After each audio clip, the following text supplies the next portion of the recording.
And I'm going to give you some solutions on how to deal with it. And this is probably going to change your life forever just by doing this alone. Okay, so the first thing you need to understand about depression is that it exists in your conscious mind. It exists in your thinking mind. So what is inside your thinking mind? You have your body, your name, your reputation, your trauma, your memories, your family, your worries, your interests, your bills, your passion, dislikes, goals, right? Most people identify their lives with this. They identify their lives with their thinking mind. They think they're their name, their job, their reputation, their memories. But this is not who you actually are. Who you actually are is the observer of that. What happens if you stop thinking? What is left?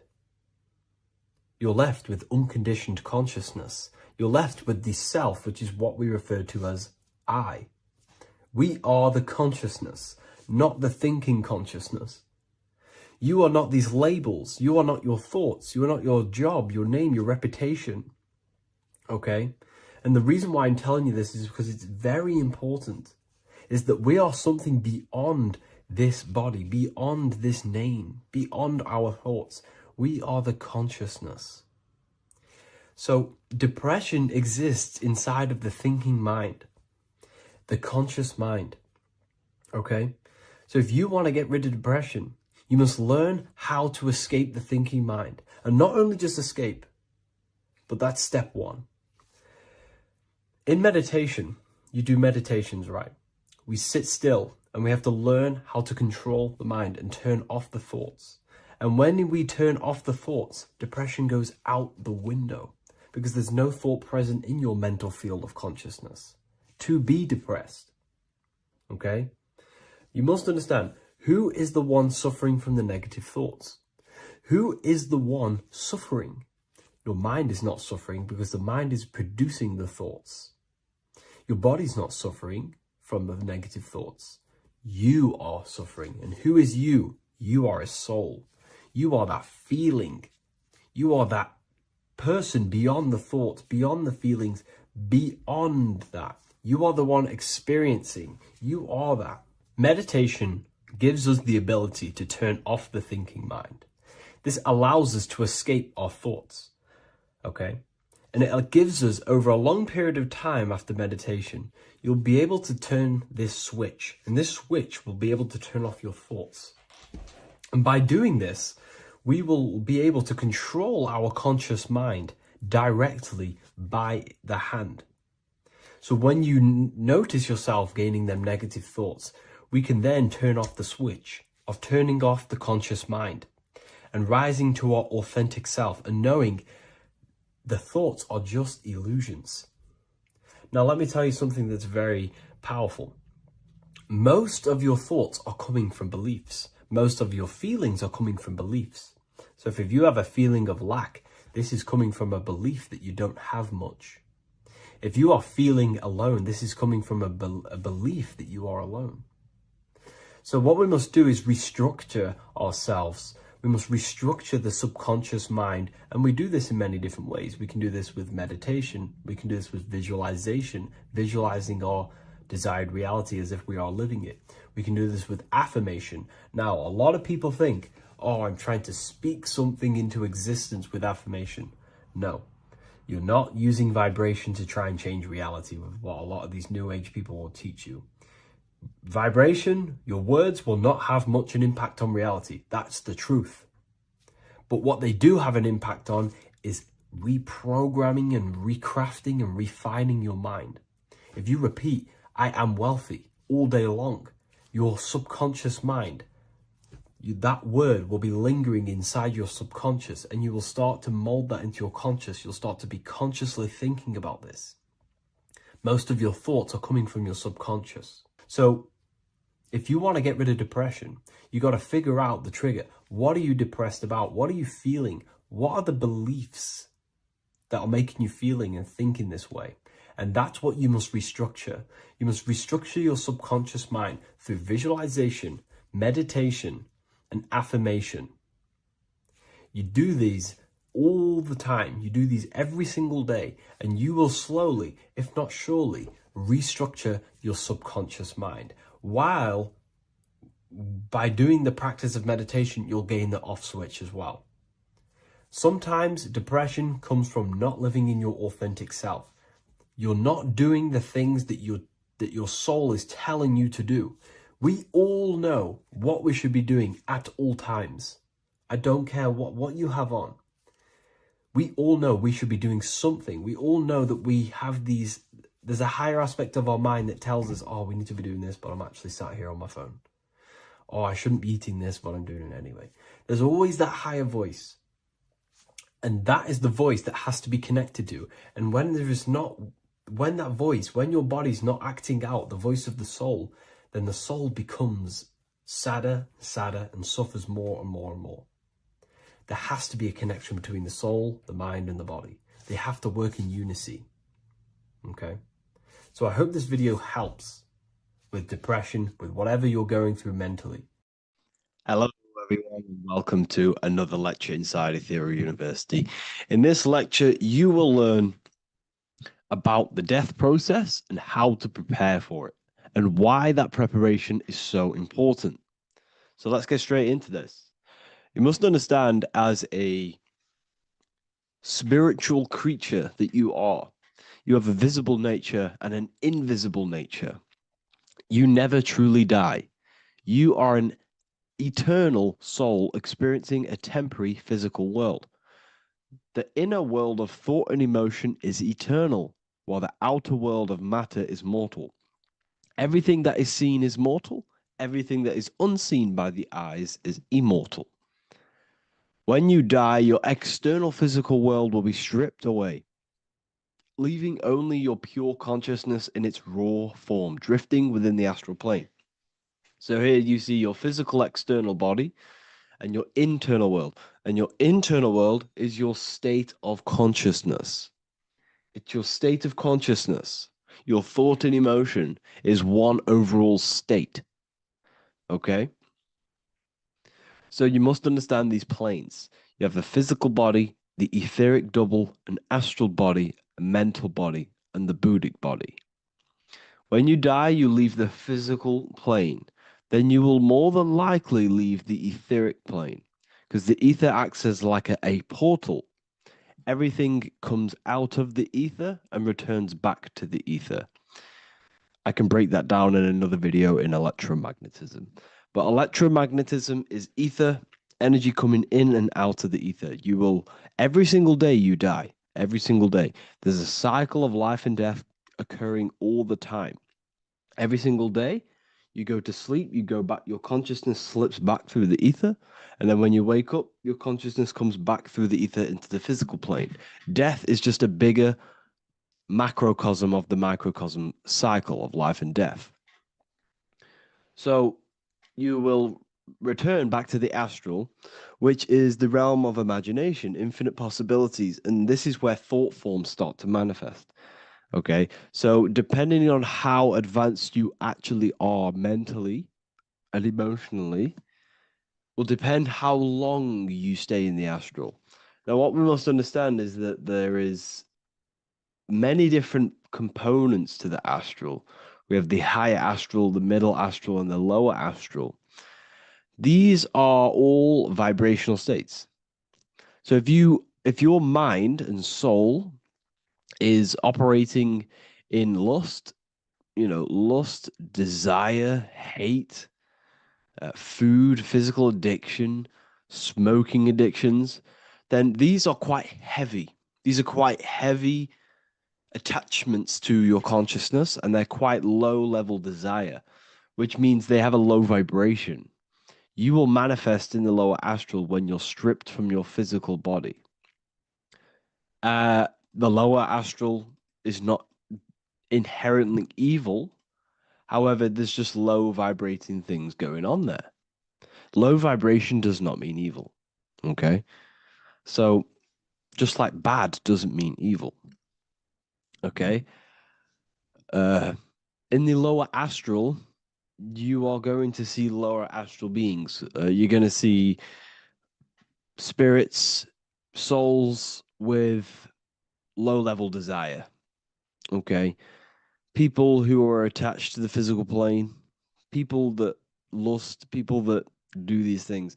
Technically, this is hell, but you can escape it by escaping yourself. Now we're going to break all this down. I'll break all this down properly once you understand the full context. So depending on your level of desire, you will manifest in a corresponding layer of the astral plane. If your mind is still attached to the low physical desires, you will find yourself in the lower astral realms. But if you have few desires and have detached from the worldly attachments while you are encased in a body, then you will rise into a higher or middle astral plane, mainly the middle. Okay. The higher astral plane is very formless. So as I broke down here, this is, well, the physical plane is the lowest dimension. This is the most form, the most matter. It's quite heavy. The higher you go, the lighter it becomes, the more fluid, the more formless it becomes.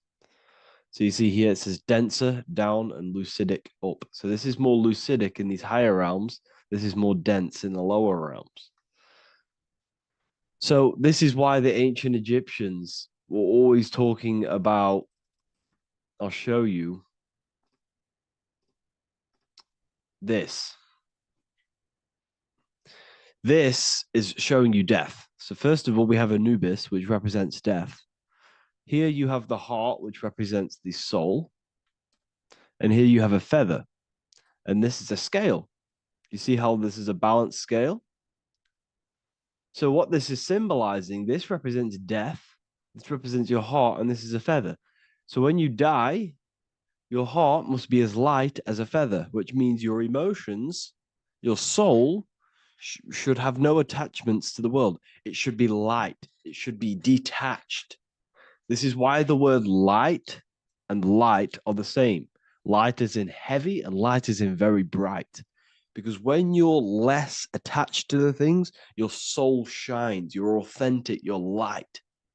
You're very bright soul. And you have no attachments. Your light is in not heavy. So you must detach from the worldly desires. We have to detach from the smoking, the food. This is why we should fast. Smoking, this is why we should detox. We should also meditate. We should also be able to sit with ourselves for long periods of times. Okay, I'm going to break all this down properly. But that's why the Egyptians show you the symbolism here. Okay. So you're stripped of your material body. So that state of consciousness you're in right now, your inside world, if you shut your eyes, that state you're in, that is what you're going to experience when you die. Okay. And you're going to be manifested into the astral. In the physical plane, you can mask or hide almost anything. But in the spiritual realm, you cannot. The astral body, your thoughts and emotions directly shape your spiritual body, your astral body, revealing your true inner state. So your desires that you can hide in the physical plane, your emotions, your thoughts, you can't hide any of that in the spiritual plane, in the astral plane. That will directly shape who you are, your color of your astral body, and your astral body as a whole. So here we have Kim Kardashian. If you could see this lady's astral body, you would run so far that you would be horrified for the rest of your life.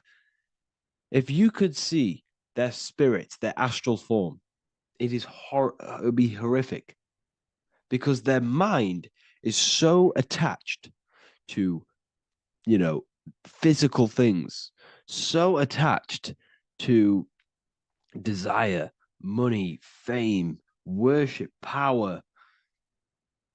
These people do not want to die. These billionaires and millionaires will never want to die. They will do whatever they can to stay alive because they understand when they die, they have to face themselves. They have to face their inner world.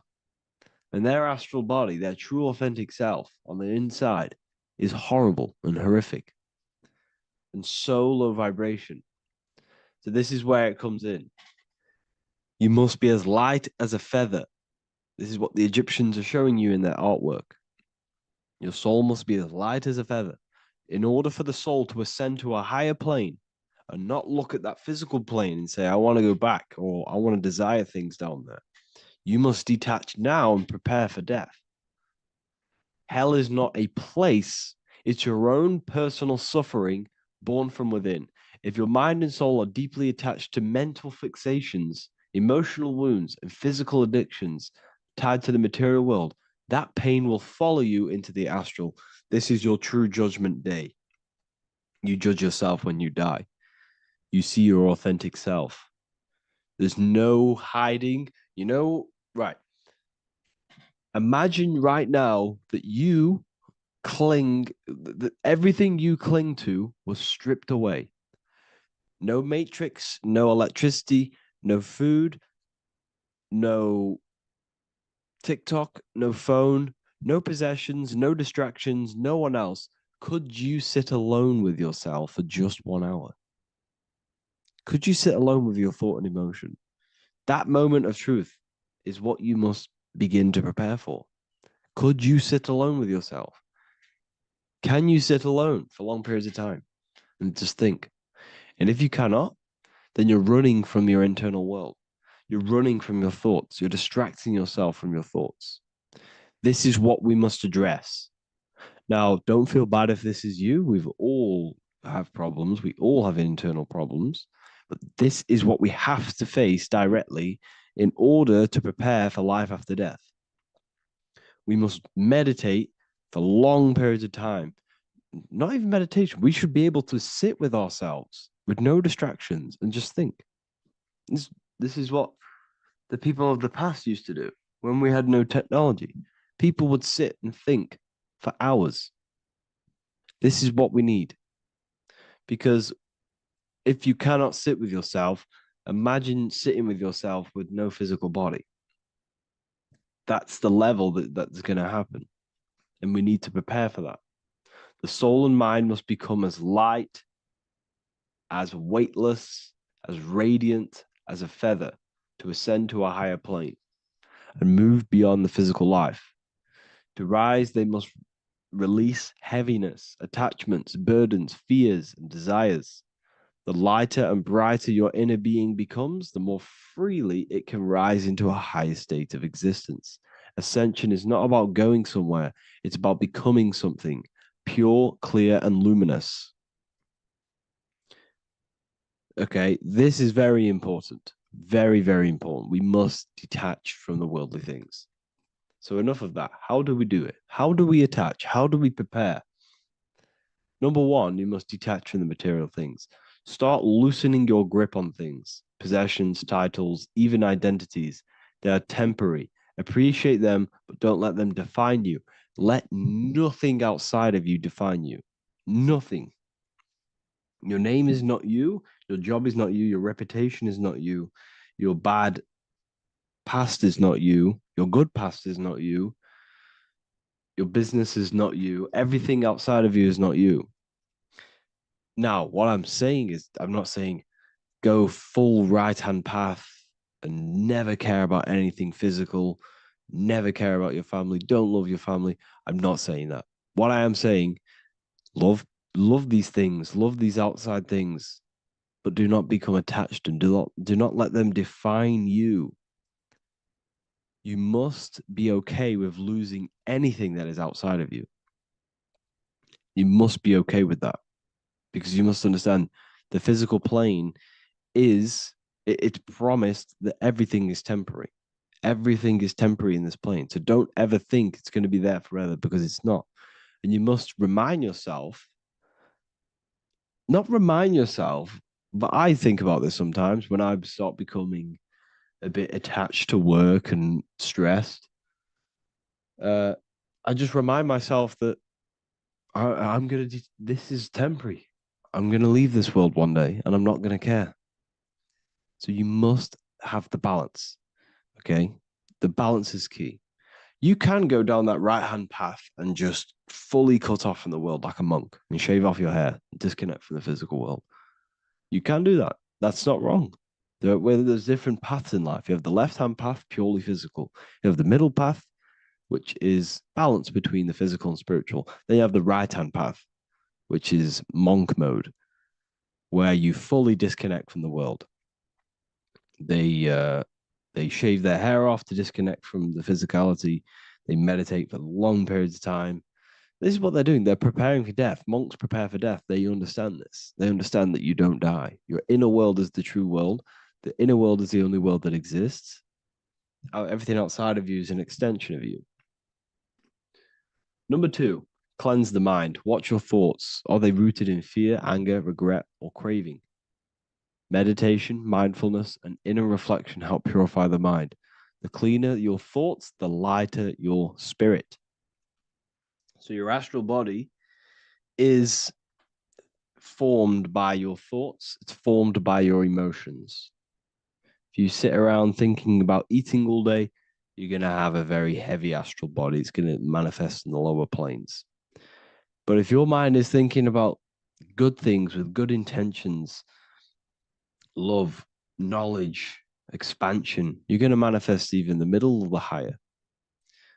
And there are ways to even ascend out of your astral body. Yes, you can ascend out of your astral body and out of the mental body, but that's all very advanced, and I'm not going to teach that yet. I'll make another video on that, but you can ascend from them bodies. The astral plane is not the end. You can keep ascending as a soul until you're left with just the pure essence of the soul. But we're going to, anyways, cleanse the mind, reprogram the limiting belief systems, let go of mental attachments. And the way you do this is by getting a piece of paper and writing down every single attachment that you have. And you're going to realize, dude, there's more than you think. Okay. We have to detach from these. We have to. 4, practice presence. Can you sit in silence with yourself? The more at ease you are with your own inner being, the less you'll fear death. The afterlife is just an extension of your inner world. It's so important. This is so, so important. Can you sit with yourself? If you cannot sit with yourself, you have some inner work to do. You have some thoughts to address, some beliefs to address, and some feelings to address. Okay, so practice sitting in the present, meditation, or just literally sit there and try and be okay with yourself. And if you can't be okay with yourself, then there's something you need to address, whether it's a belief system, whether it's an emotional trauma, or something. This is what we must reshape, refine, and let go of. Live truthfully. Speak and act from your soul, not from fear or ego. The more authentic you are, the more aligned you become with your true self, which carries beyond this life. The ego is your mind's perception of itself while being incarnated in this world. It's been shaped by your experiences, your thoughts, your beliefs, and your emotions. So your ego is basically this false thought form that you've created. It's a false layer of yourself that sits on top of your true authentic self. It's basically your physical character. When you were young, you had no ego. You were pure. You had a pure consciousness. But then as you grew older, your ego started to grow, and it still is growing because it was shaped by experiences, things you've gone through, things you said, things you believe, things you think. It's created by you, by your mind. And the ego is close to the word echo. The ego is the echo. It's an echo. It's a layer. It's a false identity. It's a false layer that sits on top of your soul. And if you don't get rid of that ego, if you don't know how, well, not get rid of it, but balance it. If you don't know how to rise above that ego and you die, it's that ego that's going to be pulling down when you die. It's that ego that's going to be your suffering. Okay. 7, connect with the divine, whether through prayer, meditation, tune into something greater than yourself. The connection is the soul's compass beyond this world. If you can meditate and rise above them clouds of thought, that's the soul, that's the observer. we must connect with that. Okay, this will definitely help with just allowing yourself to connect with your true self. Meditation's great because you can just fully detach from the world. And the more you meditate, the more you can prepare for death. A powerful way to cultivate detachment is through daily detachment meditation, done either at night or in the morning or the first breath upon waking. Or do this as many times as possible per day. Start by physically grounding yourself in the present moment. Say out loud, I am here right now, nothing else matters. Let that phrase draw your awareness into the now. Just keep saying it until you're present. Then begin to slowly list everything you identify yourself with, one by one. I am not your body. I am not my body. I am not my name. I am not my possessions. I am not my house. I'm not my children. I'm not my everything. I am not my thoughts. Release each layer gently. Imagine if you want to, if you have a good imagination, imagine placing these things into a big box.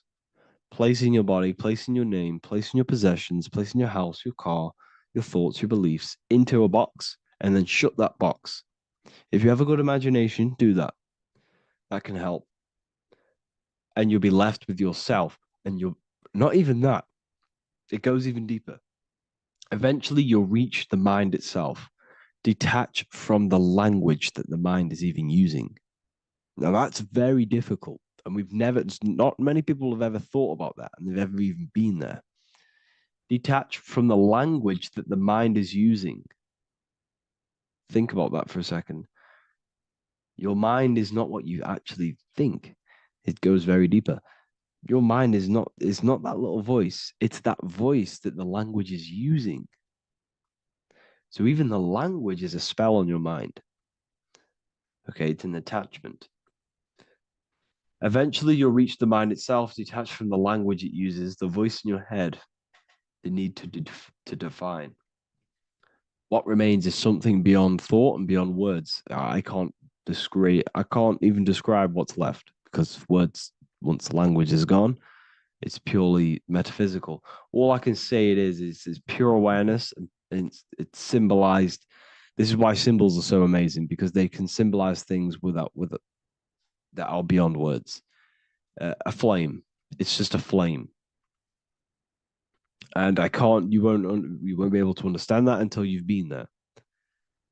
It's just a flame. It's pure cause. Like words can't describe it. You'd have to experience it. Connect with this essence daily. This is truly who you are. So this is a great way to detach. We can do these detachments every single day during meditation. This will definitely help over long periods of time. Of course, you're not going to be ready tomorrow for death, but just try and prepare for these things. This is the whole reason people used to meditate. It's the whole reason why people do these spiritual practices, because they understood that this plane is temporary and your soul moves on from this plane. And you'll never truly believe in the soul until you experience it. So I can show you these things, but you must go out and experience it. The soul is real, but you won't understand unless you cast off everything else. Okay. So I hope this video helps. It's a very deep video. I'm going to be making more of these stuff, of more self-mastery.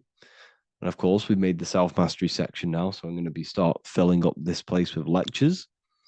And I think it's a great time to start this because a lot of people have been asking on how to master yourself, prepare to death. So hope this video helps. See you in the next one. What if I told you that reincarnation is real and that there is a metaphysical, spiritual science behind this? Most people leave this world just as lost when they entered it. That they carry their fears, attachments, and addictions with them, only to be born again, trapped in the same cycle, repeating the patterns of lifetime after lifetime. This lecture is not just about preparing for death. It's about mastering yourself before death, so you don't take them burdens with you.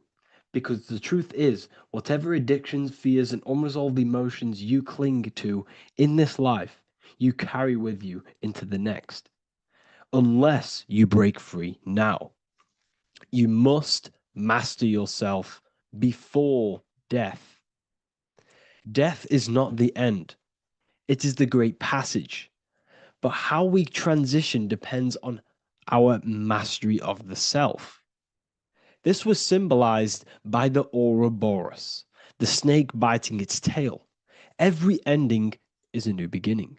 It's an infinite cycle of consciousness. Now, your human body is basically an antenna tapped in to a stream of consciousness. Just like a radio is tapped into a specific frequency to play that radio. Your body is basically an antenna, a crystal picking up the consciousness of God. You are on an ever-ending journey, a journey of learning and expansion of the mind into new fields of thought. This was symbolized as the Ouroboros. When you die, it is a new beginning. It's a transitioning, not an ending. Everything is eternal in this universe as consciousness is formless and constantly transforms into new forms of life. Let's break down the word death.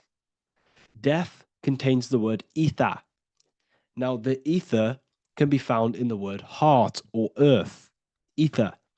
Everything in this plane comes from the etheric plane. The etheric plane is the barrier between the physical plane and the spiritual plane, the astral plane. The astral plane is the screen that you have in your mind that allows you to imagine a red apple, for example. This is the imaginative plane where thought forms start to take form. Everything begins as a thought, then the thought form becomes an imagination, then energy, then physical. Everything in the physical plane is a shadow of thought, all objects manifested as thought. You came from the astral. You came from the stars. This is why we say reach for the stars. Or this is why you say you are a star. Cis star, miss star, fraud star, stir is star. And when you become famous, you become a superstar and you gain a star on the Hollywood floor. You are a star. The ether. The ether is the infinite energy source which all things come out of and return back to. This is the cycle of life and death, summer and winter, day and night, sleep and awake. The ether is the infinite energy source which all things come from and will return back to. Okay, sorry about that little error. The ether is the boundless source of energy from which all things emerge, to which all things return to. We can see this in the cycle of the sun. The sun does this wave of creation. It rises and it falls. We have the day and the night. The daytime represents our conscious mind when we are alert.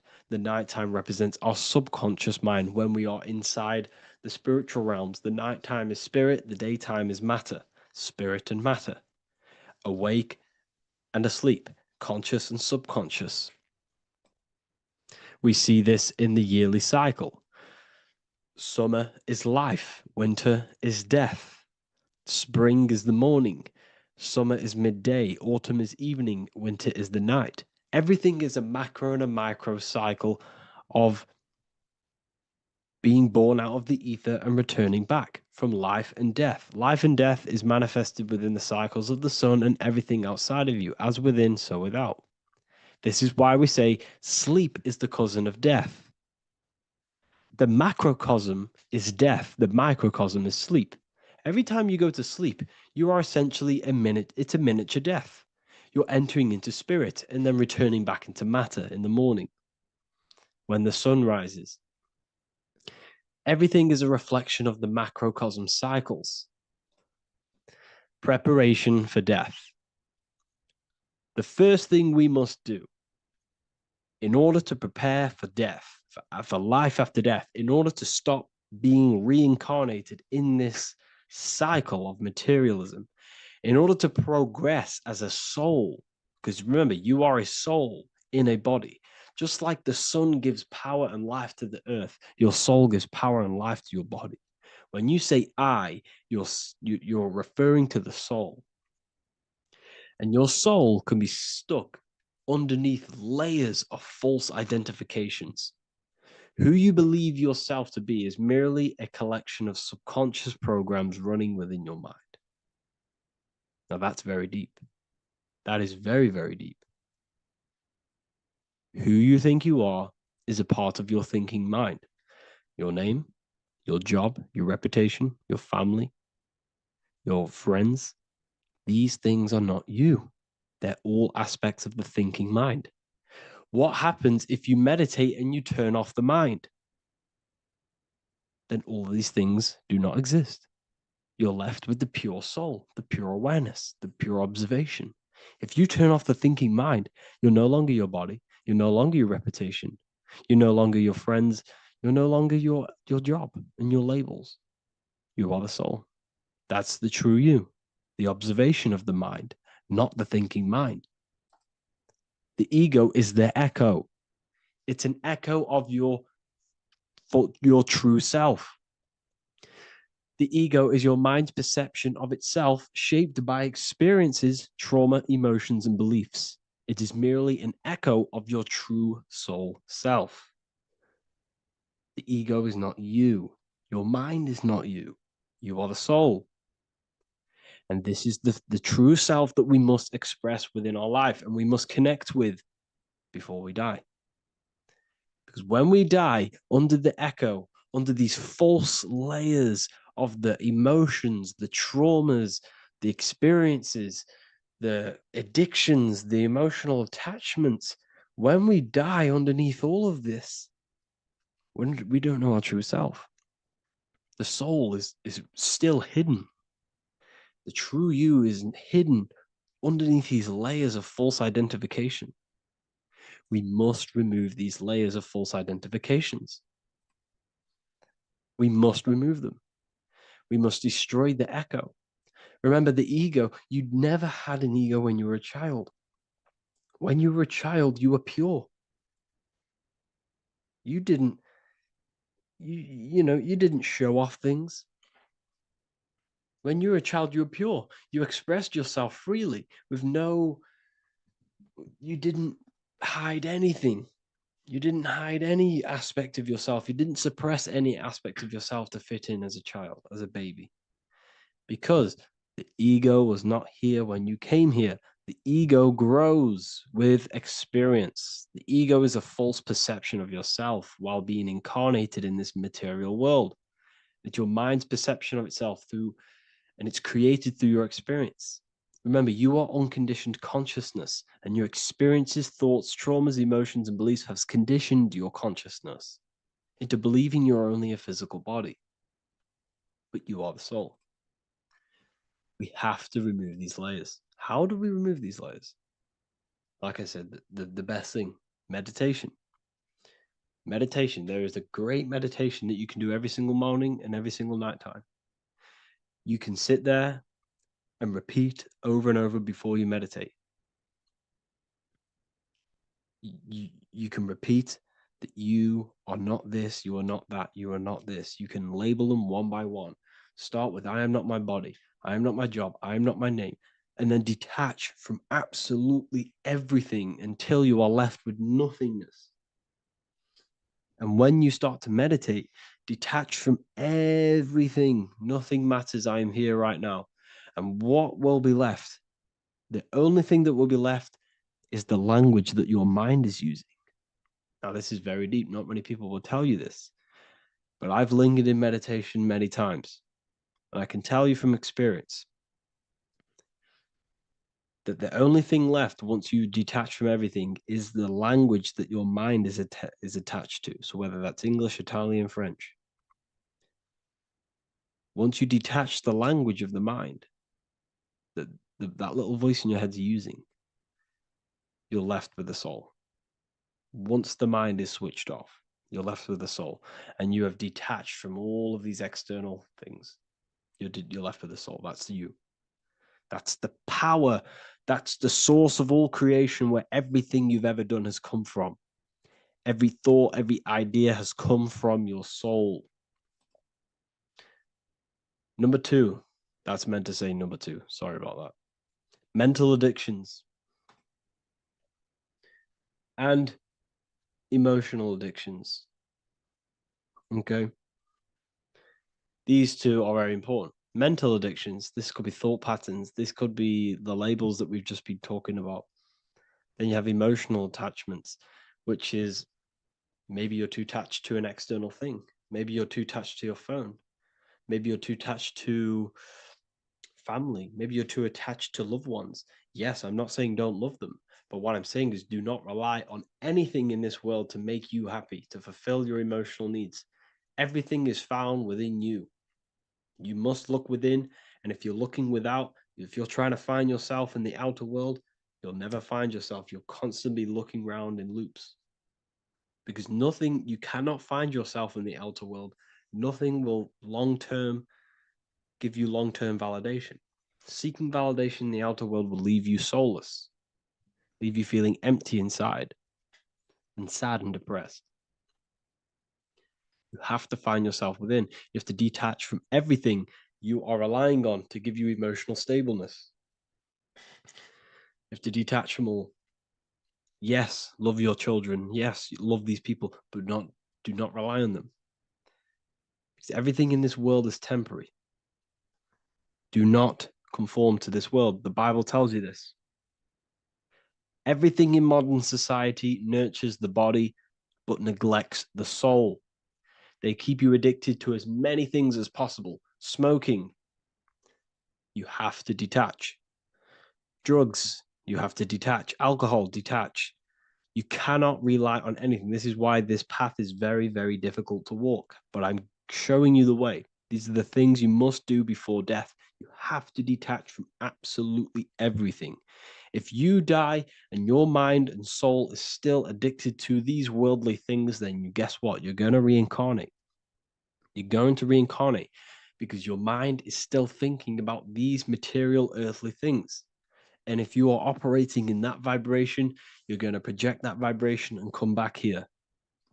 You have to detach. You have to master the soul and master the mind. Like I said, the matrix is designed to keep you addicted to as many things as possible. Your phone, food, smoking, drugs, alcohol, clubbing, all of these things. Everything in society is made to trap your soul and reincarnate in this world. That's why it's very, very, very difficult to walk this path. Very difficult. Matrix, matter tricks. John 2:15 to 17. Do not love this world, nor the things it offers you. For when you love the world, you will lose God. Do not love this world, nor the things it offers you. Do not conform to the pattern of this world, but be transformed by the renewing of your mind. Great quote. Do not conform to the pattern of this world, but be transformed. Let this world transform you. Learn from this, expand from this, but do not be mentally and emotionally attached. Okay? What good will it be for someone to gain the whole world yet forfeit their soul? Like I said, everything in the Bible is telling you the truth. You just got to read it correctly. This is spirituality. This is spirituality. The Bible is spiritual. It's a spiritual text. We must disconnect from everything outside of us and connect with the true soul. Here we have the Egyptians showing you the soul leaving the body. Here we have the soul here. Here we have the Masons showing you the soul coming out. The soul is real. You are the soul. And when you leave this physical plane, you will go into the astral plane. That's where you came from. You came from the astral. You came from the stars. You incarnated into this physical body. Your consciousness fell into this material form to experience limitation, to experience a 3D world. So in order to ascend properly before we die, we have to let go of all the attachments. Every addiction you have, write them down. And one by one, tackle them. Before you die, you have to, or else you will reincarnate. This is the teachings of Egyptians. This is the teachings of Masonry. All of these addictions contribute towards life after death. Everything must be controlled. And we must be attached to the soul. I'm not saying I'm perfect. I'm not saying I'm perfect, people. We're all not perfect. We're all under psychological operation by the government. We're all in a very difficult situation with this awakening. I'm simply pointing out what I know from my journey and what I've been learning through occultism and research and reading lots of books and many different things. I'm on this journey just as you are. Maybe I'm further. Maybe you're ahead of me. We don't know. But this is what I'm sharing with the world. This is what I'm sharing with my research. And this is what makes sense. It's common sense. Look at everything around you. Everything's made to feed the body, not the soul. So, my beautiful watchers and fans and supporters, I appreciate every single one of you, and I hope this video has supported your journey. If you're feeling lost in life, if you're searching for deeper answers, whether you're seeking clarity, looking to expand your studies, or ready for personalized mentoring, this is your chance to connect with me live and receive insights tailored just for you. Start your path to self-mastery and enlightenment inside the world's best esoteric school.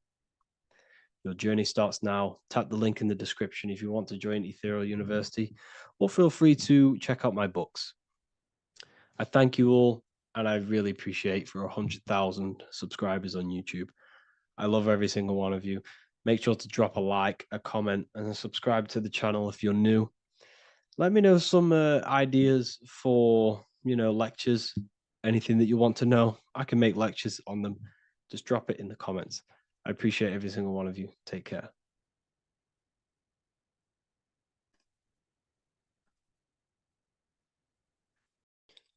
What if I told you don't have one body? You in fact have four. There's a secret hidden right in front of you, and most of you overlook it. And by learning these teachings today, this will change your perspective on life, on yourself, and completely change the conception of yourself. This is the key to your highest potential. If you stay with me today, you will find secrets about yourself that will change your life. But I warn you, once you step this path of esoteric knowledge, there's no going back. Once you see, you can't unsee.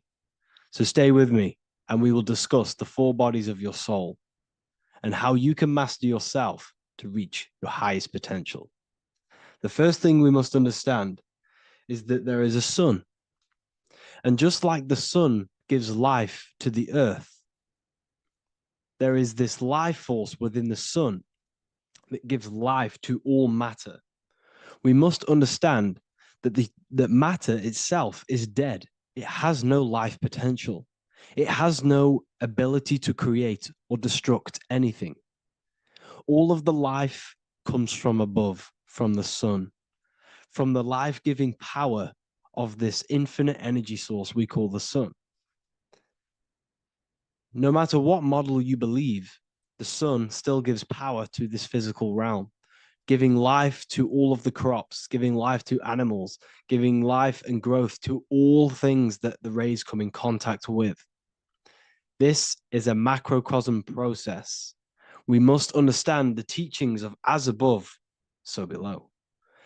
This means that the macrocosm repeats itself in a microcosm form. Now, what do I mean? Humans are made in the image and likeness of God. You are a miniature version of God, a spark of the divine consciousness made in human form, in physical form.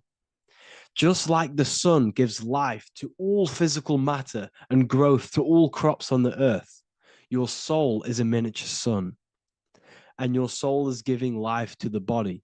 Your body is a miniature earth, which also goes through the cycles of the 4 seasons of the sun. We feel different in each one of these seasons. It's because our body does not only go through these cycles externally, but these cycles happen within ourselves, within consciousness. Your soul is the sun. The sun you see in the sky is an externalization of your soul. Your soul is the life force. You are the soul, not the body. And like the sun gives power to the earth, the soul gives power to your body. So first, let's look at the etymology of the word sun. The word sun comes from it's a Latin word solis or sol, which means the sun. Sol then became soul, sun, soul. And in fact, S-O-N and S-U-N in the old etymology dictionary mean the exact same thing. They are interchangeable. So when we look at the symbol of the sun, we look at a circle and a cross, which represent the four aspects of the sun, the four seasons of the sun: summer, winter, spring, and autumn. These are the four states of the sun. Like we said, this is why we get this symbol. You have the four states of the sun, which represent the four bodies of the soul. Now, this is where we get deep. Like I said, the sun you see in the sky is a macrocosm of your soul, an externalization of your soul. Just like your sun has four seasons, the four seasons within us are the four bodies. Our soul is incarnated and split into four sections. We have a mind, we have a physical body, emotions, and spirit. These are all interchangeable and they are all linked. In ancient alchemy, we have the exact same symbolism of the four stages of alchemy. But in this case, they're symbolized as the four elements: earth, water, air, fire. In this ancient alchemical symbol, we have the pentagram with the top one representing the soul, ether. Our soul then has the four bodies with the human here. We have the man, the eagle, the bull, and the lion. We see this on the tarot card, the Wheel of Fortune. The man, the eagle, the bull, the lion. We see this in Matthew, Mark, Luke, and John. The lion, the bull, the man, and the eagle. We see this with depictions of Jesus. Jesus, the man, the bull, the lion, and the eagle. These represent the four fixed signs of the zodiac: Taurus, the bull; Scorpio, the eagle. Scorpio was symbolized as an eagle. It's an ancient symbol. Now it's been changed to a scorpion, of course. Leo, the lion; Aquarius, the man. These represent the four fixed signs, which are four different elements. Taurus is an earth sign. Scorpio, a water sign. Leo, a fire sign. Aquarius, an air sign. Taurus is the earth. As above, so below. The earth is the physical body. Leo is fire. Fire is the spirit. Scorpio is water, which is the emotions. Aquarius is the mind, which is an air symbol. Air is the mind. That's why we call people airheads. Okay? So what we're actually looking at here are the four aspects of our soul. We have the sun in the middle and the four bodies of the soul. This is what Jesus is symbolizing. Jesus represents you. God made flesh with the four aspects of the soul. The four gospels are all depicting Jesus in four different ways according to the different body of consciousness. The Wheel of Fortune are representing the four bodies of the soul. This represents the four bodies. Now, how are they four bodies? They are four dimensions of consciousness. The mind is not made of the same substance of the emotion. The emotion is not made of the same substance of the physical body. The spirit is not made of the same substance as the physical body also. They exist in four dimensions of consciousness. They are four bodies of our soul. And the most important teaching here is what I'm actually getting to, is the powerful one. This is what gives you power. Most of us live in chaos. Our mind is thinking of doing something. Our emotions are feeling something else. Our body is lusting and wanting to do something else. And our spirit's energy is completely off.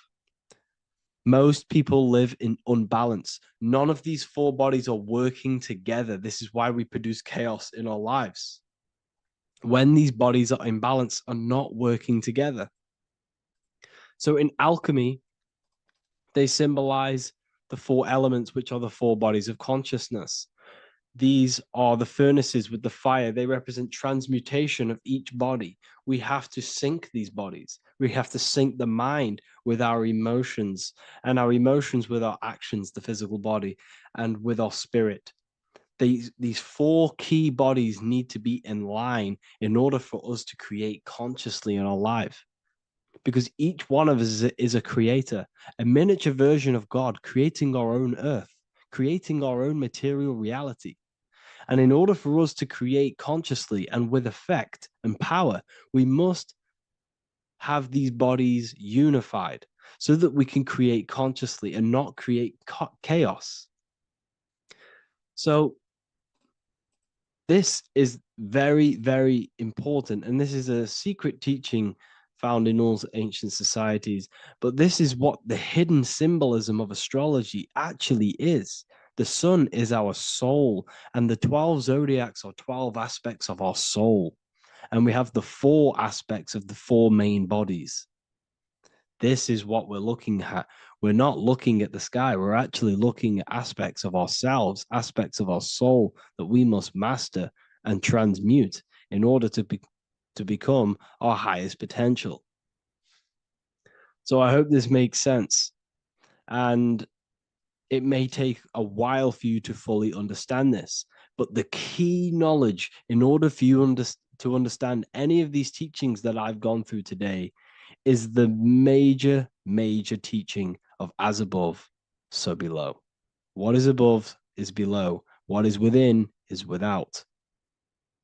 Your inner reality projects the outer reality. What is inside of you is outside of you in some form or way. Whatever trees, whatever roots that go down will always shoot up. When you throw a bouncing ball, you shoot it down, it will go up. As above, so below. As within, so without.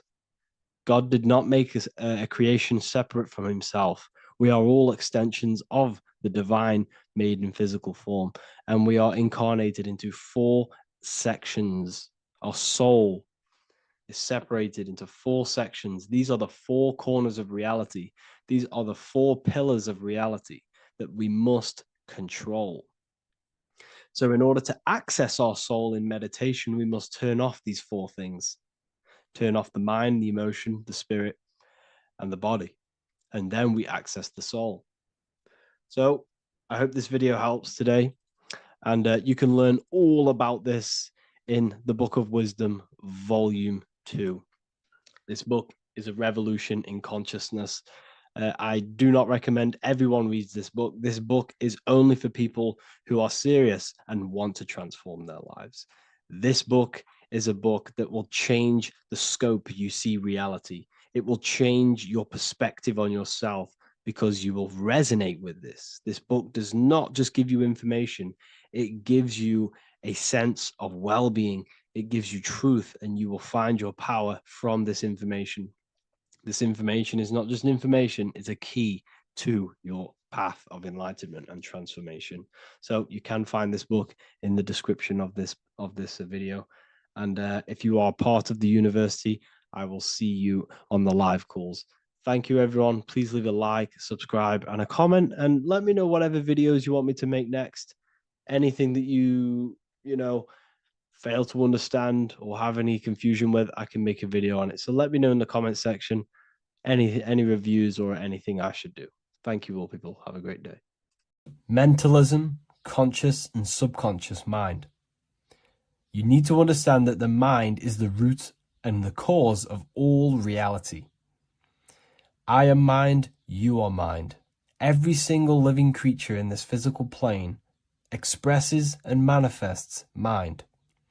We are all the invisible substance of mind. We are all the source, which is God. We are all consciousness, which is mind. Before we manifest something physically, we manifest it within the realm of thought, which is the mind. Thought then manifests into astral imagination.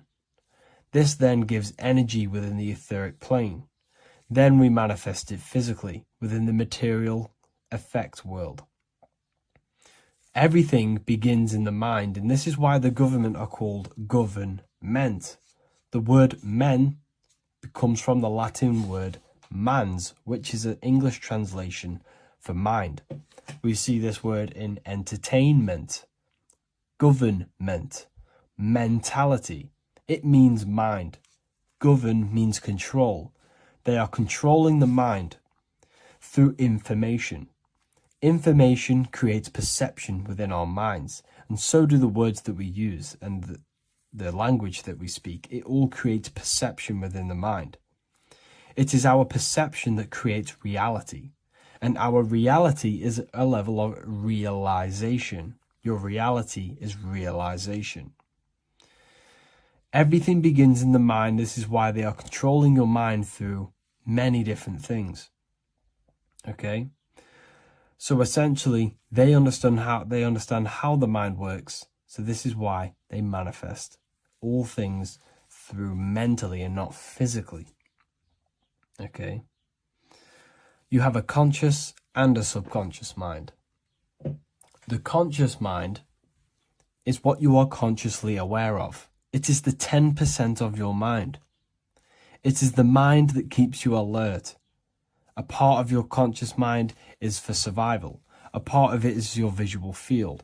A part of it is your just five senses. It is basically what you are consciously aware of right now.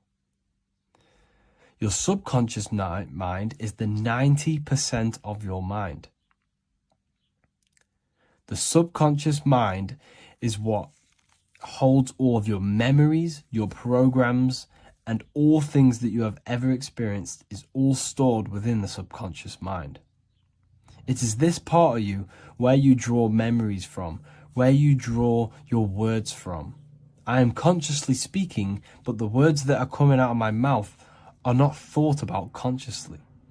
They are coming straight from the subconscious mind, where all programs and memories are stored. It is essentially this part of the mind which is manifesting our daily basis behavior, because the subconscious mind stores the programs which we are operating our life off. For example, if you tie your laces, you do no longer have to consciously do them. Your hands literally just know exactly what to do because you've done it that many times. So essentially, you create these programs within your subconscious mind through repetition and emotion. These are the two main ways your subconscious mind is programmed and installs things that you do on autopilot. The subconscious mind, like I said before, manifests 90% of your daily basis actions and 90% of your daily basis thought patterns. For example, if you were in a car crash 10 years ago and you had a very traumatic event, that car crash and that emotion that you felt in that time impressed your subconscious mind with a program. And even to this day, 10 years later, you are still wary about entering cars because of that program. Even though you may be not thinking about the car crash, you are still wary about entering cars because of that program, because of that emotion impressed upon the subconscious mind. You see, everything you say, everything you think, and everything you feel is telling your subconscious mind, that is what I want. The subconscious mind takes everything literally. Even if you are talking about someone else, your subconscious mind only knows you, and it only knows yes, and it only knows the now, the present moment. So this is why the golden rule back in the ancient days was treat others like you want to be treated. Because the way you treat others is telling your subconscious mind that is how you want to be treated. And this will create subconscious programs within you, affecting you. So, before you go to sleep every single night, what you want to do is to impress your subconscious mind with thinking and feeling of something that you want to become. Become that reality. Think and feel that reality. And by doing this, you are impressing your subconscious mind, and you will wake up in the morning with ideas. Because when you install a program within your subconscious mind, like I said before, it manifests into at least 50% of your thought patterns. So let's say I created a program within my subconscious mind of how to become financially free. Well, I created the program that I am financially free. My conscious mind will start to slowly think about that program and how I can achieve that program, because the conscious mind operates on survival. So if you create a subconscious program of I am financially free, your survival conscious mind will start to operate and think and act on this program subconsciously. You won't even know that you are doing it, but you are. And this is the power of the subconscious mind. You have to reprogram it properly. You have to be careful of the things you think, say, and feel, because all of this is contributing towards molding your subconscious mind, which essentially molds your reality. It draws things to you. Today's topic is the binary code behind the universe. You will learn the fundamentals of the binary code, deeper understanding of reality, which will give you more of a connection to the universe, evidence supporting the existence of this code, and how to use the binary code to shape your reality. This is an important one. We have 0 and 1. This is the binary code of the universe. It underlies everything. It is the source of all creation. The universe is binary in nature, meaning it exists as both something and nothing, on and off, male and female, light and dark. Everything has its polar opposite. At its core, all that exists is 0, representing nothingness, infinite potential, and 1, representing something, order. 0 represents the feminine, vast, formless, and infinite potential. It is the space from which all things emerge, the womb of creation, the receptive and expansive force. 1 represents the masculine, structure, form, and order. It is the active principle, the initiator, the force that defines and shapes reality. Together, they create the fundamental duality that underlines existence, the balance between chaos and order, the void and creation, yin and yang. We see this in the masculine and feminine bodies. This is deeply encoded into the fabric of reality. And once you see this, you will never unsee this. So please leave a like on this video if you love my content and you love the wisdom that I share with the world. So we see this with the masculine genital areas. Remember, this is the genital area. This is all to do with creation. These are the generative principles, the generative organs in the body that allow creation to continually outfold into new life. The genital areas are all to do with the code. The male is the 1, the action. He's the initiator. The feminine is the 0, which is the infinite potential, the womb of creation. 0 and 1. This is why we have 10 numbers. 0 and 1. Masculine and feminine. We even see this in the bodies. The feminine body is made out of curves, which is 0, curves. And the masculine body is made out of lines. So please leave a like and comment if you love this. And if you have any lecture ideas, feel free, and I can make a lecture on any suggestions that you have. So look at the word masculine. Masculine, line. Line is just one line, which represents order. 1. Feminine. 9. 1 and 9 equals 10. 0 and 1. The binary code of all creation. Why is feminine? Why the number 9 for feminine? Because the moon has to go around 9 times to create a human in the feminine's womb. And look at this image of nature.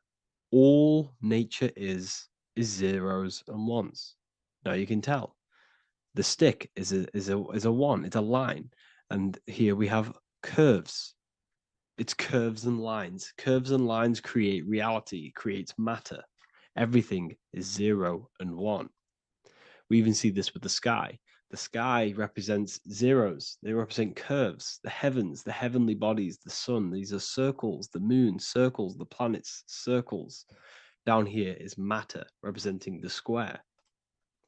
We have the Freemasonic square and compass, representing lines and circles, masculine and feminine. We see this with Leonardo da Vinci, with the circle representing the spirit, the void, the womb of creation, and matter, which is the body. This is the soul in matter, infinite potential in matter. This represents spirit over matter. This represents the architect of reality, zeros and ones, spirit and matter. This is all the same thing. Understanding this binary nature of the universe, where zero, feminine, represents the infinite potential and one, masculine, symbolizes order and structure, can benefit you in several ways. Manifestation and creation is the first way it can benefit you. Now that you understand this, you understand that everything comes out of infinite potential. Zero, infinite potential. One, action equals manifestation equals creation. So you must pull things out of infinite potential. If you have ideas but don't take action, too much zero, nothing materializes. You'll never materialize if you sit there imagining all day, visualizing all day. You have to take action. They both come hand in hand. If you only take action without tapping into intuition and creativity, too much one, your actions may feel hollow and misdirected. Using both effectively leads to greater success in life, work, and relationships.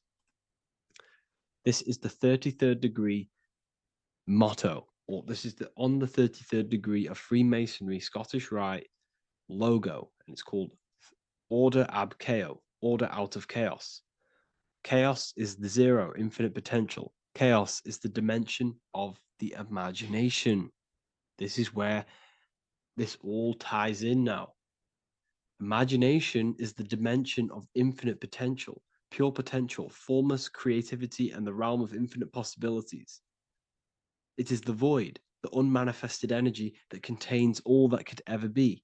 That is the imagination. The imagination is the dimension that you are connected to, and you can pull any idea out of and materialize it into a reality. Matter, on the other hand, is order brought out of the imagination, chaos. It is when raw potential is structured, defined, and crystallized into form. This is the fundamental principle of order out of chaos, the process of turning the unseen into the seen, the abstract into the concrete, the dream into reality. That's why we say dreams into reality. Dreams are in the imagination, infinite potential, and the human mind is connected to high dimensions of consciousness, which we can pull ideas, things out of and materialize it into our lives. Whether that's good or bad, that's completely up to you. But we have access to higher dimensions beyond the physical plane. And this is the secret that the human mind is connected to, and that you are not just a physical body. Okay? The universe itself was born from chaos. Before form, there was only energy and potential. Our minds function the same way. The mind is a microcosm of the universe.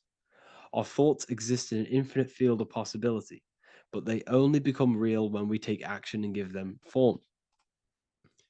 If your inner world is filled with chaotic thoughts and impulsive emotions and negativity, then creating order within is essential for balance, clarity, and growth.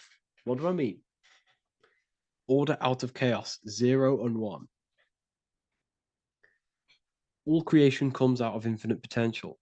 The mind, the imagination, is the infinite potential. The material world is the order. It's the effect. Therefore, if your material world has chaos, if your room is messy, if your body is out of shape, if you do not look after yourself, everything in the physical world is just a reflection of what's going on inside of you, what's going on inside of you. So if you have a messy room in a messy house, this reflects as a messy mind, a chaotic mind, and we must create order in our mind. So this applies to all realms of your life. This applies with your mind, it applies with your emotions, it applies with your manifestation, it applies with the physical world, with the masculine and feminine. Zero. 0 and 1 is heaven and earth. It's everything. It's duality. It's on and off. It's everything. So it applies to all realms of your life. Okay. So in order for this to benefit our lives, we must, one, have awareness and observe the chaos. Step back and observe your thoughts and emotions without reacting to them. Recognize that you are not your thoughts. You are the observer of them. You are the soul. You are in between them. You are the midpoint between the left and the right, the 0 and the 1. You are the soul. Journaling or meditation can help you identify patterns and negativity and impulsivity. So it's important that we recognize these patterns. We recognize the chaos within us and we transmute it. 2, implement structure, mental discipline, mindful practices, meditation, breath work, and slowing down your reactions. Cognitive reframing, replace destructive thoughts with constructive ones. This is so important. For every negative thought that you place attention to, place your attention onto 5 more positive. Never think about something that you don't want to manifest, because whatever you're placing attention on inside that mental field of consciousness, you're giving attention to it, which then can manifest into your action, and that will materialize into your world. Routine and ritual. Create daily habits that anchor you. Morning routines, exercise, or creative outlets bring stability. We must master the inner world of thought and emotion. We must bring chaos into order. In order to create anything in your life, you're turning chaos into order. Order out of chaos. You're turning 0 into 1. This is the binary code. All things underlie it. 0 and 1. So it's so important that we master our minds, we master our emotions, we master our inner world so we can produce effect in the outer world. We cannot create consciously and effectively if we have chaotic thoughts and impulsive emotions. So I hope this has made more clarity to you so you can implement this into your life. I know I haven't given you much strategic things to implement into your life, but now that you have a better understanding of how this world is pulled out of infinite potential, you can use that. Everything in your life is pulled out of your imagination. Every text you send, everything you think of, oh, I'm going to do this later, that is your imagination thinking about the future. So you just have to do this on a mass scale to create something big in your reality. So I hope this gives you a better understanding of how the universe works and has benefited your life.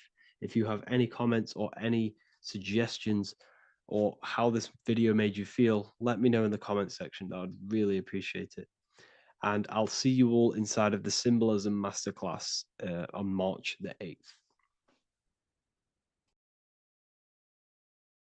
Hello, people. Today we're going to be talking about the secrets of the human heart.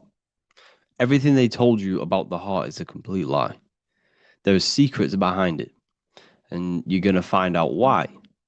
And it's very important that you understand that the heart is not a pump. It's not a pump. They lied about this. The lungs is a pump. The lungs is what pumps the blood around the body. It's the oxygen. Oxygen is reacting on the blood. Now, what do you use to use a pump? You use air to pump things up. That's what your lungs are. They use air, oxygen.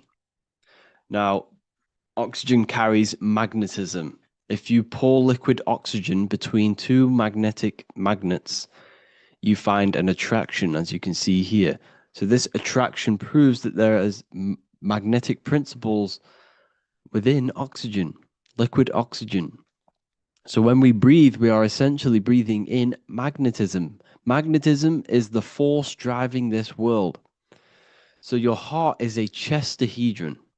It's a 7-sided shape in geometry, and each side is pretty much equal. It's a chestahedron. Look at the word chestahedron, chest, where your heart is. And it looks very, very similar. So this is the sacred geometry of the heart. And when a chestahedron is placed in an angle, when it's placed in a box, a cube, it sits at an angle of 36 degrees off center. This is the same angle which the heart sits within the chest. That's why it's called a chestahedron, because that's what the heart is. It's a chestahedron. And when you place a chestahedron into water, it causes a spiral. It causes a vortex motion, because your heart is essentially a vortex generator. So the heart is not a pump, it is a valve. This is where blood goes into. And when the blood goes into the heart, this is what causes it to vortex, because the heart is in a shape of a vortex. Look at the tissues, everything's wrapped around, everything's spiraled. See this here? This is the spiral of magnetism. So all of the valves and the cords and the fibers are all wrapped around each other. It's a vortex. And if you take off the tissue of the heart, you would see this. Kind of looks like the Holy Grail. And this is essentially the vortex spiraling of the heart tissues.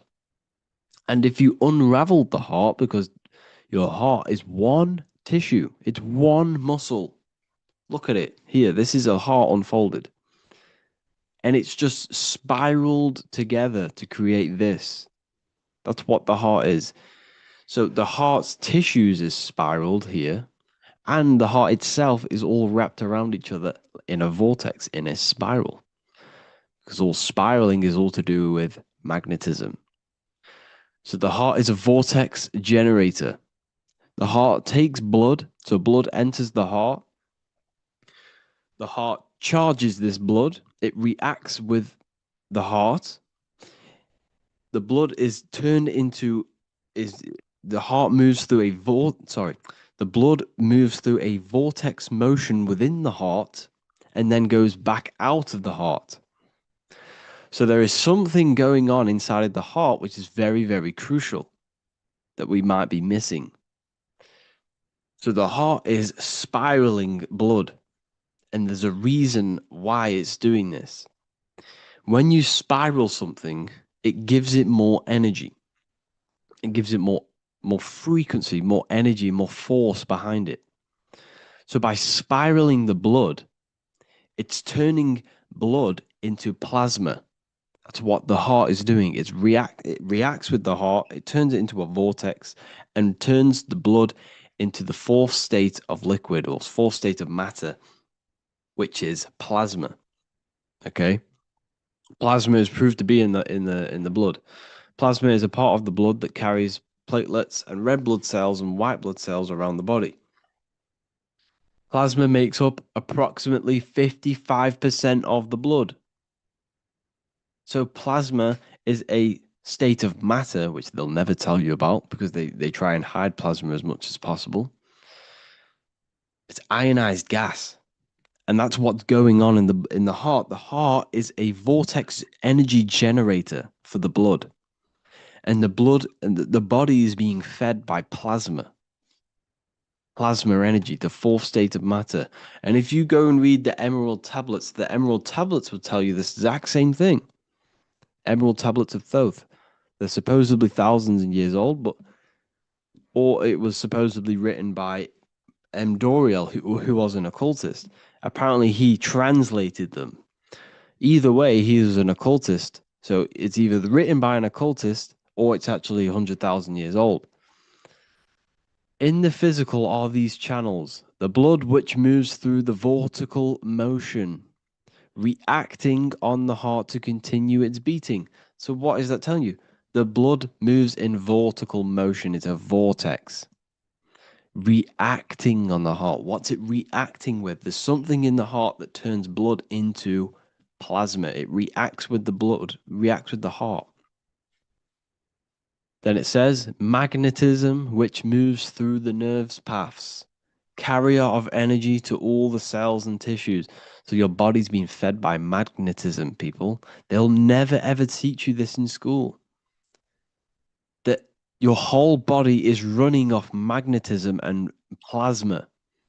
You're literally You are an energy being. When you understand this, you are made of energy. You're running off spiritual, etheric energy that you cannot see. They just teach you in school that you're running off blood and oxygen. It's way deeper than this. We're being run by magnetism. Magnetism is the driving force of all creation. Magnetism, which moves through the nerve paths and carrier of energies to the cells and tissues. Akasa, which flows through the channels, subtle yet physical, completing the channels. Personally, I think Akasa is plasma. Okay, plasma is Akasa, completing the channels. Each one of the three attuned with each other, each affecting the life of the body. So all of these three things, okay, the heart, magnetism, and Akasa they're all working together to create the body, to create the life. Form they the skeletal framework through which the subtle ether flows. So it's telling you ether is real. Ether is the substance that connects the physical and the astral.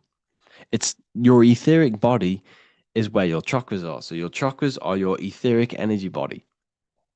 And these energies, these seven energies, is what gives life to the physical form. They feed energy into the physical form. So the ether, subtle yet physical, is charging the body through the skeletal framework.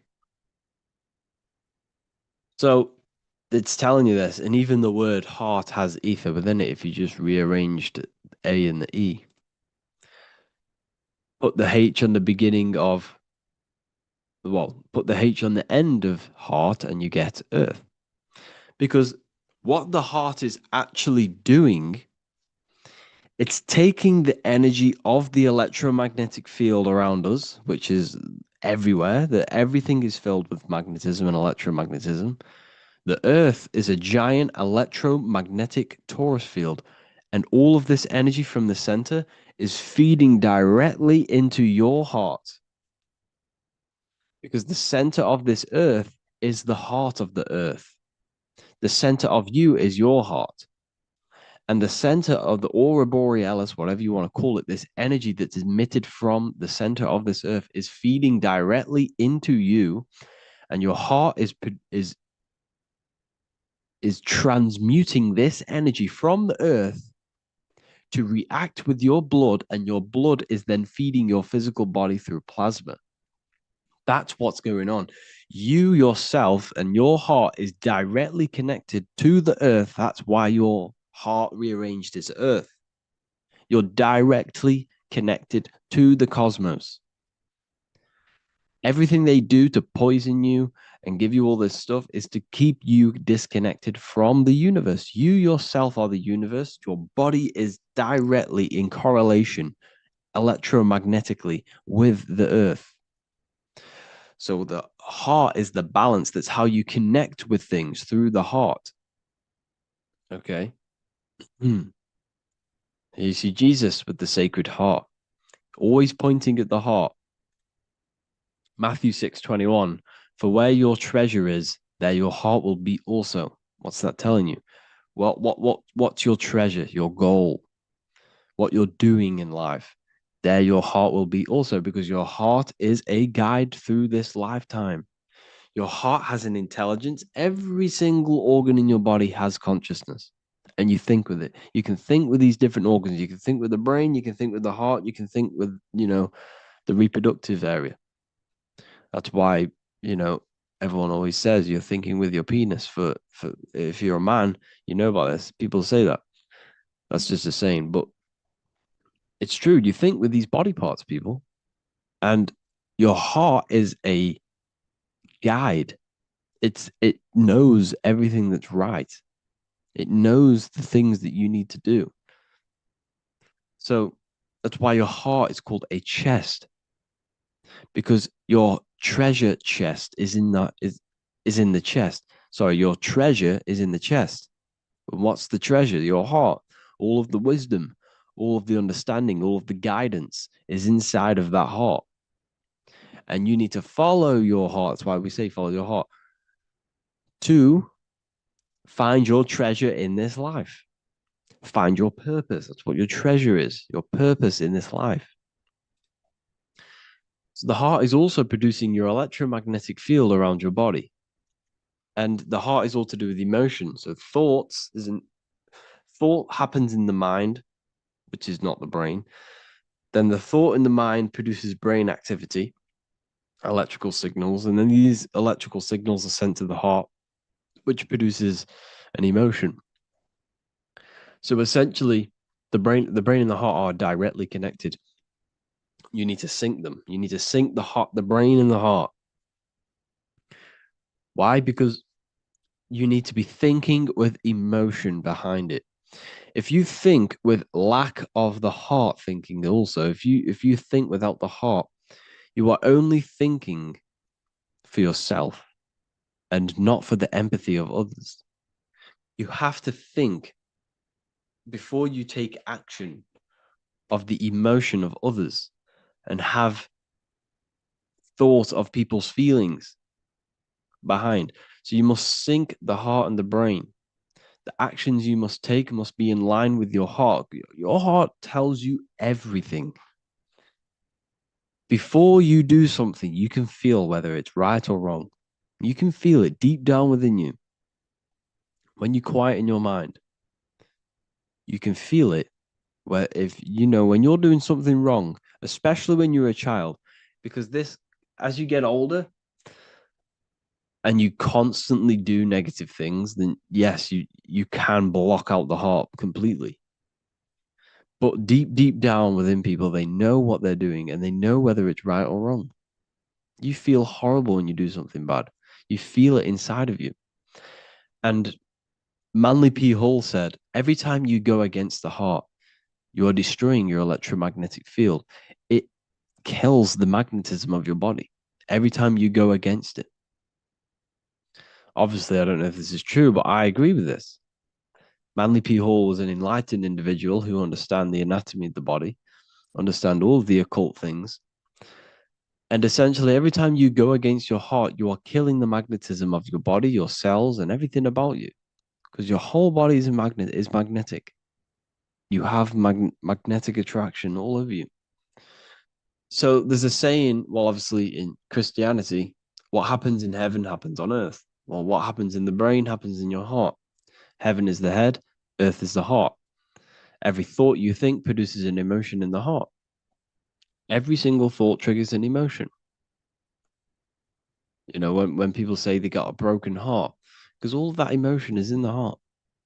Not in the heart, but in the invisible intelligence behind the heart. You must understand there's a consciousness, an invisible spiritual consciousness behind every physical thing. So your brain is dual, your heart is single. Your brain consists of two hemispheres. So when it comes to decision making in the brain, there can be confusion between the left and right hemispheres. This is why when people are confused. But the heart is a singular organ. And if you go onto Google and type in brain cells found in the heart, there are 40,000 neuron cells in the heart, the exact same cells which are found in the brain, in the cranial brain. This means that your heart is essentially a brain for your emotions. That's what it is.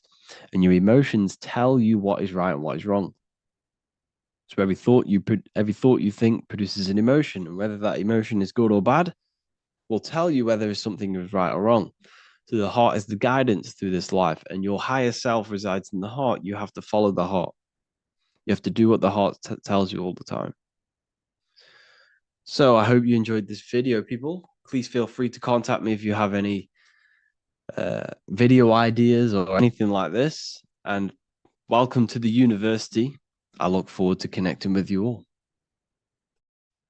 Hello, everyone. Today we're going to be discussing the esoteric and occult meaning behind the story inside of Genesis, the story of Adam and Eve. This is a widely known story, but not many people know the true esoteric meaning behind it. Okay. So today we're going to be breaking this symbolism down. Before we get into this, please leave a like and a subscribe on the channel. I would greatly appreciate it. And please comment below any lectures or anything you wish to know, and I could maybe make it in the future. The first thing we must understand about the Bible is that it is an esoteric and occult book. It is written in allegory. It is written in such a way that we understand the book compared to our level of perception. Now, what do I mean? If a child read the Bible, they would gain a standard meaning and story behind it. They would gain a normal interpretation of the book, of being good, praise God, and be a good person.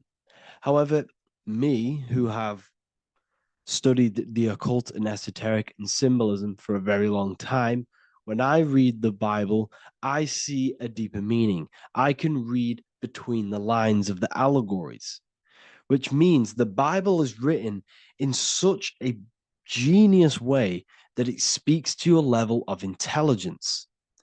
Depending on how advanced you are mentally and with knowledge, will depend on how you decipher this book and how the parables inside the book can speak to you in your personal life. Okay. So the Bible is the greatest psychological book ever written in history. This is why it's known as the greatest story ever told. It's a story. What we must understand with the Bible is that the Bible creates on the surface a logical way of thinking, which is what we call religion. We read the Bible and if we think logically and we take that book literally, then we gain a religion. But if we look beyond the surface, this is what we call esoteric, metaphorical, symbolic. You can read between the lines using our right hemisphere of the brain in deciphering this book and what it truly means to us and the evolution of our mind, body, and soul. What this book actually reveals between the lines is instructions and stories which teach you how to level up your consciousness, how you can sync the mind, body, and spirit and the soul all together so you can live like a god. This is what the esoteric is. It's the purification of consciousness. Now, when it comes to Adam and Eve, okay, what we must understand is that this is the beginning of creation. This represents the beginning of your life in an esoteric way. This is symbolic for the beginning of your incarnation into this physical world. Okay.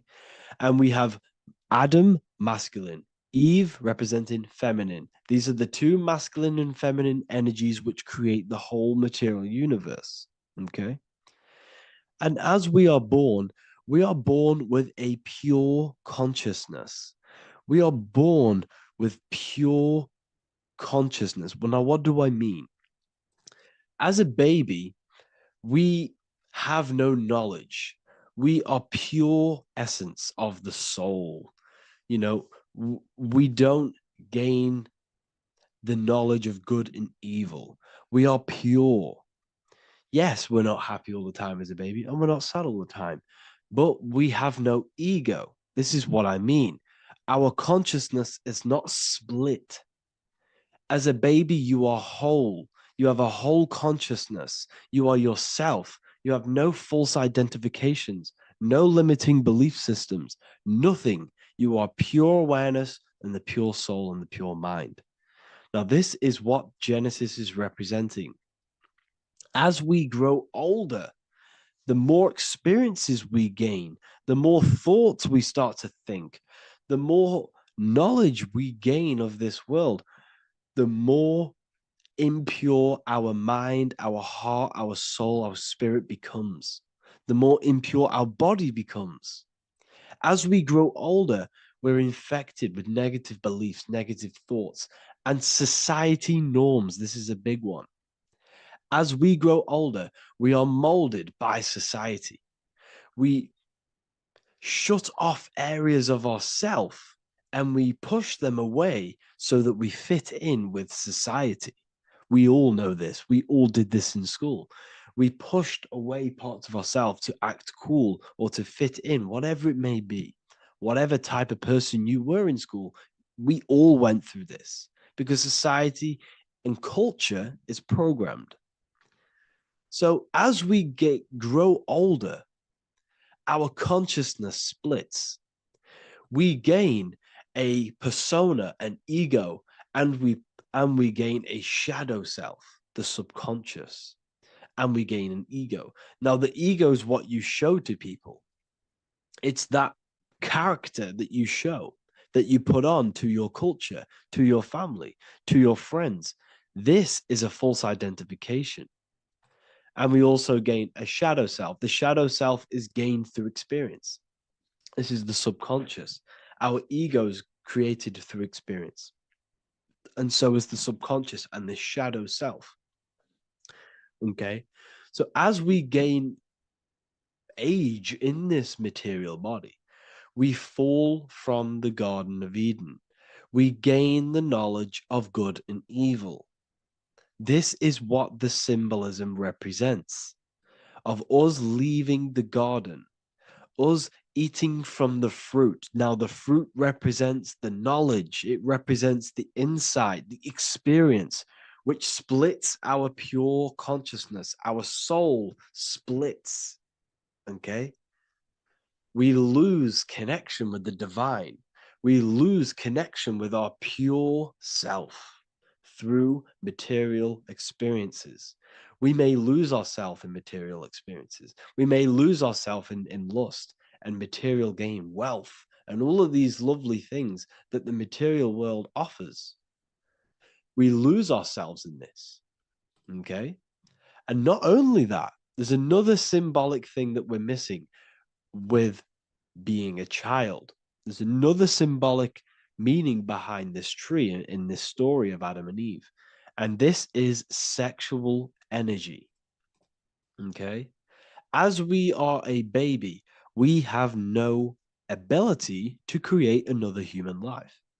We have no sexual urges. We have no desire for the material things as a baby. Nothing.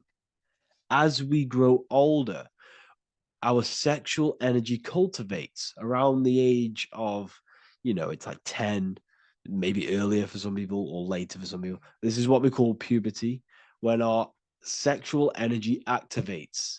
This is when the masculine and feminine energies are present within the body. And we are now given the ability to create human life. We're now given the ability to bring in a soul into the material world. Now, this is what we believe and know in the esoteric world. That is what sex is. You're bringing a soul from the astral into the physical. Okay? So, as you grow older, you gain this ability to use the power of creation. You gain this force within you that allows you to open a portal in the astral and bring in a soul to the material. Now, this power can be misused. This power is very powerful and should not be misused. In occult and esoteric teachings, we teach and learn sexual transmutation, how we transmute sexual energy into different areas of our life so we can grow and create. Because sexual energy is creative energy. It creates a whole new human being. So if we retain it, we can transmute it into creativity.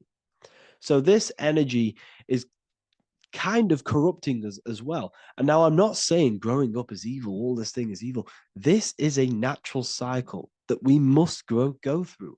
The soul of us must go through this cycle so that we learn, so that we overcome it, so that we gain mastery over ourselves, so that we expand ourselves. I recommend you watch the Evolution of Consciousness lecture that I did on my YouTube. An amazing lecture. Talks about the evolution of consciousness and how we're on a never-ending cycle of life and death and expansion. So leaving the Garden of Eden is symbolic. You see, Eve represents emotion. She's feminine. Adam represents action. That's why he bit the apple. You see, Eve takes the apple and tempts Adam because she's the emotion. She's the sexual desire. And Adam eats it. he releases. He misuses the power of his creation. He misuses his consciousness because of material illusions and material desires. This is natural, okay? As we grow older in this life, our soul has to experience sin. We have to experience negativity. We have to experience evil, okay? And we have to misuse this power within us to learn about it so we can overcome it and gain control over it. Now, this is why the Bible says in Genesis 3:6, for God doth know that in the day ye eat thereof, then your eyes shall be opened. Ye shall be as gods, knowing good and evil. This is very, very, very symbolic. We come into this world to experience a dualistic way of reality. We come into this world to challenge ourselves so the soul can grow, because the soul comes from pure love from God. But we come into this world so the soul may know what it's like to be evil. You see, we are like a seed. Our soul's like a seed. And when that seed grows, okay, and it's planted, them roots must grow to hell in order for the top of the tree and the roots to grow to heaven. In order for the soul to reach the highest states, it must descend down into the lowest states. Good and evil. This is the story of good and evil, okay? And this is the story, a psychological story of how the human mind has functioned in this life. This is what this story is representing of how our soul and mind is functioning, how our consciousness is splitting and growing up and evoluting. Okay. Like I said, snakes represent sexual energy. They represent, snake, when you've been snaked. This is why we say you've been snaked, because it represents a temptation of sexual energy. This is why the Kundalini is symbolized as a snake. This is the serpent within us that we can rise to activate dormant brain cells in our brain. And that's called the Kundalini Awakening. I'm not going to get into that into this video, but this is what it symbolizes, the tree and the knowledge of good and evil, because our body is the tree. Our central nervous system is the tree. The snake is our sexual urges and this false temptation that tempts us to interact with sin, the material world, okay, and go against our higher divine self. This is what it represents. Now, it's very, very symbolic. Not everyone is going to agree with this, but this is my interpretation of Genesis based on my research of occultism, symbolism, metaphors, and me studying the Bible. This is my interpretation, and I hope it resonates with you. It might not resonate with you, but this is what makes sense to me, and this is what has made sense to many other occult researchers who are in this space as well. Okay. So please leave a like, leave a comment, leave a subscribe. I'd greatly appreciate if you could, just give me some support on this channel. We're nearly at 100,000 subscribers, which is insane. I just want to say thank you all. And yeah, I will see you inside the university. If you join, I'll look forward to mentoring you, connecting with you on the live calls. There's a new symbolism course, which is going to be available very, very soon. And yeah, if you join the university, you also get a 30% discount on all of my products, astrology readings, one-on-one calls, all of my books. Yeah, so I hope you gain some insight on this video, and I'll see you in the next video, and I'll see you inside the university. Have an amazing day. What if the word Yahweh is proof that God is embedded in our very own being? Stay with me, because what I'm about to show you might change the way you see yourself forever.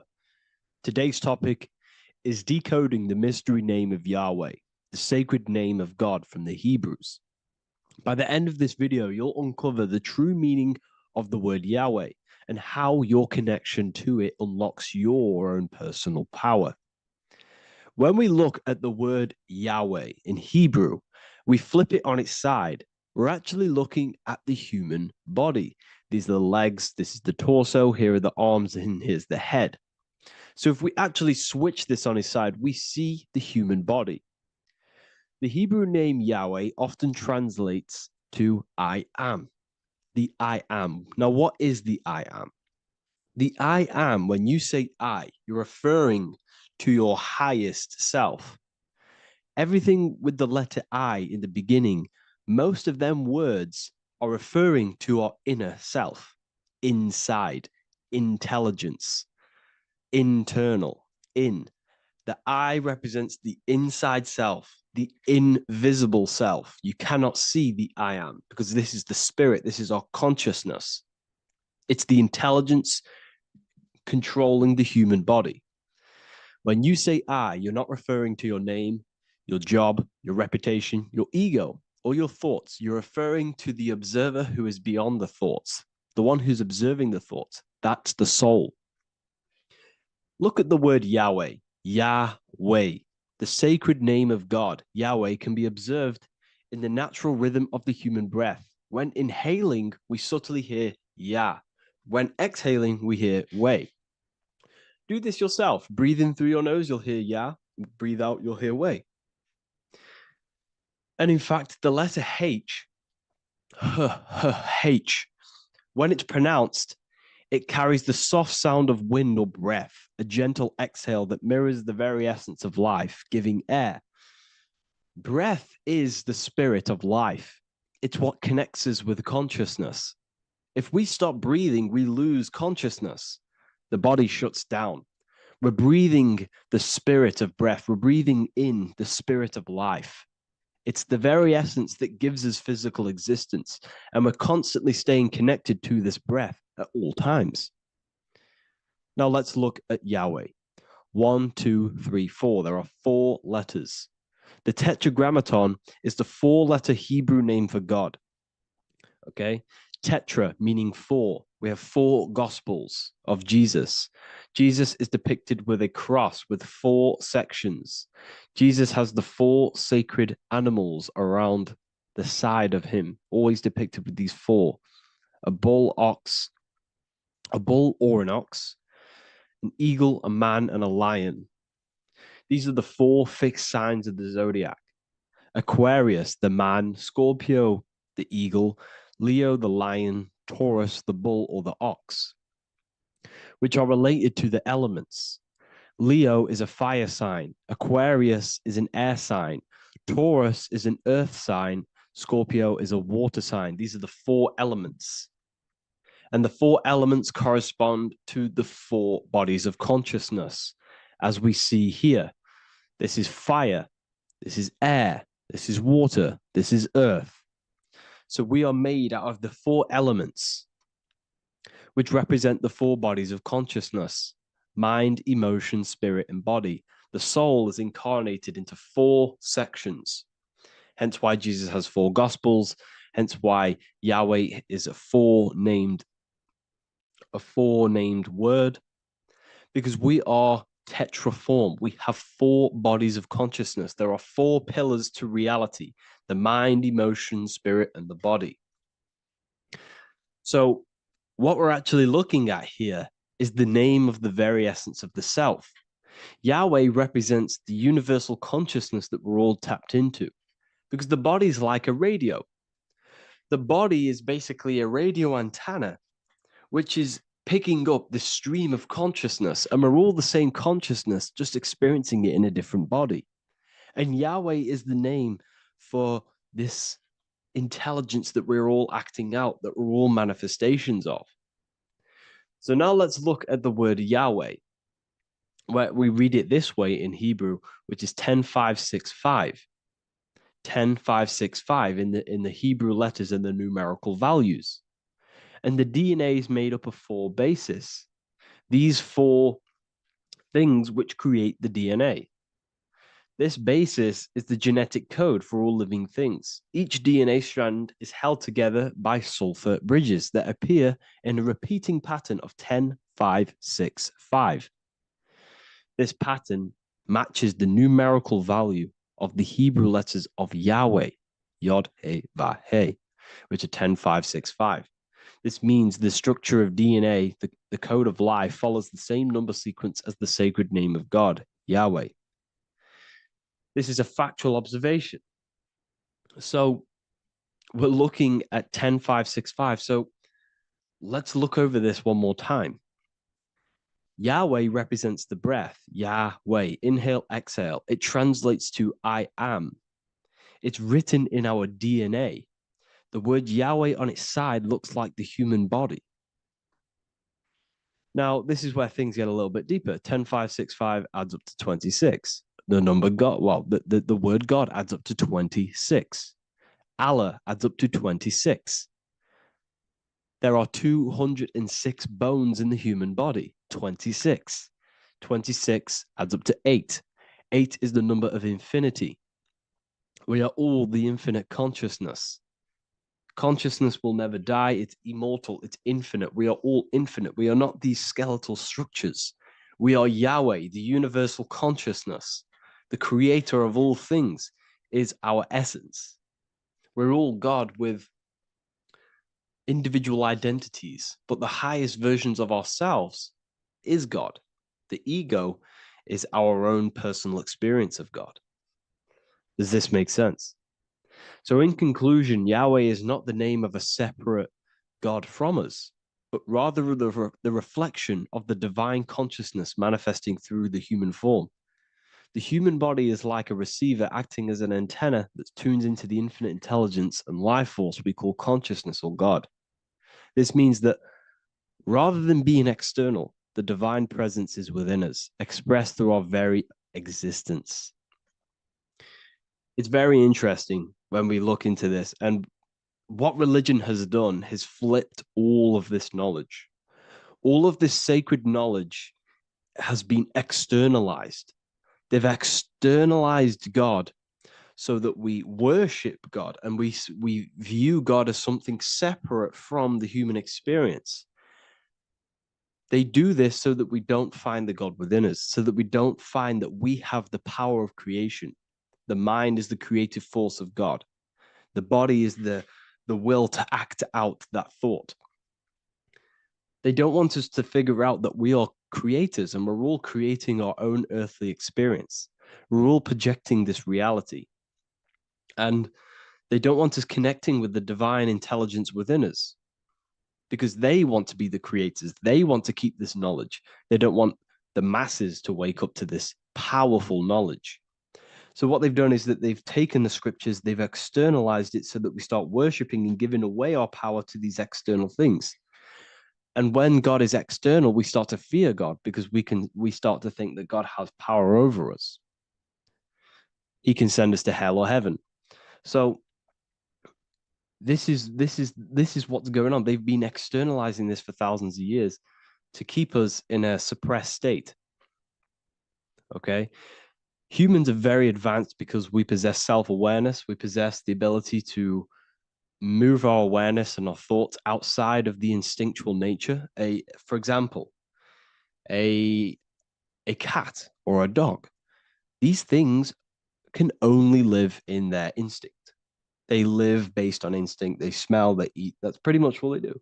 But humans, we have the ability to rise above that nature and turn to our infinite selves, our higher selves. We can move beyond our instinctual nature and create very advanced things.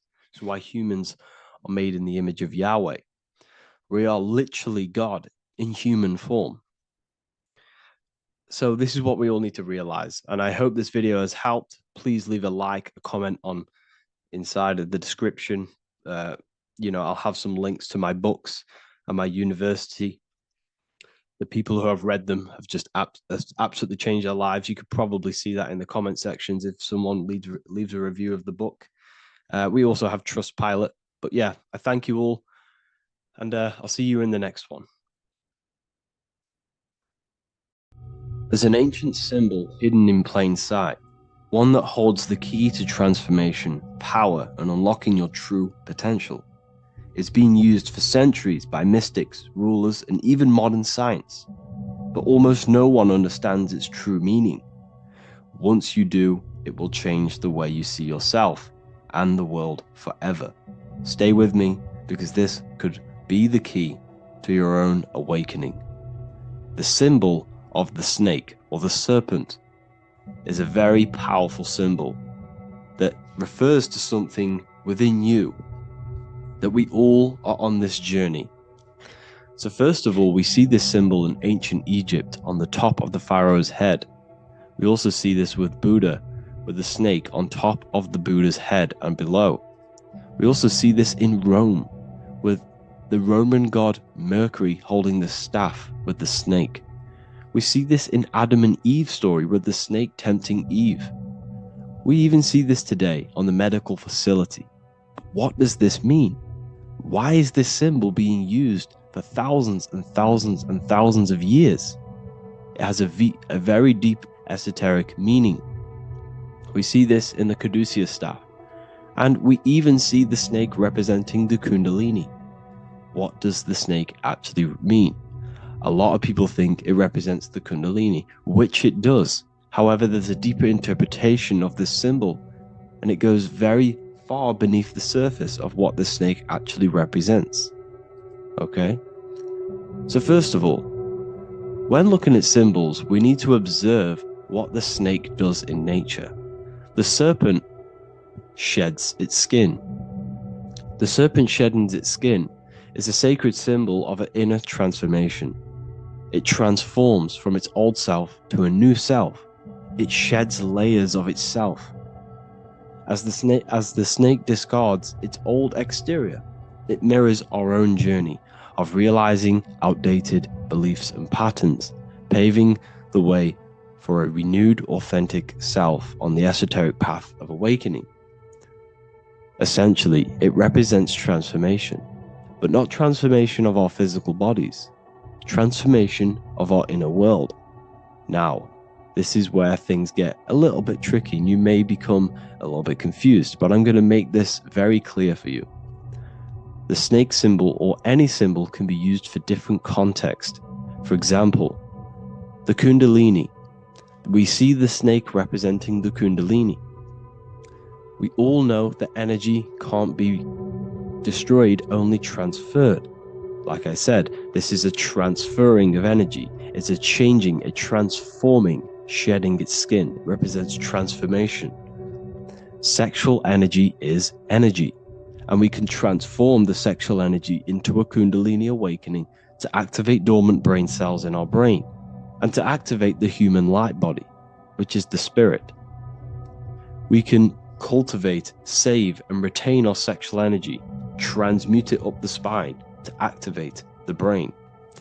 This is a symbol of transformation, of energy in this context. However, when we go to the emergency services, this does not mean the same thing as the Kundalini. The snake in this context represents transformation of health. When we are picked up by the emergency services, we are looking for a transformation. We are unwell, and now we need to transform to well-being. This is why they use this symbol. It represents transformation, especially with the pole and the snake climbing. It's climbing, it's transforming from the bottom to the top, shedding its skin, shedding old layers, transformation. We see this in the Bible with the snake tempting Eve to eat the apple of the tree of knowledge of good and evil. Well, what does this mean? Where's the transformation in this? Well, this is a very hidden one.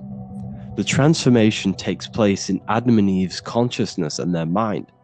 They go from a pure, whole state of consciousness, from being tempted by the snake, and they eat it and they transform into knowing the good and evil, into the dualistic ways of thinking and the dualistic meaning of this world. Let me rephrase that. They understand the dualism of this world, and they now understand the two good and bad ways of thinking.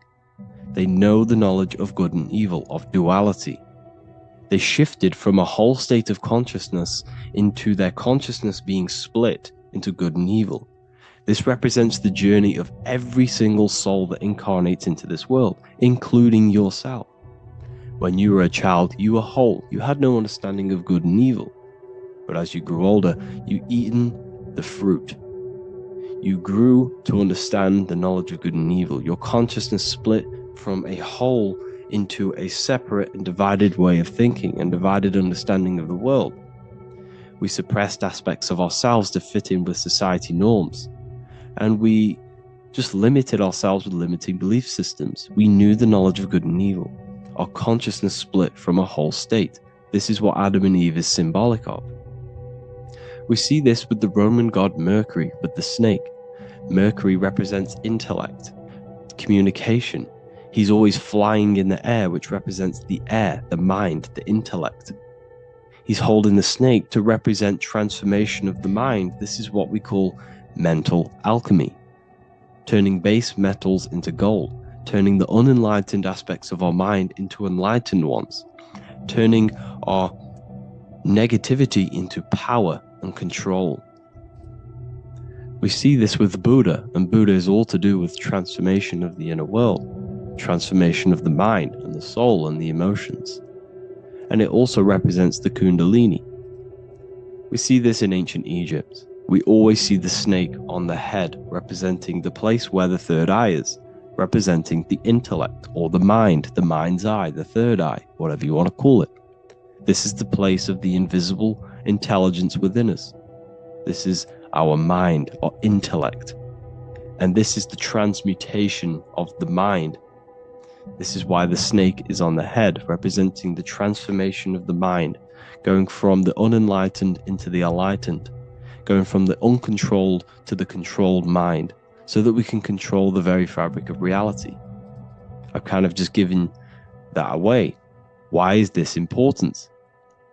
Humans are creators. We're the architects of creation, endowed with the divine power to channel the fourth dimension, which is the imagination, into reality. Each thought and intention is a seed. When nurtured with focus and clarity, transforms the unseen into the tangible experience. This creative process bridges the gap between the ethereal and the material. Humans are creators. It's impossible for you not to create. Whether you're doing this consciously or subconsciously, you've been creating your whole life, turning non-physical thought into physical reality. We are creators. However, the mind cannot create in a state of chaos.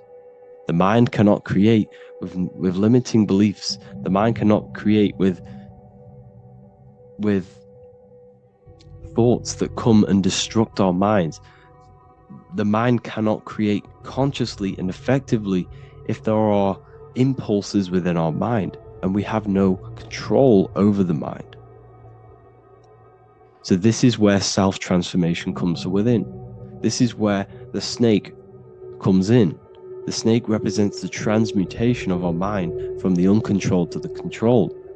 In this context of the Egyptians with the snake on their head, it's all to do with mental alchemy. In the occult tradition, the mind is seen as a delicate instrument that demands constant vigilance. Left unchecked, it reverts to archaic and destructive thinking patterns. Like a finely honed blade, it must be continually sharpened through discipline and self-refinement. In this unending process of unveiling and mastery, we learn to shape reality, harnessing the power of our thoughts to manifest the highest potential.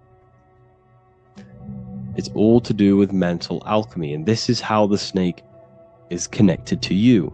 And what the snake represents to you, it represents the transmutation, the changing of ourselves, of our consciousness, so we can gain control in this 3D world. If we lack control, then we'll constantly be manifesting chaos. Now, there are 3 ways that we can transform our world, and we can slowly transform our mind. Now, this is not an overnight process. It takes periods of time of purification. And number 1 is affirmation. Let's say we have this dirty cup of water and we have a tap of water. And in this tap, it's pouring in more water, clear water. Over time, if I keep pouring clear water into this cup, it's going to slowly purify this cup. And then in the end, it will look like the cup on the right. It's the same with your mind. The cup represents the limiting beliefs, the negative thoughts, the negative mind, the uncontrolled mind. But if we keep repeating affirmations over and over and over again, such as I am disciplined, I am powerful, I am limitless, over time this can purify our subconscious and we can gain control over the mind, and we will become conscious of the thoughts that we are giving attention to. The second way is meditation. Meditation allows one to develop an off switch for the mind, providing a sense of control over it. Over time, we gain the ability to filter our thoughts and become more conscious of the ones we choose to engage with. Meditation, over a period of time, will give you this button that allows you to filter out negative thoughts. If you have a negative thought in your mind, you'll be able to become conscious of this and redirect your mind's attention. This is all about self-control, because remember, we become what we think about. The snake represents the transmutation of the self. And another way is visualization. Visualization allows your subconscious mind to experience the reality you desire, accepting it as truth. As the subconscious becomes more immersed in this imagined reality, it works to manifest it into your conscious experience. Your visual eye, visual eye. You're using the mind's eye to see and mold your future. That's what imagination is for, to create in your future. You can become your future now in your imagination. And this can slowly purify your consciousness, slowly purify your mind, which will then, if you do all three of these over periods of time, you will see great transformation from the inside out. And your outer world will start to mirror your inner transformation, because it's as within, so without. You change your inner world of consciousness, of thought and emotion, you'll change your external reality and your circumstances. So I hope this lesson has gave you a great understanding of what the snake actually represents. And now that you see it, you will see this everywhere. Every time you see a snake, you know it represents the transformation. So please, if you can, leave a like, comment, and subscribe, and turn on the alerts to make sure you never miss a video. And if you have any video suggestions, feel free to make a comment and I can make a lecture on it. I appreciate you all watching this video today, and I'll see you all inside my university if you're inside, and I'll see you all in my Telegram if you join, and I'll see you in the next video, of course. Thank you and take care. Welcome to Revival of Wisdom. This video is going to be about the flat earth and the breakdown of the whole cosmology. We're going to be digging very deep. I've got a lot of pictures and images to show you, and a lot of dots to connect. So let's start with the Freemasonry art. So this artwork we have here is the Freemasonic cosmology, as they know and believe. So what is it symbolizing? We obviously have to start off with the four pillars representing the four corners of the earth. The four corners with duality. You see, there's everything on earth. There's good and evil. Good, evil, positive, negative. Good, bad. This is the checkerboard. This is what it symbolizes. Okay. Obviously, we have the sun, the moon. The sun gives you energy. It's the anode. The moon is the cathode. It's the opposite. It takes your energy. So therefore, you become sleepy when the moon comes out. You see, everything on Earth, everything in the universe is balanced. There's complete balance symbolized by duality. There's always two opposites. We have the all-seeing eye and obviously 7 stars representing the 7 planets, but not planets as in we know planets. They're not physical spinning balls of gas. They are energies, they are lights emitting from the realm above this realm. They are lights through the firmament, through the electromagnetic field. So let's go through that again. The 4 corners, duality, positive and negative, cold, dry. Everyone on Earth has an opposite. Everyone, there's 2. Okay, and then we have the sun, the moon, the 7 planets with a 5-pointed star. What's the 5-pointed star? Of course, it's the 5 elements: spirit, water, earth, fire, and air. Okay, that's what the 5-pointed stars symbolizing, the 5 elements of Earth. And then, most importantly, we have the compass. The compass is very, very important, hence why it's in the center. The compass is symbolizing many, many things. And one of the most important things, but we'll get into that after. We have a boat with water outside of the Earth. So we have a boat on water, symbolizing the waters separated by the firmament, the waters above, separated by the firmament from the waters within the firmament, the Earth. So this is what it's symbolizing. So the compass, what's the compass?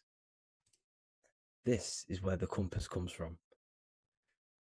The Polaris, the most important star there is, because it's in the center of Earth, the sun, the moon, and the black hole, black sun.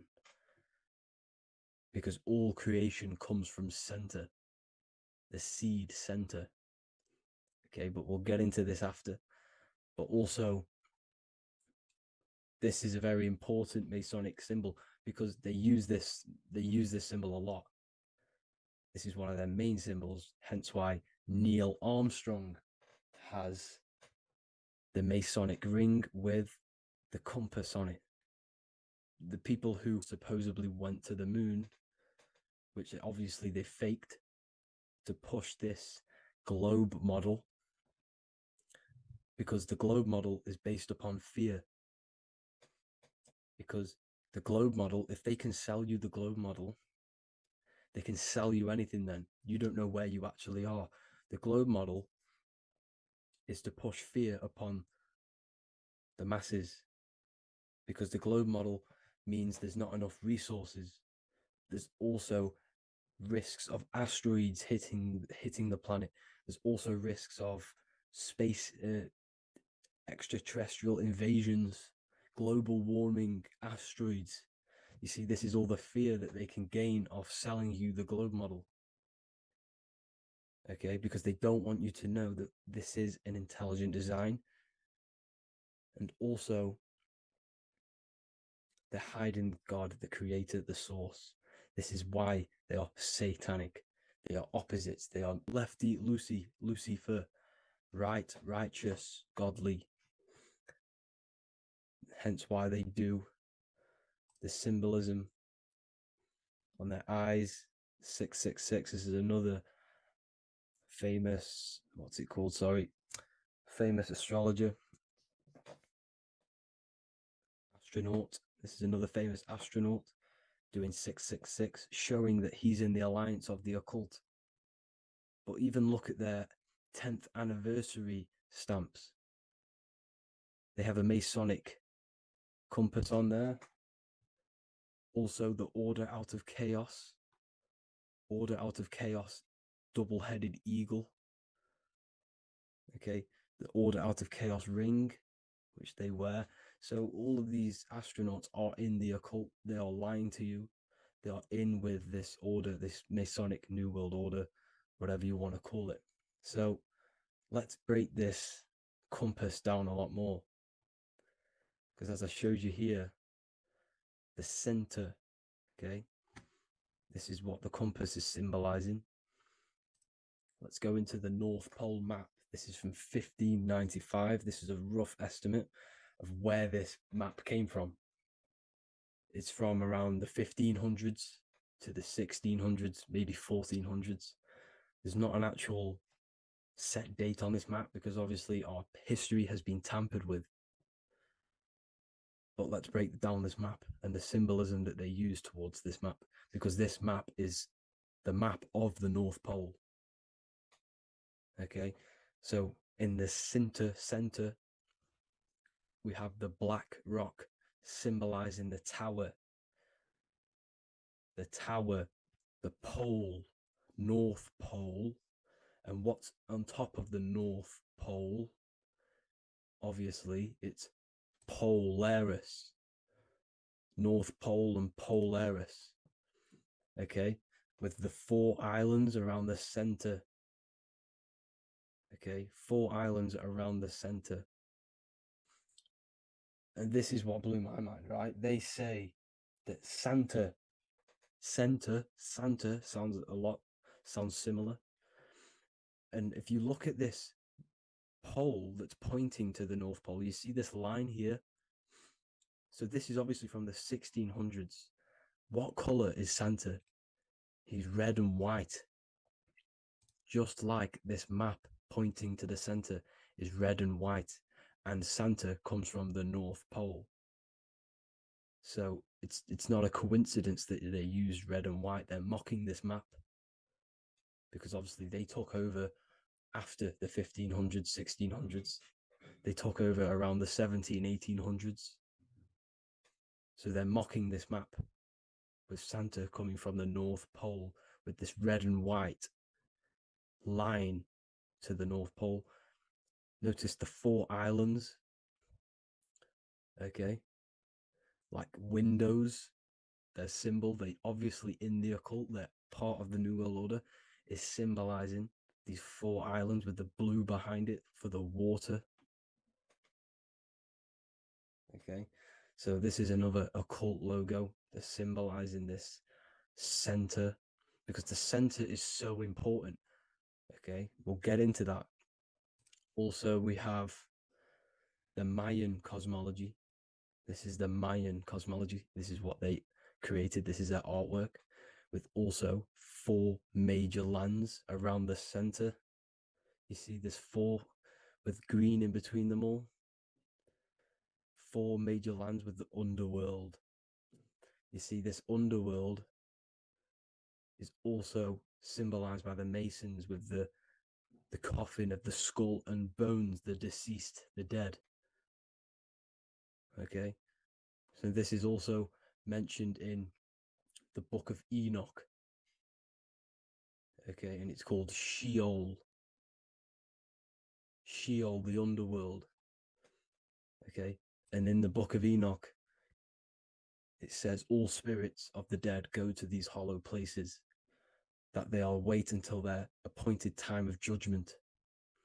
And it also says in the book of Enoch, there are 4 hollow places underneath. 4 as above, so below, representing the 4 islands.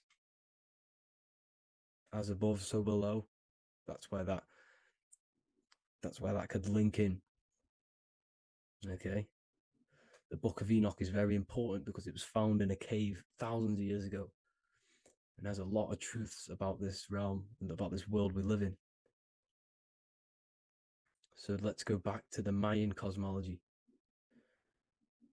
So the ancient cosmology, they all must have had some sort of communication. They must all be at peace with each other, because all of their cosmologies linked together. See the Greek, Babylonian, Indian, Celtic. Okay, they're all linked in together. They all knew that they were in an enclosed system with an underworld and obviously a firmament. Okay, so this is what they all knew. They all must have had some sort of communication. They were a lot more advanced than us. They knew the center of the realm. Okay, and obviously the United Nations flag also symbolizes their center. You see how it has like a grid with a circle around the center. It's symbolizing that center of the realm, because that center of Earth is so important. The United Nations flag, all have it. See, some different ones all have that circle around the center. Because the center is the seed. All things come from a center. So the Taurus field is so important because it is the spark of life. It's the building blocks of the universe, this creation. Because all things have a Taurus field. Just like an apple with what's in the center of an apple, a seed. Because the center is where the energies hold, is where the energies meet. And it creates that spark of life. Just like your heart is the center of your body. And it has an electromagnetic field. Because the center, all things come from the center. So this is why the North Pole is so important. Because this is why it's so important. Because this is where the creation sparked from. The center. This is where the most electromagnetic energy is stored. So this is why the northern lights come from the center. It's electromagnetic energy. This is what the northern lights are.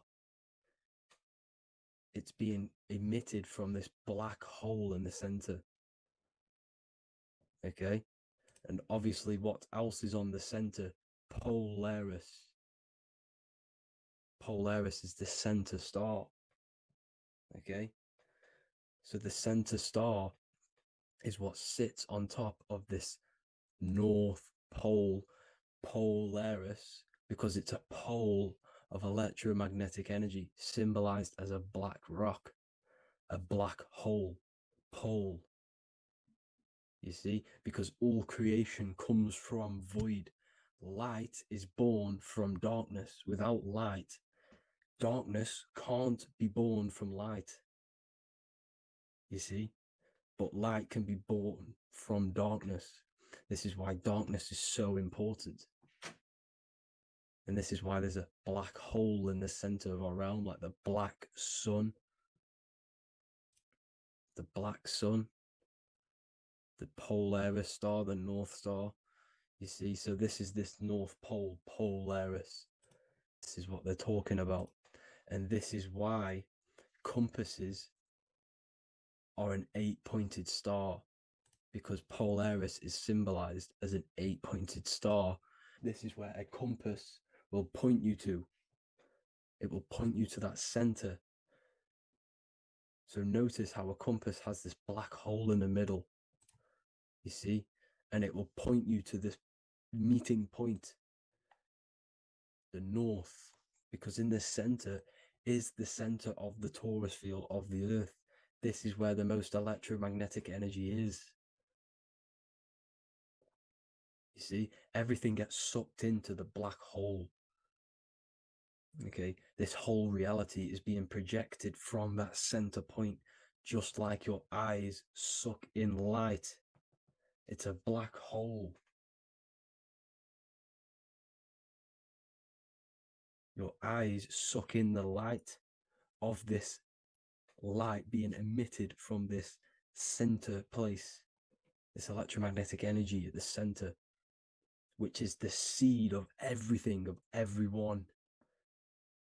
You see, just like an apple has the seed in the center in darkness, because in the center of the apple, it's dark. It's black. It's pitch black. But that's where the seeds are.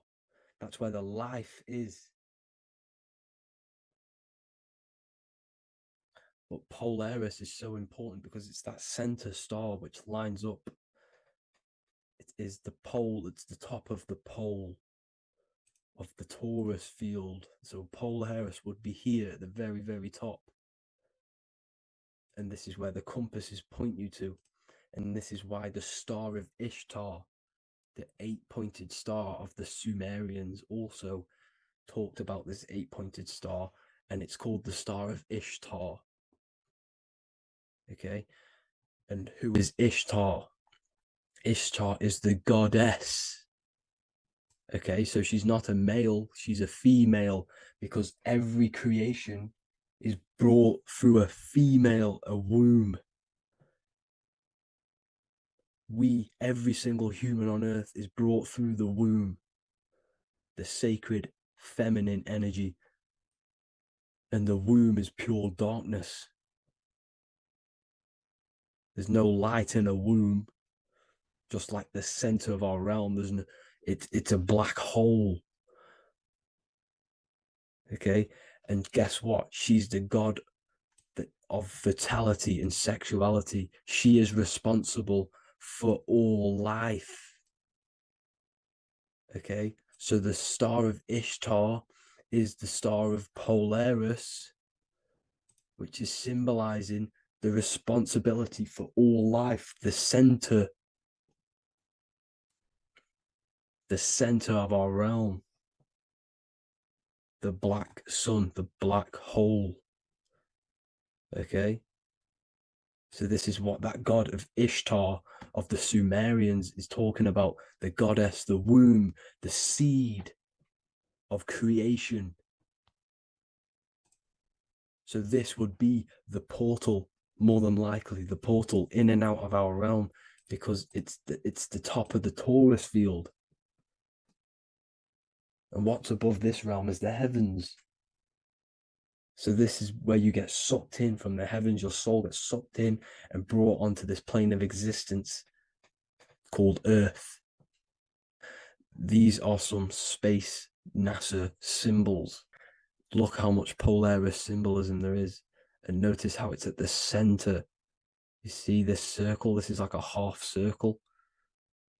And at the center is an 8-pointed star of Ishtar.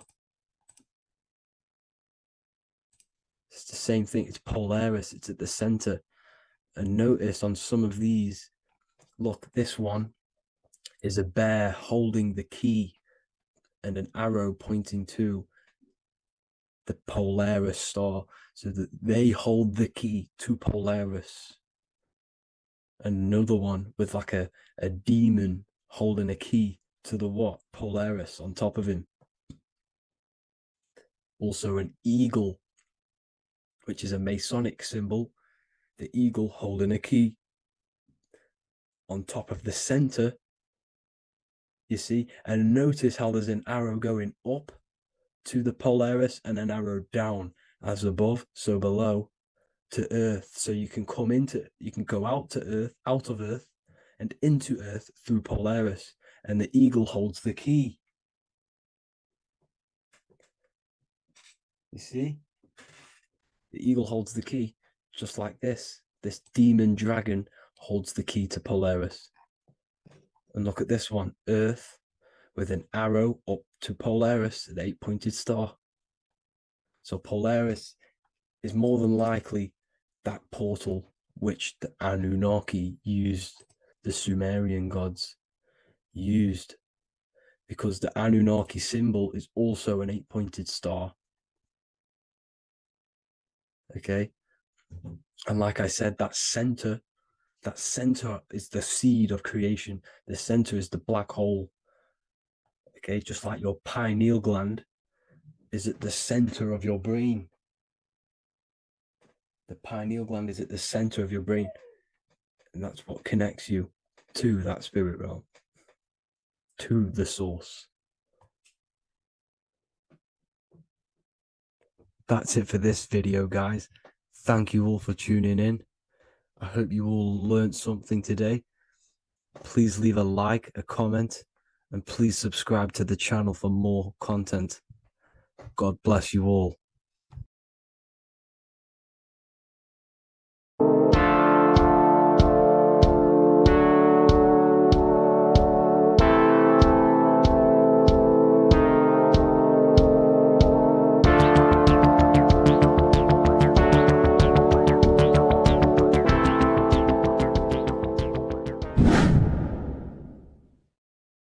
Welcome back, people. We're back with another video.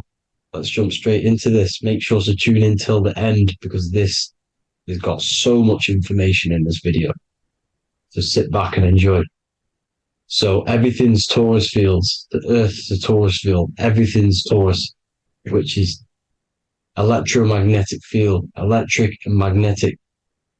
The center of the Taurus field is where the two opposing forces meet in the center. And this is what creates the plane of inertia, the dielectric plane of inertia. Okay? You got red shift, blue shift, positive, negative, south and north pole, right? This is what the ancients were showing with the tree of life.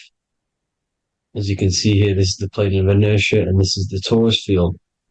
Everything consists of this. Everything is a Taurus field. A atom is a Taurus field. Okay.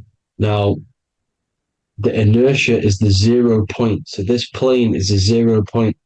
It's the balance between two poles. Okay. Now, this creates matter because matter is two opposing forces in motion equalized. So these two forces coming together is what creates matter on this physical plane. And this is why we can't see the electromagnetic field, because it consists of one of the elements, which is either electric or magnetic. But when they combine together, it's what creates this physical plane, which is physical matter, which is light in motion. Now, everything is one. Don't get confused by duality.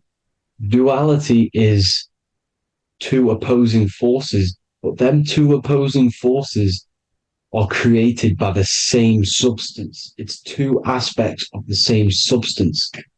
So, for example, water and ice are the same thing, you know what I'm trying to say, but it's two aspects of the same substance, because all is one. The whole universe is one. All goes back to the one, which is God, the creator, or magnetism, whatever you want to call it, because magnetism pulsates. Electricity has two poles, red shift, blue shift. Okay, so red shift, blue shift is electricity, and electricity vibrates, and all vibration always comes back to a standstill point.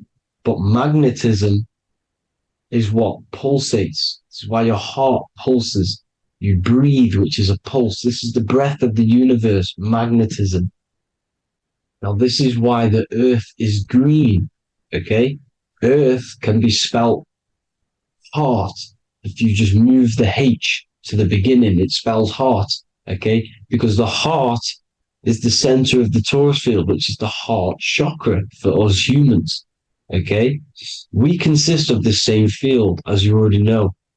Heart being the center, which is green, which is the center of the seven colors. The center of the seven colors. This is the most powerful chakra in your body. People think it's the crown chakra, but it's the heart chakra because it's the center of the Taurus field.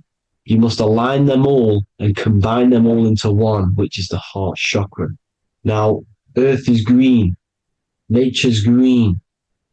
Okay, this is because we live on heart chakra, the plane of inertia. It's the center of the Taurus field. Okay, and this is what the Egyptians called Isis, which is nature. Nature is balanced, and nature is female, Mother Nature, because it looks after us with the fruit it grows with abundance, and the water. It's a female energy, Mother Nature, and this is the symbolism of an equal, balanced arms. This is the scales, it's balanced. Mother Nature is balanced. This is why the sky is blue, because what comes after the heart chakra? Blue.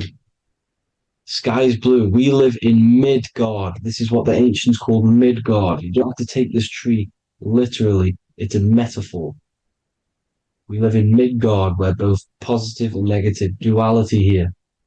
Now, Mount Meru. Mount Meru was known as the center of the earth, okay, or known as Hyperborea. And this is the North Pole, the electromagnetic North Pole. But when I say Mount Meru, it's not an actual mountain. They weren't saying there was a real mountain in the center of the earth. a magnetic rock. No. The plane of inertia, okay, there's something called a hyperboloid. That's what it's called, a hyperboloid. And this is the center of the Taurus field. And this hyperboloid is what is in the shape of a mountain, you see? So if I go to this next one, they say Hyperborea on this map. Why do they call it Hyperborea? Because this is the hyperboloid in the center of the Taurus field. And this is the electromagnetic mountain, a metaphor. Mountain, what they're metaphorically saying, this is the electromagnetic mountain at the center, the double vortex, the center of the Taurus field, which is the North Pole. Pole of electromagnetic energy.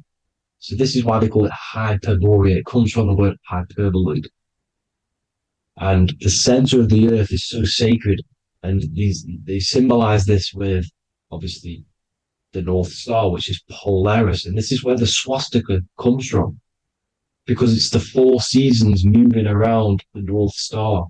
This is the Big Dipper constellation moving around the North Star, which is Polaris. There's that pole again. Pole.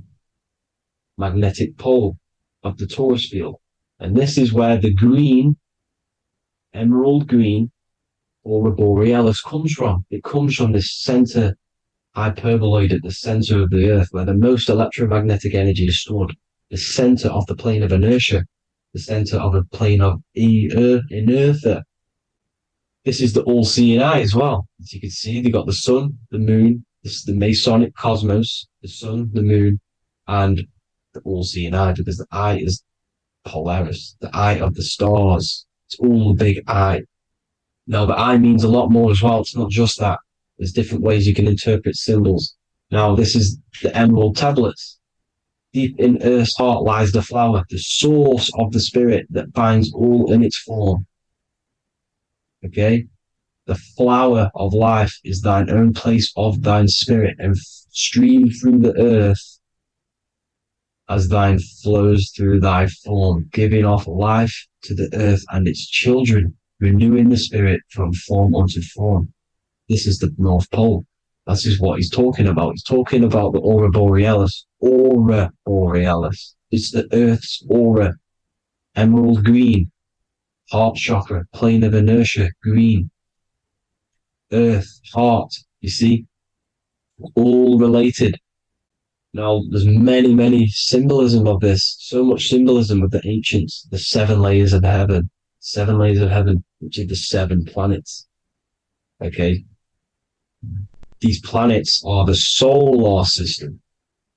It's the solar system because we are the soul. We are the sun, the soul. And we're inside of a solar system, which is the 7 planets. That's why there's 7 layers of heaven.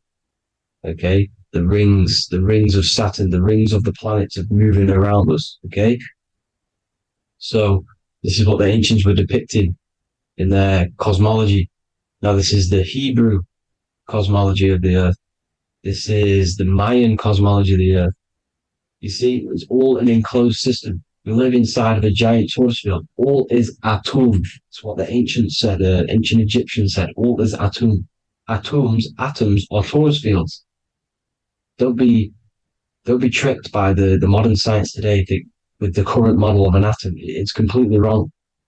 They're hiding the Taurus field. They're hiding the electromagnetic field, which is in everything. Absolutely everything is in motion, and motion comes from this field. And you see, this is upside down, but this is I think it's pretty sure it's candles, but the 7 candles, the 7 planets, the 7 Elohim. You see, it all goes back to the stars and the heavens. Now, this is how the earth really works, with the stars on the outside of the cosmic egg, and then the Taurus field spinning around the sun and the moon, the positive and the negative charge. The sun gives you energy, the moon takes your energy. The moon controls monthly cycles. Moon is mon. This is etymology. Mon, month, money, demon, monster. Stir is star, moon star. We are all stars. Youngster, minister, superstar, Hollywood star. We're all stars. We come from the stars, which is heaven. Our soul comes from the stars. You see, we are the universe. The image of man is made in the universe. We are a microcosm of the universe. The universe is a macro. We are micro. We consist of everything: the body, mind, and spirit. The sun, the soul; moon, the mind; earth, the body, mind, and spirit. We have 12 systems in the body, which are governed by the 12 zodiac signs, starting at the Aries, which is the ram of God, all the way down to Pisces and Capricorn, kneecap. It all goes back to the stars. We are the stars. We are the universe. Everything is inside of us. Everything. Like they say, the Temple of Solomon, the temple of the soul and mind. The soul, the temple is the body. The soul is the soul, and the mind is the mind. The temple of the soul and the mind, body, mind, and spirit. We consist of the 5 elements: air, spirit, water, earth, and fire. We consist of everything. We are the universe. We're made in God's image, which is the universe. You see? Now, everything goes back to the stars. The ancients worship the stars because the stars govern everything. They govern the systems in the body. They govern your life. This is why your zodiac is so important, your sign. Each zodiac has a specific element associated with it as well. Aries, which is the first sign, the Ram of God, the Lamb of God, which is a fire sign. Fire, first. Fire, first. F-I-R, this is etymology. The cerebrum, ram, which is in the brain. Aries, the ram, controls the head, the face, and the nose upwards. So it controls the cerebrum. The Torah, which is, I'm pretty sure it's the Hebrew Bible, which is the Taurus. Tornado comes from the Taurus field. You see? Everything's inside of you. It all goes back to the Taurus field, and the Taurus field is everything. Now, like I said, 12 zodiac signs, 12 systems, 12 cranial nerves in the brain, the 12 disciples of the Bible. All symbolic. Have to read the Bible properly. Now, this center, at the center of the earth, right? This is what's stirring the ether. And the ether consists of the 4 elements. Because there's 5 elements. Spirit can be called ether. People call it spirit or ether. Ether is pure potential, pure energy. It's what connects the astral to the physical. It's the dimension between the physical realm, which we're on, and the astral. So it has pure potential. It's pure energy. This is why we say either. I either want to go there or there. It's connecting 2 scenarios. That's what the ether is. It's connecting the 2 worlds, the astral and the physical. The center is like the cosmic womb. There's a black hole in the center. This is the center of the Taurus field. This is the womb of creation. This is the womb of creation. And inside of this black womb with the 5 elements, and everything's being stirred around. Everything's in motion. Light is motion. Everything's motion. Now, like I said earlier, light crystallizes into physical matter.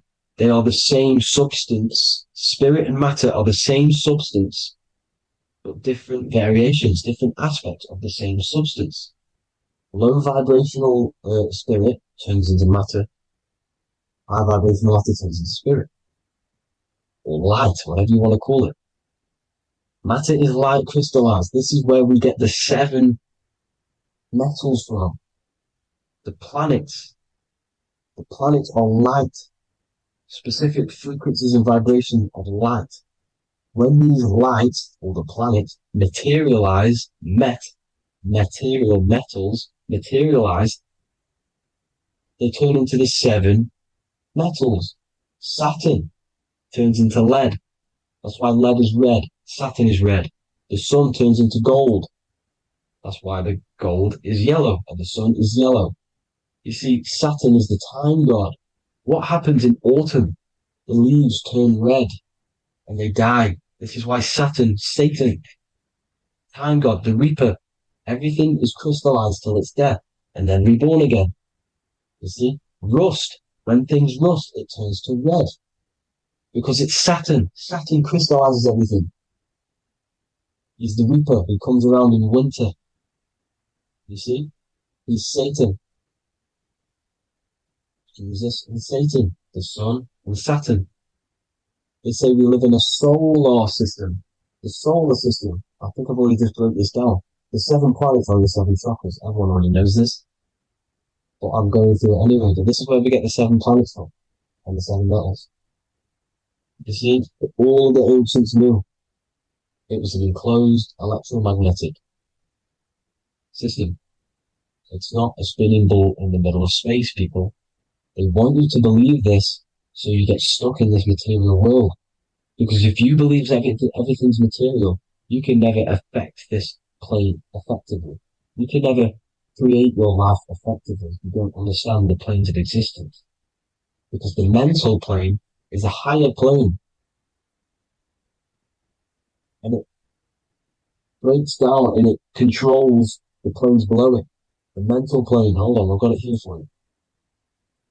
The mental, the astral, etheric, and physical. Etheric connects the physical to the astral, but the mental is what's above them all. You see? Now, it's important to understand this. It's important.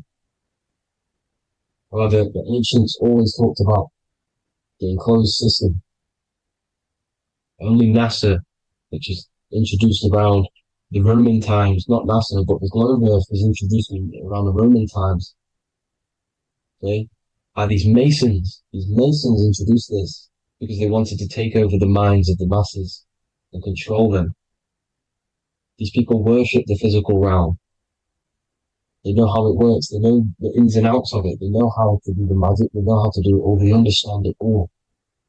That's why Masonry have to take the oath. The oath of not speaking. You're not allowed to speak about anything you learn about in Masonry. Because they're discovering the truth about your mind and how it creates reality and stuff like that. So, this is the Masonic cosmology. The 5-pointed star, the 5 elements. The checkerboard for duality, positive and negative. The 2 aspects of every substance. This is another ancient painting depicting the firmament. The stars inside the firmament. The sun. You see, the ancients worshipped the sun because it's so important for sustaining our life. It's the only reason we're alive is because of the sun. But then people think it gives you cancer today. They brainwash you to think the sun gives you cancer when it's the #1 source of all life. They want you to believe it's a big, spinning, dangerous ball in space. It's not. It's here to give us life. It's God's Son. That's why Jesus is known as God's Son. It is the Son of God. God created that to sustain us. You see? So it's important you understand the true cosmology of where you are. Because if you don't know where you are depleted of all of your morals. You're depleted. You're demoralized. You're lost. You don't know where you are. You don't know where you exist. Okay? Once you accept the globe model, the heliocentric model, you will subconsciously think that you come from nothing. This is why they implemented the evolution theory just after the globe model was introduced by Charles Darwin. Charles Darwin came in after the globe model. He's a Mason. He was another Freemason. And implemented evolution where we came from monkeys because they want you thinking less of yourself so they can manipulate your mind. You see? They want to manipulate your mind and they have done since you got here. Since you came through that portal, you were manipulated from that day to believe this, believe that. The true cosmology, the truth will set you free. You'll understand things better. You will feel better in yourself when you know the sun is here for you. You'll feel better in yourself that you know that you didn't come from a monkey. You were created as a human, a manifester, a creator. You're so intelligent. Your mind is amazing. It can manipulate matter, mind over matter. See? Thank you all people for tuning in. Tap in with yourself. Love yourself. Find the truth. Spread the truth. Nothing dies. Nothing in this creation dies. Everything's energy. Everything's light. Light can never die. You're a light being. That's why it says Q. Q man. Q is light in Hebrew or Latin. You're one of the two. You are light. You're a light being. You never die. Ever, ever, ever die. Ever. Stop thinking you're going to die. This body will die because it contains electricity. And electricity always goes back to a standstill point because of vibration. Electricity vibrates. You are pure light. You will never ever die. Thank you all people. God bless. Make sure to like, subscribe and share.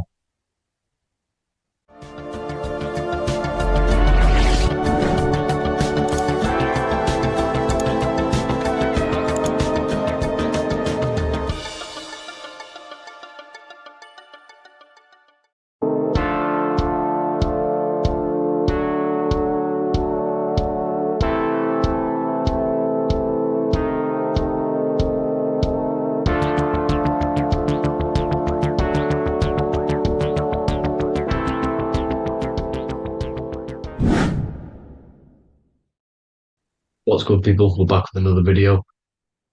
This is going to just be a quick video. Manifestation, magic, bending reality. So let's jump straight into this. So you have a conscious and a subconscious part of your mind. The conscious is what you're conscious of, what you're actually doing, where you can choose or not. However, the subconscious is the part of your brain which is automatic. So all of the systems in your body, like the digestive system, your heartbeat, these are automatically being ran. And you do not have to tell these systems to do anything. You do not have to consciously tell your heart to beat. It's automatically doing it. And this is what the subconscious mind is controlling. It's like the dark aspect of your brain or your mind. It is the way bigger aspect of your mind. Okay, it controls all the systems in your body. Okay, and this is where all of your programs are. So when you're in it from your childhood, what you've learned in school, all of these things are being kept in your subconscious, maybe traumas and stuff like that. So the subconscious is the female aspect, and the conscious is the male aspect, because the male is all about action and doing, and the female is more about creation, creativity, intuition. So you have a right and a left hemisphere of your brain, and these are obviously male and female. The right side of your brain is your female. It's to do with creativity, imagination, intuition, insight. Okay. And this is one of the most important sides of the brain. This side of the brain is the most attacked by the elites, whatever you want to call them. This side is one of the most important because obviously your intuition is a massive part of reality. And if you don't have intuition, then you lose track of the things around you. You can't consciously feel if things are wrong or right. They don't want you to have intuition or creativity or imagination. They want you in the left side of your brain, which is just reasoning, logic, and basic things. So they just want you to tell you what you want, tell you what to learn, and then that's it. They don't want you thinking for yourself, which is the right side of the brain. So whatever the conscious side of your mind impresses the subconscious side of your mind. So if you do affirmations, for example, if you consciously do affirmations every day, you're reprogramming your subconscious mind. You're impressing a vibration and a word into your subconscious mind, and therefore it will reprogram it. So the male and female aspect are symbolized by the Star of David as well. The male being the upside triangle, the female being the downside, connected all in one, because we both have male and female energy. So every thoughts are electric, which is the male aspect. Emotions are magnetic, which is the female. Each thought creates a wave of vibration in all directions. So think of it like a water drop in a pool, but it going out in every single direction. It's not just flat. And these thoughts have a certain frequency, well, has a certain vibration. That vibration has a certain frequency. And this affects your aura. Every thought, every emotion directly impacts your aura and the strength of your aura. So if you're angry all the time, your aura in the astral plane will look red. However, if you're happy, it'll be more like blue and green. So it's very important. Your electromagnetic field is created out of your emotions and thoughts, and that affects reality because you're 60% water, and frequency and vibration create certain patterns and has a certain effect on water. We'll get into that after this slide. So each thought that people are thinking around you, you are actually subconsciously picking up these thoughts because it's emitting this vibration in all directions. So this is why you can pick up thoughts of other people on the odd occasion. However, when you're more in tune with your intuition, your right side of your brain, you can start to pick up on vibrations, thoughts, and other people's auras. You can pick up on the energy once your third eye is open, and you know whether you should be in that environment or not. This is what we call an atmosphere when we go into a room and you can feel the tension if someone's been arguing, for example. This is the atmosphere, this is the vibrations, these are people's auras emitting these certain frequencies and vibrations. Okay. So our aura is contained of multiple layers. Obviously, we have the physical body. This is the electromagnetic layer. However, you have the different planes of existence, the spirit, mental, astral, etheric, and then physical. The physical is the lowest plane of existence. And the physical plane is a product of all of the planes above. So the mental impresses on the astral impresses into the etheric, and then the etheric creates the physical object. So the mind is the root cause of reality.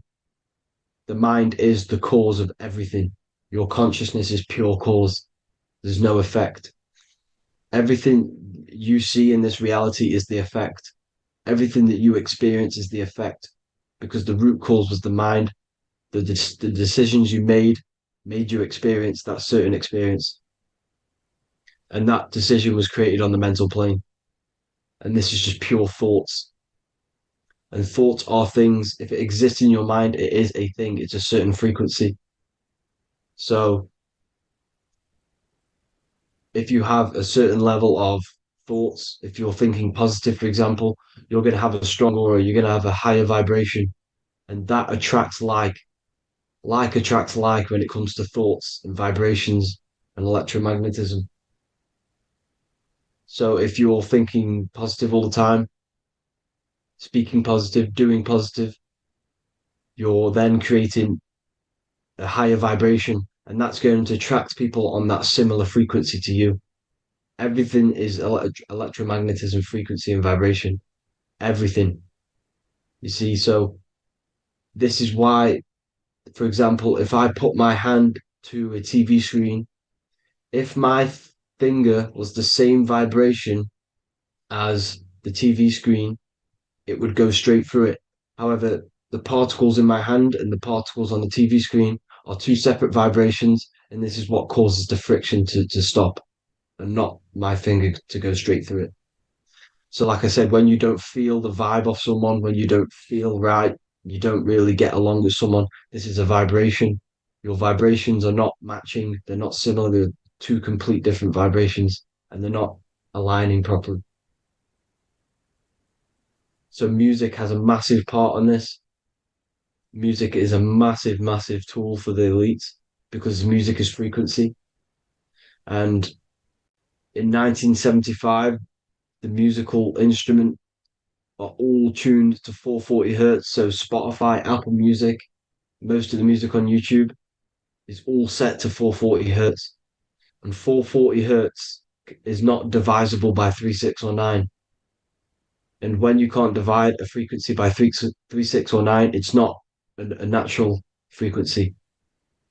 As you can see here, this is 432 hertz. This makes a nice geometric pattern. However, 440 hertz is a distorted pattern. So when you listen to this actually shuts off the whole right side of your brain. Like I said at the start, this is the most attacked side of your brain. It's to do with creativity, imagination, intuition. When you listen to 440 hertz, it shuts off the whole right side of your brain. And obviously shutting off all of these forms of your brain. Music is very, very powerful tool for the elites because it's the only thing which can enter your soul or your ears without consent, your body without consent.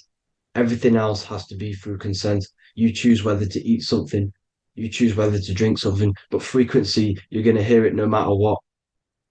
This is why it's so powerful. And music influences the body in many different ways. It's the most powerful imitator of everything. It directly affects all listeners.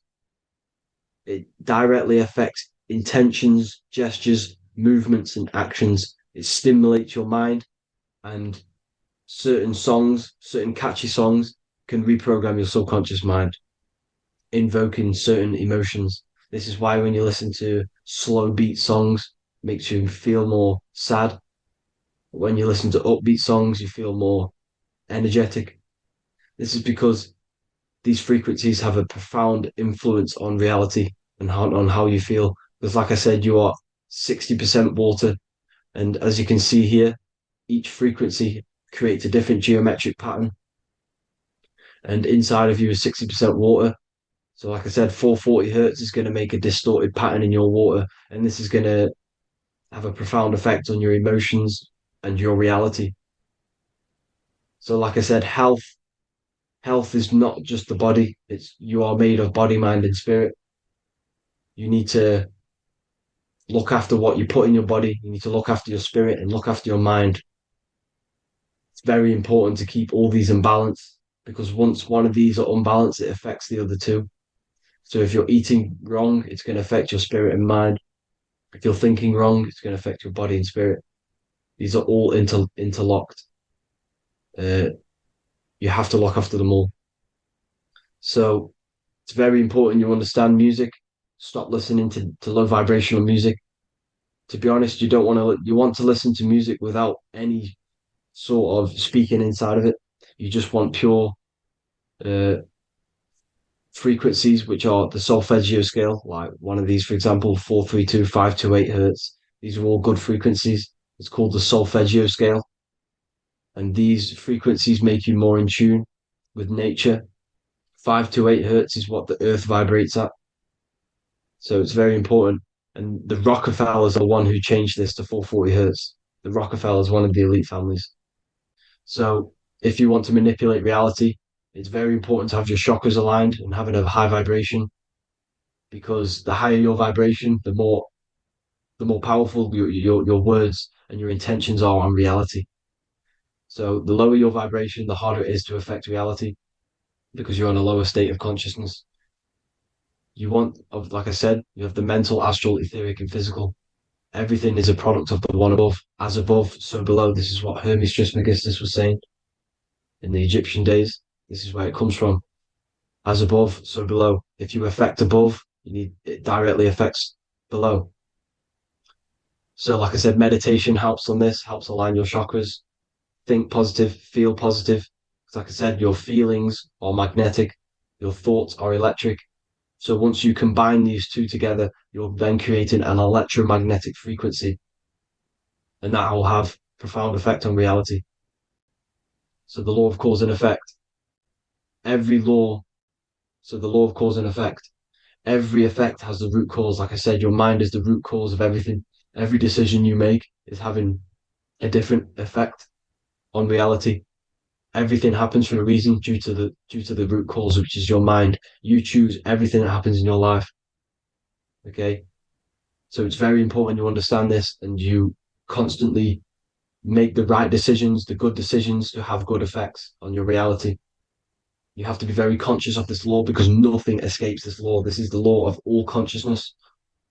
So think about it. Imagine a massive ball of consciousness. However, off this ball are different sparks, and each one of these sparks are in each and everyone's body. This spark is governed by these laws, the law of cause and effect, the law of correspondence, the seven hermetic principles. It's very important you understand this because this mass ball of consciousness is what is obeying these laws. And everyone has this spark of consciousness inside their third eye. And like I said, everyone is the same consciousness. This is why if you do bad onto someone else, that will directly affect your reality. So if you hurt someone, it's going to come back to you in one way or another because you are that same consciousness. This is like a mirror reality. As within, so without. Whatever you feel on the inside, you're gonna see that on the outside. You're gonna experience that reality, whatever you've impressed. So there's different ways to bend reality to your will. This is kind of a sort of magic. So obviously you have black magic, which is manipulating reality to harm and influence others, or to be very selfish. And then you have white magic, which is manipulating reality for the good of humanity.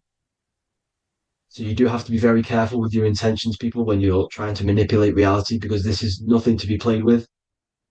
If you are manipulating reality for the wrong reason, it's going to come and bite you in the ass in some way or another. Because everything is balanced.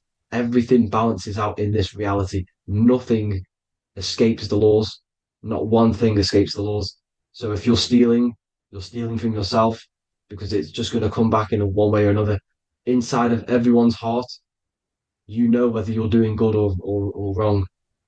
You can feel it when you do something wrong. You can feel it when you do something good. The heart is the center of the Taurus field. It's balance. And this is why you say follow your heart, because it's the center of the Taurus field. It's very important to listen to this inner voice inside of you because that is telling you the right things to do, the good decisions to make.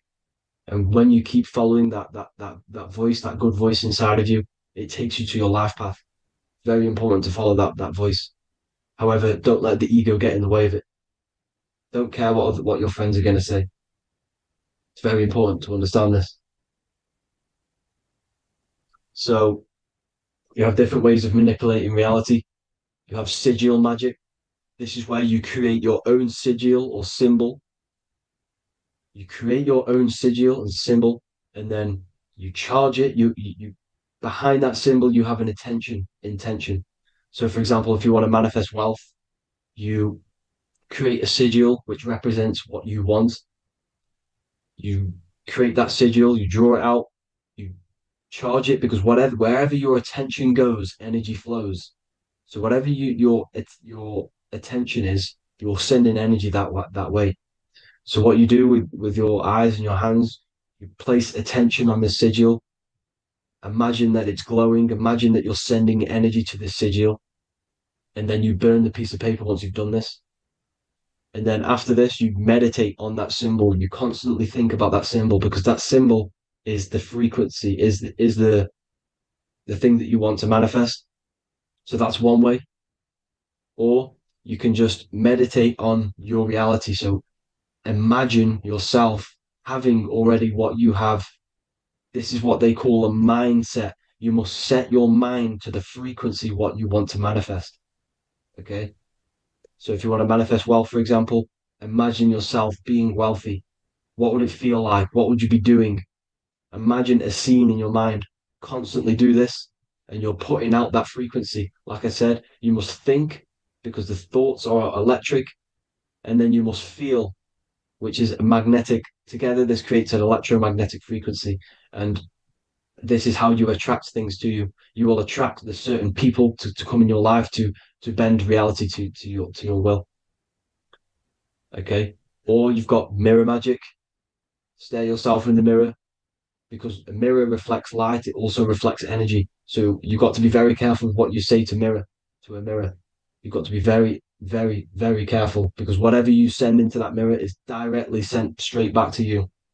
So if you're thinking negative, you're sending negative energy back straight to you, and that's going to have an effect on your reality. Affirmations are very important because your words are frequency. Your words are vibrations, and each word you say has a certain frequency. If it's positively charged, it's going to affect you positively. If it's negatively charged, because like I say, your brain and your mind is like the director of energy. That's what your brain is. And it directs energy into certain things. You can either positively charge it or negatively charge it. And this brain is creating your reality constantly. It's manifesting your reality constantly in the present moment. So this is what the government knows. The government know your mind is the root cause of reality. This is why they call themselves a government. Government. The New World Order is not being manifested by them. They are controlling the information. They are controlling your perception of this reality. And they know the mind is the root cause of reality. Therefore, if they control your perception of reality and your information, what you believe, you're going to manifest that information, that perception. So we, the people as a collective consciousness, are the ones manifesting this New World Order. You see? So this isn't black magic. They're actually tricking us into manifesting their own their plans, this New World Order. You see? This is how smart these people are. They know how to get around the laws of reality. They know how to bend reality to their will without facing the consequences. They're getting humanity to do it. You see? There is a collective consciousness. As like I said, we all have that same spark of consciousness, right? So as a collective consciousness, we are on a very low vibration at the moment. However, we are waking up rapidly. There are more and more people waking up at the moment, and light always chases away the shadow. Light is a lot more powerful than darkness, you see. So one person waking up has a massive effect than one person being asleep. It has a profound effect. Because like I say, the light always chases away the darkness. It's more powerful. The light is always more powerful. High vibrations are more powerful than lower. So that's it for this, people. I hope you all enjoyed. This is a short, quick video. God bless you all.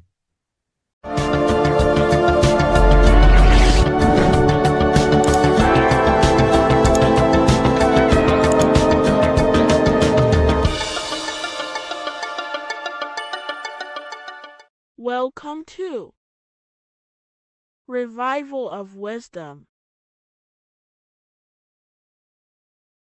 What is good, people, is Revival of Wisdom. We're back with another video. Today we're going to be talking about the importance of Saturn and the occult. Let's jump straight into this. So Saturn is the god of the earth, right? It's the time of God, change, destruction, physical matter. He creates and destroys, because the energy of Saturn is the key to crystallization. It wraps things in physical matter, right? He creates everything, all life forms, and he takes things back, because the day that you're born, that's the day that your expiry date is coming. The time is ticking until Saturn takes your life. This is why he's known as the Reaper. Okay? As he's personified as eating his child here in this ancient Roman painting. As you can see, he's eating the child. We are all children of Saturn, right? He creates physical matter, our physical bodies, right? He's the god of time because he's the slowest moving celestial body. He's the Lord of the Rings, as you can see here. He's the last one on the ring. He's the slowest one moving, okay? So he is the Lord of time, destruction and creation, okay? This is why his name is Saturn, Satan. He's the devil, okay? But I'm not saying Saturn's evil, guys. It's a part of life. Everything lives and dies, right? He's the key to crystallization. Now, as we have the clock here, our god Saturn, or Chronos in Greek, just means time. He's also the god of time, as I've already said. 60 seconds in a minute, 60 minutes in an hour, 24 hours in a day. Add 2 plus 4 equals 6. 60 seconds, 60 minutes, 2 plus 4 equals 6. That's 666. Okay. And as you see on the clock, 6 take away 12 equals 6. 7 take away 1 equals 6. 9 take away 3 equals 6. 6 is the number of Saturn. It's associated with Saturn, right? He's the god of time, of justice. Everything goes back to the Reaper in the end. Everything lives and dies. Now, the artwork of him, he's always got the Reaper staff. You see, it's personifying death. Now, when you see this, the Romans were not saying Saturn was a real person, a real god in human form. No, this is personification. This is what the ancients always did. They personified, just like the Bible. It's all personification. So the personifying Saturn eating its children because it eats, it's the Reaper. No one can escape the Reaper. No one can escape death. Now, Saturn is 666, which is in the Bible, the number of the beast, right? The number of the beast, Satan, 666, right?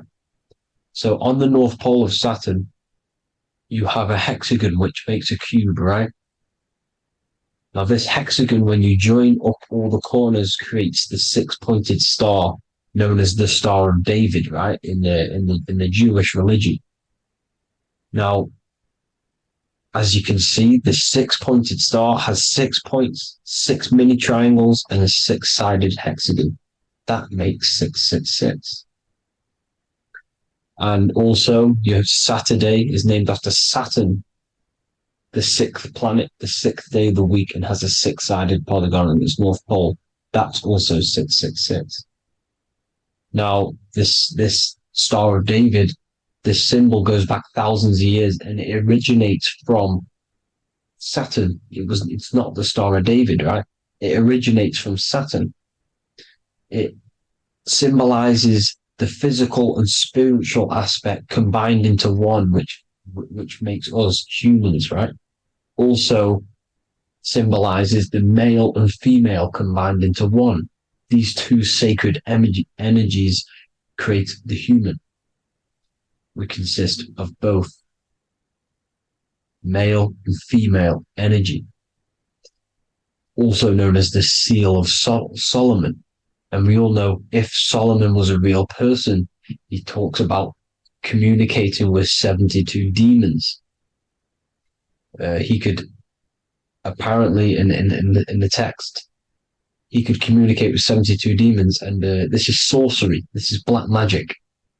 Now, this symbol is associated with hexing people. When you place a hex on someone, that is a form of witchcraft, which a hex is just a curse. When you're cursing someone, this is black magic. Now, the black magician would stand in the middle of the symbol and cast his spells onto other people. Now, this symbol is obviously on the $1 bill, twice on the $1 bill. And it's very, very ancient symbol. And it originates from Saturn. And let's keep going. So the cube. So I've just said how you see the cube on the North Pole of Saturn, right? The cube is limited. It's a 3D shape.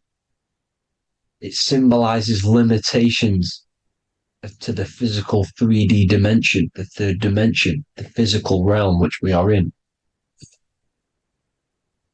Now, as you can see, the color associated with Saturn is black, right? Black is infinite potential. Black is the creation of all things before there was light. Light is born out of blackness, darkness, okay? Now, black is physical matter. And as you can see, the black cube, black symbolizing physical matter, the cube being limited as the physical realm that we are in is limited. It's not like the fourth dimension where everything can exist in a thought. The third dimension is limited, right? And this is what Saturn is. It limits you to the 3D 666. Your body limits you to your physical body. Now these black cubes are placed everywhere, as you can see: Australia, Denmark, Manhattan. There's one in New York. As you can see, the Apple have a cube. The Nintendo GameCube, Trump Tower is a black cube. This is worshipping the energy of Saturn, the god Saturn. Okay, it's not a god; it's a celestial energy. However, it rules over Earth because it pretty much created the physical realm. Now, as you see, when you go to a funeral, you wear black, a black suit symbolizing Saturn, which is the color associated, black. And as you see in Mecca, they walk around the black cube in rings. As you can see here, they're stood around in rings, like the rings of Saturn. The Mercedes symbol. You probably wouldn't notice that, but yes, it's Saturn. And when you graduate from university, you wear a black cube on your head. This is all symbolizing Saturn. Okay. Now, as you can see, the Jews here have a black cube on their third eye whilst they pray. Notice how he's shutting his eyes into blackness, darkness, and he's wrapped around a black strap around his arm. This is symbolizing the wrapping of physical matter, of how physical matter wraps things into existence.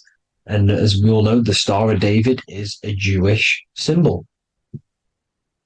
So he has the black cube and the Star of David, right? So all of these religions are secretly worshipping Saturn. Okay, this is all Saturn worship, Kronos, the god of time and destruction, the physical reality. Now, as you can see, it's symbolized everywhere in all major corporations. Pepsi, internet, that's obvious. NASA, of course, NASA. NASA means to deceive in Hebrew. Universal, Walkers, that one's so obvious. Nike, Toyota. So many different ways they symbolize it. You either see the rings of Saturn or the black cube, as I just showed you here, the Nintendo and the Mercedes, right? It's absolutely everywhere. Now, they also use 666 to symbolize it, as I've just broken it down to you. 666, the World Economic Forum. We all know how they're trying to enslave us into this new world agenda. Google Chrome, CERN, Disney, Coca-Cola, Cadbury's, all of these have 666. Now, every UPS barcode has 666. And even www. Is Hebrew for 666, as you can see here. Monster. It's the same Hebrew letter that means 666. Drake, 6 God. That's his God, Saturn. Why? Because they love physical realm. They love the physical dimension, the third dimension. Because they can rule here through riches. They can build an empire here. It's not like the fourth dimension. They don't want to ascend. They want to stay down here in the physical realm. Okay? Now, this is why they're cloning. They can move their consciousness into other clones to live forever. This technology exists. This is why they love the third dimension. As you can see, all of these sellouts here, Drake, Leonardo DiCaprio, all of these people doing 666 because this is their God. This is their God. They love the physical realm. They sold their souls for wealth and fame in this physical realm. So why would they leave? You see? Now, this isn't all just evil, okay? So you have 7 chakras, right? You have 7 days of the week, 7 solfeggio scale notes. These are frequencies, the solfeggio scale. Now, it's called the Saturn moon matrix because the moon symbolizes your mind, because you're created out of the Holy Trinity, which is body, mind, and spirit, right? That's the triangle, the equal triangle, body, mind, and spirit. Now, the 3 main celestial bodies are Earth, Moon, and Sun. The Earth being your physical body, the Moon being your mind, and the Sun is your soul, hence why it's called solar. It's a solar soul. Now, these symbols are alchemical symbols. So when you're doing alchemy, you use these symbols to obviously symbolize what we're talking about. Now, as you can see, these are all the symbols of the planets. Of Saturn is created out of the moon on top, the moon on the bottom and the earth on top, as you can see here. You see? And this creates the number 5. Now, with the moon being your mind and the earth being your physical body, this is mind over matter, because the earth is your body's matter. This is matter over mind. You don't want to be matter over mind. This is low states of consciousness. You won't be mind over matter. You see, to manipulate matter, to create your own reality. Now, obviously, we all know Saturn is associated with the lowest chakra, which is the root chakra. This is to deal with your animal instincts. When you're down here, you identify as the physical body. You don't know anything spiritual. You have a pure physical mind. You don't believe in anything spiritual. This is survival mode, consumption. They want you trapped down here, which is matter over mind. They don't want you to create your own reality, which is mind over matter. You see? Now, that's what Jupiter is. Saturn is the moon on the bottom and the earth on top. But Jupiter is the moon on top with the earth on the bottom. That's mind over matter, you see? So, these chakras are an ascension process from matter, physical matter to spiritual. This is the ascension. This is the stairway to heaven. This is Jacob's ladder. You see? Now, the number 5, which is obviously associated with Saturn as well, which create the symbol for Saturn, created the number 5. You have 5 senses, 5 elements, 5 physical elements. As we all know, Saturn crystallizes everything into physical matter out of the 4 elements. 5 fingers and toes, 5 points of man. Okay, the number 5 is the number of justice. Saturn holds things back.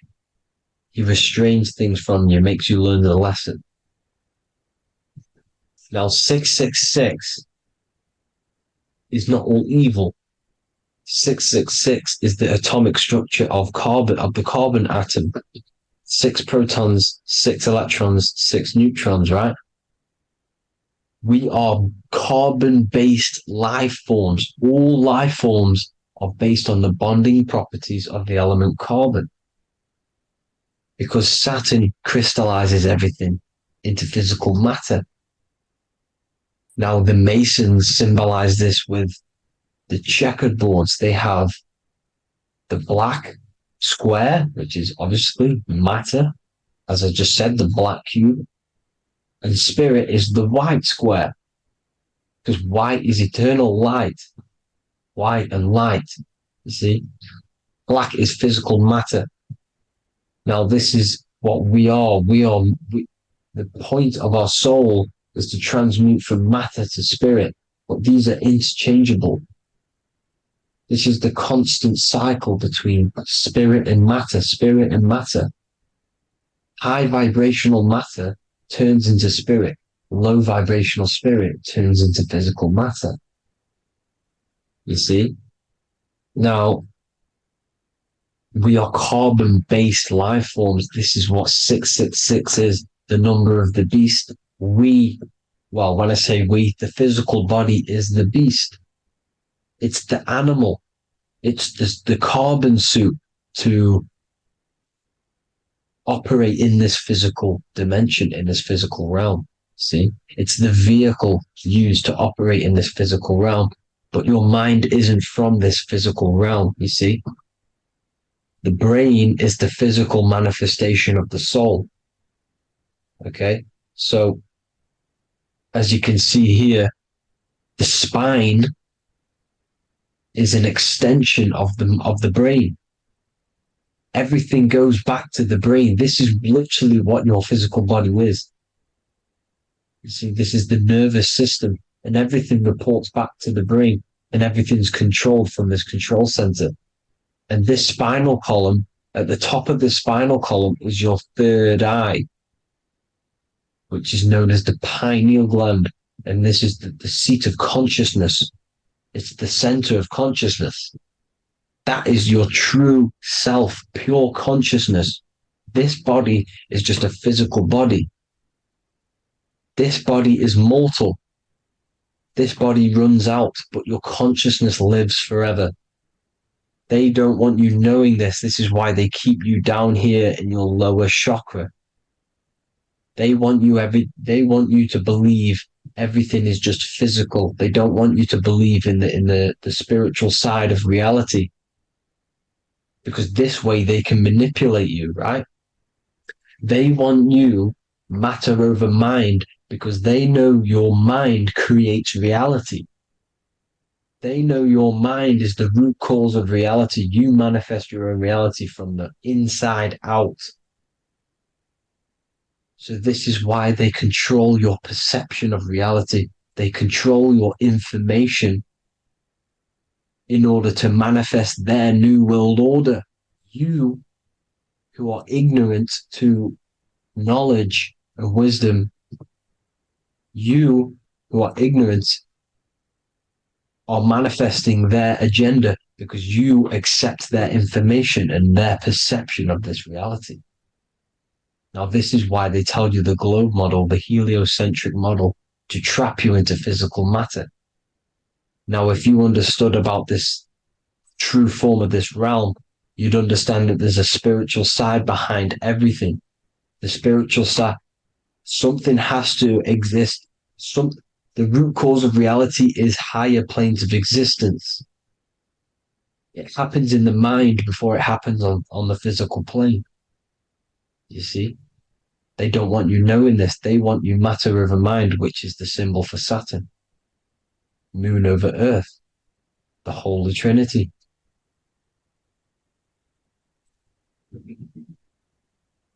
Now, as you can see, the cube also makes IXXI. This is Roman numerals. This is Roman numerals, and when it's translated from 9/11. Yes, 9/11. This is the secret code of the One World Order. The two twin towers, when the two become one. Okay, when the two become one, this is how you reach the higher states of consciousness, the physical and spiritual. Now, as you can see, the 9/11 memorial are two black cubes. It's two black cubes. This is all Saturn worship. Now, I'm not saying that Saturn is an evil celestial body, right? No, everything has a good side and a bad side, right? It's duality. The spirits of Saturn on the dark side are the most evil demonic spirits. Now, these are the spirits that these are invoking through these rituals, right? Yes, 9/11 was a massive ritual. It's a satanic ritual, okay? Now, we all know Elon Musk. Elon Musk is coming with the mark of the beast. And English gematria, this equals 666, right? 666, as I said, is the number of the beast. You are the beast, your physical body. You see how the Bible twisted things up to make things more confusing, right? But it's there. You just have to have the knowledge to be able to read the Bible properly. As we all know, we had this virus. I'm not going to say the name because I'll get flagged. This virus adds up to 666 because this is all part of the New World Order. It's all part of keeping you in this physical dimension. Okay? Now, as you can see here, Novus Ordo Secularum on the back of his shirt, on Elon Musk's shirt, this is also on the $1 bill, Novus Ordo Secularum. This means New World Order. Yes, New World Order. This is on the back of Elon Musk's shirt. And as you can see here, he owns Neuralink, which is the brain chip, which they're going to be putting into implanting this onto your brain. This is the New World Order to connect you and merge your consciousness with AI. Neuralink and Meta, he owns Meta as well, which is the metaverse. These are going to be linked in, hence why they have the same symbol, but just in a different format. It's the infinity symbol. And the infinity symbol comes from the Taurus field, as you can see here, your electromagnetic field from around your body. Now, the end goal is for this New World Order is to trap your consciousness inside of an alternative reality being projected from the metaverse. Because the metaverse will be the reality. Neuralink will be the brain chip inside of your brain, projecting your consciousness into an alternative reality while they harness your energy of your physical 666 body. Now, this stuff gets real deep, people. Now, this is the end goal of the New World Order, is to connect you with AI. This is why they're trapping you and keeping you in these lower states of consciousness in the Saturn associated root chakra. So you don't find out about the spiritual side of reality, because if you knew the truth of this reality, you wouldn't connect to AI. You see, you have the power within you to travel to other worlds, the astral plane, for example. You travel to different worlds when you are sleeping. Okay? They want you to know it's just a dream. However, their end goal is to trap your consciousness and feed off your energy, spiritually and physically. Okay? I don't know why these people are just pure evil. As I said, evil love bondage. They love the physical dimension. They don't want to ascend to other realms.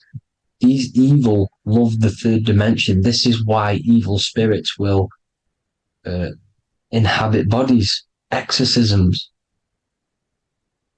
because they miss being in the physical realm. They miss it. Evil love bondage. So this is why they're cloning and putting their consciousness in clones to stay in this third dimension, to stay as further away from the source as possible. Okay? This is why they're doing it. And this is how it's all linked in. So I hope you all enjoyed this video. Hope you gained some wisdom. Please feel free to join the Telegram. And please leave a like and a subscribe. Thank you all, people. God bless.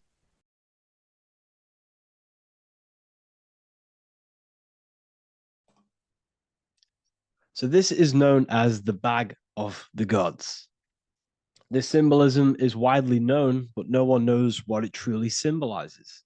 We see this in ancient Sumerian artwork. We see this in the Mayans' artwork. We always see this bag with the gods. What does this actually represent? Okay, so the bag itself represents carrying.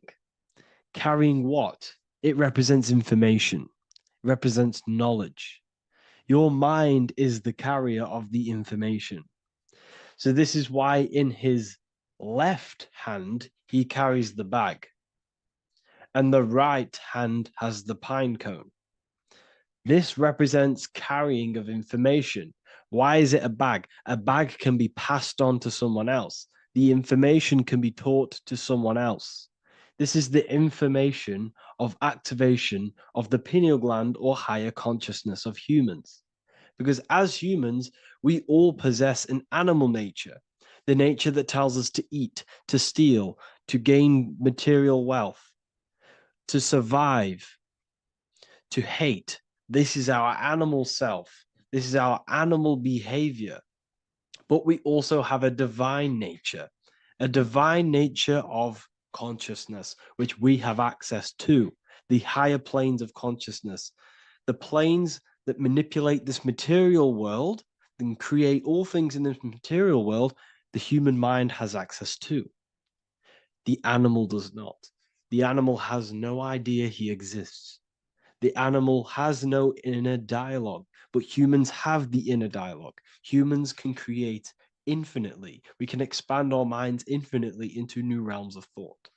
So we have this higher divine nature and a lower nature. This bag of the gods is basically just representing the knowledge they possess of higher consciousness, of the higher aspect of life. Okay? Which is the activation of the pineal. The pine cone. The pine cone is in his right hand. The right represents wisdom. The left represents intellect, knowledge. Knowledge and wisdom are two separate things. Wisdom is applied knowledge. It's a feminine aspect. Knowledge is just gained information that you know, which is masculine. So in his right hand, he holds the pine cone. The pine cone can be opened and shut. The shut pine cone represents the asleep human being, the human being that exists in his lower nature, that just basically survives, lives on eating, consumption, material lust, living in chaos with his emotions, living in a place of hell. This is the animal nature. Then we have the awakened human, the one who has consciousness of himself, the one who looks within himself, the one who knows there is more to him when he looks in the mirror. He is far more than just the physical body. He is a divine spiritual being, a divine being who has limitless potential of creation into the material plane. So this represents the awakened. This represents the asleep. This is why he carries the pine cone in his right hand. It represents applied knowledge. This is the information. This is the intellect he possesses. And this is the applied knowledge of the awakening, of activation of the pineal gland. Because remember, the pineal gland is not your consciousness. The pine, pin, pineals, the same root word. Pine cones were always symbolizing the state of consciousness one was living in, whether he was asleep or awake. We see this at the Vatican. We see the pine cone over the two pillars. This is the two pillars of Freemasonry, and the dome. This is the Royal Arch of Freemasonry. This represents your head. This is the two pillars, the two hemispheres, and the pine cone in the middle, which is the pineal gland. What is the pineal gland? The pineal gland is not your consciousness. It is not the third eye, and it is not the mind. It's not the mind's eye. The pineal gland is a radio receiver. This is your body. Your body is an antenna. Most people think they are this body. This body is nothing but a receiver and a downloader of consciousness. Your brain does not produce consciousness. You are not this brain in your head. This brain is a downloader of consciousness. Consciousness comes from a way higher divine plane, which is what this image is showing here with the clouds. The mind is light. Consciousness is light. And this light is coming down into the material plane, and your body is basically a crystal antenna which is receiving and downloading this consciousness. So you can experience a three-dimensional reality. So God can experience himself in a divided, separate state. This is what this represents. Now, the pineal gland can be activated, okay, and stimulated, because the pineal gland has physioluminescent crystalline jagged shaped cells on it, and obviously these are crystals. Crystals are on your pineal gland, and what do crystals do? Radios use crystals, your phone uses crystals. They tell you that crystals are woo-woo and pseudoscience because they don't want you to know the power of crystals. Your body is basically a giant crystal. Your pineal gland is a radio receiver for your consciousness. So if they can ruin your pineal gland and damage it, this will damage your connection to the divine, to your true self, to consciousness, to God, whatever you want to call it, the source. There is all one source consciousness, and we're all collectively connected to it. And this is our connection. This is our antenna. So what a radio does, a radio has an antenna, and the frequencies are all around us because all the radios are playing in your ear right now. But what the antenna of a radio does is tune into a specific frequency to pick up that frequency and play that frequency. It's the same with your consciousness. You're all a fraction of God's consciousness. So that is essentially what we are looking at here. We're seeing knowledge, intellect in the left hand, and applied knowledge, activation of waking up to higher consciousness, to the higher human form. Because we can reach beyond our physical form. We can turn our animal self into a divine being, into one of these so-called gods. These gods are nothing but human beings. The Anunnaki were not gods. They didn't come from the sky. These are normal, regular human beings who activated their higher consciousness. This is what we have here. This represents spirit. Birds represent spirit.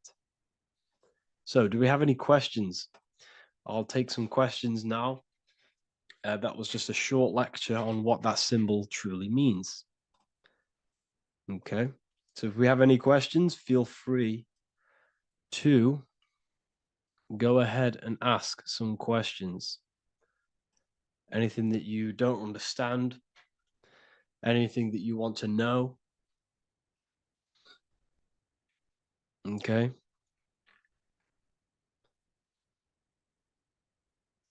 So base reality would be where source resides. Yes, the base reality is your consciousness. Are these lectures available in the university? There's a whole section, basically inside the university, there's a whole section with like over 30 long form lectures like this. So the base reality is where the source resides. Yes, the base reality is your inner world, your consciousness. That is the only thing that exists. Your outer world is just an effect of your consciousness. Your consciousness, everything that has gone on within the mind and emotion is pushed outwards into your reality. You have thought and felt your way into your external circumstances. Your life is a direct correlation of every thought you thought in the past. Therefore, your inner world of consciousness is creating and molding your outer world.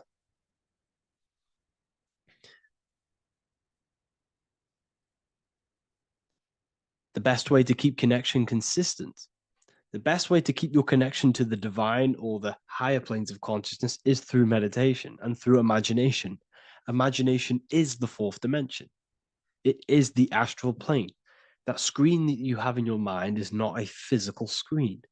That is the divine plane of the astral. And this is essentially where all objects of this material world comes from.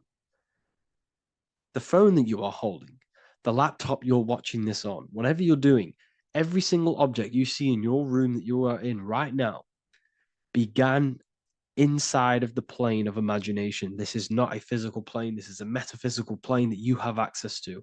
And you have the ability to bring down this plane into physical form. That's what we call manifestation.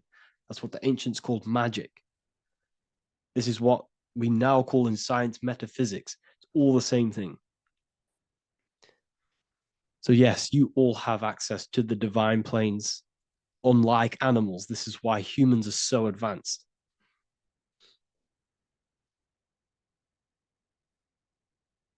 Okay. Is the pineal able to constantly activated, or is it just a temporary experience? I don't fully understand that question, unfortunately. Maybe you could word it in a different way. The real meditations on the university, legit, y'all, yes. In order to connect to consciousness, you need to sit in meditation and turn off your feelings, and the feeling of unity will come. Do I understand correctly? Yes, that is correct. So when you sit in silence and in stillness, I highlight the word stillness because stillness, when you are still, no information from your nervous system is being decoded by the brain. So when your body is still and does not move, your nervous system starts to relax and comes to a balanced state. Your brain starts to relax, it comes to a balanced state. The left and the right brain stop working, the nervous system stops working. Then, once the body, the material body is shut down, you then have access to consciousness.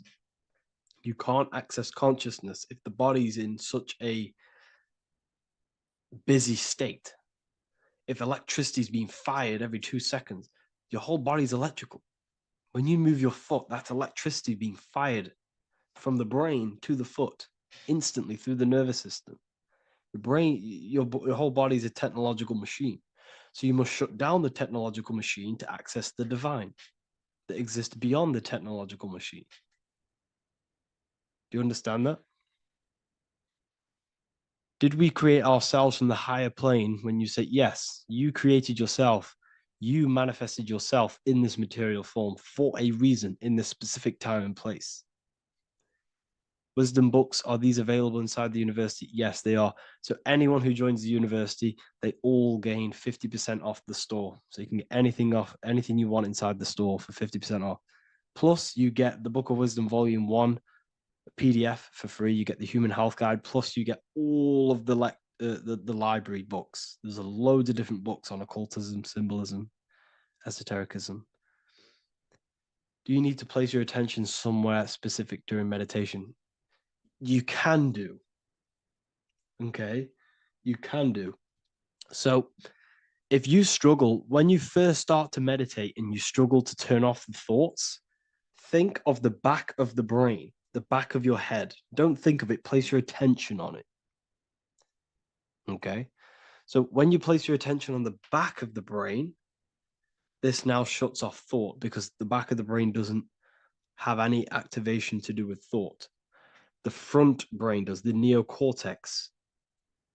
That's all to do with activation of thinking. So place your attention on either the back of the brain or your breath. What's more important, creating yourself or finding yourself? It's balance of both. So in order for you to create fully, you must have awareness of self and awareness of thought and control over the mental dialogue, the inner voice inside of you. Okay? When you control that inner voice, that is when you gain power. That inner voice is what brings commands into physical reality. Before you kick a football, there is a change in consciousness. There's a decision made in consciousness before the body takes to action. Therefore, every physical manifestation is a change of inner consciousness before it's a physical reality. You can have the reality you want through consciousness before physically having it. That's the secret. to creating. But you must believe it like you know the sun is going to rise in the morning. That's how much you should know that you have that reality in consciousness through feeling and thought and imagination. And that's how you can truly create in your reality. Shrooms help with consciousness or ego. I can't really talk about that because I'm maybe uploading this to YouTube, unfortunately. But we need to clean our pineal gland first from calcification. Yes, definitely. You should go on a detox the body. Because you can't really connect with consciousness if your body is in such a dirty state. Because the brain is, your nervous system is in a state of fight or flight, trying to fight off all these toxins. So when you meditate, you're probably going to be having thoughts all the time because your brain's firing, your nervous system's being attacked through toxins. So you must detox to have a true connection with the divine. Your diet plays a big role in your spirituality and mentality. What is the most optimal food for pure consciousness? Fruits and vegetables. They possess consciousness. So when you place them inside of you, they're syncing with your consciousness.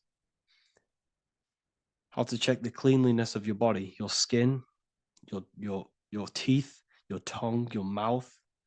If your skin has spots, different colors on it, you're not clean because your skin is a reflection of your inner organs. Coffee's not the best for you. Coffee gives you fake energy. Okay. So what coffee does, that buzz you get off coffee is actually the toxic effect of the chemicals reacting with your body. If I'm inside the university and wanted to buy your book, you said it would be 50% off because we are your student. Is that automatic or we need to have a code? You will have a code. Yes, I'm going to releasing a code for all the students after this. Caffeine equals neurotoxin. Yes, it fries your brain, it fries your nervous system, it fries your dopamine receptors.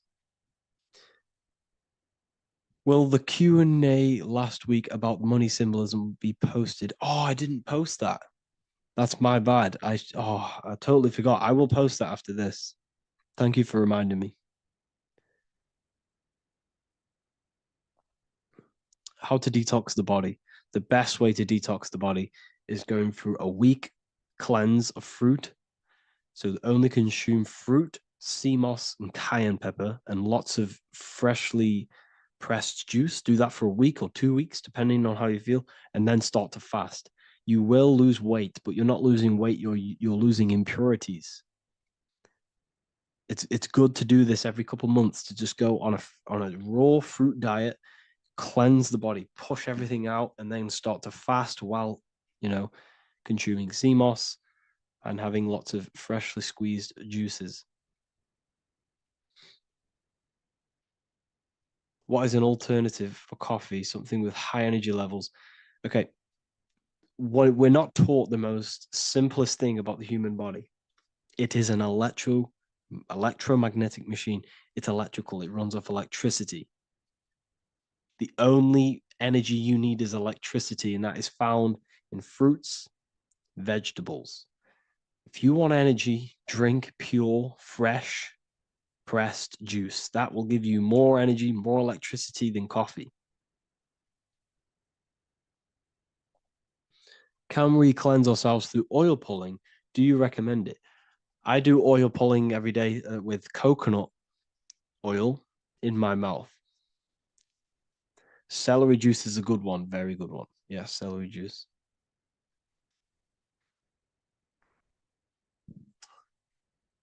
Any more questions?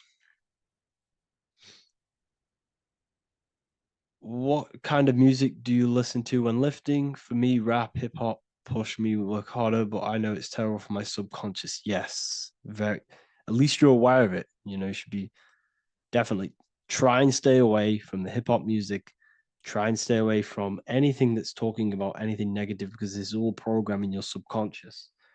And your belief system is your reality, people. Your belief system is your reality. Okay? So look after your subconscious. That's what's controlling your actions. 90% of your actions on a daily basis are controlled through your subconscious beliefs. Okay? I listen to a lot of Pastel Ghost. I listen to a lot of let me get my playlist up. It's all like background music for TikTok. Do you know what I mean? Like Pastel Ghost. That's mainly what I listen to. That sort of music. I don't know what it's kind of called. I don't know what that genre is called. Does anyone know what that genre is actually called? Because there's not much words in it. The reason I listen to it is because there's not much words in it. And, you know, it helps the subconscious. And I just love that music.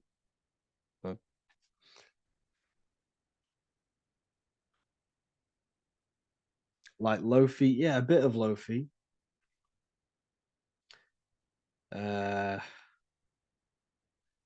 Most people won't even know this type of music.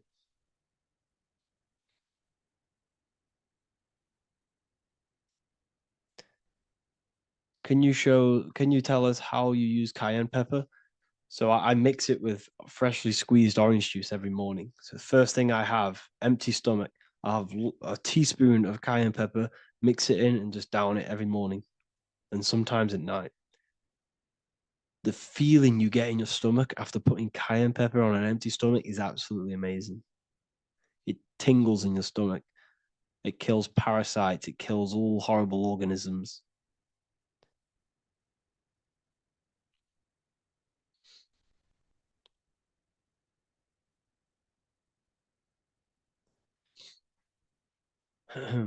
Mix it with hot water. Yes, hot water and key lime water. That I bet that's powerful. If you mixed warm water with key lime with cayenne pepper in first thing in the morning, I can imagine how powerful that is. I've never done that, but I'm going to try that.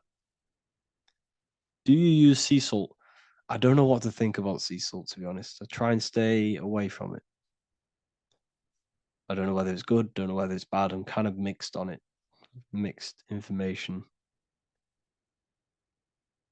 You know, I've heard people have benefits. I've heard other people say stay away from it. So I don't know. I just stay away from it. Just I'm not too sure on it.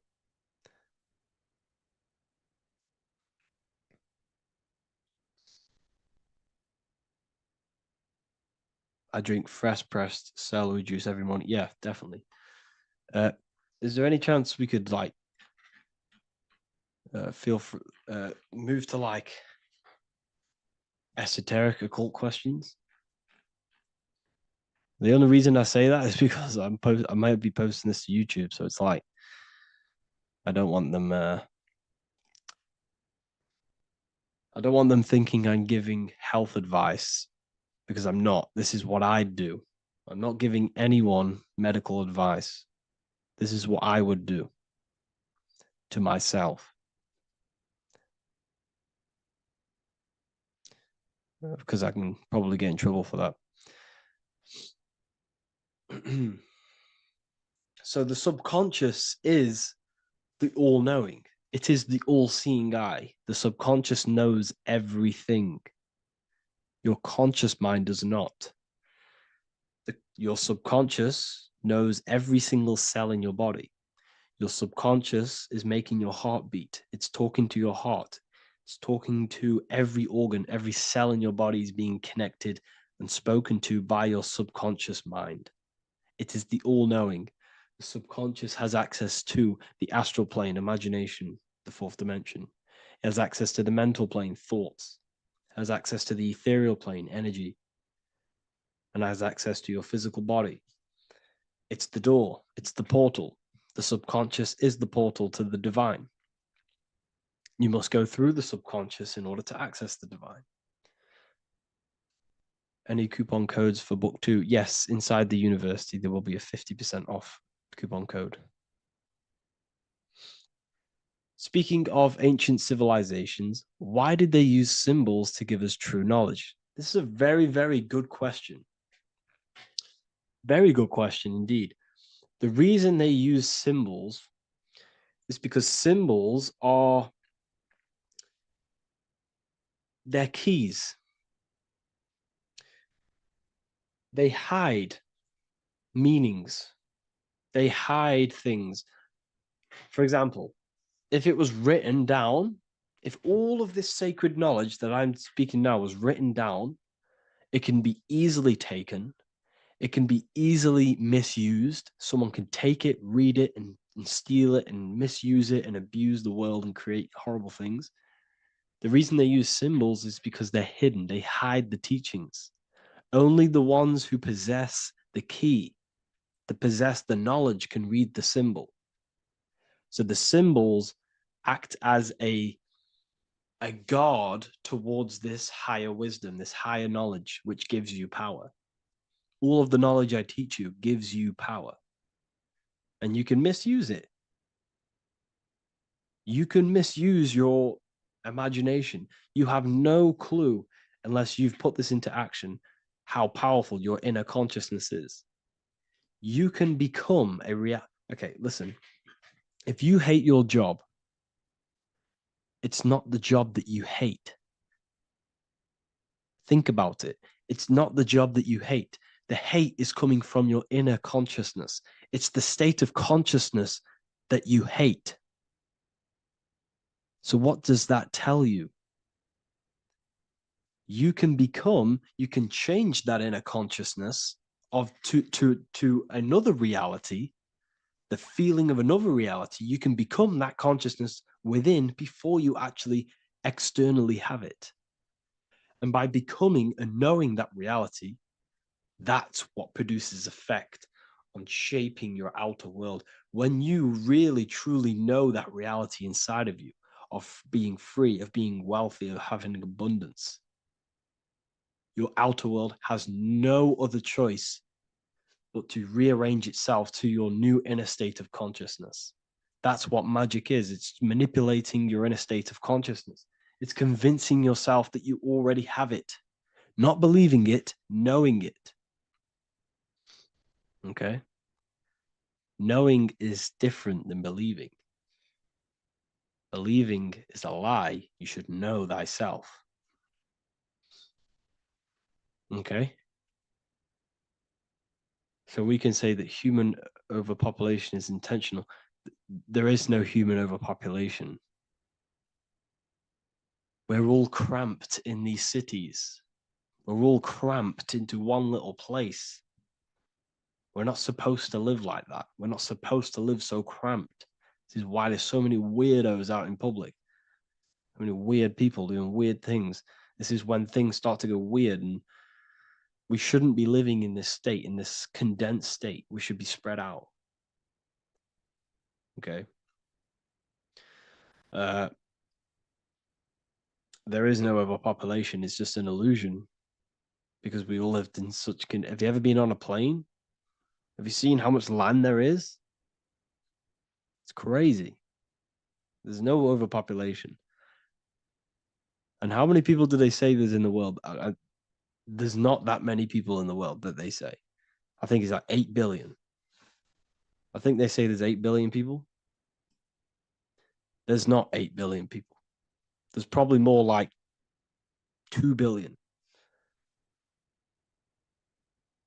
And the reason I say that is because I have a friend who only has like 300K followers. So that's a lot of followers, okay? And he gets recognized everywhere he goes. And he's into all this stuff. And he says, listen, the population is definitely not 8 billion or whatever they say. I think it's like a couple billion. It's probably more like 1 billion. How to properly manifest intentions. Thought, emotion, and imagination are the key. You must know that you have that reality. Don't believe it. Become that reality within your consciousness. All day long, as much as possible. Feel it. Imagine it. Say it. And have zero doubt. How to have zero doubt? You can't, well, Okay, so the doubt, that little voice that will seep into your mind saying, you can't do that, you can't do this, that's your old voice of your subconscious program. Listen, the reason why most people fail in life is because they have trained their subconscious that they will fail. They have told and believed that they will fail. The reason I will succeed for the rest of my life is because I have trained my subconscious to say, I will win, I will succeed, I will solve any problem. That's my belief system. And if my belief system is that, then my external reality, my conscious mind will seek a way to fulfill that belief. It will seek to control and create that belief in my external world. It will seek to solve any problem. I've trained my subconscious mind to know that I already have the reality, to know that I'm abundant, to know that I have everything that I already need. Therefore, if any problem comes, I can sort it straight away. But most people have a different belief. It's not your fault. We've been kind of manipulated and told this, that they will fail, that they can't do anything, that it's too hard. And that basically casts a spell on the conscious mind, where your conscious mind is just like, no, I can't do that, because of this subconscious belief that you hold. So you must reprogram your subconscious that you can do it, that you will solve any problem, and that you are abundant. That's the reason why successful people succeed. It's because they have a complete different mind state, a complete different belief system in their subconscious.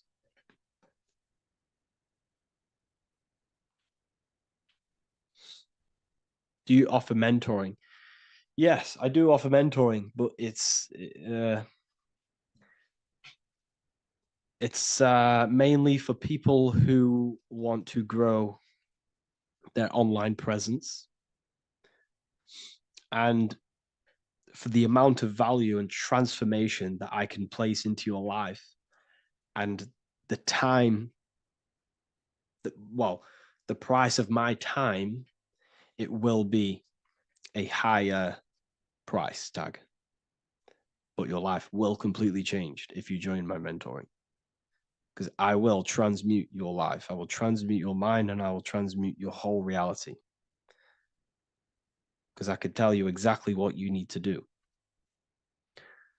How to have super genius power pulling information from the source. Okay, so you can do this. I talked about this in Book of Wisdom Volume 2, if you've read it. This is a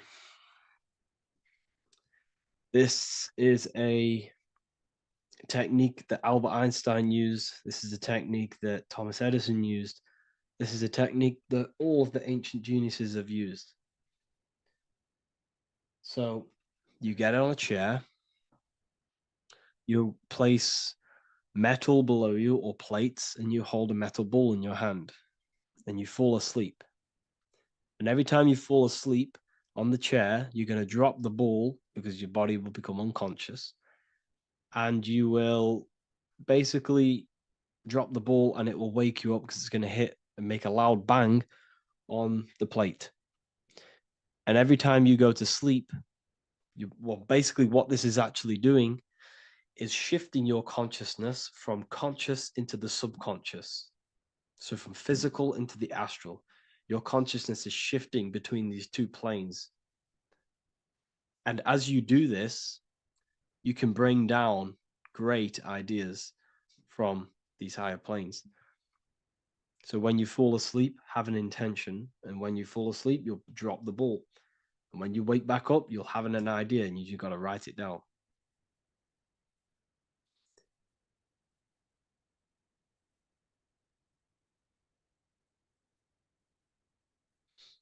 How to balance chakras. Don't focus on balancing your chakras. Focus on the mind.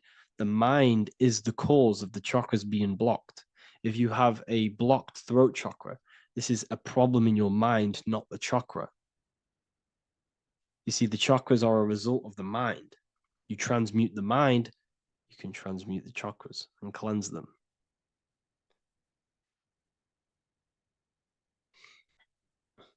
So was Jesus a real man that walked? Okay, so I'm going to tell you something. Like, some of the things that I say in my reels, they are to catch attention. So if I say the first thing on the reel, Jesus never existed, straight away, you see that, it's going to trigger you. It's going to trigger Christians. It's going to trigger people.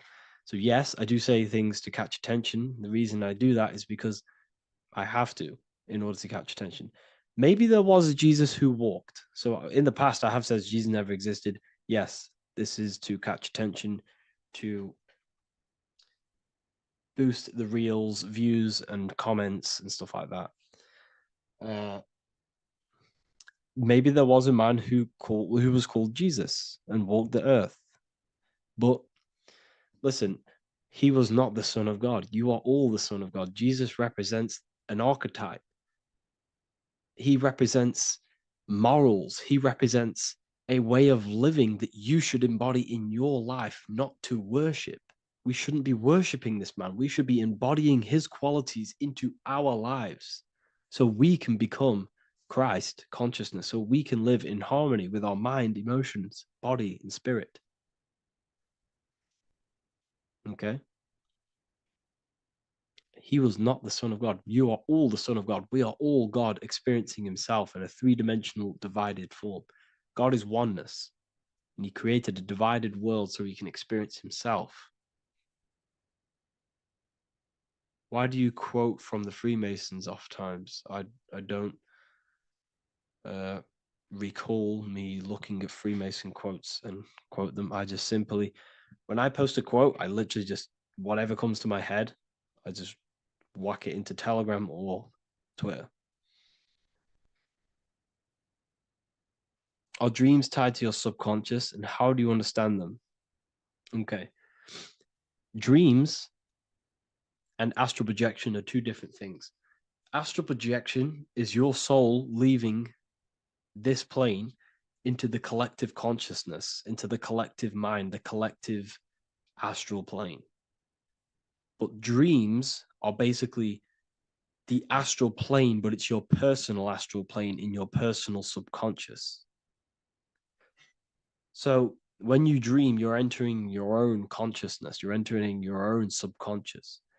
Every character, every event that happens to you, everything that is said to you, everything that happens to you in your dream is yourself pushed outwards, and you're basically experiencing your own mind. If something scary comes up in your dream, this is your belief, this is something in the back of your mind materializing and coming to you and showing itself to you. So in order to understand your dreams, it's basically suppressed emotions, suppressed thoughts, all lingering in your subconscious materialized. Okay. A few months ago, I'd have concurrent dreams of getting in a car crash that lasted for months. Then one day out of nowhere, I got into a really bad accident, and that low-key bugged me out. I didn't know if my mind was trying to warn me or what. You can explain that. Okay. If you are having dreams about having a car crash, this is a belief. Okay, so let me tell you something. Let's say you're a drug dealer, okay? And you live in fear every single day of the police coming to you. This dealer every day is worried, he's scared, and he lives in fear of the police getting him. He was believing it. This fear, this emotion he was feeling on a regular basis, repetition, and the emotion is basically impressing your subconscious. It's impressed his subconscious that deeply that he now believes it. It's now become a belief. So one day the dealer gets caught and he goes prison. Let me tell you something. He placed himself there because he created a program, a belief in his subconscious of the police. And his external reality is now in a prison cell. But that prison cell is just an external manifestation of the prison cell of fear he installed in his subconscious mind. The four walls he's now trapped in is just basically an externalization of his own belief system that he created through consciousness, through the subconscious. If you embedded your belief that you will be in a car crash, you will be in a car crash. He placed himself there. He materialized that reality through the thought, through the emotion, through the belief. He put himself there. You see? So if you were having dreams, this was maybe, it could have been anything. You could have watched a program when you were a child about a car crash, and that maybe scared you. Or you saw a car crash when you were very young, and that scared you, and that impressed your subconscious. Then you had a dream about it. Then you started to believe it. And then one day, bang, it happens. That's the power of the subconscious mind. It holds control over you. It holds control over every aspect of your reality, of your being. So, I hope you all enjoyed this live. I'll see you all inside Ethereal University. I'll be posting another lecture this week. And yeah, let me hold on.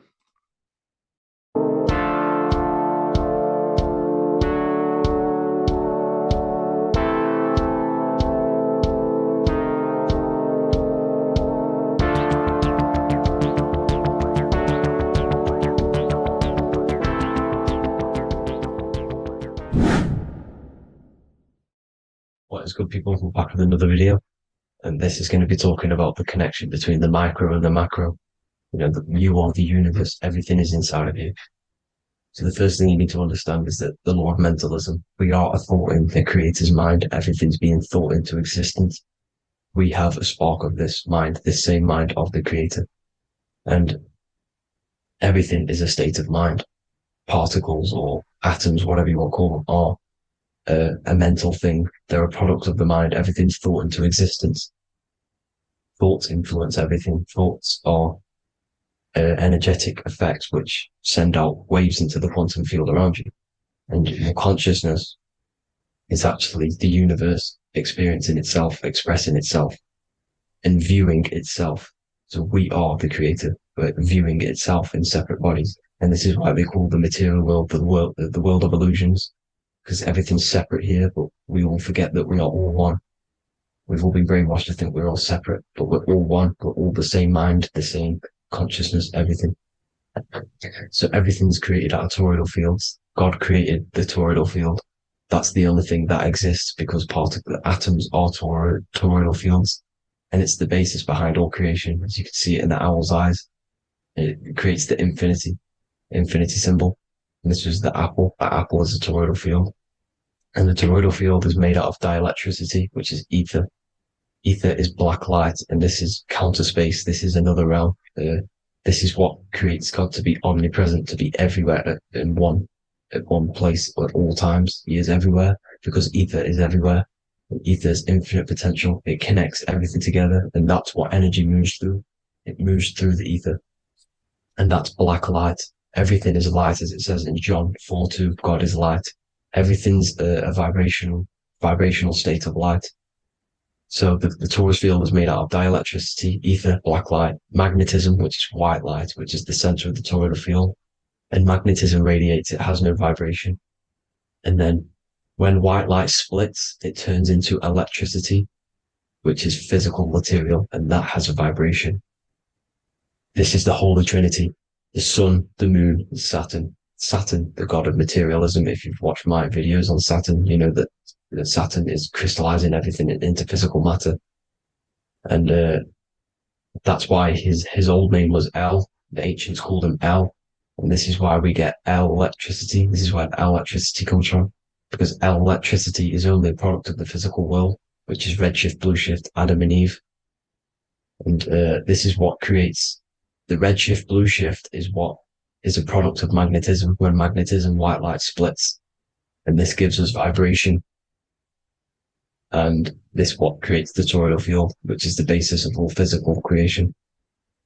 The sine wave is created out of the magnetic wave and the electric wave. The electric wave is the blue wave, and the magnetic wave is the straight wave, which is radiation. This is vibration frequency. So the magnetic wave is straight, and then you have longitude and amplitude, which is depth, which is dimension. You see how the electric wave has depth and a dimension. This is why you get the cross. This is the cross of Earth. This is the symbol of Earth, of bondage, of physical matter, because it consists of magnetic wave and depth, which is electric wave. And this is where you get the sun cross or the earth cross, whatever you want to call it. It's the cross of physical matter, and the ancients knew this. This is why they used that symbol. Red shift, blue shift, which is the toroidal field, is the basis of all creation, physical creation. And this is why you have the police siren is red and blue. The Matrix movie, red pill, blue pill. You have red blood and blue blood in your body. The Democrat and Republic, the two parties, red and blue. Like your taps on your taps, you have a red and blue tap. One's generative and one's destruction. Fire, destruction, water, generative. So this is the basis of all things. And electric wave has dimension, like I've already said, depth, material, and it's measured in hertz. It's measured in hertz because it hurts you. It decays because the electric wave has a vibration, and vibration always has to go back to a standstill point. This wave cannot go forever, but the magnetic wave will go forever. It's radiation. Magnetic is radiation. It radiates forever. It pulses. But the electric wave will at some point come back to a standstill point, and that's why it hurts. It decays. That's why our physical body decays, because we contain of electricity. This body is an electric body, and it will return back to stillness like a guitar string. If you vibrate a guitar string, you pull it, it will vibrate, make a sound, and then go back to a standstill point. It's the exact same with every single toroidal field within the body. It will decay, and this is why our bodies decay, and everything in creation decays. So we're born into sin, the sin of Eve. The sin of Eve is us biting into the tree of knowledge of good and evil, which is the systems in the body. And the sin of Eve is biting into the sine wave. We bit into the sine wave. The sun moves in a sine wave. Our DNA is a sine wave. Time is a sine wave. Everything in this creation is a sine wave. This is why the dollar bill is a sine wave. Magnetism and electric waves in one. And this is the sun doing its sine wave, which creates, when you go bowling, it kind of creates that pin that you hit over. That's the pin of the sun. The zodiac sign is a sine wave, because the zodiac sign is an expression of the toroidal field, because magnetism unfolds into 12ness. And that's why you have 12 zodiac signs, 12 systems in your body, 12 cranial nerves in your head, in your brain. So if you can imagine this, see where my pointer is. Always starts with Aries. Aries is the head. It's the first thing that's created in the womb. And this is Aries, the ram. And this is why it's called a cerebrum in your brain, which is the first thing that creates when you're in the womb. And what's the element of Aries is fire. Fire is the first element. F-I-R, first, because it's the first thing on the wheel, the first expression of energy. As you can see here, my pointer, this is the center of the toroidal field. It would go Aries, Virgo, Capricorn, Pisces, Scorpio, Cancer. Then we go back to Libra. Libra would be center. But you see how the toroidal field is the expression of the 12 energies. That's what the constellations are, the energy expressions of the toroidal field. So it would go outwards, starting from Aries here, all the way back to Pisces, which is beyond the bottom half. But Libra would be the center. That's why Libra is the equinox. It's the equinox. Libra is when it goes from summer over to autumn. It's the equal. It starts to transition into the winter side. Equinox, equal, which is Libra. And that's why Libra has the two scales. It's symbolized with the two scales. That's because of, the sun moving over. It's being judged. It's equal now, but then it's going to tip over into the winter. That's why Libra is here, the center of the sine wave. And like I said before, magnetic energy unfolds into 12ness. Magnesium is number 12 on the periodic table. It's the sacred number. And this is why the scientists are trying to, NASA is trying to bring in another constellation to destroy the holy science of astrology. So Aries rules the head, which is Mars. Taurus rules the neck, the lower head. Gemini, the two twins, which is your lungs, your two twins, your arms, two twins. Cancer, the breasts, or the chest area. Leo, the heart, which is the sun, which is fire, the center of the toroidal field. Virgo, the belly, which is the intestines. Libra, the kidneys, the two scales, the kidneys, balancing out everything. Scorpio, the sex organs. Sagittarius, hips and thighs. Capricorn, I've missed that out, which is the kneecaps. Capricorn, kneecap. Aries, which is the ram, which is the cerebrum in your brain. And then Aquarius, the calves and the ankles. And the Pisces, the two fish, the 2 feet. So everything corresponds, as you can see here. This is an ancient way of depicting it, of the folded human. And this is everything. Each constellation rules that part of the body, gives energy to that part of the body, makes you do certain things. So magnetic energy unfolds into 12ness, electricity unfolds into 7s. That's why when you get electric, the light spectrum that we see, it consists of 7 colors. Why we have 7 planets. The 7 planets give us our 7 metals and the 7 solfeggio scale frequencies. So the rotor, this is the rotor, and rotor is an anagram for Torah, the Torah, which is I think it's the Hebrew Bible. Don't quote me on that, but it's one of the holy books, which is the Torah, the Taurus. Everything goes back to the Taurus field because it's the basis of all creation. So the chief cornerstone, it says in the Bible that the builders rejected the chief cornerstone. The chief cornerstone, you are the builder. You decided to incarnate into the physical world, into the electric world, El, the world of El, Saturn. When you are created in the womb, it takes you 9 months for you to be created. So, for example, if your parents, if you went into the womb here, it'd take you 9 months. So let's say you're born in Scorpio. So you'd go back 9 months, 1, 2, 3, 4, 5, 6, 7, 8, 9. You consist of all of these 9 energies because it takes 9 months or however long you took to be born. Some people are born earlier. You'd have to find out how many months you were in the womb for. But you consist of these 9 energies, and each constellation has a cell salt associated with it. And these cell salts are vital for your health, and your cells are the optimal health of your body. So the chief cornerstone that you rejected is these 3 cell salts, these 3 constellations. So you're mineral deficient in these 3 constellations. For example, fluoride, magnesium, phosphate, and potassium sulfate. So that's the chief cornerstone. And a cornerstone, people always get it rejected with the cornerstone.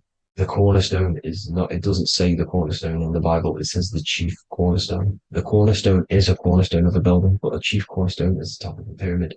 This is where we get the pyramid of the wheel. So you're mineral deficient in whatever 3 zodiac signs you're not. You were not in the womb for. This is the chief cornerstone you rejected. So the human body is the micro. It is the universe in a physical form. It consists of everything in the universe. Just like your consciousness is the universe watching itself, experiencing itself. Your body is the whole universe. 12 systems in the body, 12 zodiac signs, 7 chakras are the 7 planets. The Holy Trinity of you is your Temple of Solomon, the soul and the mind, the sun and the moon. You know, everything is in you. You consist of everything, all the energies, everything. Heaven and hell. Heaven and hell is a mind state. It's a state of the mind. Head, H-E-A, which is heaven, and the heel, the bottom of your foot, is hell.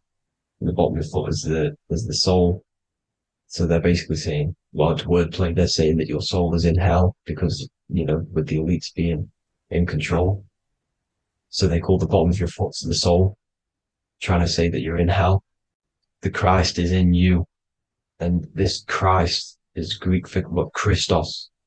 Christos is Greek for the oil, and this oil is produced in the cerebrum, the Aries, the ram, the cerebrum, it goes down the pineal, the pineal and the pituitary are underneath the cerebrum, goes down the pingala and the ida, the pingala being the positive charge connected to the pineal gland, pin, and the ida connected to the pituitary.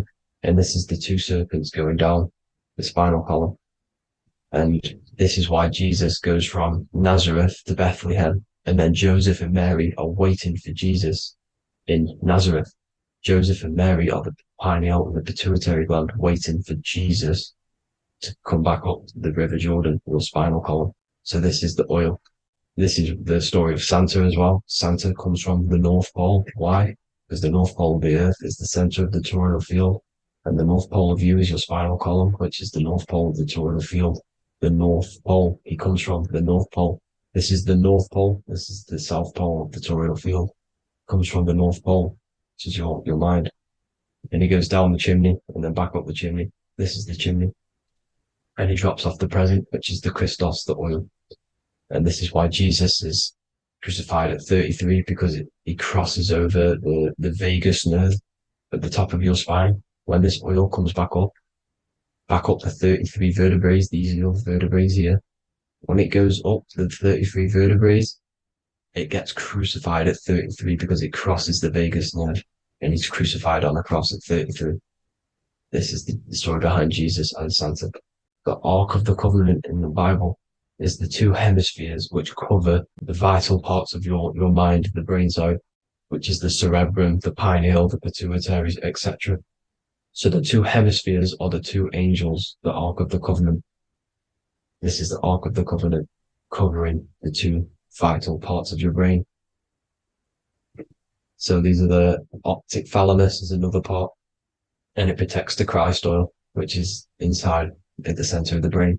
See, the Bible is all a massive metaphor about yourself, because you are the universe. You are a microcosm of the universe. Your consciousness is experiencing itself, and the universe experiencing, and your body is the whole universe. Your head's heaven. So Moses crosses the Red Sea. These are the two hemispheres of your brain. This is the corpus callosum, the Red Sea. So he's pretty much saying that he's uniting the two hemispheres of your brain, because most people in this generation are stuck in the left brain, which is just logic, reasoning, science and maths, writing. You know, this is what school teaches you to do. It keeps you stuck in your left brain. And you want to cross over to you want to cross the Red Sea, which is the corpus callosum, to the right brain, which is awareness, art awareness, creativity, imagination, intuition, insight, you know, using the higher mind, creativity, imagination. If you don't have intuition, then you can't read energy, you can't pick up on bad things. This is what Moses is symbolizing by crossing the Red Sea. And it's also the upper room where Jesus met the 12 disciples. 12 disciples are the 12 cranial nerves in your brain. It doesn't just represent the 12 zodiac signs, the 12 disciples. It symbolizes many different things. It's like I said, energy the universe consists of 12ness. So you have 12 cranial nerves in your brain. And that's the 12 disciples as well. And they want you stuck in your left brain, which is the five senses, materialism. So they say in the Bible that Satan blinds the mind. Satan is Saturn. If you've watched my videos, Satan is Saturn. And you consist of the whole Trinity, which is the sun, moon, and earth, the soul, moon, the soul being your sun, the solar, the moon being your mind, the earth, your physical body. And Satan blinds the mind. Why? Because we enter a soul system. This is a soul system, not a solar system. And Saturn is the Lord of the Rings, which is the outer ring. When your soul enters the soul system, your soul starts to materialize, it hits Saturn. Why? Because Saturn starts to materialize you. You take on the 7 virtues, which are the 7 planets, which are your 7 chakras. And to get out of this soul system, you must get out of your lower nature, your animal nature, which is lust, desire, greed. You know, the number of the beast, 666, which is Saturn, Satan. So you enter the soul system, you take on the 7 energies, which you turn into physical matter. And this is your descension from heaven to say hell. And then you must raise back up from matter to spirit. They say Satan blinds the mind. Why? Because your mind gets materialized. Your soul and mind get materialized. And when you get materialized, it's an intense experience. You lose the divinity within you. You forget the divinity. So Satan, which is the first planet, the first energy you take on, the material body, he blinds the mind. He makes you forget everything, your divinity, then you must remember, ascend up Jacob's ladder, the 33 vertebrae, to heaven. And this is a microcosm of the macro, because you will ascend back up to heaven if you do this, when you leave your physical body, when your body decays. So when it talks about in the Bible, completely destroy them, the Hittites, the Amorites, the Canaanites, all the ites, this is what God says to the Israelites. It says completely destroy them. It's basically symbolizing saying destroy your lower nature. The Canaanites, cannibals. We're under a Canaanite system now, which is cannibalism. And this is flesh eating, lust, greed, all the demonic stuff, all the lower vibrational stuff, the lower nature, eating, sex, and survival, the lower three chakras. You must get out of these lower three chakras and return back to spirit, which is heaven, which is spirit, love, being holy, being truthful, being passionate, going back to Satan blinding the mind. All of the planets are made out of these three symbols. Satan blinds the mind. And that's why Satan's symbol, this is the symbol for Saturn, Satan, the symbol of Saturn is the cross, which is physical matter, the earth, over the moon. The moon is your mind.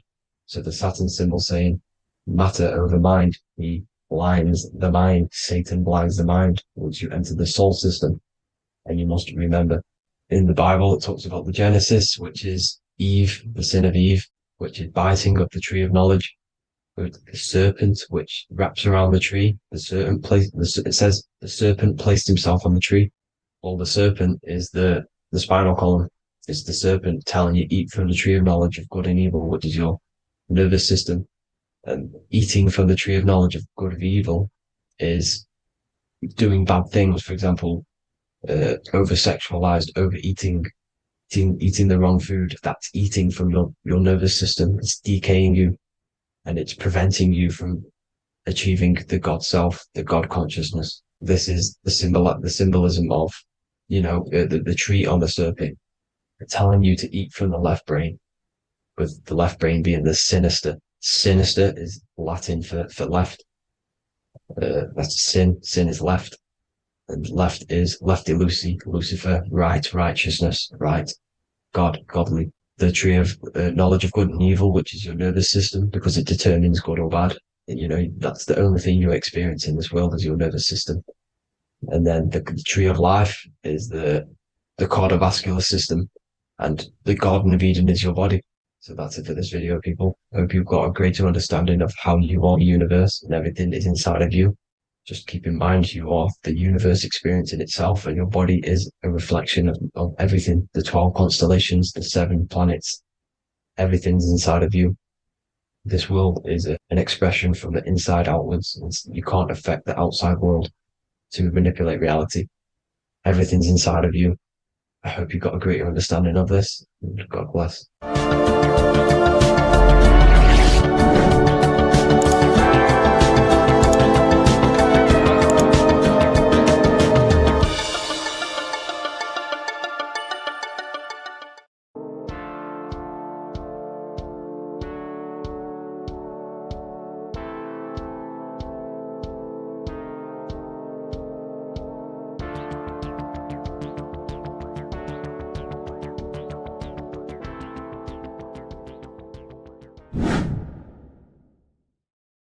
How are we doing, people? It's Revival of Wisdom.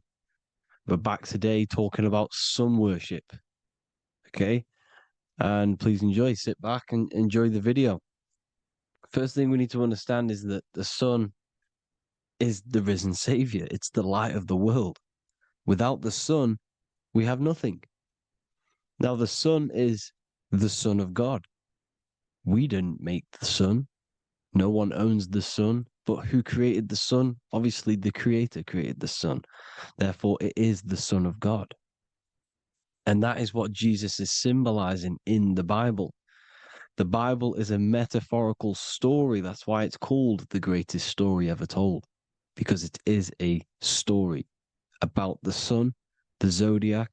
It's about you, the systems in the body. It's about everything that is sacred in this creation.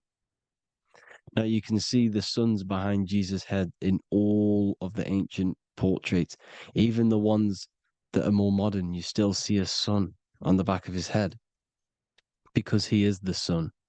He's the light of the world, our risen savior. And this is what Christians are lost because they don't realize it's a symbolic story and they think Jesus was a historical person. He's not a historical person.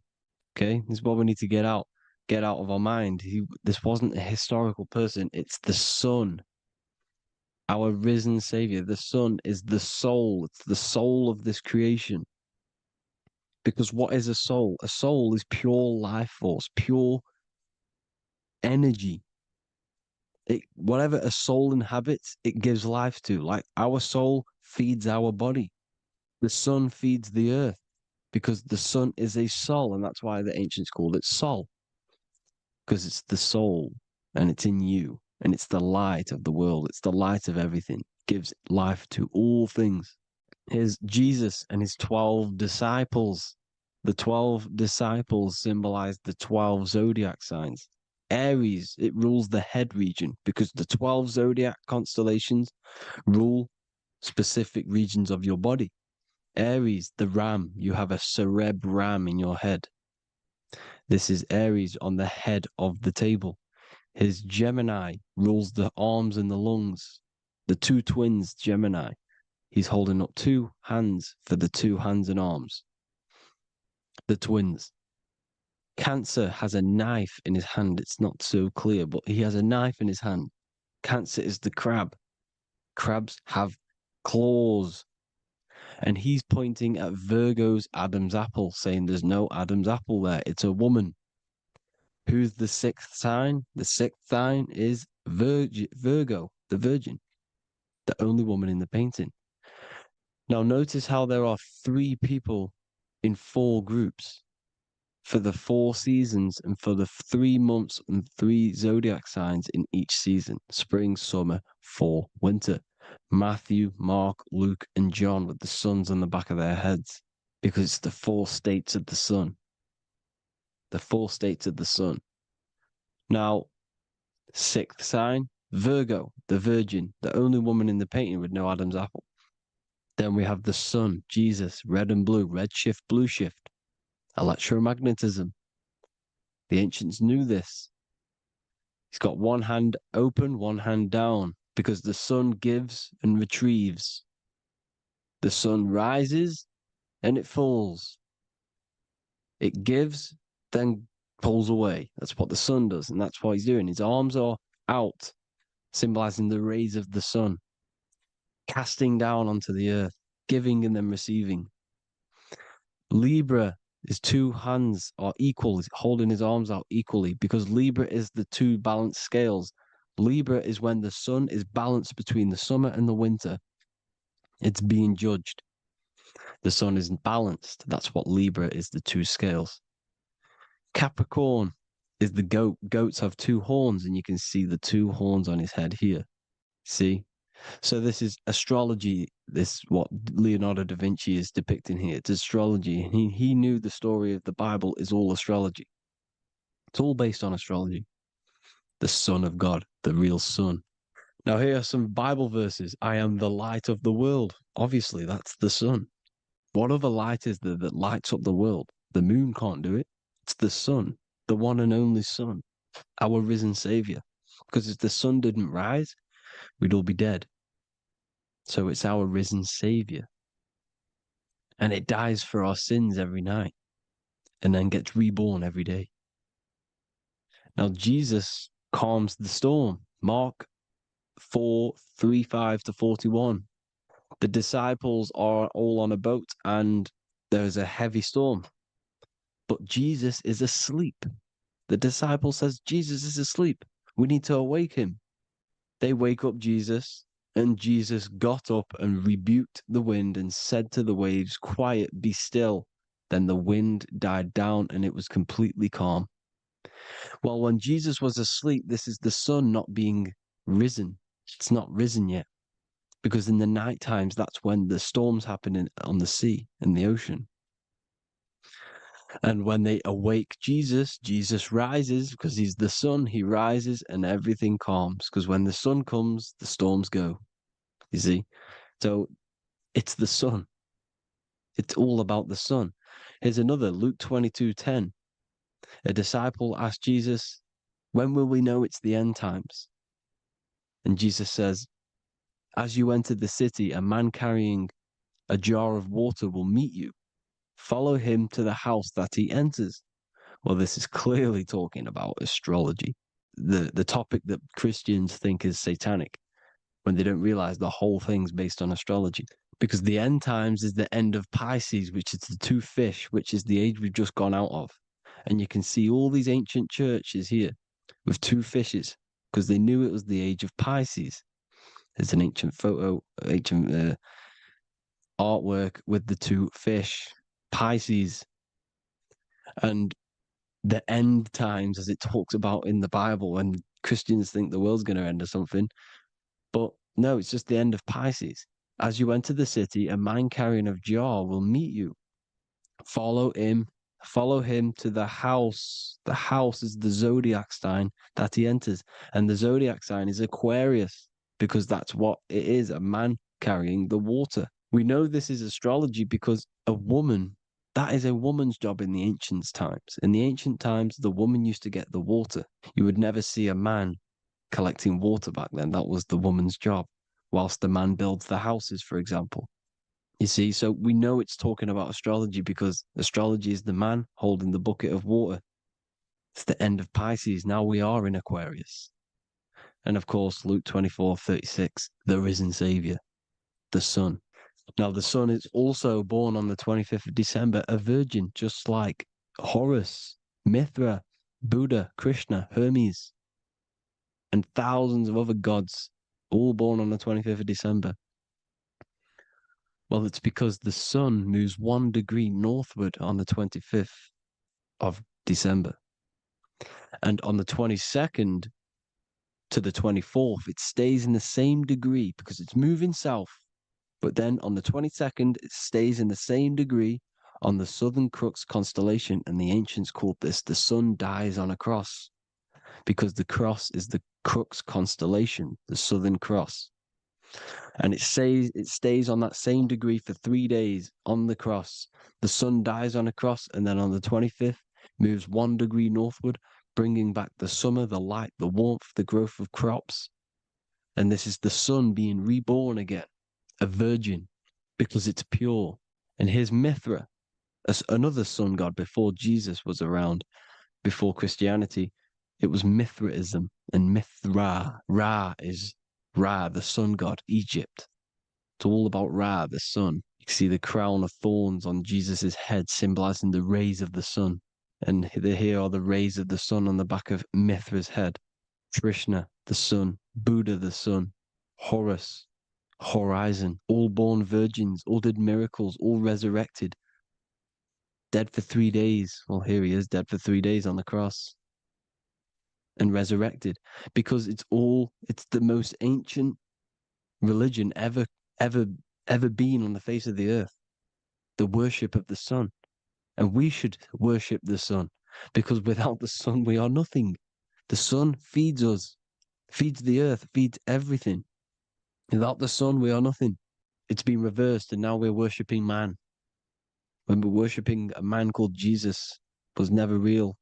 It's all about the sun, the most high, the most powerful, potent, celestial body in the sky, the orb that feeds us every day. It it dies for our sins and rises every day. It's the sun. Now on the Holy Communion Day, it's the worship of the sun. They give out mini suns. It's Jesus holding a sun. And they raise the sun on Sunday, because they go to worship their sun god on Sunday. Not Saturn Day, not Moon Day, Monday, but on Sunday when the sun is exalting. And they hold suns up above their heads because the sun rises. They're symbolizing the sun rising above their heads as Savior. It's the sun. It's the Holy Communion Day. And here's Jesus giving a piece of himself to the children. It's the sun, the light. Judas was known as a backbiter, a backstabber, because he stabbed Jesus in the back. He betrayed Jesus. Well, this is just another astrological story about the constellation Scorpio, because the Scorpio is the J, looks like a J. J for Judas, the scorpion, the backbiter. Scorpions backbite, they bite with their back. And what does Judas do? He betrays Jesus by kissing him to let the warriors know who they need to get. So he kisses Jesus, and Jesus gets stabbed in the back. Well, when you get stung or bit by a scorpion, they leave like a kiss. So Judas kisses him and gets betrayed. Well, this is because the sun, when it hits Libra, it's balanced. The sun is balanced because it comes through summer. Now the sun's starting to die. The sun's starting to die. It hits Libra. And then as soon as it hits the Scorpio, it gets betrayed because now the sun has to fall to winter, and Saturn is there waiting to take over the darkness of the winter. So he gets stabbed in the back by Scorpio, Judas, the scorpion, the backstabber. You see, it's an astrological story. Here's Mary. Mary means marry, which means pure. The sun is pure. No one gave birth to the sun but the God. And it's born every day. It's born every day on every year. It's born pure.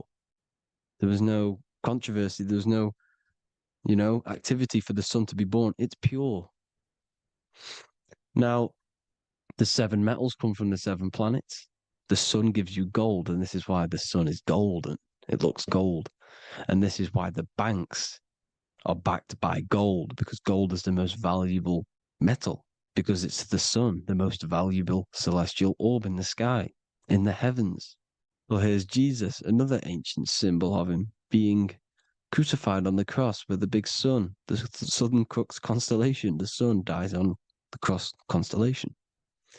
And if you go to the old etymology dictionaries, you will see sun and son is the same word. They come from the same etymology roots. You can use them for no matter what, but they've been confused today.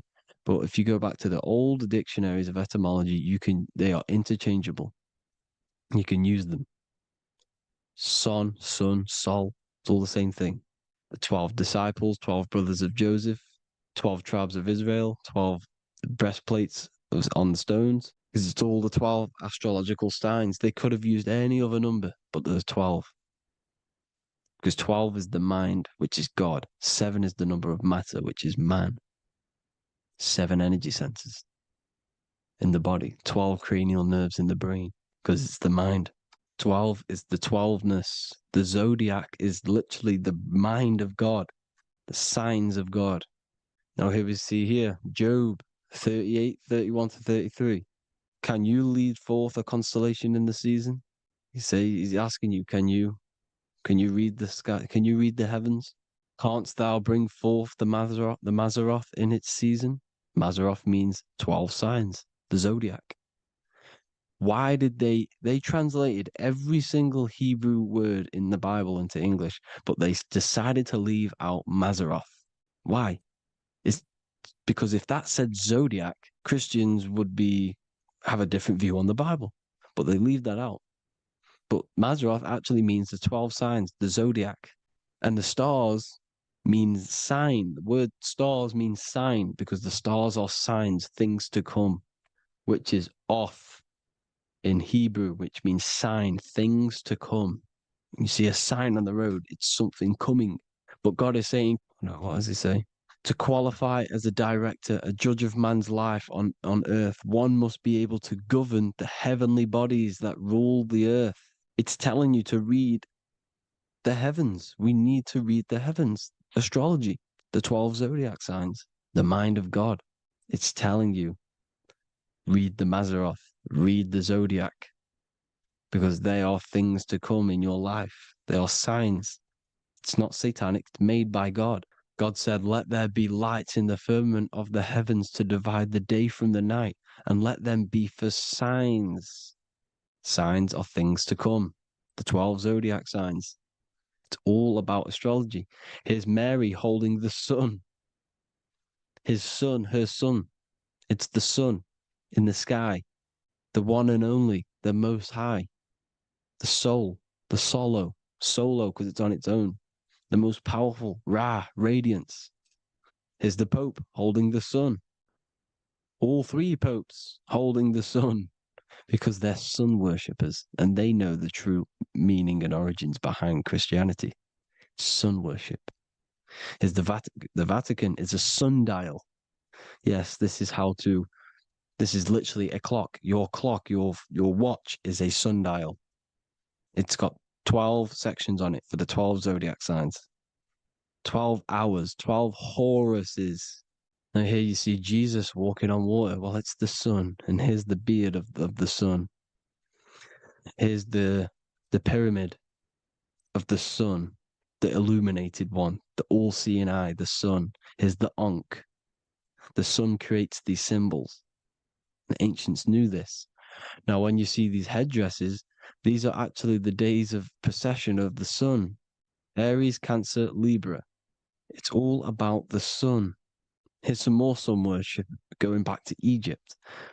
Ra, Horus, Osiris, and Set. Jesus and Satan is Horus and Set. The sun and Saturn.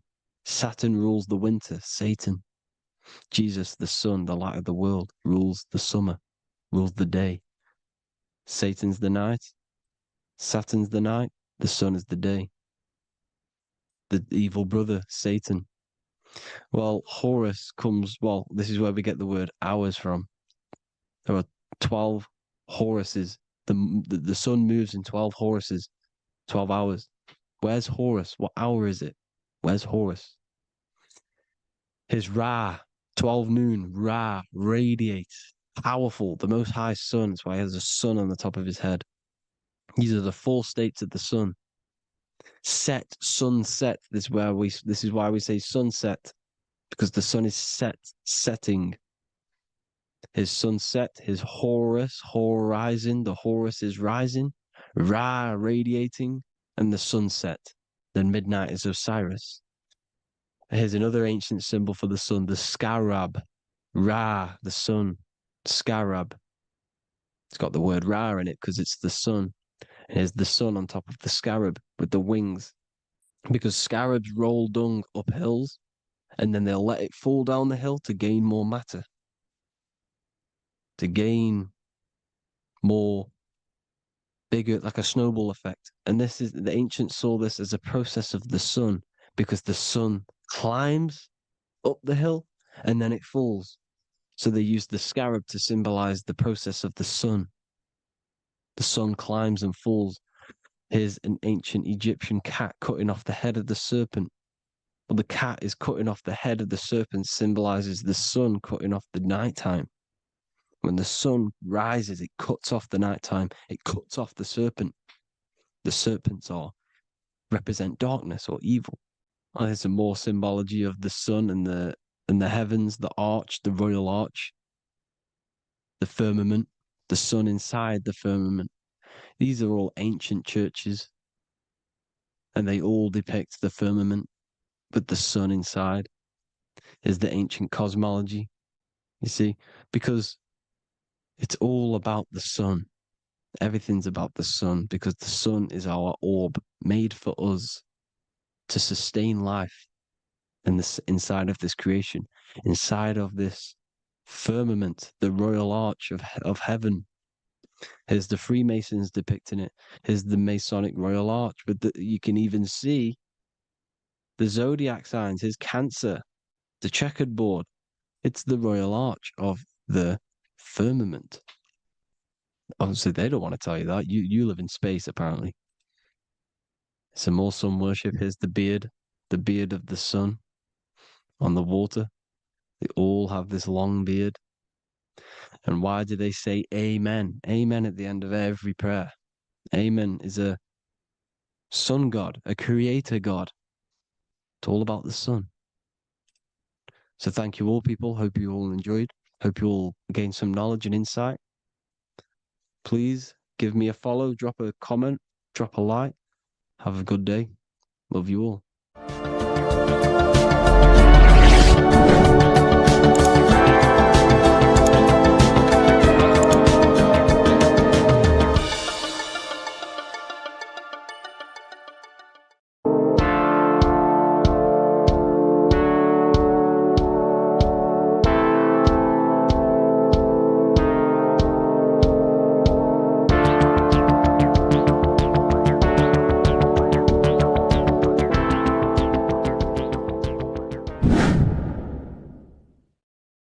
good, people? We're back with another video, and today we're talking about the chakras.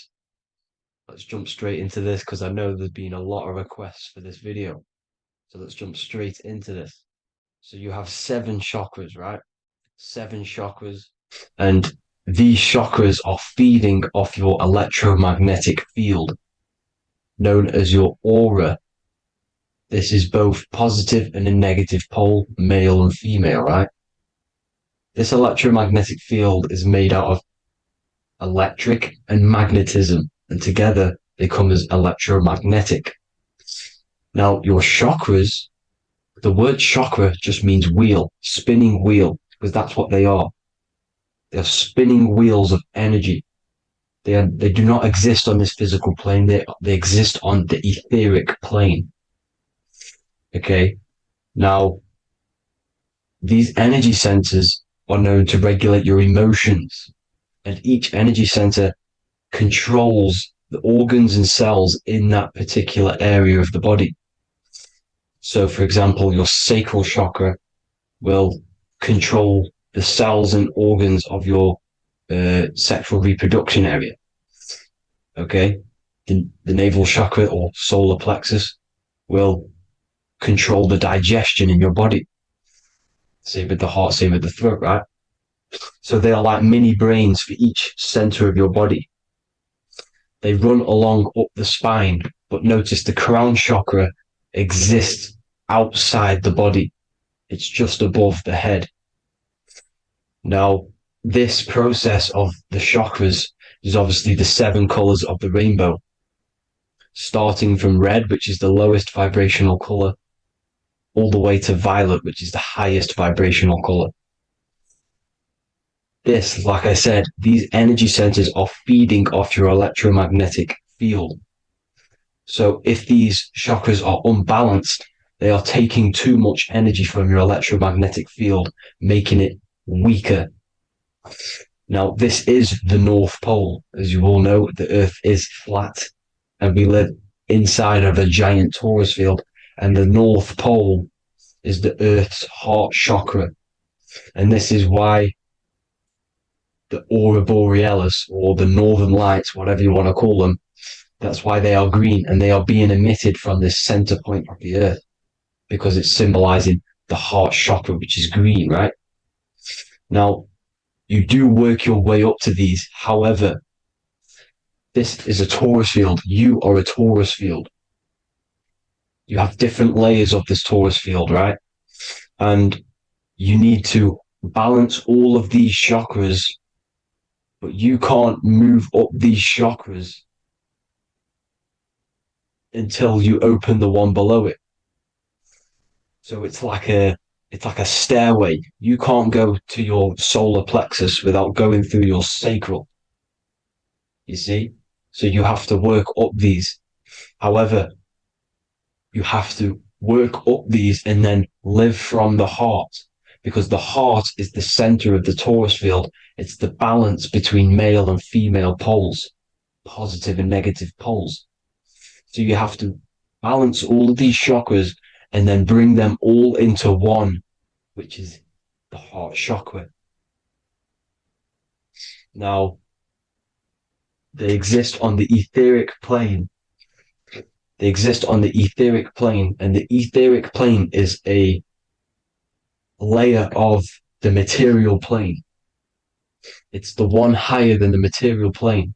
And then after the etheric plane, it melts into the astral plane. So they exist just between the physical and the astral aspect.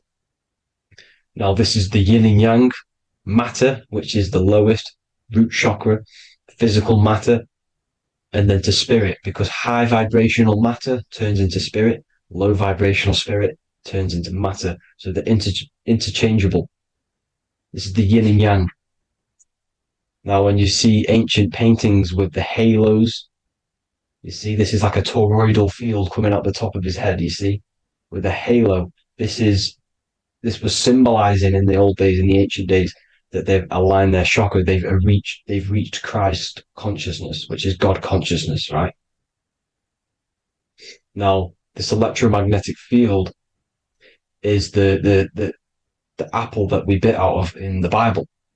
Because you see, the apple is a Taurus field. So they were metaphorically or personifying the Taurus field. That's what the Bible is. It's a massive personification. It's all metaphors. You have to read it properly. It's got a greater meaning behind it.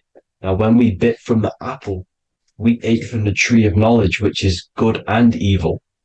Our lower mind took over, so we materialized to feed our physical bodies. We materialized through Saturn. That's what Saturn does. Now, if you don't understand that, go and watch the video previous to this one called Occult Secrets of Saturn. And that will show you how Saturn is the materializer. Now, this is one of the secrets behind the Masonic compass, electric and magnetic, male and female, duality, positive and negative. Now, like I said, they teach you about the Taurus field, about a magnet in school, but they don't teach you about your electromagnetic field. Everything alive has a Taurus field. It is the building block of this creation. Absolutely everything has a Taurus field. There's not one thing without it. And as you can see here at the center of the apple, that's where the seed is. That's where the life is. The reproduction of that organism. As you see, this is where the most electromagnetic energy is stored, in the center, because this is where the two duality, this is where the field meets at the very center. This is why the seed is at the very center. Now, your spine is a elongation of the brain. The brain is heaven, and the bottom of the spine is hell. So this is Saturn, which is the root chakra. The 7 planets are associated with each chakra. Moon equals mind. Okay. Now Saturn is physical matter, as I've just explained. This is the lowest vibrational color. And they want you trapped down here, which is your hell state, your animal nature, your physical nature. They want you to identify as the physical body. They don't want you to reach these higher states of consciousness. Okay? Now, in the brain, you have 12 convolutions. Now, this is what they were symbolizing in the Bible with the 12 disciples. And obviously in the Bible, it says the upper room where Jesus met with his disciples. This is heaven, the brain, the higher states of consciousness. Now, this is your North Pole. This is Jacob's ladder.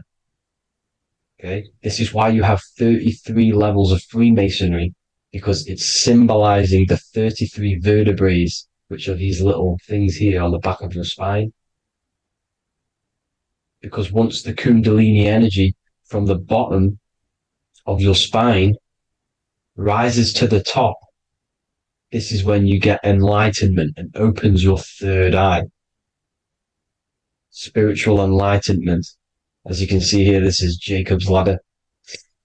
This is the Kundalini symbol, right? And they're even showing you this in the medical symbol. They're putting it in your face. The serpents are wrapped around the spine. Now, the serpents symbolize how the energy moves around the spine, because it's a Taurus field, you see? At the center of the Taurus field, it wraps around the center pole. It wraps around it, and this is how the energy moves up. So they're symbolizing it with the serpents. Okay? Now, every religion has a sacred river. For the Egyptians, it's the River Nile. For Christianity, it's the Jordan River, right? This river is the canal, the energy canal at the center of your spine, all the way leading to heaven, to the Holy Land. This is the chamber which the energy rises up, right? Now, they used to say the gods descended from heaven to man. This is just heaven. This is the mind state. And they said the gods were connected by a rainbow bridge. That's the chakra system, the rainbow bridge. Okay. Now, the ancients called this place Midgard, Earth, where both evil and good live, right? Midgard. But you can go to heaven, which is a pure mind state, because once you're in heaven, nothing negative can ever bother you. That's completeness. pure Christ consciousness. Now, this is why Jesus dies at 33. He didn't actually die, but it's symbolizing the death of the physical body. Not the death of the physical body, but his consciousness rising above the physical body to, as I said here, matter to spirit. Matter died off and he came spirit consciousness. This is symbolized by the 33 vertebrae, which is obviously the 33 levels of Freemasonry. And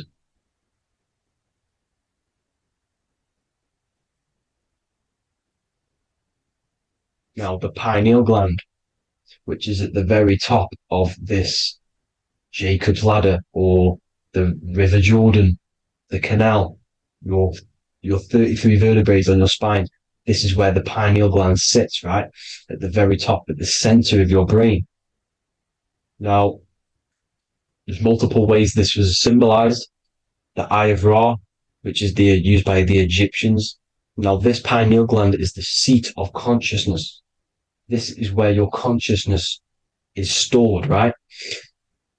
And the ancient Sumerians used the pine cone, hence why it's got the word pineal gland, the seat of the soul consciousness. It produces DMT, dimethyltryptamine, which is known as the spirit molecule. And the pineal gland is wrapped in microcrystals, and we all know crystals transfer frequency and energy. Now, radios use crystals.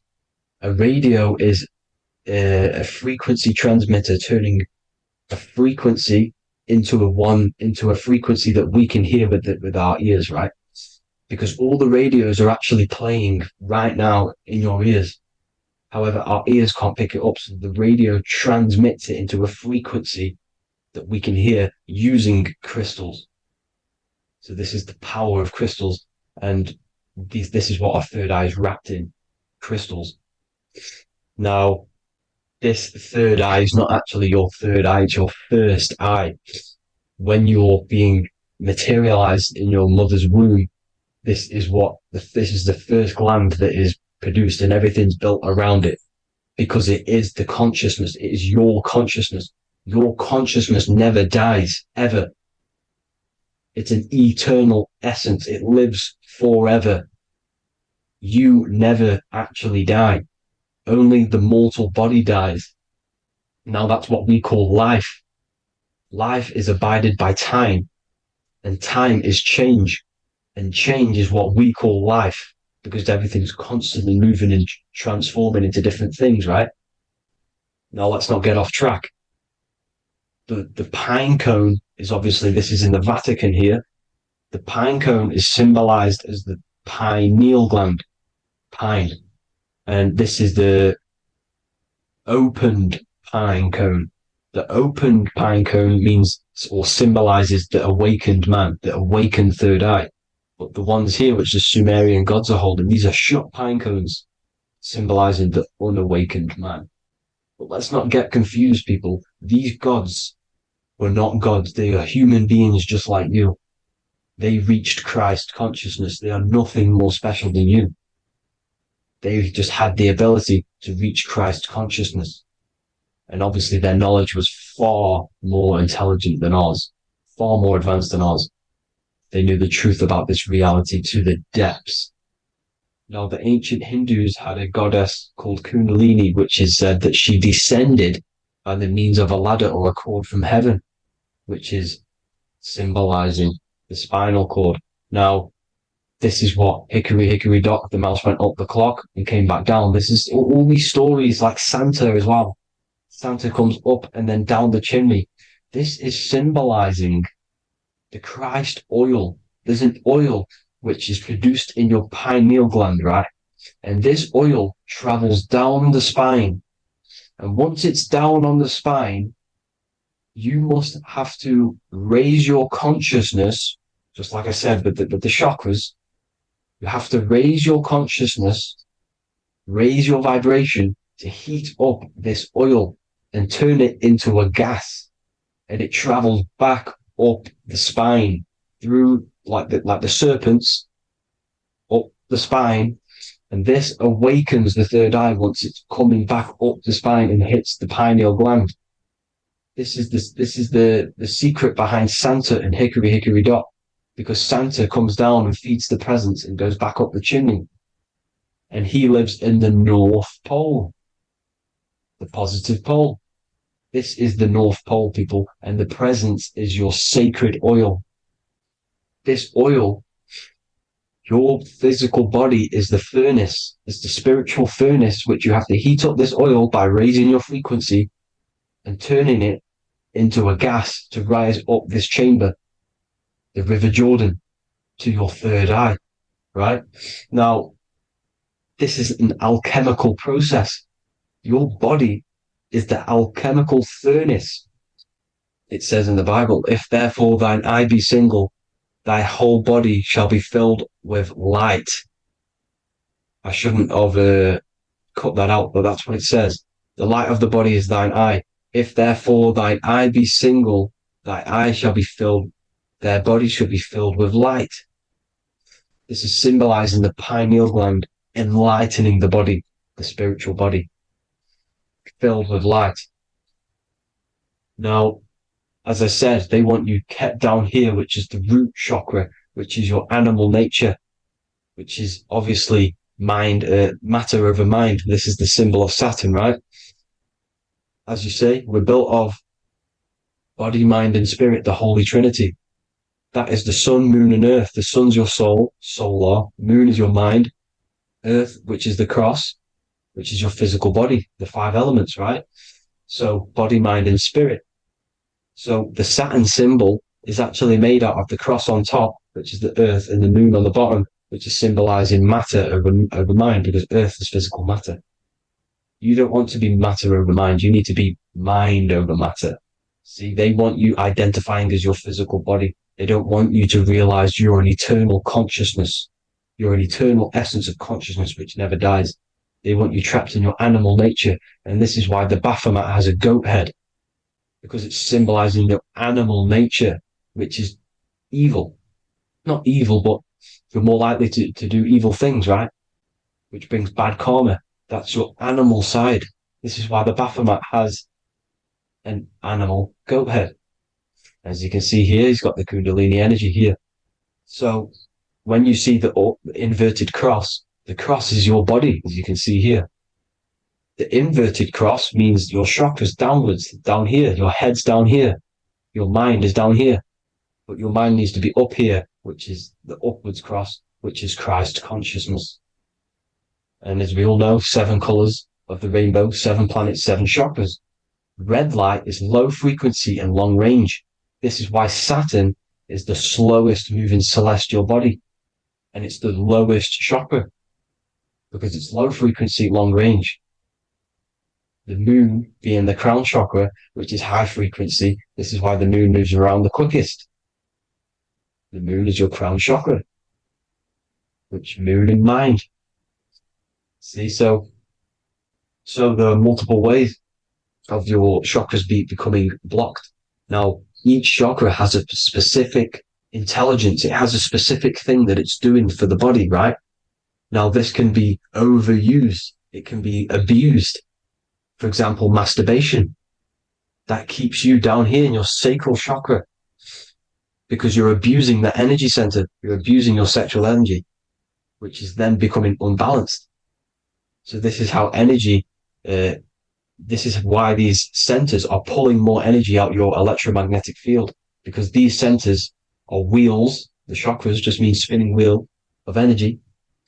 So when you're abusing these certain centers, you're pulling energy out of your electromagnetic field, which is making your field weaker, which is making your frequency lower, which makes you prone to diseases, prone to lower negative energy, right? So you need to align these chakras. You need to unbalance them. And as you can see here, you can screenshot these to see how they're blocked. I'm not going to go over each one because it'll take me forever, but have a little read yourself. This is why they're blocked. Now, the ancients used to say Aum when they meditated. Now, these are the 7 vowels, There's not 5 hours, there's actually 7. Now, when they say Aum, they're aligning all their chakras by saying this when meditating. This is where the Aum originated from. Now, emotion is energy in motion. So if you're feeling a certain way, that's the energy you've put in motion. It's a reflection. We live in a mirror reality. Everything's mirrored. Everything's mirrored. As within, so without, as above, so below. Everything's a reflection of some sort. So whatever you're feeling, you're doing something wrong. It's telling you you're doing something wrong from the root cause, because your energies are the effect. You're feeling the effect of something you've caused.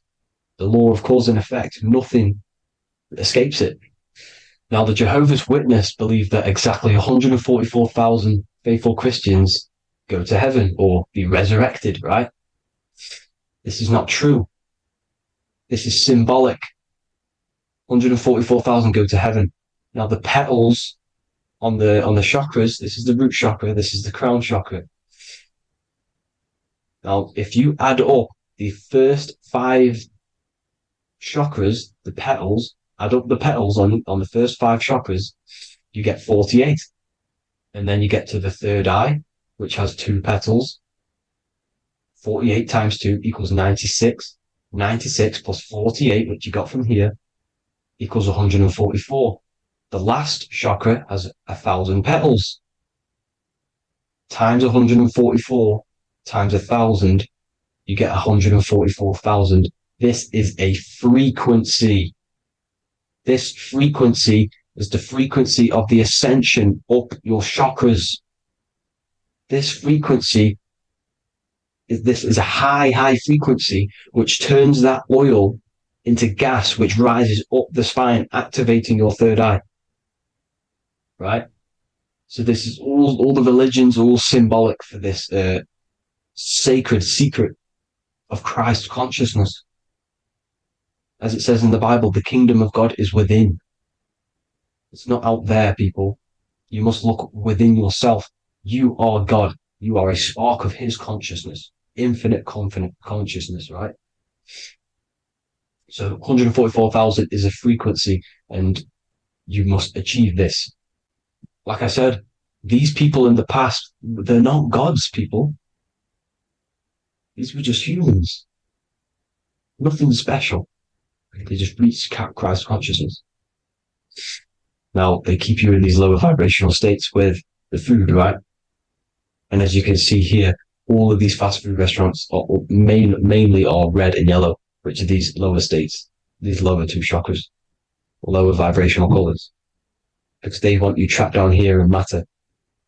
And these foods are so low vibrational, they will keep you down here, because your gut produces, I think it's like 80% of melatonin. Melatonin is your feel-good hormone. These foods will not make you feel good. This is very low vibrational. Meat. It's not meat, it's raw flesh.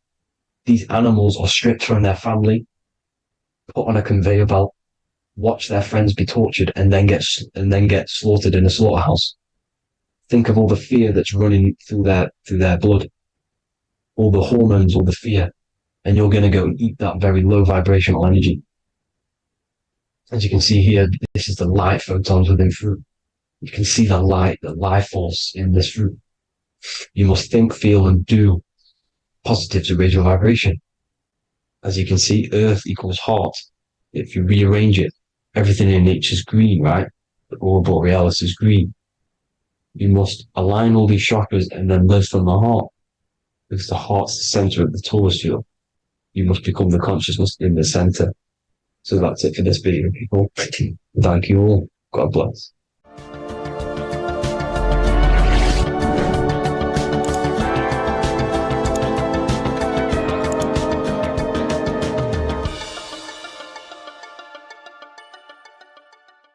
Welcome to Revival of Wisdom. Today, we're going to be talking about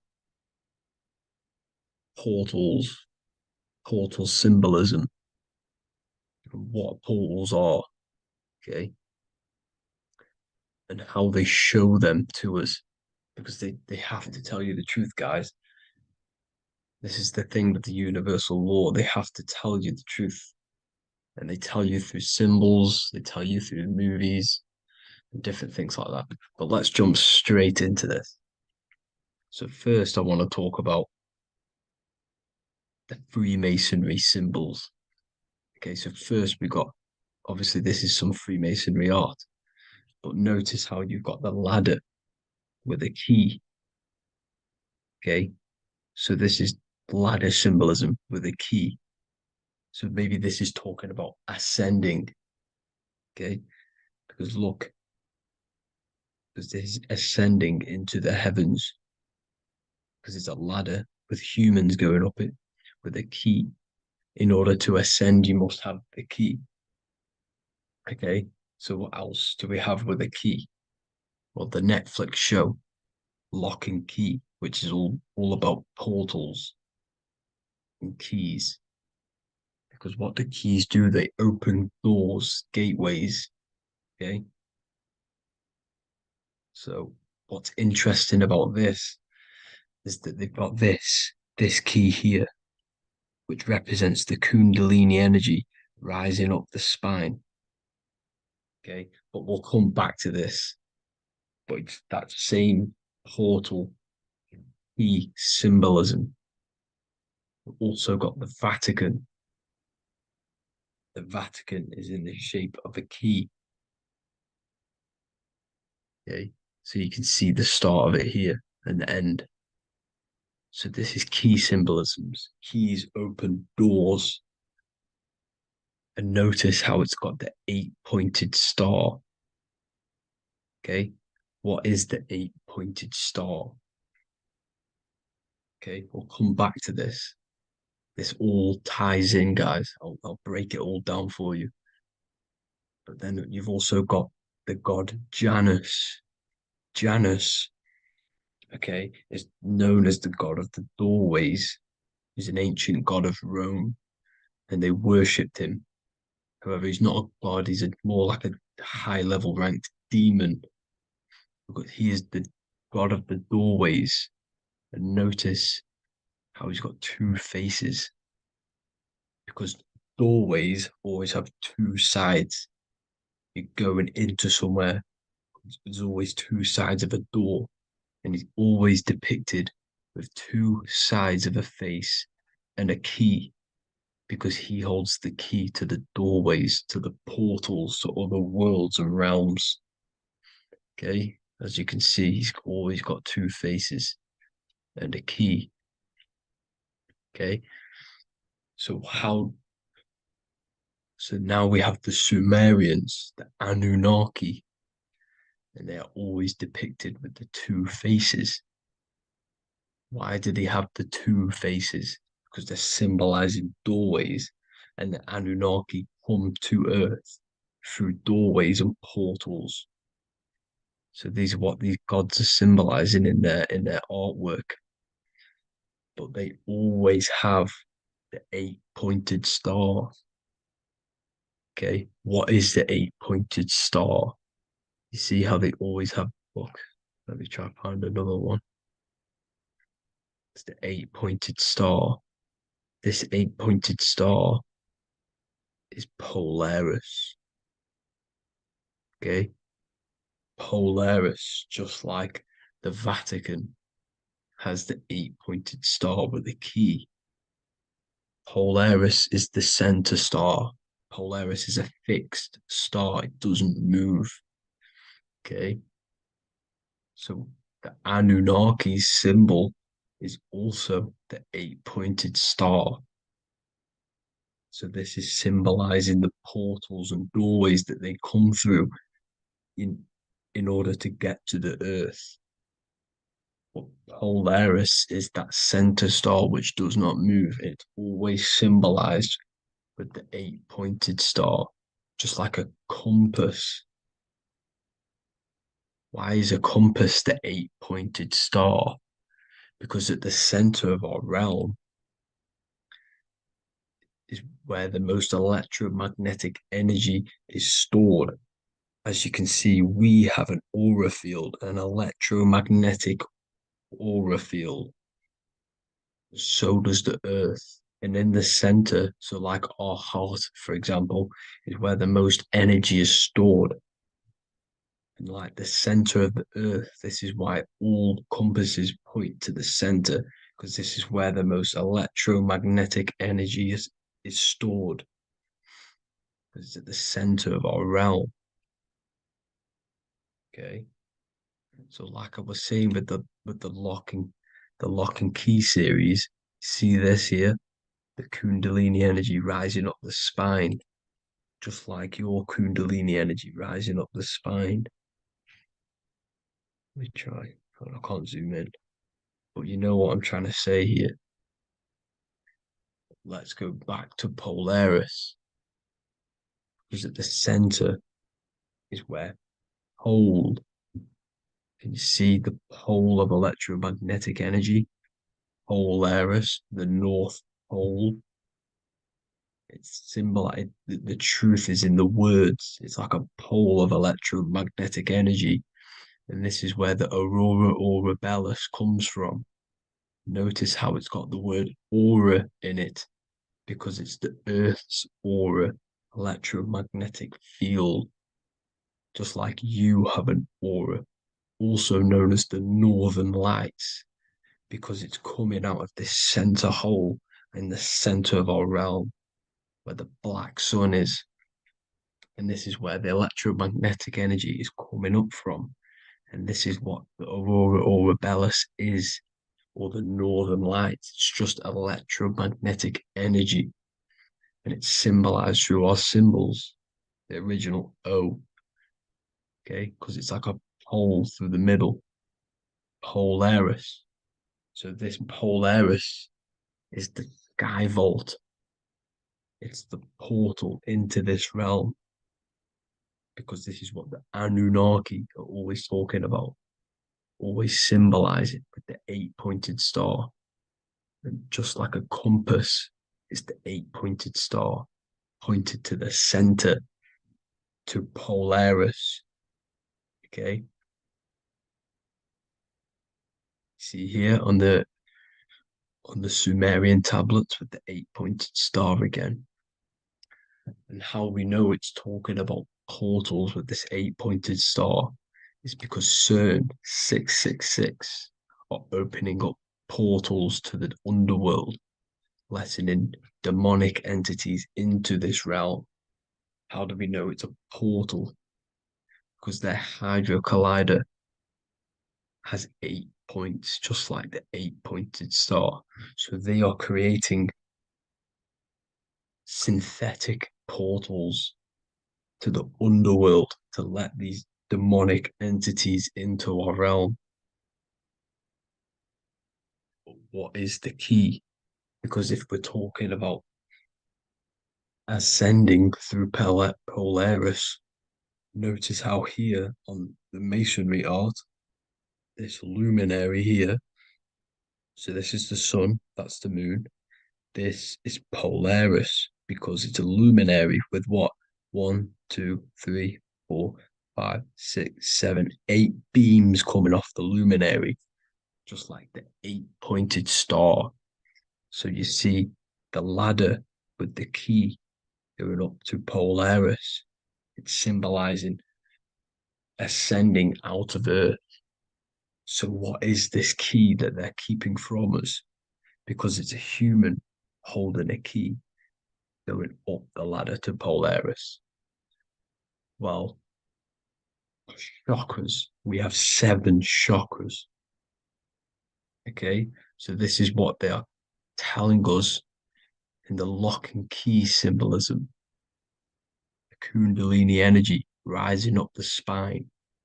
Okay, just like they have 33 vertebrae on the back of your spine. Okay, this represents the Kundalini energy going up your 33 vertebrae, just like in masonry has 33rd degrees. Okay, so what is the key? Your chakras. Your chakras have to be unlocked. Okay, you have to unlock your chakras, and you can't unlock this one without going through this one. You have to go through them all. It's like a ladder, just like Jacob's ladder. You can't go from the bottom to the top. You have to unlock each one. Okay, just like you have 7 chakras, you have 7 layers of your aura. Okay, you have to unlock your chakras to the highest point in order to reach Christ consciousness. And this is the key that they're talking about. They're symbolizing the organic portal within each and every one of us to ascend out of this realm. Okay, so this is the key that they're talking about, and they're holding back this knowledge to keep us trapped in this 3D realm. Okay, so like I was saying with the 33 vertebrae and the Kundalini energy coming up the spine, 33 vertebrae, you can see this sort of symbolism going up to the light, because it's the light. You see here, your crown chakra turns on and becomes enlightened, just like the Illuminati symbol. Can you see it?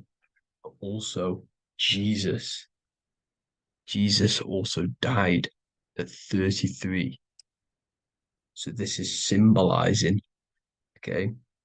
They're symbolizing the death of the ego, the body. So once you open up your chakras and reach Christ consciousness, which is your 33rd vertebrae, once your Kundalini energy goes up your 33rd vertebrae, your body technically, not physically, but spiritually dies, because you then become formless. You reach Christ consciousness. So then you can travel other worlds. Okay. This is what they're talking about with Vatican, 8-pointed star, and the key. Janus with the key. The Sumerians with the 8-pointed star. Anunnaki, the 8-pointed star. Polaris, 8-pointed star. So Polaris is the way out of this realm, which is at the center. Pole, North Pole. Okay. So the key is that they're hiding from us is the knowledge to unlock our chakras. Okay. And without this knowledge that they keep from us, is trapping our souls in this reality to keep reincarnating. Okay. Well, thank you all for tuning in. I'm going to leave you all there. Make sure to leave a like and a comment in the comment section. Let me know some topics to talk about so I can break it down for you. God bless you all.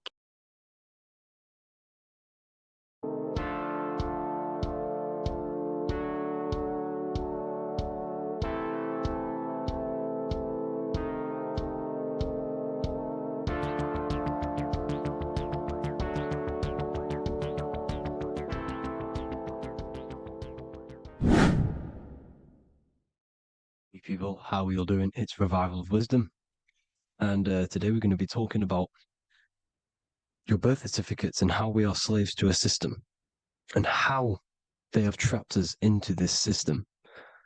Okay, so the first thing you need to understand about this system is there are 2 types of laws. You have the law of water, which is Admiralty law, and the law of the land. So the Admiralty law is the law of water, and this is what money is. Money is water. This is why we say liquidity, currency, the current. A current is water, something moving through something. Cash flow. And this is why banks are called banks, because a river bank is on either side of the water and it directs the currency. You see? So money is water. And as you can see here, Ripple, the cryptocurrency, Ripple, water Ripple, and they're building a bridge over water, overseas, international banking with cryptocurrency. So money is water, and this has specific laws about water, but water is the same everywhere. You see, what the difference is with the law of the land is that you can have different laws in different lands. I can't do certain things in the UK that people can do in America, for example. You see, that's the law of the land, but the law of water is the same because water is everywhere. Now, this is very important to understand when it comes to, these birth certificates. So, Pope Gregory, this is where we're going to start off. Pope Gregory in 1582 took the Orthodox Eastern sunrise calendar and changed it to his own Gregorian timeline, not a calendar, a timeline. This timeline was copyrighted by Pope Gregory under the name of the Vatican. So the Vatican owns the timeline that we are using today, 2023. They own it. They own the title of this Gregorian calendar. Okay. Therefore, anyone who is born under this copyrighted timeline, not calendar, they are subjected to Rome because Rome owns the timeline. They have a patent, a copyright for that timeline. What is on our birth certificates? That timeline. We are born underneath, we are subjected to the Vatican. This is why all birth certificates go to the Vatican. They own every single birth certificate. Okay? So when we use this timeline, we are subjecting ourselves to this timeline. Okay? Which the Vatican has a claim over. This calendar or timeline is set to sunset, not the sunrise, which is associated with death, darkness, and the moon, lunatics. You see, so this is a sunset calendar timeline. Okay, this is now, they've changed a couple things, right? They say that the new year is January the 1st. Okay, when we know this is in winter. January is winter, which is associated with darkness, death, the death of nature. So this is a death cult, people. These people are evil. They're so evil. The Vatican. And this is why we use April Fool's Day, because April is in Aries, and Aries is always the start of the zodiac. This is why Aries rules the head region. 12 zodiacs, 12 systems of the body. Each zodiac is associated with each part of the body, and this is why Aries is the head, cerebrum. But we're not going to talk about it in this video. But yes, that is what April Fool's Day is. They're putting it in your face. April Fool's Day is the real start of the year, when the sun starts to rise again, when the risen Savior is resurrected, when it's born again. This is when the Jews celebrate the Passover. This is when the Christians celebrate the resurrection of Jesus, and they eat lamb. The Jews eat lamb because we're in Aries, the new year. The sun is now born again, our risen Savior, the light of the world. So yes, this is what April Fool's Day is. It's the first day of the year, which they changed. Pope Gregory changed. So you need to understand is that you are in the womb. You are inside of a ship, because every ship, literally a ship, every ship is female. This is why they say she delivers the product, because she does deliver the product, you, the baby. Same thing with a ship, they deliver products. They are a she. And when they pull up to the bay, like you can see on this picture, they're pulling up to the bay. This is now called the birth canal. The ship is now in birth on paper. Okay, this is law. And when they pull up, they tie up to the bay, and now they get a certificate of manifest certifying all of the products which are on the ship and what they are bringing into that nation. Okay, so you're bringing in this many of that, everything's on the certificate of manifest. And this certificate is manifest is also your birth certificate, because you are traveling through water when you are in the birth canal of your mother, because you are in water when you are in the womb, and you travel through the birth canal, and when you arrive, you get a certificate of manifest with the name, how many, the quantity, you know what, that's your birth certificate. Okay. And this is what it is. We are a well, we're not a corporation, but we represent a corporation, which is your name in full capital letters. That is your corporation. You cannot physically tax a body, but you can tax a corporation. This is why we get charged. This is why we get taxed, because it all goes down to the corporation which our name represents, which we are subjecting ourselves to. We are my name. I am subjecting myself to this name, and that name has a corporation which I represent, which I subject myself to. You see, this is how we are attached to this straw man, this character that they have built on paper. So it's a character which is on paper. This is what we represent. So when the woman gives birth, she delivers the baby, and then she has another substance. Now I'm going to I'm going to break down how they attach this name to us, how they do it. Okay. Our mother is carrying us the product in the womb, the water. And it goes, for example, it goes from the United Kingdom into a state-owned, corporate, federal-owned hospital, which is government-owned. She does not declare the package when she enters the building. Aha, so keep that in mind.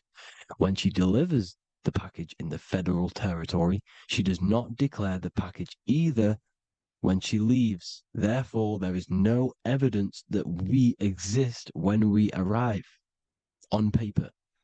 On paper, there is no evidence that we came into the building or left the building. We have not been declared. So we do not exist on paper at this point. When the woman gives birth, she delivers the baby, and then she has another substance, which is called the afterbirth material. Okay?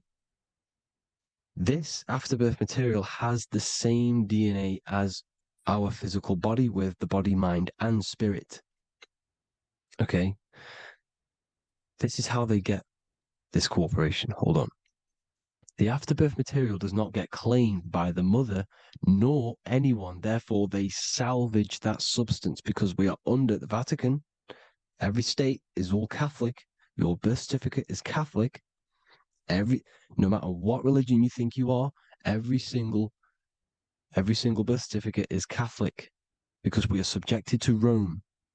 All roads lead to Rome. Rome runs all of this. Okay? We're still under the Roman Empire. Okay, so Rome are Catholic and they believe in salvation. This is how religion comes into this. This is how they use religion to get this. So they salvage the afterbirth material and they claim it, and they salvage it and give it and charge it to Rome. And they give it a name. Here's the legal term, born alive. Here's what it says. Each product of such birth is considered live, born, and fully recognized as a human person. So each product of such birth, so that could be anything, the afterbirth, the person who actually comes out, the baby. So your afterbirth, which we do not take with us, we take the baby with us, they keep that in the hospital, they collect the afterbirth, and they salvage it, and they give it the name, which, it is us. We are a representative to that afterbirth material, which they put the name on, they claimed, which is subject to Rome. So we are walking around our whole lives as a representative to that claimed salvaged afterbirth material, which the federal state have. Okay. We are under the Catholic Church, Vatican. Therefore, the afterbirth material is a child of God. See, on paper. Therefore, they believe in salvation and salvage the afterbirth material. This material has no mother or father. The state pick it up. It becomes a war to the courts and gets charged to the state. So we are a representative to that character they salvaged because it is the exact same DNA as you. Subject is the name or the title, and the matter is the physical aspect left behind in the hospital, which represents us. You see? So now we're moving on to Unum Sanctum. Unum Sanctum was in 1302, a very, very important year. Very important year. Unum Sanctum says this is basically how they claim everyone in the world. So the Vatican had all this power, all this gold, all these people under them. They need to get a claim for them so then they can rule over them and make them slaves. So what they did, they created Unum Sanctum. Pope Boniface VIII did this. And it says, the spiritual man judges of all things, and he himself is judged by no man. The spiritual man, keep that in mind, unless he invent like Manichaeus, two beginnings, which is false and judged by heretical, since according to the testimony of Moses, it is not in the beginnings, but in the beginning that God created heaven and earth. Furthermore, we declare, we proclaim, we define that it is absolutely necessary for salvation that every human creature to be subjected to the Roman pontiff. So they are claiming us in Unum Sanctum, and it's in the vaults in the Vatican. They will put a spell on it because they are sorcerers, they are magicians. They put a spell on it, they lock it up, and whatever goes on that piece of paper goes. And this Unum Sanctum is claiming all of us. So what does it say in the beginning? The spiritual man judges of all things, and he himself is judged by no man. The spiritual man, the man with the body, mind, and soul, the first baby that comes out the birth canal. That's you, your body, you, body, mind, and soul. You have the Christ, which is I am, which is grace. Grace means here now, in the present. You have the Christ, which means I am. Therefore, you have a soul. If you can say I am, you have the Christ. You have a soul. But a creature can be anything with no soul. You see, so no man can judge the man with the soul. However, as it says in the second part, we proclaim, we define that it's absolutely necessary for salvation that every human creature to be subject to the Roman pontiff. So they are subjecting the afterbirth, not the man with the body, mind, and soul, but the afterbirth to the Roman pontiff, to the Roman Catholic Church. We are the ones who are claiming to be the afterbirth material, which is our birth certificate, which is our representative. We represent that because it is our DNA. This is how we are stuck. We are stuck because we represent this DNA, which is on paper, recorded. You see? So we, being untaught, uneducated in these subjects, we are subjecting ourselves to this system, to this slavery, because we just want to live. We just want to live happily, just peaceful. Think about it. Where's all this coming from? Where's all this war, all this killing, deaths coming from? We just want to live. It's coming from the Catholic Church, these evil death cult, which has subjected us, which has used us as slaves, and we are still slaves, and it's just going to get worse and worse and worse. So this is how we have subjected ourselves to be the slaves to this system. It's a lot to take in, and there's a lot more deeper stuff which goes into this. I'm just going over the surface. I'm going quite deep, but there is little details that I still need to learn myself. But this is the general how that we've been stuck to this slave system. So we are batteries, okay? This is why we get charged. When you go in a court, you get charged. Okay? Because you're a biological battery. This is why cities look like motherboards, because we are feeding energy to this matrix. Okay? When we look outside of ourselves, when we give power to so-called Jesus Christ, worshipping idols outside of ourselves, where attention goes, energy flows. We are feeding the matrix with energy.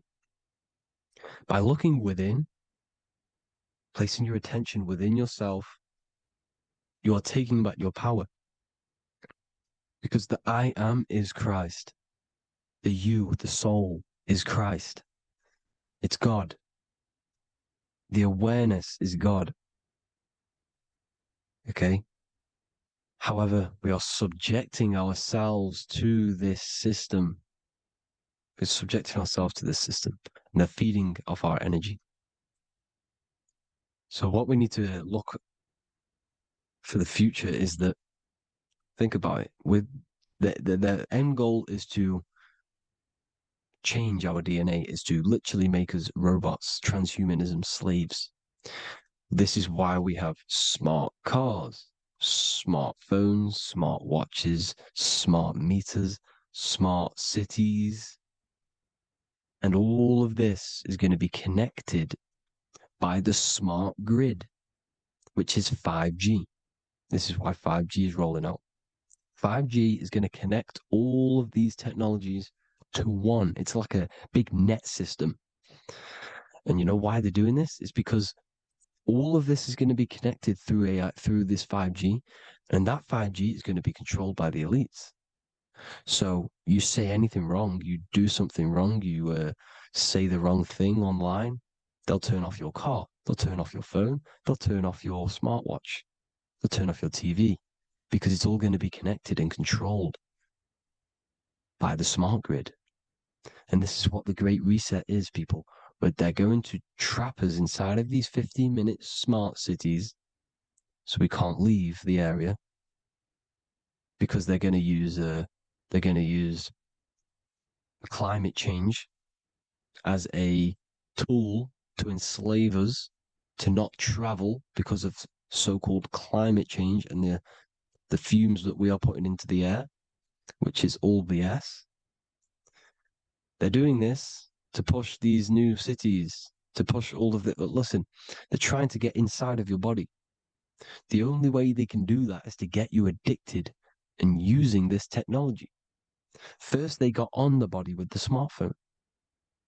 Well, first of all, we use the technology. We get used to it with it in our hand. The next step for them was to get on the body, which is the Apple Watch, as you see down here. They have now successfully got onto the body. The next thing is to get inside of the body. This is the brain chip. You see how they've slowly lured their way in, slowly got you addicted to this technology, got you dependent on this technology.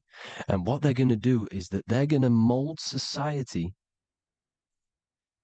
to be dependent on the brain chip. So in order, for example, if you want to go and pay for food, you're going to have to get a chip to pay for the food, because it's all going to be digital money. And that digital money will be connected to the chip, and you'll need the chip to pay for things. You see? So this is how they're slowly transhumanizing us. These phones, these apps, these things which are all we are all using was created by Freemasons. Mason means traveler, because they travel the depths of the mind. They understand human consciousness. They understand the brain. They understand the mind. By the deepest root cause, they understand it. This is what Masonry is. It's the occult. So these technologies is designed by these people. This is why they're so addictive, because they understand how it works. They understand how to get people addicted, because they understand human consciousness, the brain, the body, and the mind. So this is the advantage Freemasons have over us, and these secret societies, which have gone through the orders of Freemasonry, and progressed onto these secret societies, which are the evil side, because I'm not saying Freemasonry is evil, okay? But the societies which they go beyond Freemasonry, because you can go beyond the 33rd degree into these secret societies, and they use this knowledge for the bad, to enslave people. And this is what's going to happen. Transhumanism. So I hope you all learned some insight for today. Please do a bit more research on, the birth certificate and stuff like that, the straw man. And have an amazing day, people. Please like, comment, and subscribe. Peace.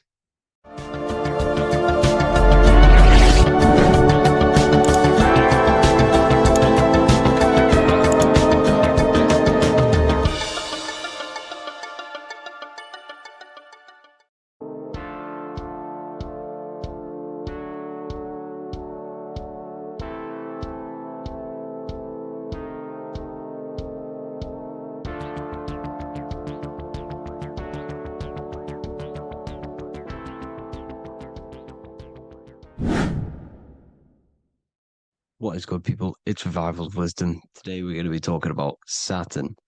I've done this video in the past. However, this video is going to contain a lot more in-depth explanation of Saturn.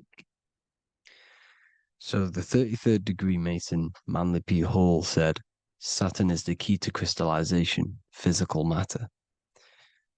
Light is matter, matter is light. They are interchangeable. Low vibrating light turns into matter, high vibrating matter turns into light. And Saturn is the god of this world, this physical world. He crystallizes light into matter. This is symbolized as the Masonic checkerboard, matter and spirit, matter and light, light and matter. He's also the god of time, destruction, justice. He creates and destroys, because all things in time die. He creates and destroys you. So, because we live in this physical world, which is the electric world, this is why we say electricity, because it comes from the root word of El, Saturn. They used to call Saturn El, E-L. This is why we used to say Elohim is God. The real God of this world is Saturn, but it's being hid. This is being hid. Jesus is Saturn. All of this is Saturn. It's all Saturn worship. It's the real God of this world, So, physical matter is a result of two opposing forces equalized on the plane of inertia, because everything is created out of electromagnetic Taurus fields, toroidal fields. And these two poles equalize on the plane of inertia, which gives you planet Earth, plane of inertia. The plane of inertia is what Saturn is. It's the ring around the center of the plane of inertia. Thank you to Walter Russell saying, physical matter is a result of two opposing forces on the plane of inertia. This is what Walter Russell says, so please check out his work. He's got many books, many books on light and electromagnetism and stuff like that. So I advise you to check him out. So the Taurus field gives you the binary code 0 and 1, the female vagina and the male phallus. This is the code for this world. Saturn crystallizes physical matter. Now Saturn is the most outermost layer of the 7 layers of heaven, where it says in the Quran, it says, Allah, it is He who created the 7 layers of heaven. Saturn is the outermost layer. He's the top. He's the most high. So when we say the most high, we're referring to Saturn. He's the most high before the firmament, before the stars. So Saturn is the god of this world. He's the Lord of the Rings. He wears the crown. The crown is the rings. Crown, Kronos. So the planets are luminaries. They are lights. They are beings. They are energy, conscious energy. And we're in the heart of the solar system. Saturn is the outermost layer. He is the one of this world. He's the god of this world. Now, on the North Pole of Saturn, you have the hexagon. Add up all the sides, it creates the six-pointed star. Or it can be created as a cube. The cube is very important. The six-pointed star is very important. 6 points, 6 triangles, 6 side, 6, 6, 6. Black cube adds up to 6 in gematria. Now, what did I say in the beginning? Saturn crystallizes the physical world. He creates physical things out of light. You are a light being. This is why we say human. Hue means the light spectrum. Hue, man, we are light manifested into physical forms. Human. And we are incarnated through Saturn. Satan, same thing. The number of the beast is 666, and the 666 comes from the 6.6 triangle, 6 sides of Saturn, 666. We are all known as carbon-based life forms. Carbon, the atomic structure of carbon, is 666, 6 protons, 6 electrons, 6 neutrons. We are materialized into our physical bodies through Saturn, through the number of the beast. These bodies are the beast, it's the animal. The divine, the Christ, is the consciousness within, because you are a physical, spiritual being combined into one, hexed into one. Hexagram. This is a hexagram. You're hexed into physical matter, spirit and matter, light and dark, combined into one. Now you contain of the mark of the beast, the mark of your body. Your body's the beast. It says in the Bible, Satan, who is the god of this world. This world. There are many different worlds, but this world is run by Saturn, and it says that in the Bible. Saturn is Satan. It's the same thing. And look at the crown of thorns are wrapped around the heart. The soul is in the heart. The mind is in the brain. The soul is wrapped around the rings of Saturn. You're wrapped in physical matter. This is what it's showing you. This is symbolizing the rings of Saturn wrapping you. And the cross on top is the cross of the cube. The cube, the black cube of Saturn, unfolds into a cross.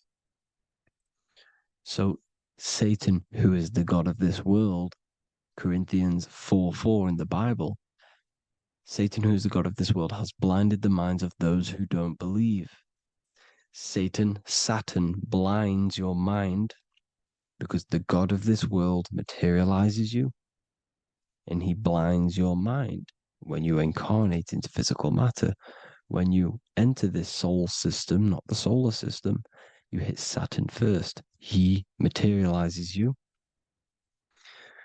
And look at the symbol for Saturn. This is the symbol for Saturn. All of the planet symbols are created out of the Holy Trinity. The Earth, Moon, and Sun. Body, mind, and soul. The Sun is your soul, the Moon is your mind, the Earth is your body. Your body's made out of the 5 elements. The Sun is your soul because the Sun is life force. Gives life to everything. Your Sun is a soul.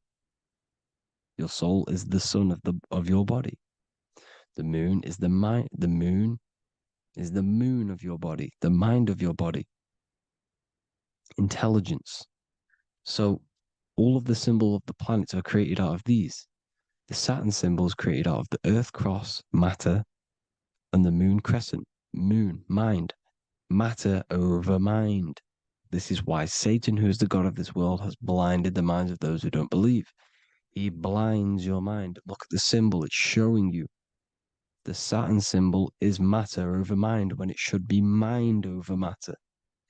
So we descend into a soul system, into our 666 Saturn carbon suit bodies, and we are matter over mind. Then we have to move up the spine to go back up to spirit, to mind over matter, where you manipulate your own reality.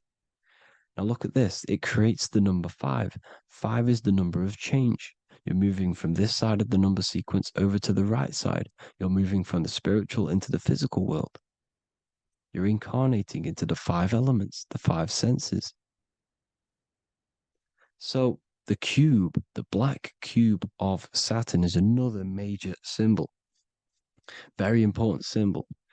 Here you see the cube, and the color black is associated with Saturn because Saturn's associated with death. He creates and destroys, light and dark. Death is associated with black, spirit, because you can't see spirit, which is blackness. So the black cube is black because Saturn rules the nighttime, which is dark, blackness, and he rules the winter, which is death, blackness. So Saturn is the black cube.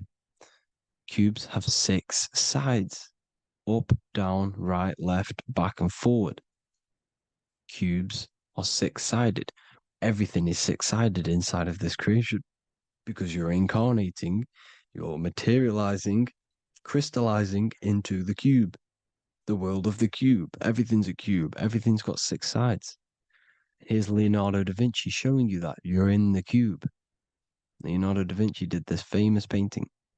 You're in the cube, you're hexed into physical matter, where you're incarnated into the 3rd dimension, the 3-dimensional world, which is a cube, 3D.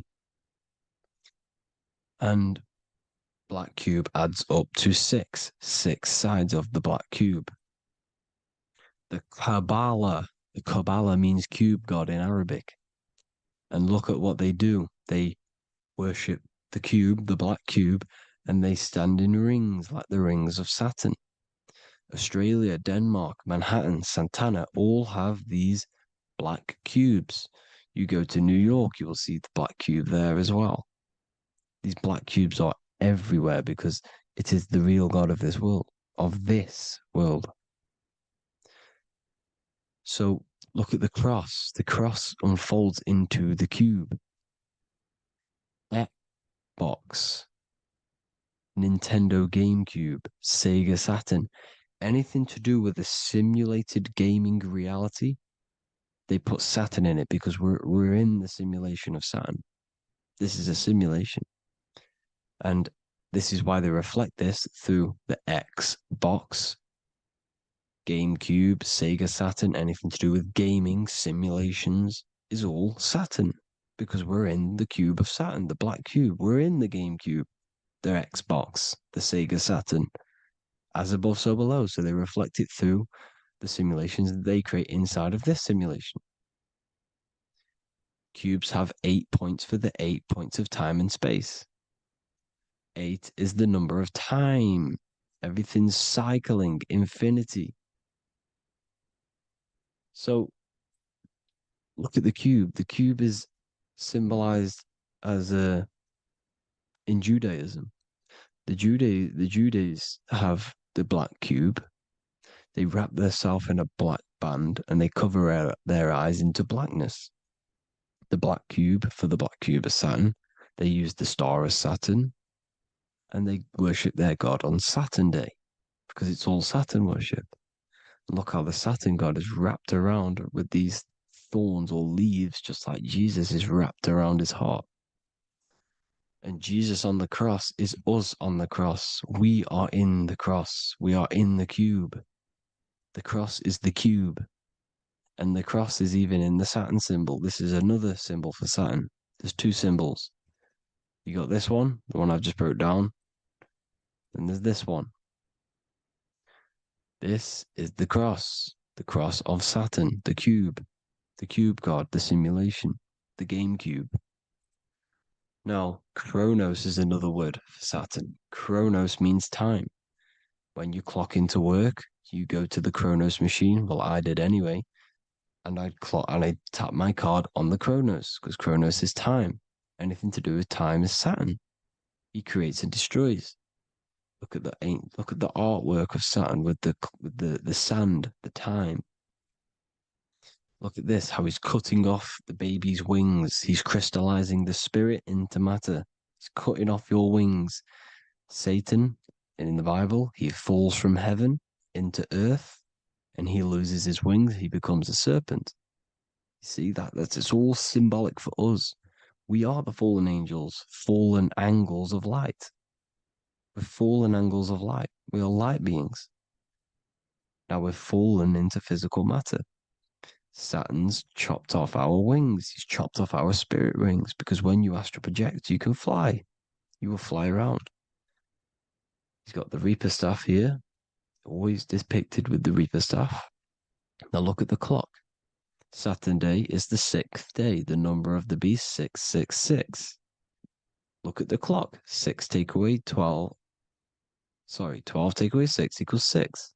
7 take away 1 equals 6. 8 take away 2 equals 6. 60 seconds in a minute, 60 minutes in an hour, 24 hours in a day, 2 plus 4 equals 6. That's 666. Everything's 666 because it's time. Saturn. All goes to Saturn. He's the god of time. We're in time now. We're in time. We're in the time, which is God, the god of this world, the god of time. Now look at this. The Reaper is also depicted as the Reaper with the staff, the black cloak, black symbolizing death, spirit. Judges wear black because Saturn is the law. He's the god of this world. He's the law. This is why they wear black cloaks. When you graduate from university, you wear a black cloak and a black cube on your head. You've been hexed. Funerals, you wear black because it's all to do with Saturn, Father Time, Father Crystallization.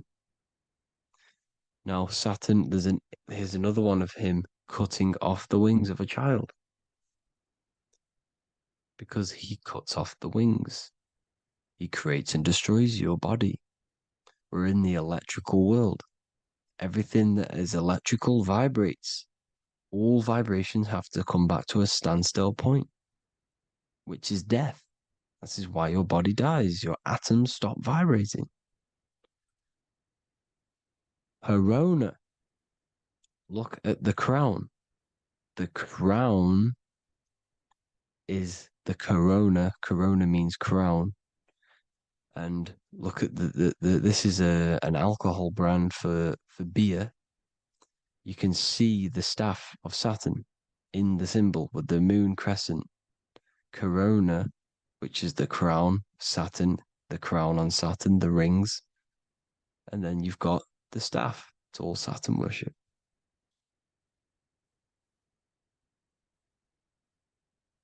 Is the black cubes of 9/11.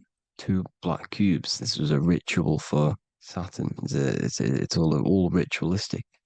And look at the Star of David, the Star of Saturn. It's not the Star of David. Creates IXXI, the sigil of Saturn. IXXI means 9/11 in Roman numerals. 9/11. It's all a ritual for Saturn, and they have the 2 black cubes of Saturn. Now look, XX. There's more symbolism of Saturn now. We're going deeper. XX is more symbolism for Saturn. The sigil of Saturn is XX. As above, so below. Same with the Star of David. You split it in the middle, as above, so below. As above, so below. XX. This is a Knights Templar Cross of Lorraine. XX. Knights Templar, high order of Masonry. They all worship Saturn. Well, Saturn's the real god of this world. X Eon with the XX. XXL magazines, which is all to do with famous rappers and stuff like that. When you die, you put XX on the eyes because it's Saturn. He's the Reaper. Is Jesus with the XX crown with the thorns around his heart, around his soul, with the cube on the top, the cross cube. Le Lucifer with the XX Cross of Lorraine. Jay-Z with his alcohol brand, XX Cross of Lorraine. The X Factor with the rings of Saturn. All Saturn worship. The seal of Melchizedek is also Saturn. This is the cube. This symbolizes the cube with the 8 points for the 8 points of space and time. And this is the cube. It's another ancient symbol for Saturn. Here you see the star of Saturn with the Melchizedek symbol around it, which is all to do with Saturn. Here you see an altar, the Holy Grail, the Melchizedek symbol on it, and they're worshipping it. This is why we wear rings, wedding rings for the rings of Saturn. It all goes back to Saturn. Earrings. The 8-pointed star of the ancient Sumerians is all Saturn. It's all Saturn. So the ancients, the symbols of Saturn goes on forever. It's in all of the major corporations. You can see it everywhere, the rings of Saturn. Toyota is an obvious one. Internet, Nike, Target, Sega, Saturn. It's all Saturn worship. All Saturn worship. Because he is the real god of this world. Here's Kanye West's album with a Saturn here. Here's Michael Jackson's album saying X, escape. There's the X again. The X, escape. You have to escape this reality. Maybe that's what he's pointing at. Here you see it on the dollar bill. The star of Saturn. Here you see it again on the dollar bill. So that is it for today's people. I hope you all gain some insight on Saturn. Please like, comment, and share if you can. Subscribe if you like the channel. Please have an amazing day. God bless.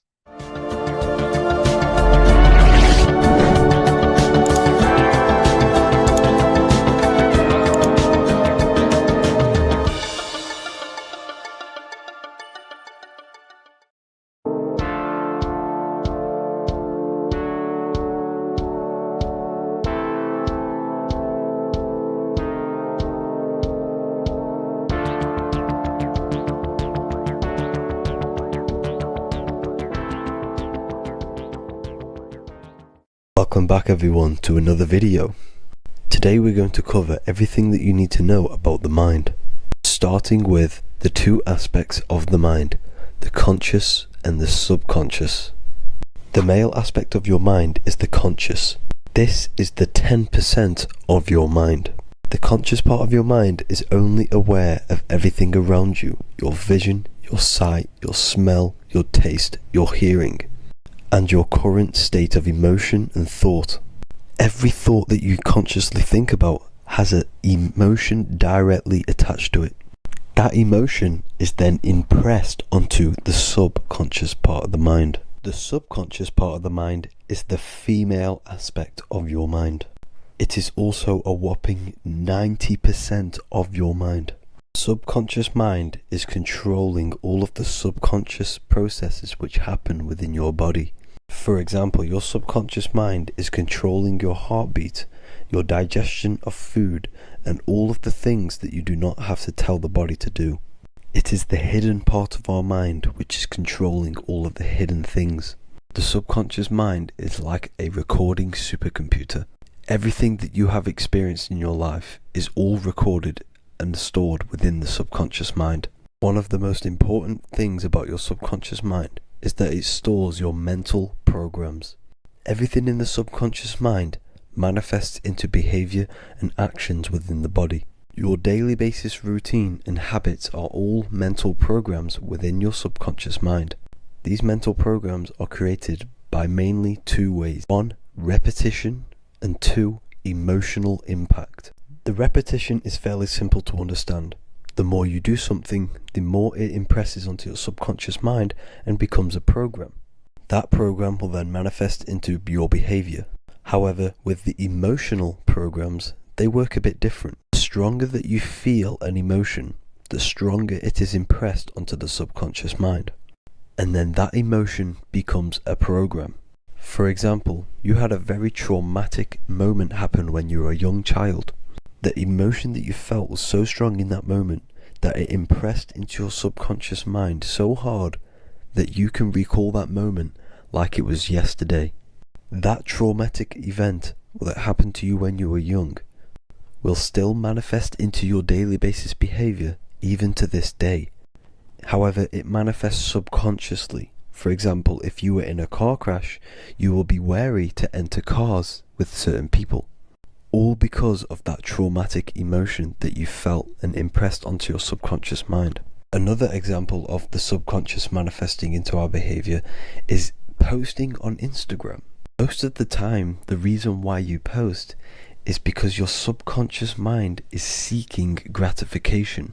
So before you actually do something, question yourself and find out the root cause of why you are doing this. Another thing that you need to understand about the subconscious mind is that it takes everything you say in here literally. So for example, if you go and say, "You are an idiot" to someone, your subconscious mind will only pick up the word idiot. It only knows yourself. It doesn't know anyone else. You are casting a spell on yourself just by saying that to someone else. This is why the golden rule is to treat others like you'd like to be treated. Now, you can rewrite these programs which are already in your subconscious mind, running for years. And by changing these programs, you change your behavior, because these programs manifest into your behavior. The best way to do this, personally, is to listen to affirmations first thing when you wake up in the morning, and do this for 10 minutes every single morning. Then at night time, you want to think and feel that you are becoming the reality that you desire. The more that you feel this reality, the more it will become a program and impress your subconscious mind. For example, you're trying to gain financial freedom. If you trick your subconscious mind into creating a program saying that you are financially free, this will manifest into your behavior. You will start doing more work. You will start looking for ways to make money. Your mind will be set on the frequency of money and financial freedom. Therefore, you will receive thoughts based around this program. If you take enough action, your life will dramatically change because of this program that you created in the mind. This is why we call it a mindset, because your mind is a frequency tuner which sets its frequency onto different thoughts, because thoughts are frequency. If you fill your mind with a specific frequency, you will gain thoughts and ideas based around that frequency. To create a stable mind, you need to master your emotions. You need to change your mindset. Everything that you experience is neutral. Based upon the mindset that you see it, you either give it a positive or negative charge. By understanding this deeply, you will then control your emotions.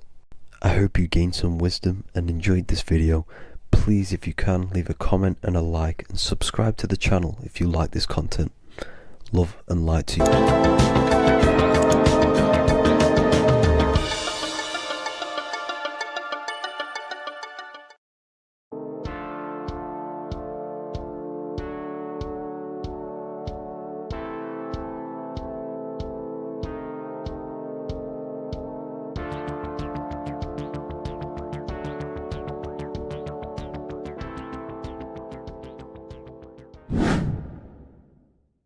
What is good, YouTube? Today we're going to be talking about the astral plane and how the cosmology fits into the astral plane. Okay, so first let's go over the astral plane and go over the different layers of reality so that you can understand reality more. You are a multi-dimensional being.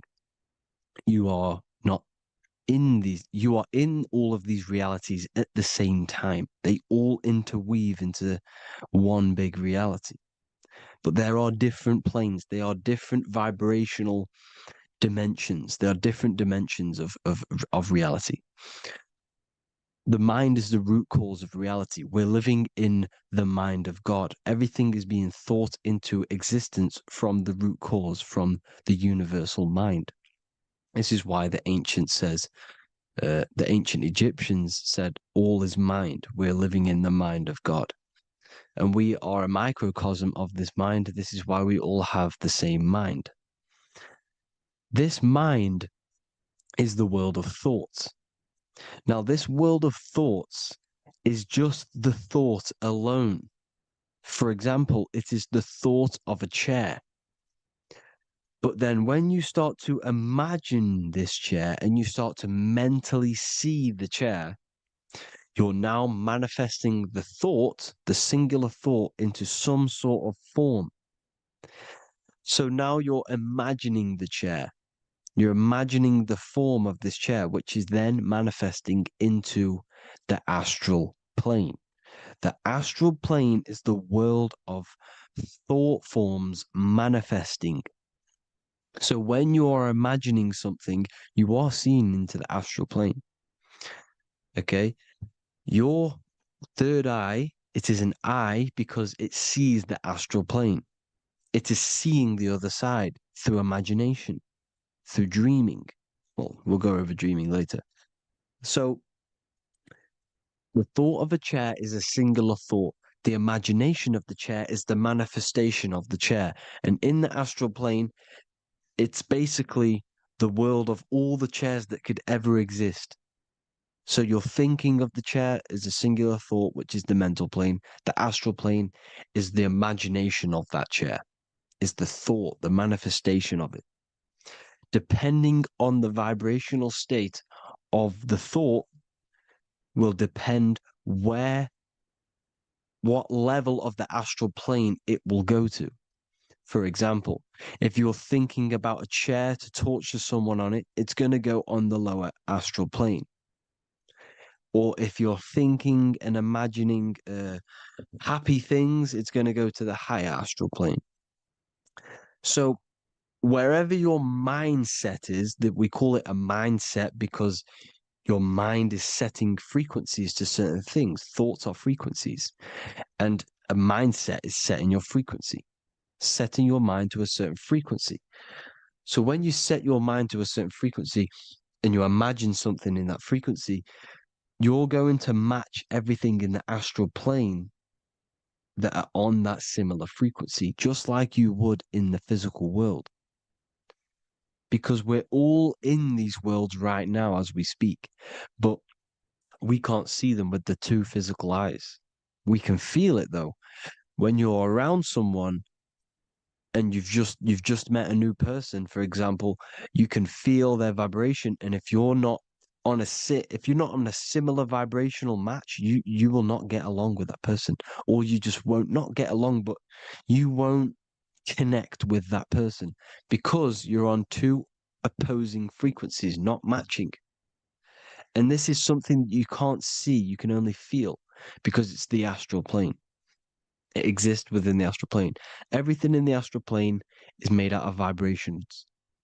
So if you do astral project, and if you already know how to astral project, you will see beings and people and things that are on the same frequency as you. This is why before you astral project, you need to sort your vibration out before you astral project, because you are projecting your consciousness into this. It's the mind. The mind is the bridge. It can move between realities. You are a observer. You are a observing soul which observes different realities. And the mind is the bridge between all of these different realities. The mind can choose. If you want to project into the astral, you set your mind to it, you can. Okay? So let's not get off track. The lower astral plane is where demons are. The higher astral plane is where heavenly beings are. Heaven and hell are kind of a real thing. The etheric plane is a powerful substance, the ether, the fifth element that they don't tell us about. If you type in on Google the 5 elements, they will try to remove it with wood or metal, because they don't want you knowing about the ether. Ether is the energy double behind all physical objects. So the ether is very important. It is the 5th element. It is part of the physical world, but it's also part of the astral world. It is on either side. You see how they're showing you the truth in the language? Ether and either are the same word. The ether has 1 foot in the astral and 1 foot in the physical world. It's a substance that connects the physical to the astral world. It is the either. It's on either side of reality. It's on the other side. Other, either, same word. Ether is connecting the physical to the astral plane. It's the world of frequency. Frequencies, EMFs, Taurus fields are in the etheric plane. It is the energy plane. It's where energy moves through the ether. Okay. So then you have the physical world, the world of effect. Everything you see in the physical world is the effect of the higher planes. Each plane is a product of the plane above. So, and it melts into each plane. The physical plane is the lowest plane, it's the most densest, and the highest is the most fluid. This is the most fluid, this is the most dense. This is where we get the saying, as above, so below from. As above, so below comes from the different planes of reality. And magicians understand this. This is why magicians always say as above, so below. Because they understand if you manipulate the higher planes of reality, you manipulate the lower planes. Because the astral plane is a direct copy of the physical world, but in the astral plane. It is mirrored. The physical world is mirrored in the astral plane. They are both the same world, but there's different vibrational states of the world. Kind of. It's hard to put this in words, people. So just try and understand. The astral plane is the double. It is whatever happens in the astral plane happens in the physical plane. This is why magic works. This is why demons work. This is why spirit communication works. Because if you manipulate the higher planes, you manipulate the lower planes. As above in the astral, so below. Leonardo da Vinci showing you to look up, pointing up. You got to look up. He's telling you to change the mind, you change the physical world. You change your emotions, you're on the astral plane, you change the physical world. You change your reality by changing the higher planes. This is the Masonic 11, the two pillars. This is the 11 also symbolizing the two hemispheres of the brain here. But the 11 symbolizes the two mirrors. 11. 11. 9, 11. 9, 11 adds to 11. 9 plus 1 plus 1 equals 11. The Twin Towers were in 11. Flight 11 was hijacked. Because it's a mass ritual within the astral plane. Now, we're going to go deep into that later, and I'll show you these rituals they do in order to manipulate the astral plane. So, this is what the 11 is. It's the mirroring of reality. If you contact spirits and conjure spirits, you can either summon or attract demons and spirits. Summoning is creating a spirit. You create demons. Okay? Like I said here, the mind is the root cause of reality. If you think of if you think of a traumatic event that happened in your life over and over and over and over again for years and years and years, where attention goes, energy flows. The mind is the director of energy. If you are directing energy into the specific emotion, the specific thing that is torturing you in your mind, that will manifest as some sort of being in the astral plane, which is called an elemental. And this elemental being that you have created through your thought forms and emotions will latch onto you and feed off this energy. So it's important that you get your mind right, okay? It's important that you sort that you file the mind and you discipline the mind. Make sure it's only entertaining positive things, because you are quite literally creating your own demons. The word demon has the word mon in it. And if you've watched my videos to know, mon means moon. The moon is your mind. The sun is your soul. The earth is your physical body. Demon is mon means mind. Moon is mind. You create demons with your mind. Summoning. Now, this is where the rituals come in.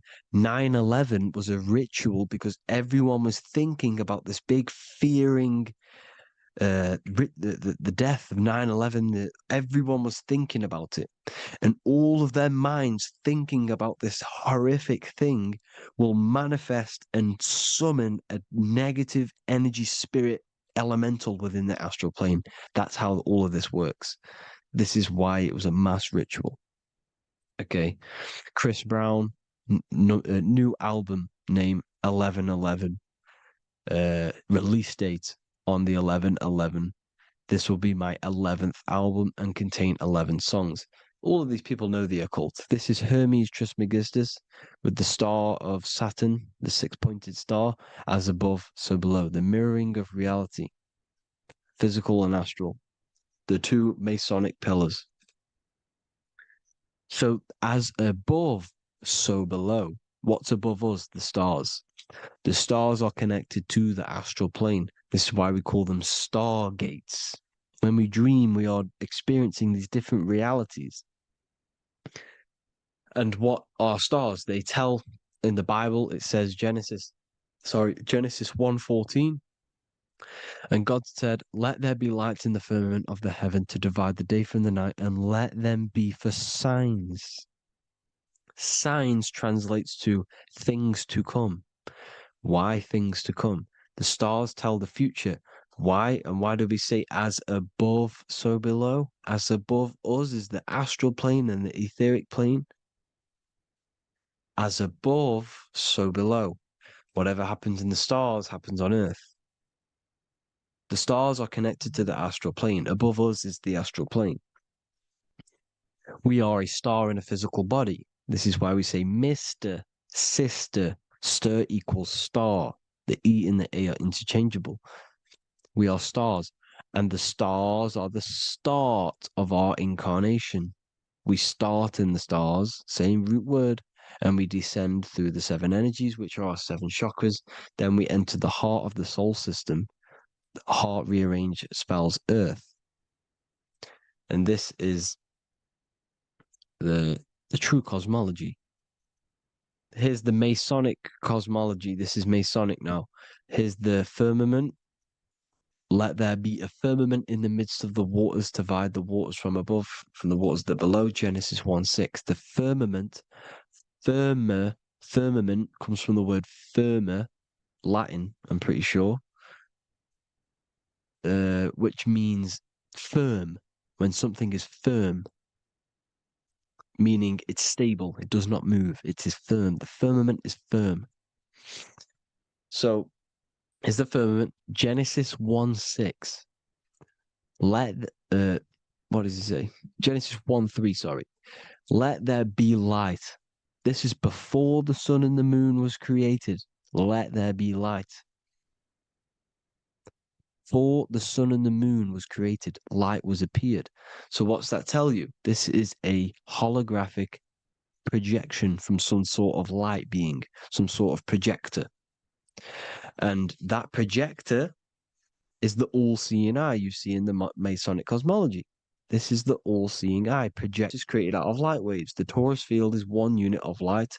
The light projecting this reality is Polaris.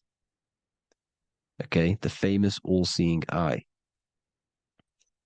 Now, what else? Then we have after let there be light in Genesis 1:16, and God made the two great lights. This is the sun and the moon, electric, magnetic, male and female. Then we have the Masonic checkerboard, the black and white symbolizing dualities within the dualistic reality we're in, spirit and matter, light and matter, rest and motion, positive and negative, good and evil. Everything's dualistic here. Okay? And it's a dance. The universe is a dance between flickering of white and black light, which is the Taurus field. We're not going to go over that, but this is all connected to the astral plane. This is the true cosmology. The astral plane cannot work on a spinning monkey ball in the middle of space. Does not work. Cannot work. It's impossible. Okay? Impossible. So even in the Quran, it says, Allah has made the earth for you as a carpet, flat. Quran 15:19. And the earth we have spread out like a carpet, set there on mountains, firm and immovable. It is immovable. In the Quran, it also says 65:12, it is Allah who has created the 7 heavens of the earth. The 7 heavens meaning the 7 layers of heaven, the 7 planets. And Psalms 104:5, he set the earth on its foundations and it can never be moved. Never. So here you see in Isaiah 40:22, he sits enthroned above the circle of the earth, and its people are like grasshoppers. He stretches out the heavens like a canopy and spreads them out like a tent to live in. We live in a tent. This is the tent.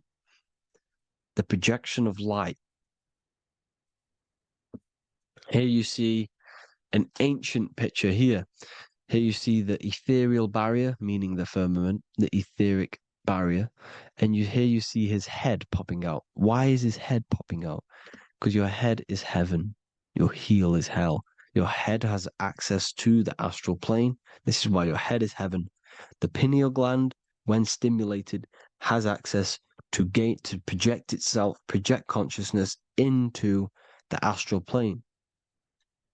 Here you see another ancient picture here with the Masonic Royal Arch, with the zodiac here, the zodiac on the top, arching, because there's a firmament above us. Here's God in the brain. Consciousness is God. Here you see the Masonic Royal Arch, symbolizing the firmament. George Washington above the Masonic Royal Arch. These are the stars. This is Polaris projecting reality. Here's ancient churches with the dome. Polaris projecting reality with Jesus. Disney World is under the dome. The 7 layers of heaven, ancient paintings, all depict if you go and look at the ancient paintings, they'll all depict the firmament, the arch above us. This is where we get interesting. The Masonic Royal Arch has the 6-9, which is Cancer. The constellation Cancer, which is 6-9 is associated with portals, because CERN is the 6-9. Okay, CERN is opening portals. They're trying to create a portal to the other side. Cancer has the word CERN within it, so there is a link between Cancer and the opening, the firmament opening above us to ascension. Here you see the Masonic art with the Royal Arch and the light and the opening. Here you see the light and the opening. This is the opening of the firmament. Here's the Hebrew cosmology with Sheol, the underworld, and the opening. So Cancer is definitely some sort of portal in and out of this reality. I'm just connecting dots here. Now, we're going to go change a bit now.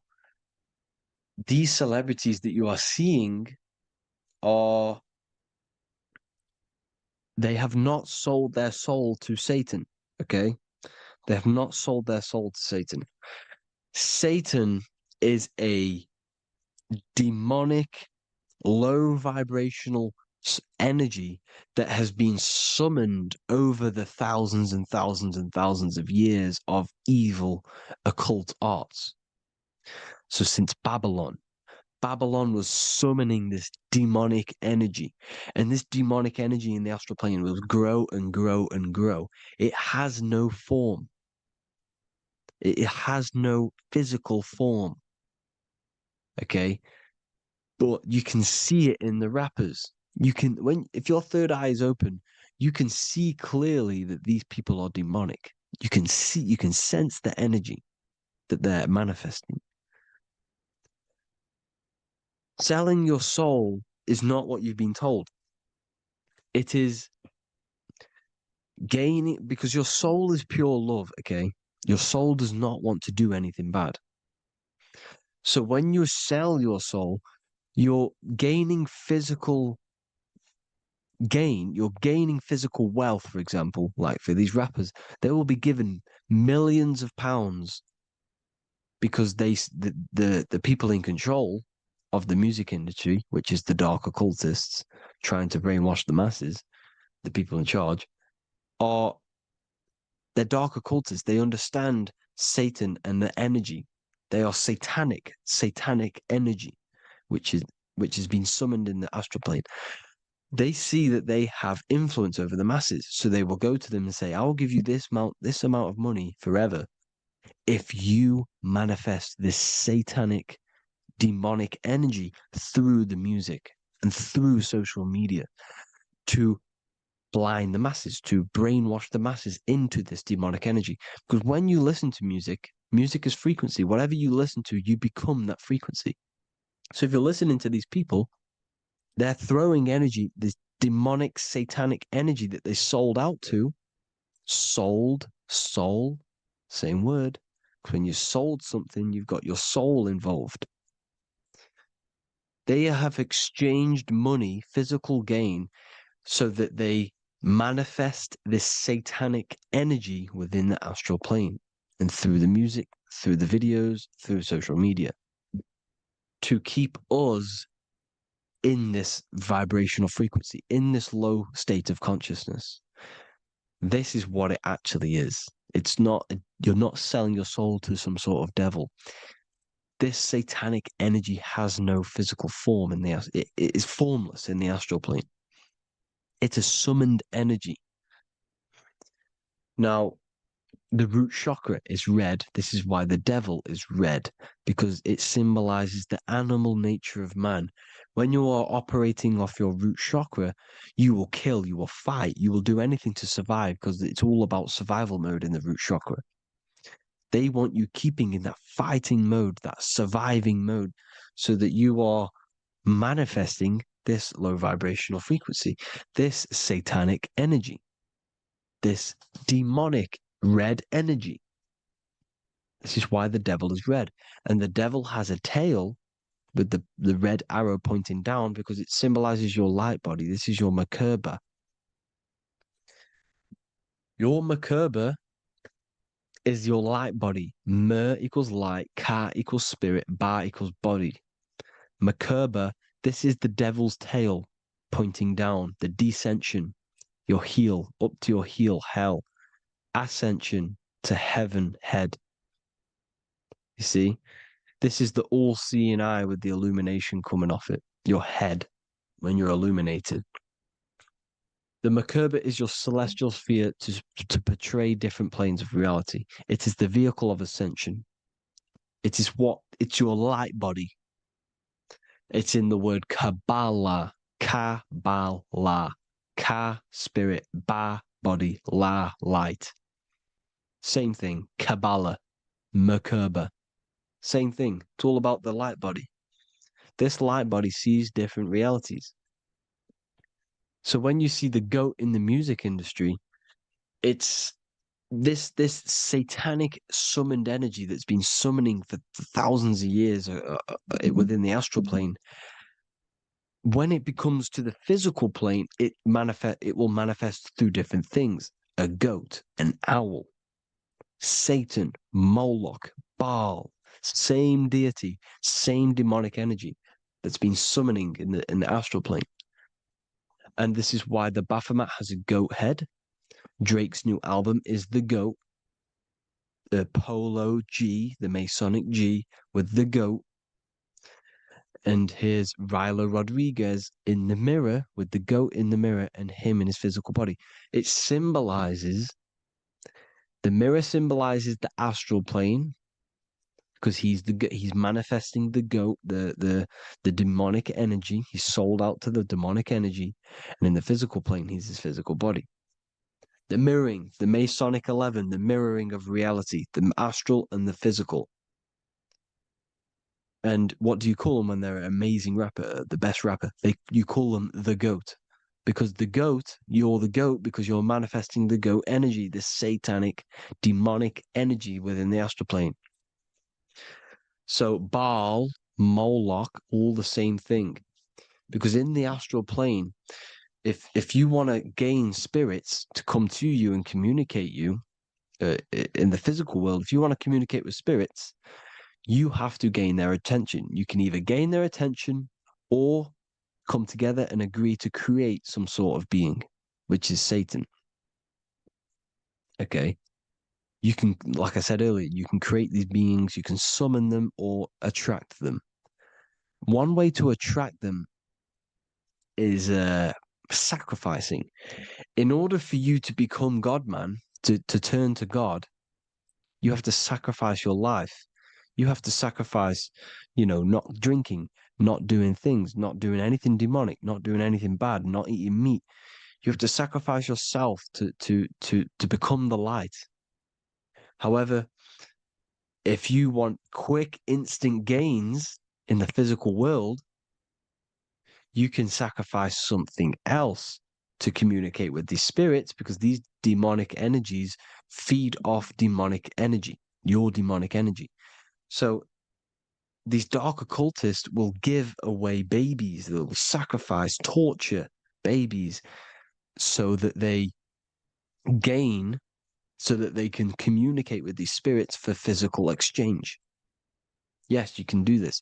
These powerful spirits, these powerful demons can give you powers. They can give you certain things. And this is what they are doing. They're summoning and attracting these demonic energy. This is why, trafficking is one of the most, Balenciaga. Baal is the demonic energy in the astral plane, which requires child sacrifice for his presence. Balenciaga, and they were trafficking children. They were trafficking, killing them, and offering them to the spirits. This is what they are doing. Balenciaga. It's in the name. Here you see, you can see here a stick man with two horns. The goat, obviously, it's all the same deity. Baal, the goat. Moloch, here's Moloch, the owl, the Egyptian owl, because it comes from the owl of Moloch, which is Baal, which is Satan, all the same demonic energy. And it's on the dollar bill, a tiny dollar bill, tiny, on the $1 bill. All the same thing. Bohemian Grove, they worship the big owl, Moloch. It's all the same thing. It's all one big demonic energy which has been summoning in the astral plane. And it's trying to take over Earth, the physical plane. That's what it's doing. So I hope you all gained a deeper understanding of the astral plane and what's actually going on in the world. Please leave a comment if you can to help the algorithm. Drop a like if you like this content. And hope you all learned something today. And God bless you all. Thank you all.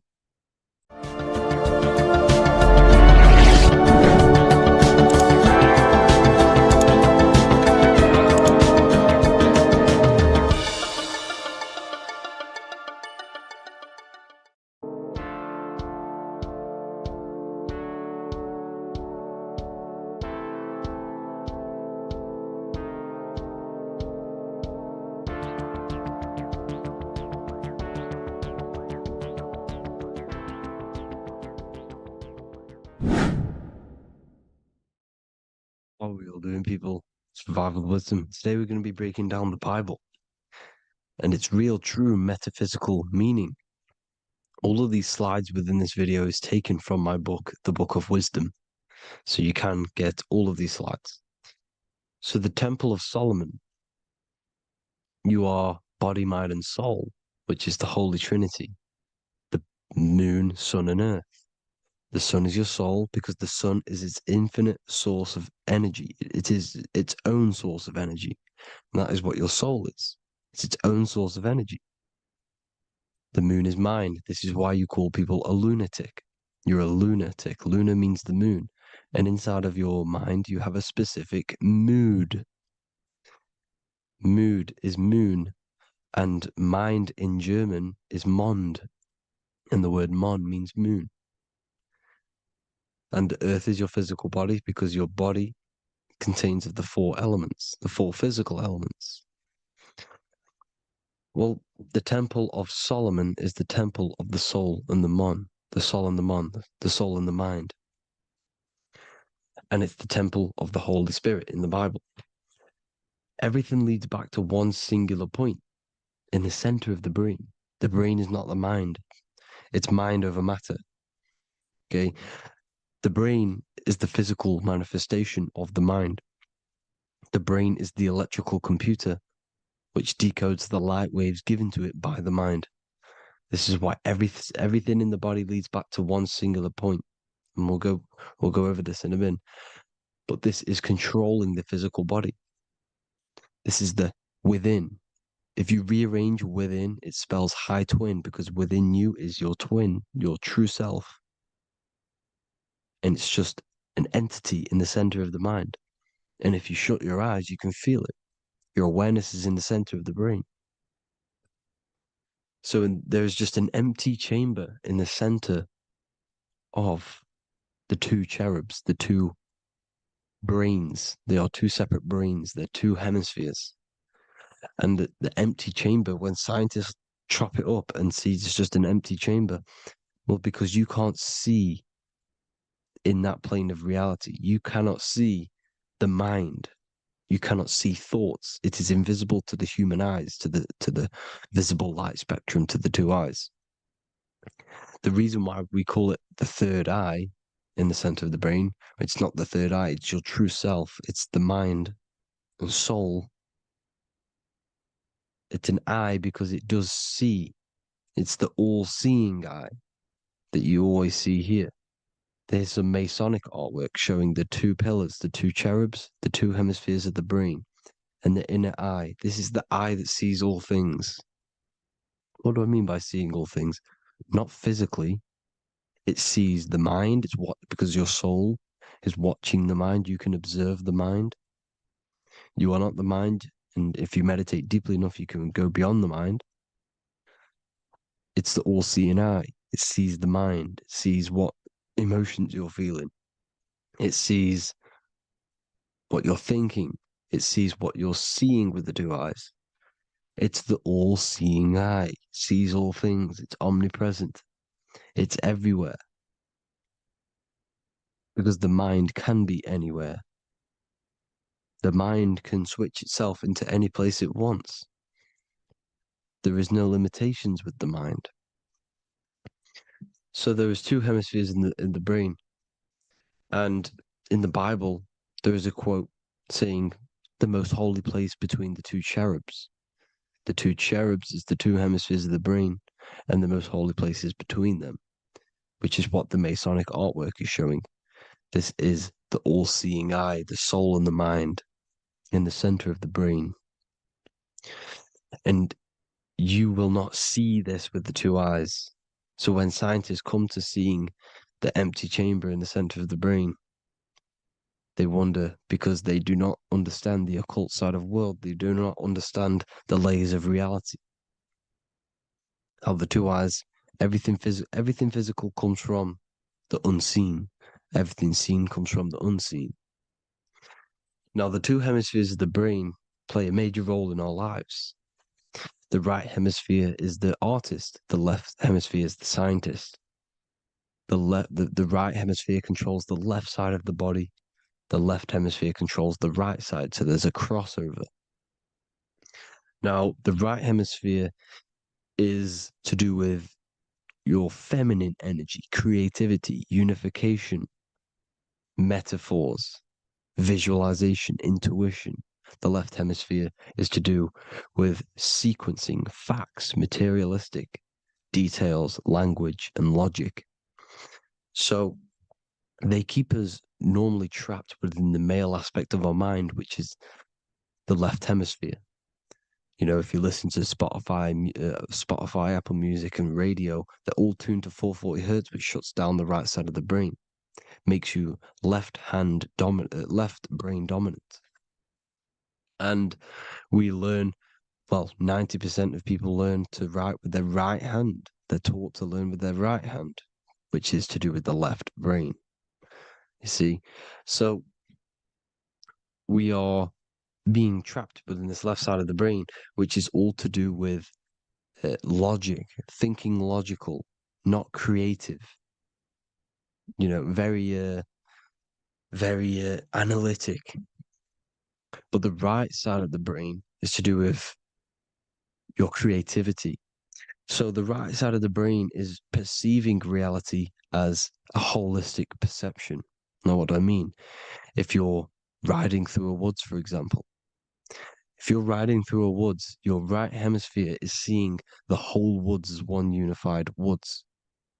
The left hemisphere's job is to break down the perception given to it by the right hemisphere and break it down into individual trees. So what am I saying?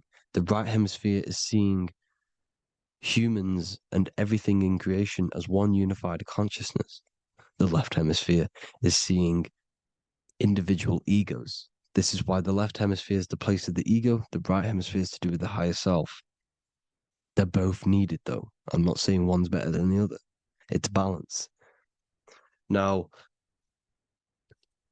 they don't want you to see the unified picture, perception of creation. They want you to think everything is individual, everything doesn't come from the one, because all things come from the one.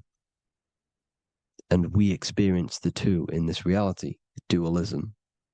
In order to understand the one, we have to experience the two to advance. So, anyways, let's get away from the two hemispheres.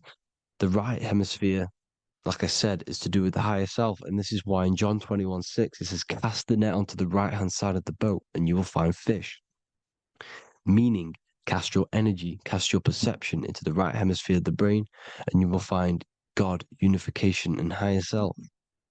You will see things from a unified perspective. How we are all one. Because we are all the same consciousness. The same spark that is in me is in you. This is why I am you and you are me. We are all the all-seeing eyes of God, just split up into individual bodies. We are all made up of the same essence, consciousness. And that consciousness, that mind and soul, is in the center of the brain. You are just in different avatars. And until we see this, we'll forever be divided and conquered. Until we figure this out as a collective consciousness, we will forever be divided and conquered and ruled over. This is why the Bible says, ye are gods. You are the sons of the Most High, because we are. We are the Word made flesh. We are God made flesh. Mark 16:19. So then after the Lord had spoken unto them, he was received up into heaven. Head is heaven, H-E-A, and sat on the right hand of God. God is the consciousness in the center of the brain. Heaven is the head, and the right hand of God is the right hemisphere of the brain, meaning he sees things in unification, creativity, intuition, the higher mind, the higher brain. When Moses crosses the Red Sea is the corpus callosum, moving from the left to the right hemisphere of the brain to see unified perception of reality. Head, H-E-A, heaven, same root word. This is why the ancients always depict God in the center of the brain. Here you see ancient Christian artwork showing God in the center of the brain, the light. Here you see it here. Here you see Ganesh, an Indian god, which is the brain. Here you see the Father, the Son, and the Holy Spirit in the dome, the brain. This is the brain, because you are God made flesh. That's what consciousness is. The upper room where Jesus meets the 12 disciples. It's the upper brain on the upper room. The upper room is the chamber, the empty chamber in the center of the brain. That's the room. And the 12 disciples are the 12 cranial nerves in the brain, which pretty much rule the body, all the cranial nerves. The tree of life, the cardiovascular system. This is why in Genesis it says the tree of life was in the midst of the garden. Midst meaning middle, because the middle of the body is the cardiovascular system, which is controlling all of the systems in the body. The tree of knowledge of good and evil is the nervous system. It's the spine and brain. This is what's detecting good and evil. The brain is the electrical computer. with the left and the right hemisphere, decoding the dualistic world, decoding the light waves given to it by the external world. It is an electromagnetic computer. It is artificial intelligence. It is very intelligent, the brain and the nervous system, the human body as a whole. But the tree of knowledge of good and evil is the nervous system, because it is the tree that detects good and evil, makes you learn good and evil in this dualistic reality. Here you see Adam and Eve around the tree of knowledge of good and evil. Adam and Eve, male and female energies, with the serpent in the tree, and the tree of knowledge of good and evil. Well, this is the spine, the brain, and the serpent is the kundalini up the spine. The serpent is the S. That's why S, serpent, S, the letter S is the serpent. Sex and serpents make an S noise. You know, the Bible cursed the serpent. So we don't figure out the true religion. The true religion is raising the kundalini and becoming God-man and reaching our higher states, our true God self. Because once the kundalini is saved and hits the pineal gland, it activates 100% of the brain, when we're only using around 20 to 10% as of right now, without the kundalini awakening. So when you use it, you're activating 100% of the brain. You're activating all the dormant brain cells. You're regenerating the body. And this is the serpent in the tree of knowledge of good and evil. This is the spine, brain. This is Adam, Eve, the male and female energies. The light of the body is the eye. Therefore, if thine eye be single, thy whole body should be full of light. Matthew 6:22. This is the single eye in the center of the brain. It is not the pineal gland. It is what's inside the pineal gland. You have to go beyond the physical world, and there are no words to describe things that are not physical, metaphysics. And the whole body should be full of light. Well, this light is the same pyramid that you see. You are the pyramid with the all-seeing eye on top. This is why the ancients built the pyramids with the stairs in the middle symbolizing the spine, because once you open all the chakras and balance them and raise the kundalini, you activate all of the brain, which gives enlightenment. The word enlight in ment. Ment means mind, light in the mind. Enlighten the mind. And this is enlightenment. We are the temple. And Jacob called the name of the place Peniel, for I have seen God face to face. Within spells high twin. Within you is the God self, which you need to manifest into the external world. And he's seen God in Peniel, the consciousness. He's seen his true self, consciousness, in the pineal gland. Genesis 28:10, Jacob's ladder. Jacob, he took a rock there and laid his head on it to sleep. Jacob had a dream. He dreamed there was a ladder that was on the ground and reached up into heaven. Head is heaven. The rock he fell asleep on is the sacrum bone, because he's symbolizing the oil that comes down the spine, hits the sacrum bone and rests there, falls asleep, and it looks up and it sees the ladder to heaven. Because when you raise this oil, you become God-man. You become God in heaven. You can leave the body at will. Do you not know that your body is the temple, that your body is the temple of the Holy Spirit? Corinthians 16:19-20. Or do you not know that your body is the temple of the Holy Spirit within you? Your body is the temple of the Holy Spirit, the soul and the mind within the center of the brain, the temple of Solomon, temple of the soul and the mind. Romans 8:10.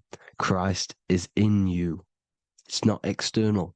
When you give where attention goes, energy flows. When you give your energy to external things, your attention, your worship to external things, you're giving energy, meaning it's draining you, and you're feeding something within the astral plane, a mental thought within the astral plane. So with you realizing that the Christ is in you, that you don't have to worship anything outside of you, this means that you're internalizing your energy. You're not giving your energy, because where attention goes, energy flows, which means you become more present. You become healthier because you're not giving off all of your special electromagnetic energy that's charging you.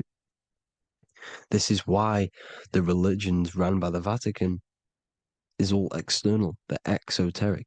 Exoteric means external teachings. The esoteric is the internal, the hidden teachings. In Psalms 82, I have said, ye are gods, and all of you are children of the Most High, because we are the Most High, split up into individual bodies. That's what consciousness is. Consciousness is the Most High, and we have to raise ourselves to the Most High. Brahma, Vishnu, Shiva, the Father, the Son, and the Holy Spirit. Why is it always a trio? It's a trio because it symbolizes us, the soul, mind, and body. The mind is the bridge for the soul to be in the body. What is the soul? It's the life force. It's the watcher. It's the all-seeing eye. The soul sees into different realities, and it gives life to the body of every reality it goes in. This is why you always see light around the all-seeing eye, because it is the energy, the life force, the light, life, L-I. Life is light. And it's the eye because it sees into the different realities. It sees into the dream world. When you're going to sleep at night and you dream, it's not a dream. It's another reality. You're a multi-dimensional creature. We live in a multiverse. There's infinite amount of yous. And there is a version of you which is the highest self in a reality somewhere. And this eye has the ability to switch realities, which is exactly what astral travel is. Astral travel is the ability to switch reality beyond the 3D construct of this world. The Father, the Son, and the Holy Spirit, Brahma, Vishnu, Shiva. Brahma, the soul, inhabits different bodies. This is why they have different heads. Vishnu, the mind, symbolizing gnosis, meaning knowledge. This is the serpent. The serpent symbolized knowledge. Shiva, the body. Father, the Son, and the Holy Spirit. The bird, the soul, because the bird symbolizes the soul. This is why you have here the Egyptians showing you the soul leaving the body. Here you see here with the twin head, the same head, and it's a bird. This is the soul self. This is the ego self. The Egyptians knew this. They knew all of this. Of course they did. Now the whole story of Jesus is all metaphorical for the process which goes on within your body. Your neck and head is the Holy Grail, which the sun and the moon creates. Sorry, the sun and the moon creates the fluid within the Holy Grail, the brain, the skull. And the moon creates the milk. Sorry, the moon makes the milk. The sun makes the honey, the land flowing with milk and honey in the Bible. The land flowing with milk and honey is the center of the brain in the Holy Grail. Here you see the Masonic artwork showing you the sun and the moon creating the fluid in the spine. Here's the serpent. Serpent symbolizing the two Kundalini channels, the Ida Pingala up the spine. Here's the furnace raising the Kundalini, raising the oil, heating it up and rising it to the crown. You see? So Here you see more Masonic art, seeing the sun and the moon creating the holy fluid in the brain, in the cup, filling the cup. This is why it's a cup, because it's the Holy Grail. This is the holy oil in the center of the brain that gets released down the spine, which is Jesus coming down from heaven. It comes down the spine, down the River Jordan in the Bible. This is when Jesus goes from Nazareth to Jerusalem. He comes down the River Jordan, and Joseph and Mary are in Nazareth waiting for Jesus' return. Joseph and Mary symbolize the pineal and pituitary gland, which produce the two oils created by the sun and the moon. And he returns. When he returns, he gets crucified at 33, because there's 33 vertebrae at the back of the spine, and it crosses the vagus nerve. The crucifixion of the oil past 33 vertebrae creates God-man, and it creates your higher self, and it activates 100% of the brain.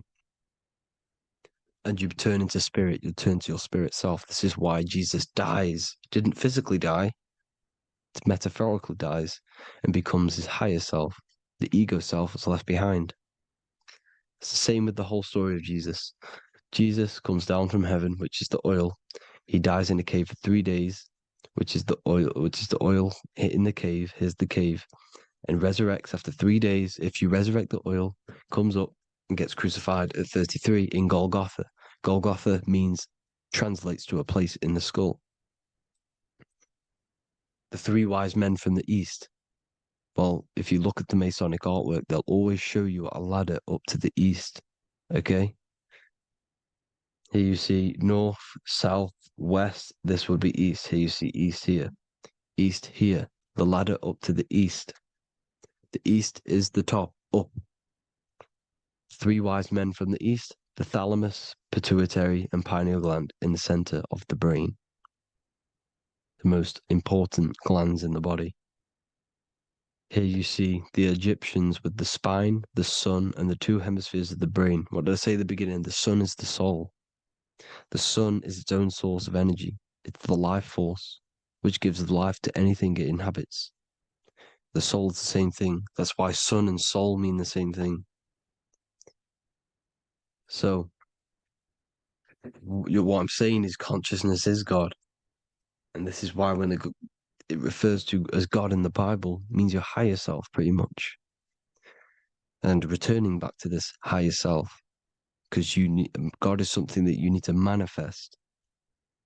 Consciousness is God, and your body is a reflection of the creation by God. This is why everything in the body corresponds with the stars. The stars rule the body. We are an image of the stars. This body is an image of the whole of creation. Aries rules the head. This is the cerebrum, the ram in the brain. Here's the ram, Aries. And we have something called the cerebrum, Aries, the ram. This is the Lamb of God moving to the higher mind. Taurus, which is the lower brain and neck, the cerebellum, the bull Taurus, the lower mind, and the cerebrum and the cerebellum, the ram and the bull, is what makes you ramble on. Ramble meaning walking. The higher mind and the lower mind working together makes the body ramble. Ramble is what makes you walk along. Thank you to Santos Bonacci. Gemini, the two twins, rules the two arms, the hands, and the lungs. These are the two twins of the body. Sagittarius, the horse, which rules the hips. Hips means hippo. Hippo means horse. Hippopotamus means water horse. Hippo means horse, and this is why we call them hips, because horses have massive hips. Capricorn, the kneecaps. Pisces, the two fish, the 2 feet. Then they make us swim. We are an image of the stars, people. Well, the body is anyway. Consciousness is God, and the body is the image of the whole of creation. It's a reflection of the whole creation, as above, so below. 12 systems in the body, 12 cranial nerves for the 12 constellations, 12 cell salts. The body's made out of 12 cell salts. So this is where it gets kind of deep. You know, this is where we get deep. And he said Jesus was known as the fisher of man. And fisher of man, meaning man does not mean man as in the male. Man means mind. He's the fisher of minds. So the Bible is not patriarchal.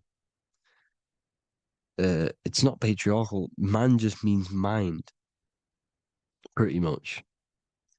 So the fisher of mind, man, because he was fishing minds out of this reality into the higher realities. He was teaching people how to leave the body when he walks on water. Walking on water is the physical, etheric, astral, and mental. These are the different planes of reality. The ether is the either, because the ether is the substance that's on either side, astral and physical. It's the fifth element, is ether. And the fifth element is the water. The same water at the beginning of the Bible when it says, let the firmament divide from the waters above from below. The water symbolizes the ether. It's the base of all physical matter. And the ether symbolized is known as the water. So when you're walking on water, you're walking on the ether, meaning you're leaving the physical body. So when Jesus walks on water and he's teaching Paul to walk on water, Paul becomes scared and falls back into the water. Well, when you astral travel and you become scared when you're projecting, you'll fall back into your body. So he's pretty much saying walking on water is leaving the body, and walking on the ether, because the ether is the veil between the astral, and that's what devil means. Devil has the word veil in it, because the devil is trapping you between one veil, which is this world. They're trapping you in this world, this thin layer of reality. Your dreams are different veils. The ether, the astral, the mental are different veils. Devil is deveil. Deveil. You need to escape being stuck in one reality and live in between realities. And this is when you truly become a multi-dimensional being, because your soul is just the eye. That's what you are. You're just an eye, and you see into different worlds. And it also, when Jesus means the fisher of man, the fisher of minds, he is. I truly believe, because of my research, that there is other worlds. It's not just this one. There's higher worlds. There's an infinite amount of you, and you've been in them dreams you call dreams. Them dreams are other realities that you are in. That's why when you're there, you don't feel like you're in a dream. You feel like it's 100% real, because it is real. So this is why the ancients always depicted the many different heads, because there's many different versions of you. And this I, the soul, the watcher, is switching itself into different bodies at all times. Well, when you sleep, when you astral project. And this is what the ancients were doing.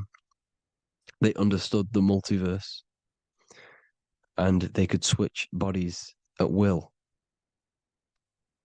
And this is what the 7 seals are in the Bible, also known as the 7 chakras. These are literally portals within us to these different worlds. We're in the heart at the moment. Earth, rearranged, spells heart, meaning middle. This is where good and evil exist. It's the middle point, the midpoint of realities. So I hope you all enjoyed the video. All of this knowledge that I've give you in this video is inside of my book, the Book of Wisdom. The Book of Wisdom gets updated every single month with new pages. It's a one-time payment for a lifetime worth of research and knowledge by me. So if you do want to get it, the link will be in the description. But I hope you will gain some amazing insight. Please like, comment, and share to help the algorithm, and drop a subscription. And for more lectures, every 2 days, I drop lectures and knowledge within the Patreon. If you want to support the channel, join the Patreon. Everything's in the description because we are not monetized on YouTube. Thank you all. Have an amazing day.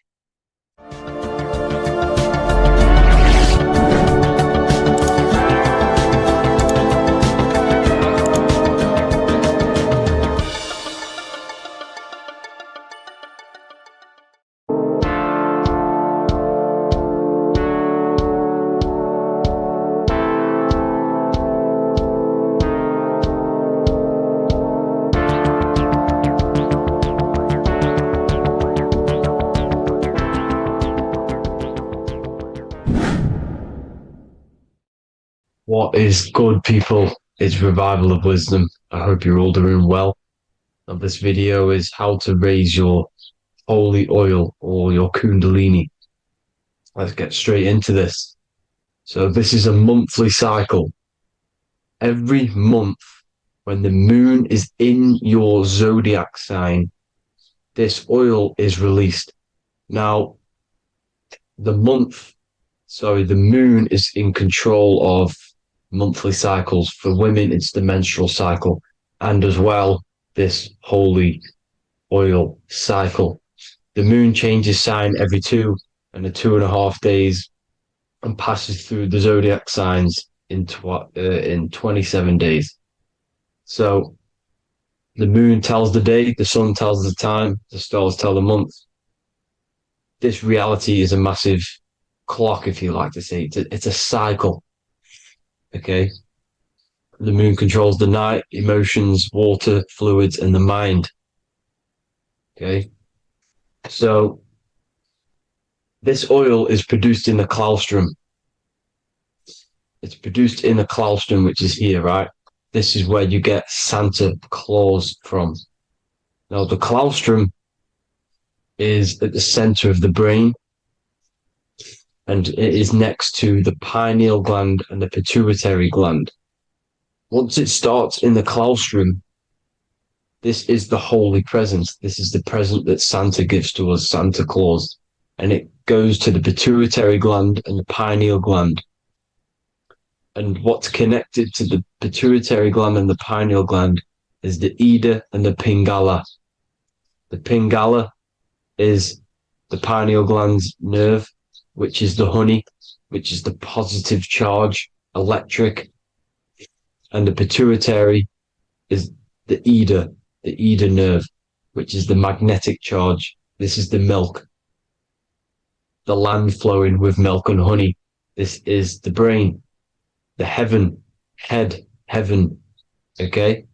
And it travels down the spine using these two nerves, these electromagnetic charge. And this is what the ancients symbolized with the two serpents wrapped around the spinal cord, the Ida and the Pingala. And this travels down to the sacrum or the solar plexus. Okay. So once it's here, okay, the spine is an elongation of the brain. So the spine is pretty much the brain. It's an extension of it. And it's kind of a microcosm of how we descended from heaven to physical reality, to physical matter, which is our consciousness has done. Our consciousness has descended from heaven into physical matter. And this is a microcosm of it. Okay. So once we're in the sacrum bone, this holy oil, like I've just explained, this holy oil starts in the Santa Claustrum, goes down the chimney to the sacrum. This is the sacrum, the solar plexus, and drops the present off at the sacrum. Now, once we're at the sacrum, We need to raise our vibration to take this oil back up the spine. Okay. And the River Jordan symbolizes this in the Bible. King Herod wants to kill Jesus in Nazareth, which is here, this is the River Jordan, is Nazareth. He goes to be born in Bethlehem and then goes back up to Nazareth to Joseph and Mary. Joseph and Mary, the pineal gland and the pituitary gland. The Bible is huge symbolism. It's all metaphors for this sacred process which goes on inside of your body. You are the Temple of Solomon. You are the Holy Land. The Holy Land is your brain. Once this oil is at the sacrum, you need to raise your vibration in order to take it back up.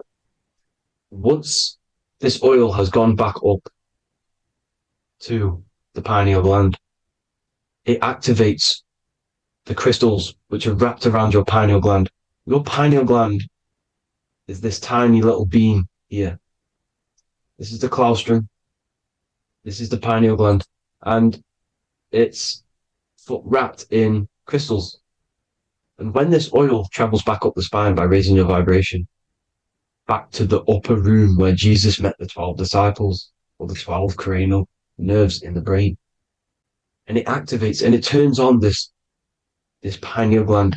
And once it's turned on, it illuminates all the cells and the nerves in your brain and turns them all on and activates the higher God man, the God consciousness, Christ consciousness. And it regenerates the whole body. This is the secret to regeneration.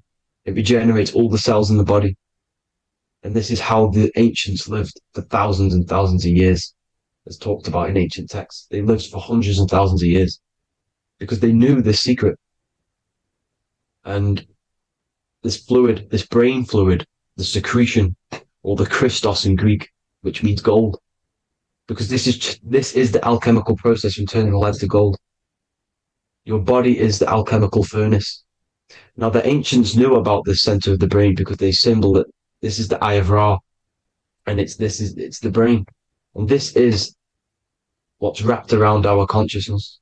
Our consciousness isn't wrapped around the brain. The brain is built around the consciousness. We are the consciousness. You don't have a soul, you are the soul. Okay? Now, the head, heaven, hell, heel at the bottom of your foot, that's hell. Head is heaven and hell. Simple. Now, the pineal gland produces DMT, which is dimethyltryptamine, which is known as the spirit molecule. So, let's move on. Now, when this oil travels up, back, the spine, the chimney, it crucifies at the top, which is called the vagus nerve. So when it reaches here, the optic thalamus, it crosses and crucifies once it's raised back up. And this is why Jesus dies at 33. He was crucified at 33. Because you have 33 vertebrae on the back of the spine. And then it's crucified by the cross of the vagus nerve. When this oil crosses the vagus nerve, this is the crucifixion at 33. And it symbolizes the death of the physical consciousness. You then become spirit. You then become God consciousness, activating the Kundalini, regenerating the body and the mind. Okay. The Garden of Eden. You are the Garden of Eden. The land of milk and honey is upstairs. The pituitary, which is the milk, the pineal gland, which is the honey, which is DMT. It even says this in the Bible. As he brought us into the place, and he has given us this land, a land flowing with milk and honey, which is also symbolized as the sun and the moon. The Bible also says, the light of the body is the eye, not the eyes, the eye. If therefore thine eye be single, thy whole body shall be full of light. This is the activation of the pineal gland by raising this oil back up to the pineal gland, to the center of the brain. Neither shall they say, see that here, or see there, for behold, the kingdom of God is within you. So he's saying, don't look out there. Nothing is out there. It's all inside of you. Everything's inside of you. You're the universe. Now, how to raise this oil back up to the pineal gland every month, like I said. The moon controls the cycle. The moon controls monthly cycles. When the moon is going into your zodiac sign every month, this oil goes down the spine and you must raise your frequency to get it back up. You must retain your seed. This is the most important. Your fluid, your secret, your holy fluid, your life force. You can't let that go.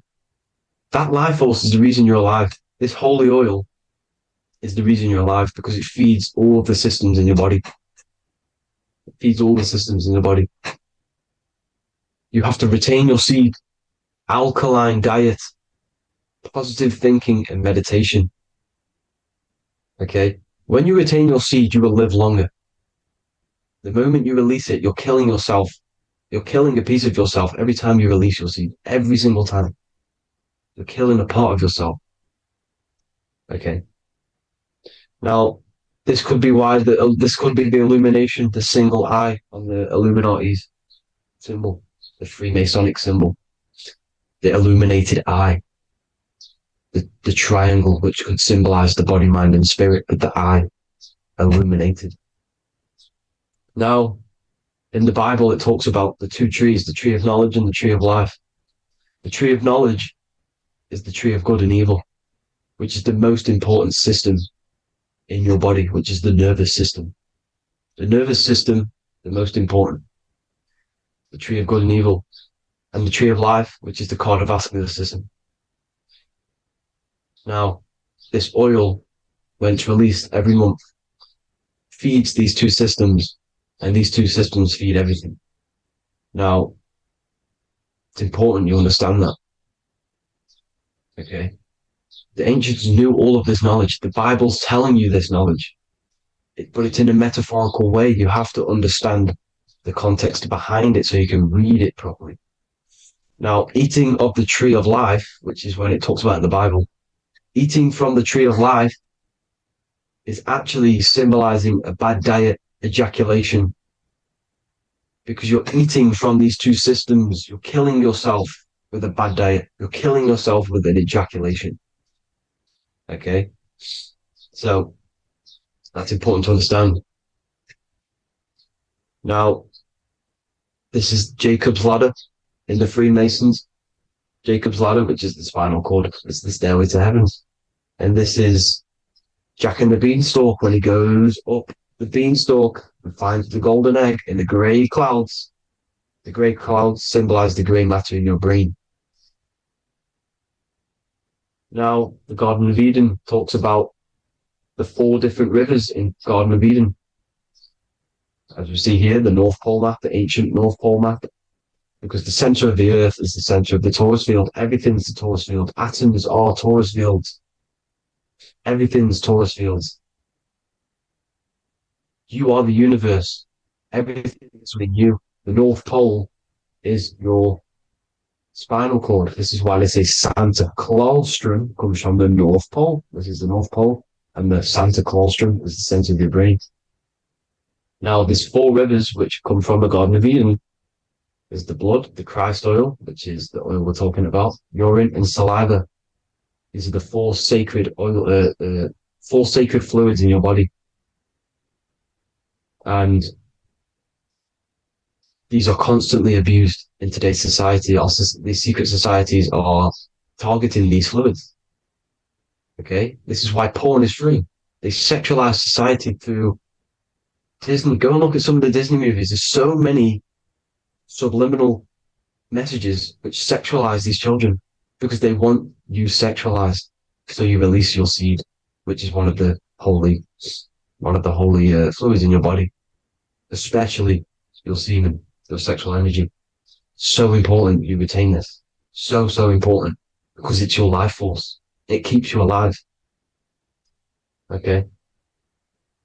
Now, let's recap on this. If you want to raise your oil every month, you can't just retain your seed for the month. You have to retain your seed forever. Don't just do it for a couple of days. Have to do it. It's a lifestyle. You want to become God consciousness, you got to do what it takes.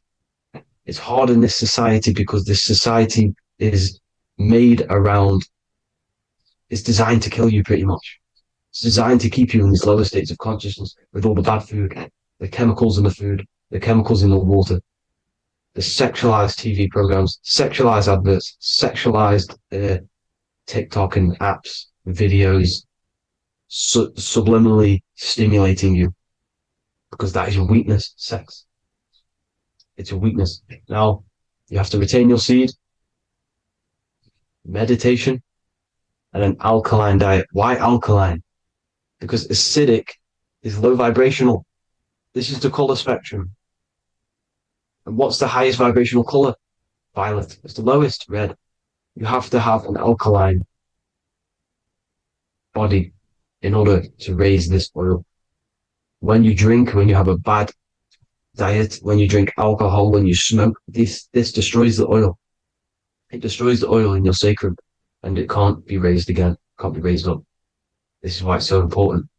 Without that oil, you don't live. That oil makes you live. It feeds everything in your body. It's crazy how we're not taught this. It's insane. But that is how you raise the oil, people. I hope you all gain some knowledge out of this video. And I hope this assists you on your journey, your spiritual journey. And please like and share this video. We need this knowledge out to the public to wake up humanity. Thank you all, people. God bless.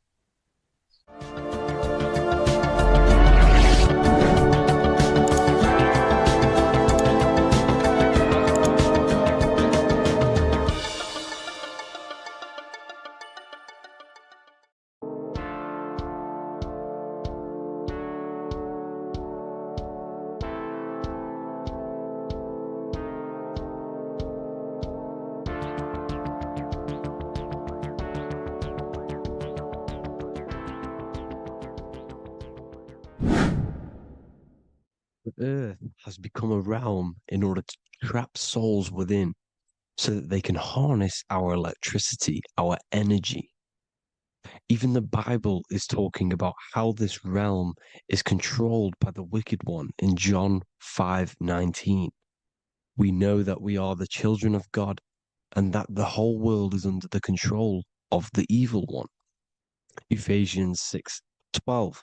For our struggle is not against flesh and blood, but against the rulers, against the authorities, against the powers of this dark world, and against the spiritual forces of evil in the heavenly realms.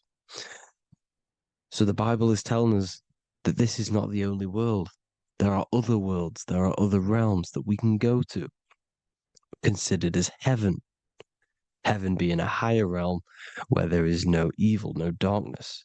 This is a midpoint realm where there is good and evil. Now, we're going to explain how the soul trap is how it's working and how your soul is being harnessed for its energy and how you are tricked to come back to this realm after death. What you need to understand is first is that you are the invisible intelligence behind the physical body. You are the mind and soul. The soul is the true you, the good you. It is pure love, pure bliss, eternal, never dies. The mind can be corrupted though. The mind is the intelligence of the soul. It is invisible. It has no true form. The intelligence inhabits the brain. The brain is the computer to control the electrical machine called the nervous system, which is choice, program, and action. You are the invisible intelligence behind the body, and this will prove it even more. You do not even see into the external world. You are seeing an image produced by the brain because the light is being sucked through the retinas of the eyes, the image is produced in the visual cortex at the back of the brain. What does this mean? This means that we are the consciousness in the center of the brain, in the pineal gland, that is experiencing the program being ran by the central nervous system in the brain. This is the sigil of Lucifer. Lucifer in Latin is Lucy. Lucy is light in Latin. Lucifer is known as the light bearer. This is how the eyes work, people. It's not a demon or a devil. The sigil for Lucifer is how the eyes work, and how the left eye is controlled by the right brain.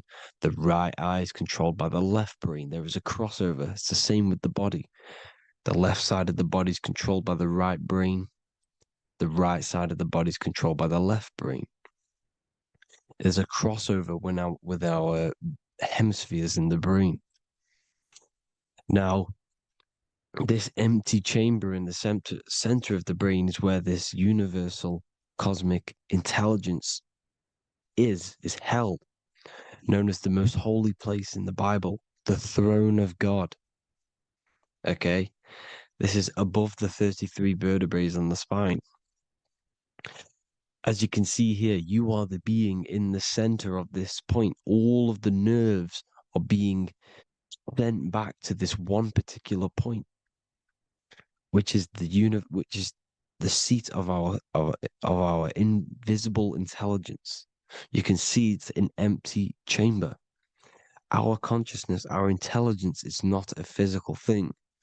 This intelligence is the true voice inside of your head. This is why your head is heaven, your heart is earth, your heel is hell. Your head is heaven because this is the seat, the throne of God.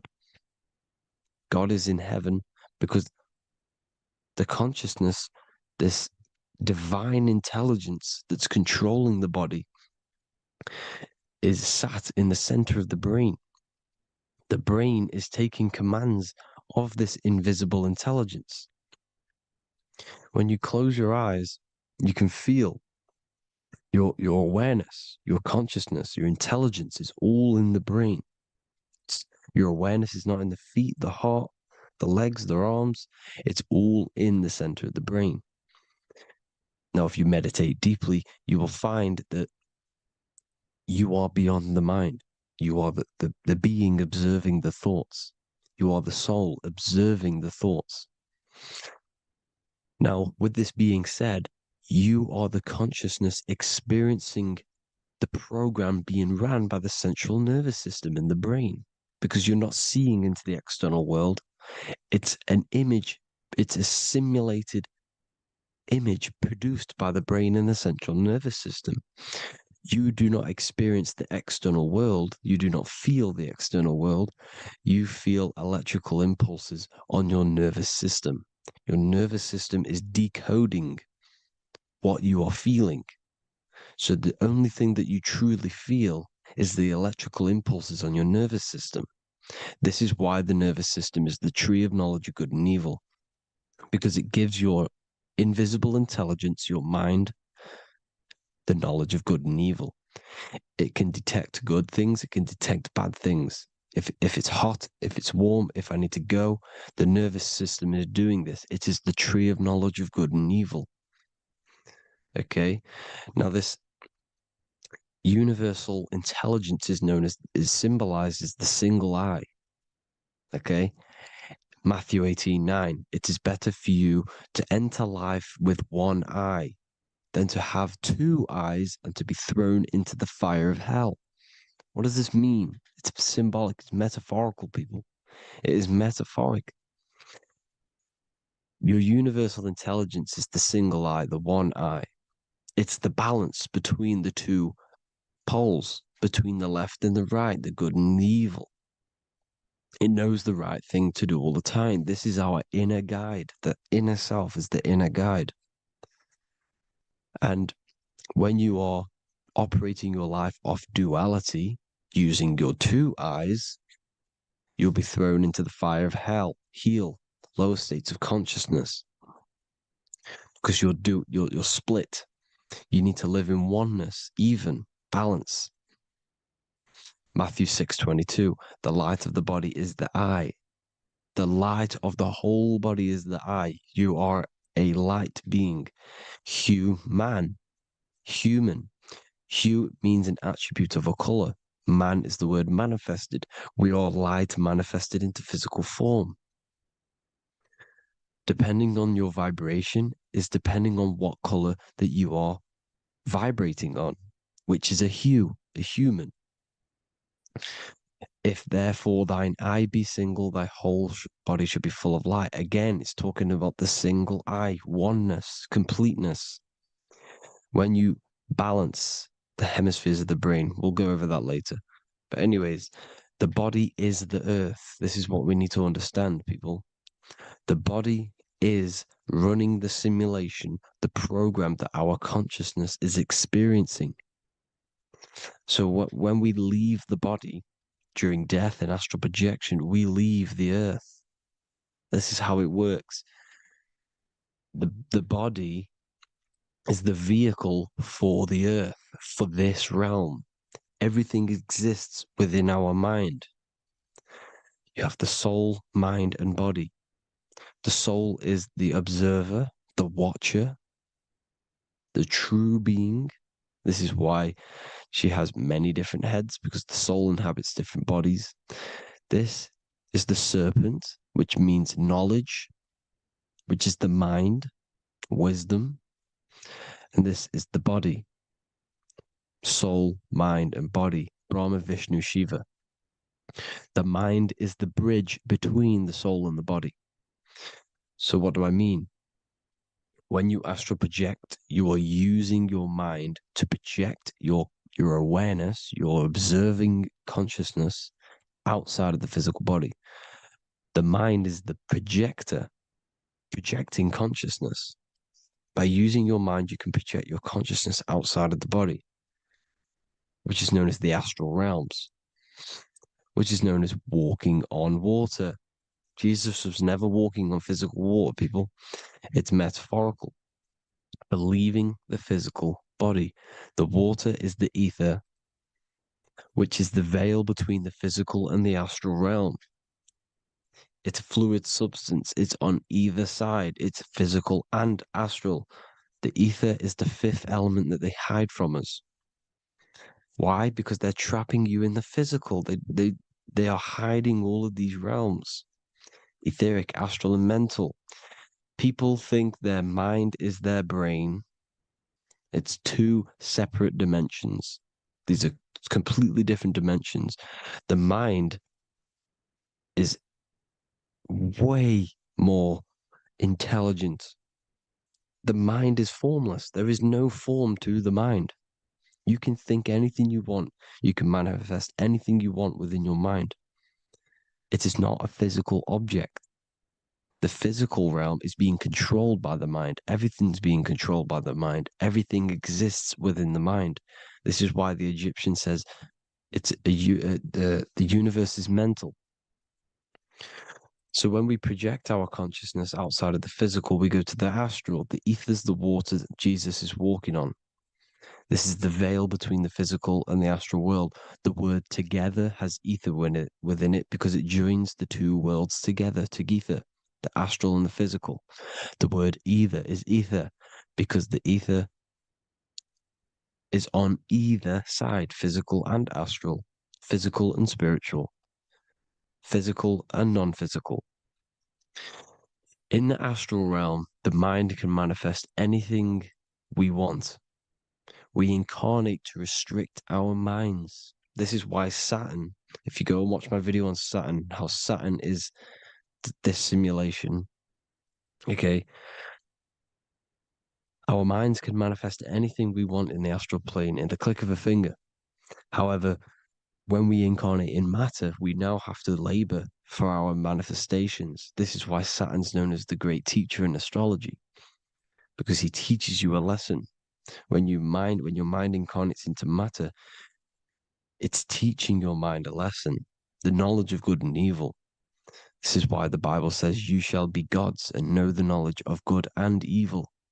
when you incarnate here. You have to know the knowledge. You need to know the knowledge of good and evil to become a god. Okay? Now, the square is the physical plane. The triangle's the ethereal plane. The circle's the eternal plane. The circle has no beginning, no end. It's eternal. The physical plane is the square. It's limited. The square is limited. The cube is the geometric shape which gives rise to matter.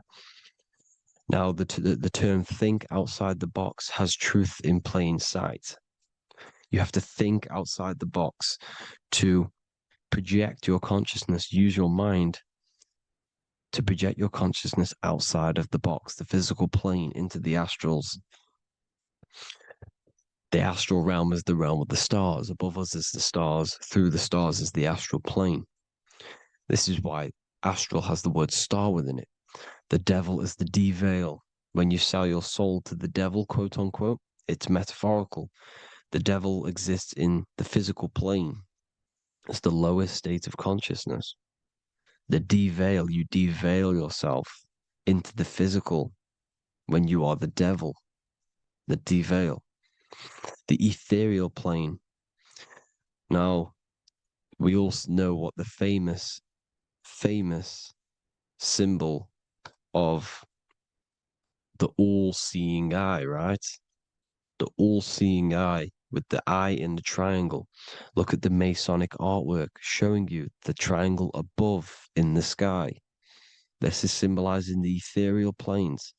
The eye in the triangle symbolizes your invisible intelligence, your mind, which has the ability to see on either side. Because the triangle's the ethereal plane. The eye is your consciousness, your intelligence. And this intelligence has the ability to see in the physical plane and to see in the ethereal planes, in the astral planes. This is why it's above the earth. It's above the ground. Because it can see here, it can see in the heavenly realms. Now, the stars are, well, this is known as heaven, the realms of the astral planes. This is some quotes from the Emerald Tablets of Thoth. Out of the darkness ye must rise upwards, one with the light and one with the stars. Man is in process of changing to forms that are not of this world. Grows he in time to the formless, a plane on the cycle above. So there's other worlds. The Bible's telling you there's other worlds, there's other realms. Know ye must become formless before ye are one with the light, the astral light above, which shining through the stars. Not of the earth are ye, earthy, but a child of the infinite cosmic light. You are the invisible intelligence controlling the physical body. The body's not you. It's the vehicle that your soul lands in when your mind projects your consciousness into that realm. Free from the body, I flashed through the night. Unlocked at last for me was the star space. Wow, that's powerful. The star space, the astral planes. This is what it's talking about. We are all a star. We descended from the astrals, which is the star. We are all a star. Look at the ancient paintings of Jesus' birth. It's the star beaming his consciousness down into the physical plane. Here's another one. Here's some Freemasonic artwork showing you, again, the ether, that invisible intelligence, the eye, manifesting itself inside of here, in the physical realm, where the people are. You see?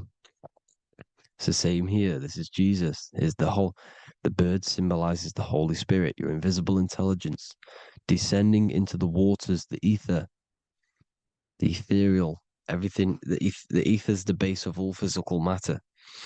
Here's Truth in Plain Sight. Mr. Bean, the famous TV program in England, in the UK. He begins the program like we all begin the program from falling from the stars. He falls down with a beam of light. And this is Truth in Plain Sight. This is false. The aliens don't exist. They're a lie. Alien. But this symbolizes the star beaming our consciousness. And when we die, this star will suck us back up, just like this UFO is doing. It's truth in plain sight. So this is some more Freemasonic artwork, going from duality to singularity. Sun, moon, masculine, feminine. Right hemisphere, feminine, left hemisphere, masculine. The consciousness in the center, the balance point. Here's another more Freemasonic artwork. The two pillars, left and right hemispheres, and the invisible intelligence between the left and right hemispheres, the light of the body. This is why light's coming off it. Because it's light, it's pure light. The blazing star. The stairs go from the checkered board, the duality, up to oneness, in between the sun and the moon, the masculine and the feminine. This is symbolizing going into oneness. What did the Emerald Tablet say?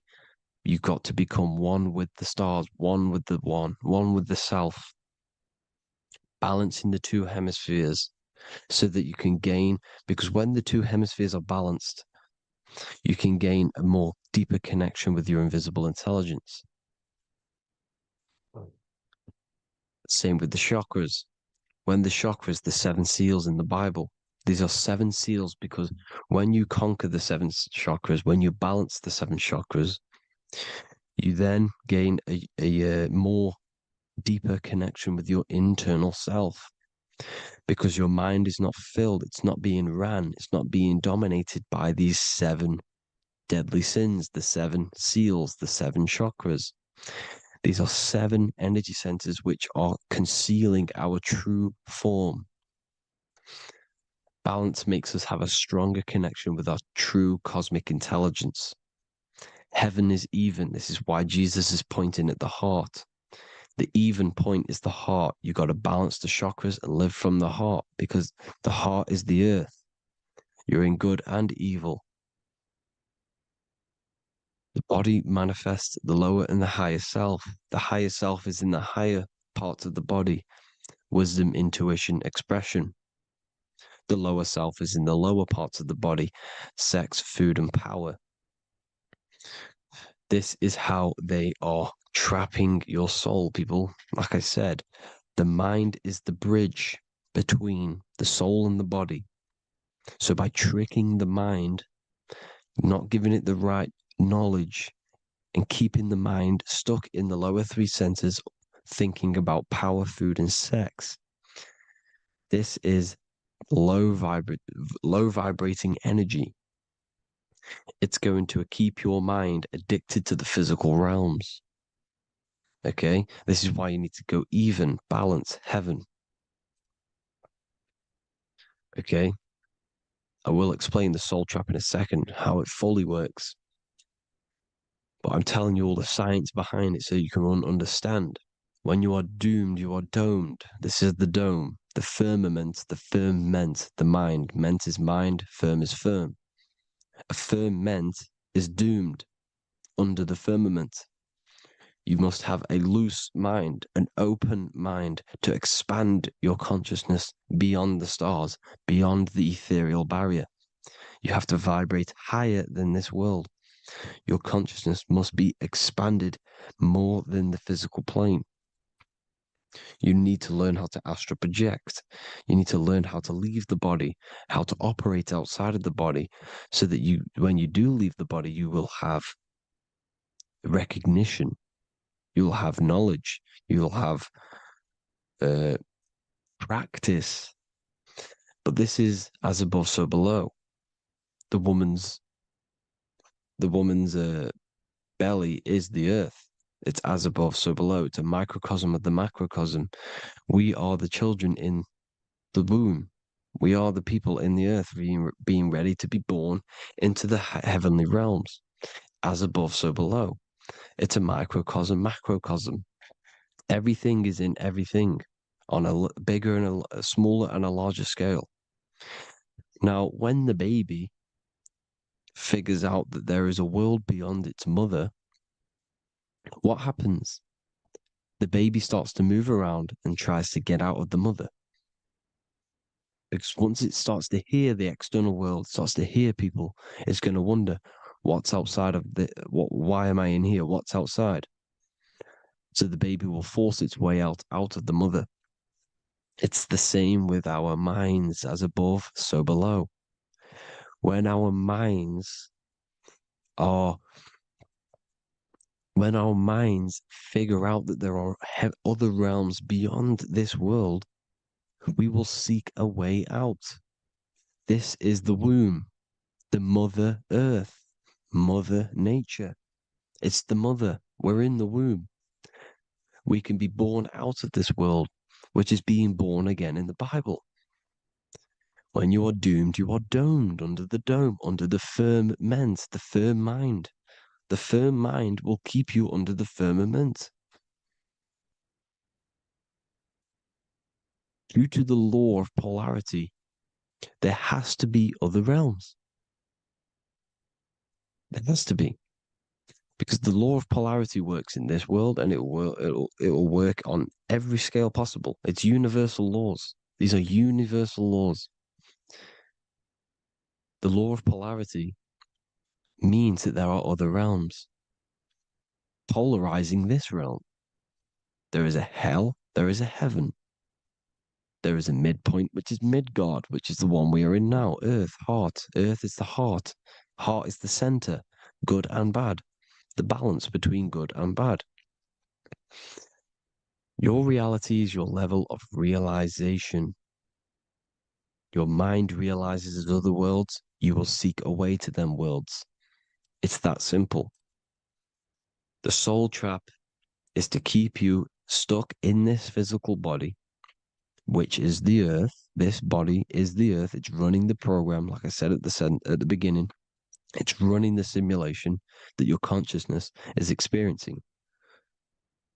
You are an electromagnetic being, and you're hidden in a cage, your rib cage, and you're stuck in cells, a prison cells. Look, you're in cells. We produce electromagnetic energy. Your soul produces this energy. And by trapping your consciousness inside of this physical realm, they harness this energy within the astral realms. They're using you to manifest demons, because your mind creates demons through emotions and mental thought energy, which is a whole nother video. I can make a video on that. You're manifesting everything for them because they're trying to create a hive mind. This is why they want everyone to believe in one belief system, one government, one belief system, one religion, because they're creating a hive mind. This hive mind will manifest and be summoned within the astral planes, because the mind manifests the astral plane. The astral plane is the realm of imagination. The mental plane is the realm of just thought alone. The etheric plane is the energy. The physical plane is the matter. So all of our minds together are manifesting these demons within these subconscious realms, the astral. Now, how are they keeping you stuck to this realm? Well, when you die and you're stuck in your lower three chakras, okay, when your mind and soul detaches from the body, which is the earth, when you leave the earth, you're still going to have these mental addictions to the food, the sex, the materialism, the phone, the cigarettes, everything. This is why they get you addicted to everything possible. The TikTok, the YouTube, they get you addicted to as many things possible. Because when your mind is addicted to these things, and when this mind leaves the physical body, you're still going to have these addictions. Okay? You're still going to have these thoughts.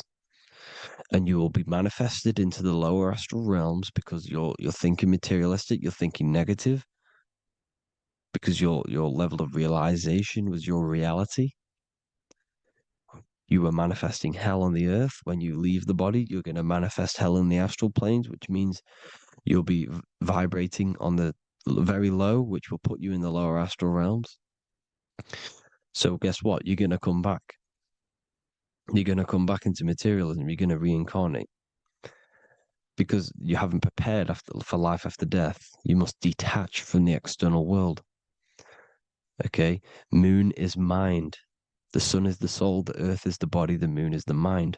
This is why we say lunatic. In your mind, you have a specific mood. Moon. Money, M-O-N, is the moon. Money exists in the mind. They get you addicted to the money.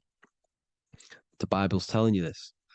Do not conform to the pattern of this world, but be transformed by the renewing of your mind. It's telling you. Of this world, but be transformed by the renewing of your mind. Who knew that the Bible was this deep? Matthew 16:26, what good will it be for someone to gain the whole world yet forfeit their soul? James 4:4, don't you know that friendship with this world means enmity against God? Therefore, anyone who chooses to be a friend of this world, of the world, becomes an enemy of God.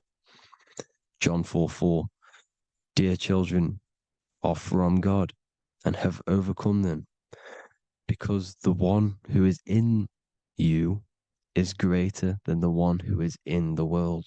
It's talking about the invisible intelligence. It's greater than the physical world. John 2:15, do not love this world, nor the things it offers you, because this world will create you to, if your mind has attachments to what this world offers, sex, money, and power, pretty much, you will reincarnate here. You will come back here, because when you leave the body, your mind will still have these addictions. Do not love the world, nor the things it has to offer you. All of this is in my newly published book. The paperback versions are now available. Finally, for all the people who have been waiting, the Book of Wisdom. All of this knowledge is inside of the Book of Wisdom. The paperbacks are available. There's worldwide shipping. You can get it anywhere, pretty much, any country. My new website, it's amazing. There's going to be some amazing products coming on the new website. But I thank you all for the support. Before I leave, I need to explain what is going on with the soul trap. Like I said at the beginning, the mind's the bridge between the soul and the body. The body's the realm. By tricking your mind with false knowledge, they are keeping your soul stuck to this realm. They get you addicted to all the physical things, and that is it. As soon as you're addicted and you die, you're going to come back. So by tricking your mind, which is the bridge between the realms, they keep your mind stuck within this body. They keep you in physicality. They deveil you, the devil, the deveil. Thank you all for the support, people. If you do want to join the Academy, all the links will be posted below this video for the book, The Academy. Thank you all for the support and have an amazing day.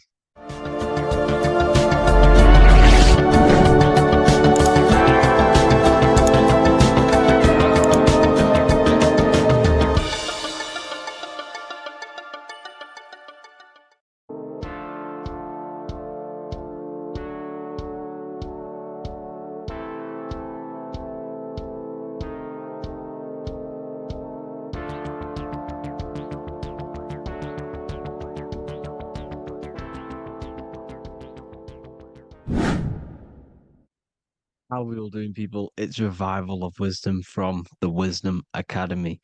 Today we're going to be breaking down God, consciousness, and the higher and the lower self, and how to overcome the lower self.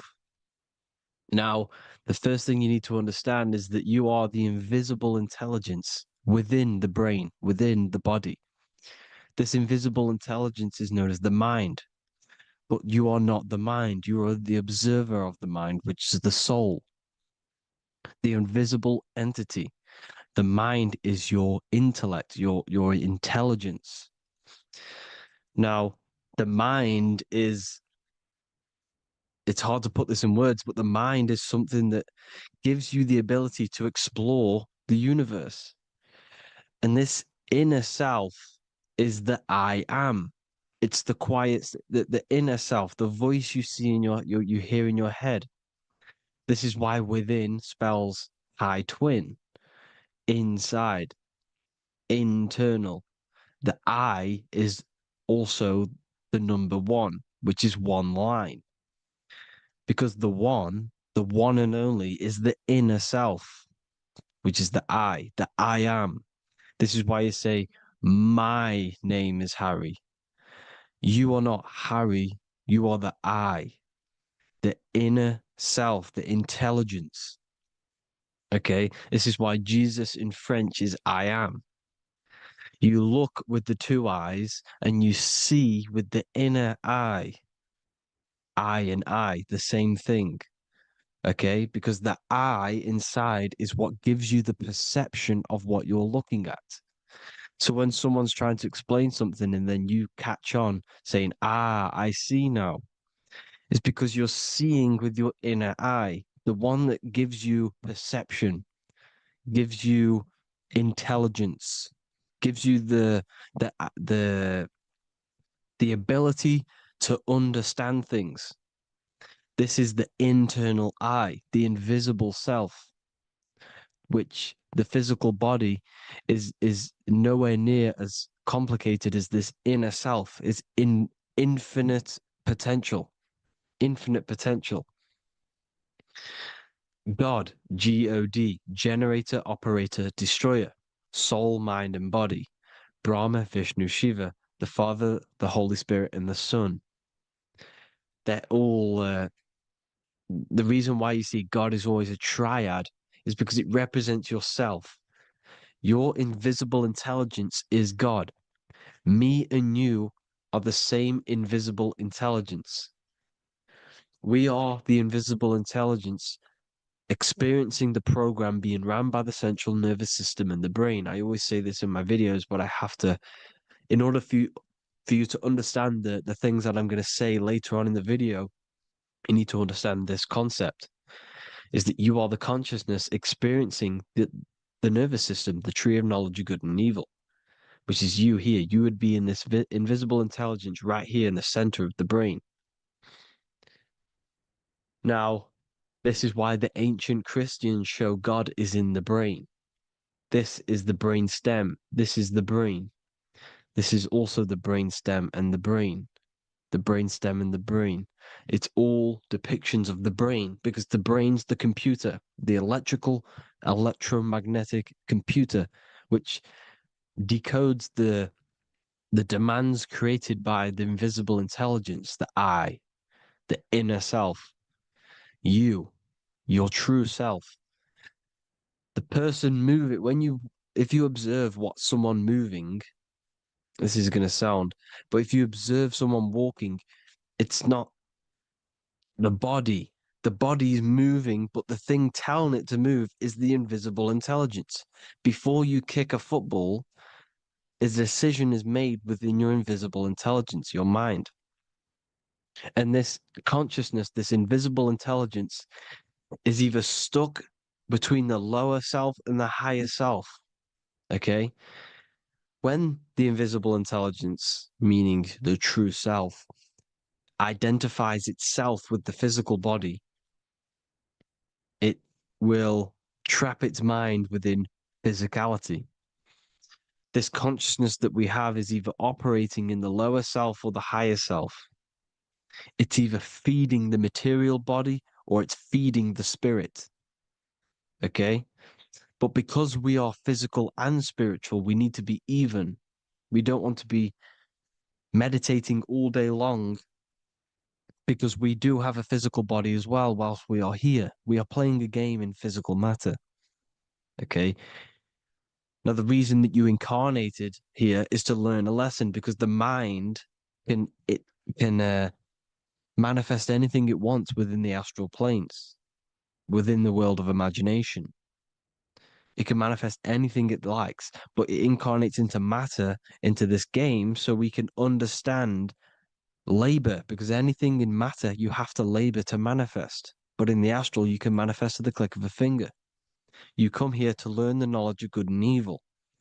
And your consciousness, I came out a bit off topic there, but your consciousness is experiencing the lower or higher self. The lower self is manifested in the lower parts of the body. Sex, food, and power, the lower three energy centers. These centers are like mini brains. You are literally thinking with these centers. And when your mind is stuck within these lower centers, you'll think, have you ever heard the term of thinking with your penis or thinking with your, you know what, as a man? Even females maybe, but mainly this is a boy saying, you're thinking with your penis. This is a truth, it's truth in plain sight. You think with these energy centers. When you're living off the lower three centers, all you care about is sex, food, and power. Eating, sleeping, and greed. Power's kind of like greed.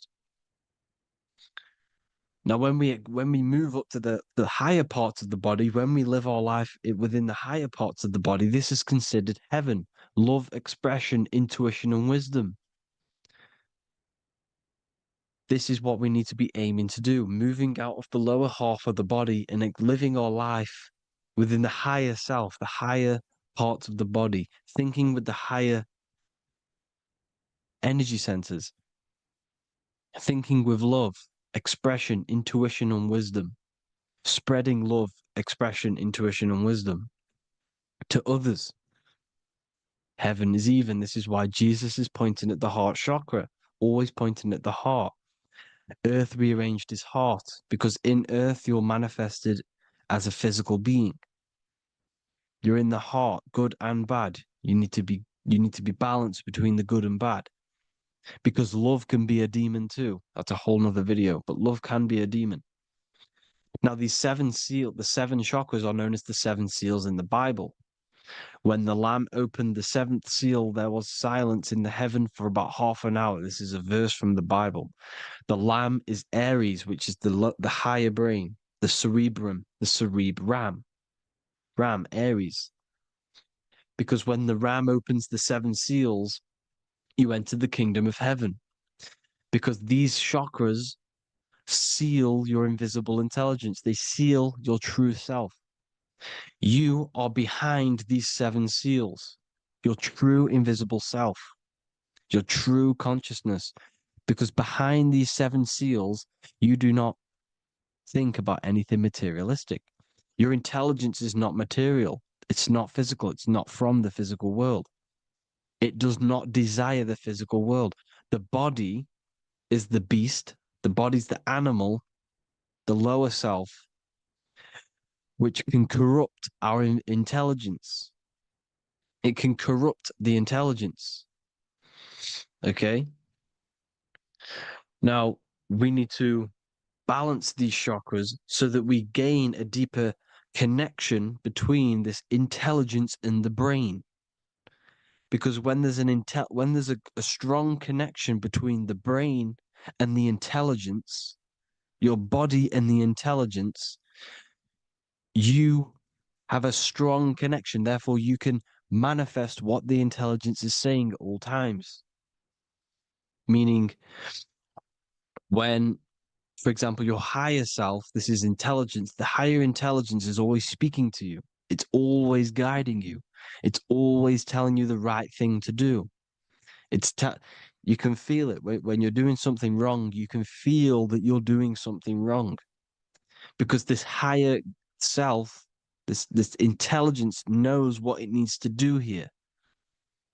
And when there's no connection between the body and this our intelligence, our true self, when we strip away, when you close your eyes for long periods of time, you will figure out you are this invisible, infinite, creative being.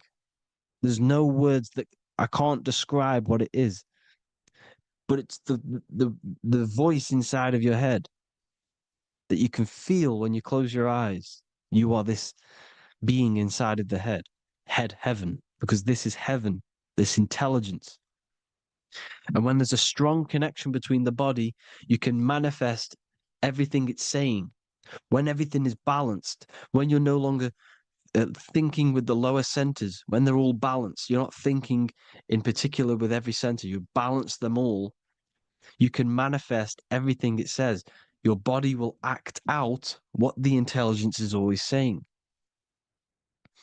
This is God in the brain, the intelligence, trying to touch Adam, representing the lower self. This is why they're not touching.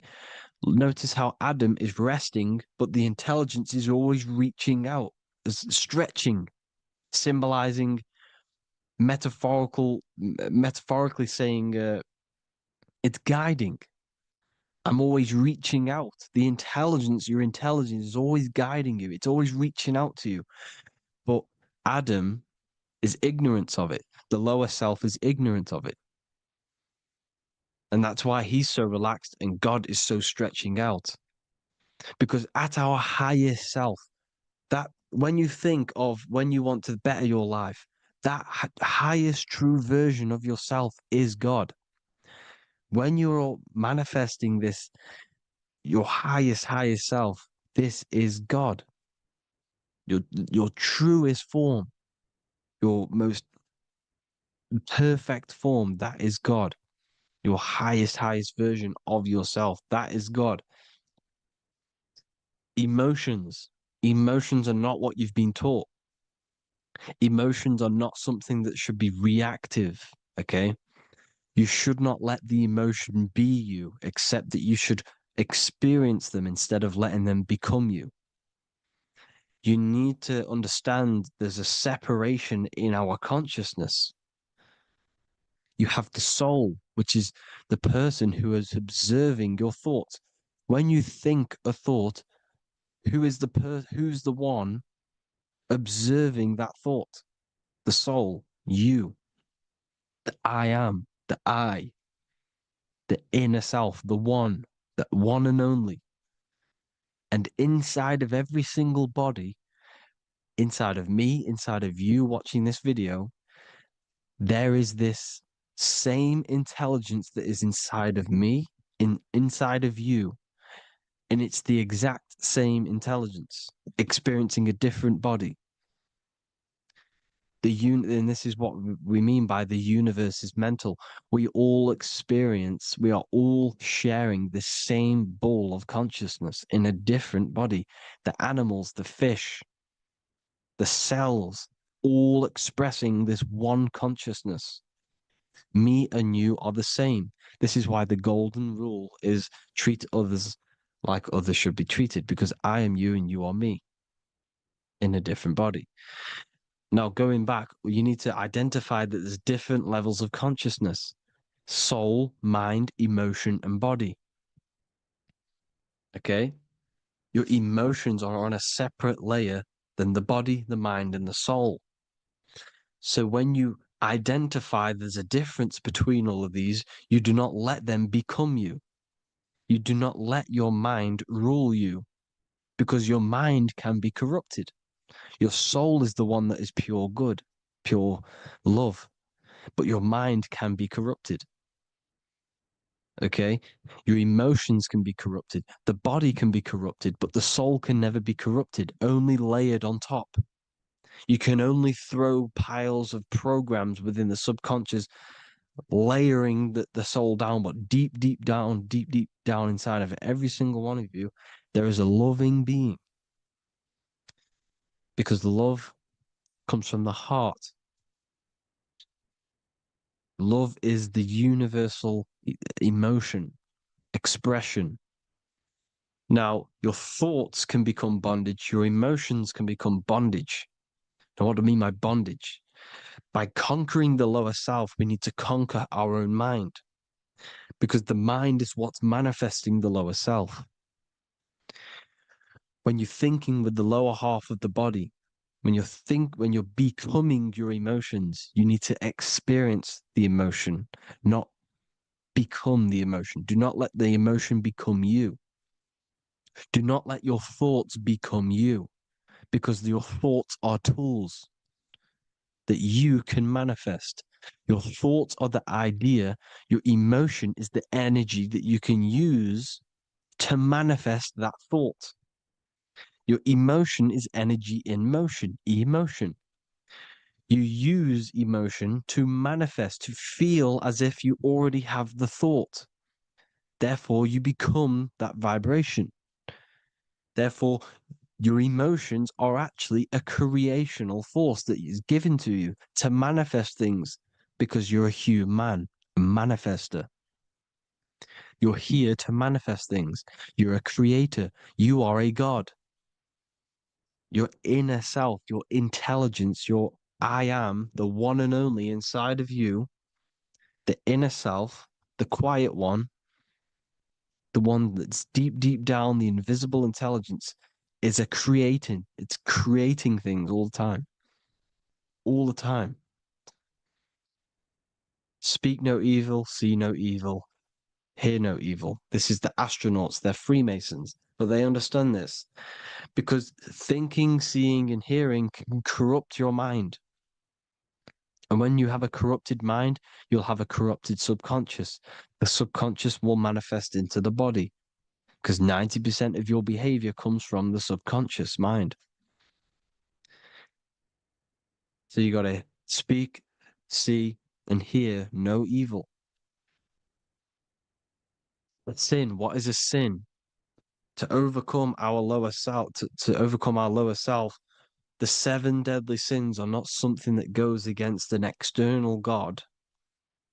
A sin is something that goes against your inner guide, your inner conscience, the inner self that's always speaking to you. It's always telling you the right thing to do. A sin is something that goes against this inner guide. And this is why you can feel something where you can feel you're doing something wrong. Because the inner guide is speaking constantly. And when you commit these 7 deadly sins, which are 7 internal states which keep your invisible intelligence bound to your physical body. Because evil, right? Evil love bondage. This is why they stay in this realm and they control this realm, because they love the bondage of the body. They like matter. They want to stay in matter for eternal life. They don't want to ascend back into the heavenly realms where you do not have a physical body. You can explore the universe within the astral planes. They stay bounded to the body, bounded to the 3D construct of the physical world. They have greed, lust, envy, gluttony, wrath, sloth, pride. They want all of this. And if you want that, that's okay. But deep, deep down, you don't want that because your soul is always telling you the right thing to do. Your soul knows what to do to get out of here. It needs to detach from the external world. Detach from all of these 7 internal states which bound you to your lower self, your lower centers. That's what a sin is. You know, you have a left and right brain. The left brain is always analytic. The right brain is metaphorical. So the right brain is producing a holistic view of reality. Now, what do I mean? And not view, perception. When you see, because your eyes are parts of the brain, so when you look at something and you look, that image is produced in the back of the brain in the visual cortex. And then the right brain produces a perception, a holistic, it breaks down what you're seeing into a holistic image, a holistic perception. So, for example, if you're in a woods, the right brain sees the whole woods as one big woods. The left brain is breaking that perception down into individual trees, branches, and leaves. So the left brain's to do with duality, the right brain's to do with wholeness, unified. The left brain's dualistic, analytic. This is necessary so that we can pick things up and manipulate them and break things down. We need the left brain, we need the right brain. I'm not saying any of them's bad, But the left brain, sinister in Latin, means left. Because when you're left-brained, you see everything in dualistic. You see everything is dual, when everything's actually one. We need to be focusing and strengthening our right hemisphere. I'm not saying sit in the right hemisphere all the time, but we need to be strengthening our right hemisphere. And this is why left is sin and right is right. Because when you focus on the right hemisphere, you see the holistic perception of creation. The right hemisphere sees humanity as one unified consciousness. The left hemisphere sees everyone as individual persons and egos. Because the left hemisphere is dualistic. And this is why the Bible says, cast the net onto the right side of the ship and ye shall find. John 21:6. What does that mean? Cast your energy, cast your perception into the right hemisphere of the brain, and ye shall find unified consciousness. You shall find your higher self, the one and only. If then you have been raised with Christ, seek the things that are above, where Christ is seated at the right hand of God. Wow. Powerful. What does this mean? Seek the things that are above, where the Christ is seated at the right hand of God. God is your consciousness, your invisible intelligence between the two hemispheres. The right hand of God is the right hemisphere. Seek the things that are above the heart. Love, intuition, expression, and wisdom. Seek the things that are above the heart, the higher self, the higher part of the body. Because when you seek the things of love, expression, intuition, and wisdom, you create a strong aura. You attract the same frequency. And this frequency is heaven, God. This is the Sumerian artwork showing the lamb. This is a step symbolizing stepping upwards, raising up. He's stepping over the lamb up to the bird. His hand is going to the bird. The lamb symbolizes the lower self. Okay? The bird with the wings is in the sky. It represents the higher self. This is why angels always have wings, because it represents the higher self in the sky. The lamb is a ground animal, symbolizing the lower self. He's stepping over the lamb to the bird, his higher self, his invisible intelligence. Horus and Set, Jesus and Satan. Look, Horus has an evil brother, Set, just like Jesus and Satan. Horus is a bird, higher self. Set is a ground animal, lower self, which is the devil and the angel on your shoulder. You see? The right and the left hemisphere, the two wings. So the devil and angels always speaking to you. The higher and the lower self. It's the battle between the higher and the lower self, between the invisible intelligence and the physical body, because the body's the one that wants the sugar, it wants the pleasure, it wants the sex, it wants the porn, it wants all of the materialistic things, it wants the 7 deadly things. Okay, it wants this. There's a battle between the higher and the lower self, your intelligence and the body. This is why you need to become balanced, so that there's a deep connection between the body and the invisible intelligence, the I am. You need to master your mind with discipline, and you gain a connection between the brain, the body and the intelligence. Resurrection, transmuting sexual energy. Okay, this is important. Res is Resh, which is Hebrew. The early Hebrew Resh symbol is the head. This is the head. Resh, erection. Erection is a sexual stimulation. Resurrection is rise erection. You got to raise your sexual energy up the base from the spine to the head. This is the Christ, the Christos. There's a psychophysical psychophysical oil produced in the brain every month. Go and watch my other video on raising the chrism. Okay? And every month there's this fluid produced in the brain, which takes 2 trips, because one's produced by the pituitary, one's produced by the pineal, magnetic female, magnetic and electric charge. And it takes 2 trips down the spine to the solar plexus, the bread of life in the Bible, or Bethlehem in the Bible, because the River Jordan's your spine. Goes down to Bethlehem. It gets born in Bethlehem, just like Jesus. Because when this oil travels to the solar plexus, it creates the seed, the seed of life, and it feeds the body, all the central nervous system, all the cells. It regulates the blood, does all sorts of good things for the body, this oil. Now, when you save your sexual energy and you raise your resurrection, you awake the Christ, you raise it from the solar plexus or the sacrum bone up to the brain, you activate 100% of the brain, and this is the true resurrection of Christ.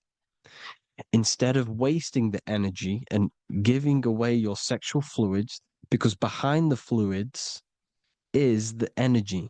So when you release that fluid, the energy is out there. You've released the energy.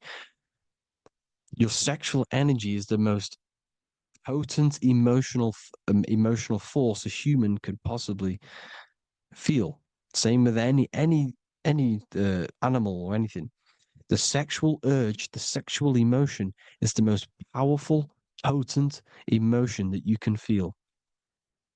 It takes over the whole body. When you feel sexually aroused, it takes over everything because it's so potent.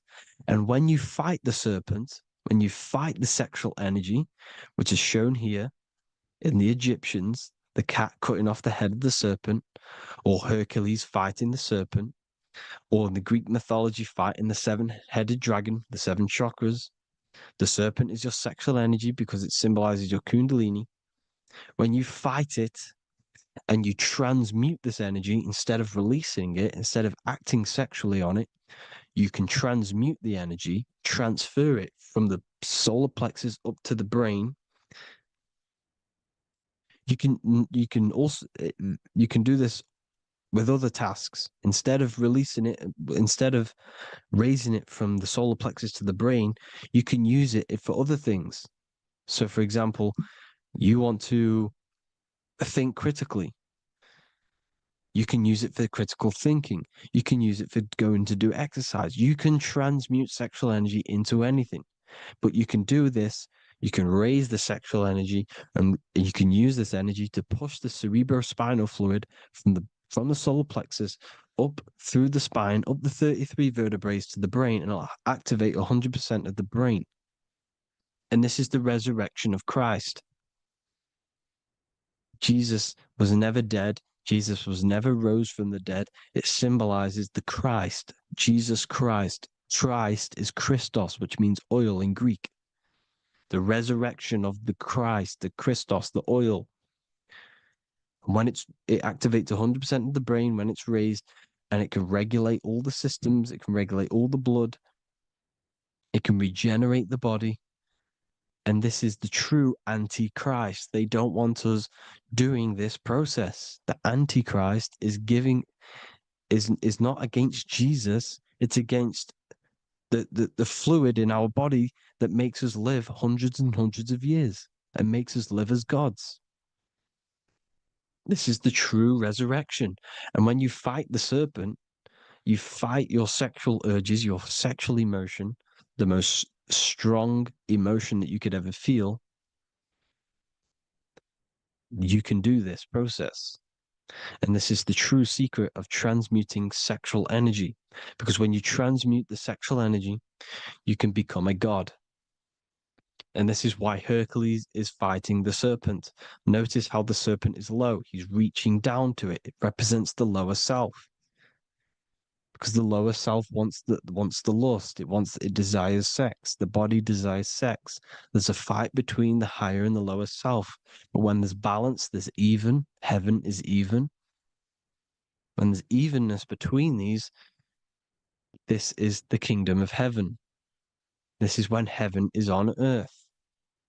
So at our highest levels of ourselves, the highest level of our intelligence, this is God. God is something that we manifest. We need to achieve Christ consciousness by battling the body. There is no battle outside of the physical body. It's an internal battle. Jesus and Satan have been externalized. Nothing exists outside of you, because I explained in the beginning how you are the consciousness experiencing the central nervous system. Therefore, there is nothing outside of you. It's all internal.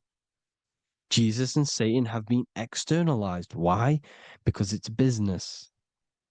The church is a business. It's all a business. They've created these figures to be historical when they're not historical. The Bible's not historical. It's all externalized. It's called exoteric, when the truth is esoteric, internal teachings. So anyways, people, balance the chakras, balance the two hemispheres of the brain, balance the conscious and the subconscious. Balance is perfect, the yin and yang. You are spiritual and physical. You live in day and night. You need to be balanced. Oneness. Seek oneness. And this is the true kingdom of heaven. And when we all realize that we are all the same intelligence, the same consciousness expressed in different bodies, when we all realize this, we all realize we're all one. Doesn't matter what race you are. It doesn't matter what race you are, where you're from, your nationality, because none of you are actually from here. None of you are from the physical world. You're manipulating the physical world through the physical body. You are the I am. We all have a soul. Every single one of you has a soul. We all have souls. The reason why they say some people don't have souls is because they're trying to suppress your mind. They don't want you to know that you have a mind. That sounds crazy, I know. But a lot of people haven't realized that they have an infinite intelligence called a mind. And behind that mind, if you can observe your thoughts, the person who is observing the thoughts, you have a soul. Everyone has a soul. Don't listen to all these people saying some people don't have a soul, some people do. We all have a soul. Every single one of us. So anyway, you need to break the lower nature of yourself. At our highest levels, we are gods. Our intelligence, our universal intelligence, the I am, the intelligence that's inside of the brain, is God. Our minds are being corrupted within believing that you are the body, and the result of this is a society like today, because everyone thinks they're the body, and everyone's living in the lower nature of self, where everyone only cares about themselves. But when we realize we're all one big consciousness ball, we're all the same consciousness expressed in different bodies, there will be peace. So thank you all, people. If you do want to learn more, if you do want to read my book, it's called The Book of Wisdom. I'll put it in the description. It's an amazing book, people. It's going to give you the best understanding possible about creation, yourself, and the world. It's amazing. The Bible, everything. I have just launched a new cymatic library. A friend of mine has just added this to the website. He creates beats, and he creates the purest beats. So they are actually the frequency that it tells you.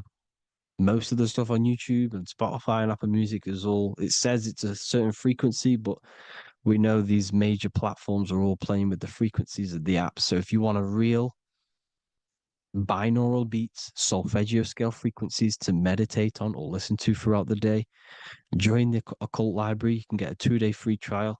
I'll put the link in the description. Thank you all, people. Hope you all enjoyed this video. God bless you all.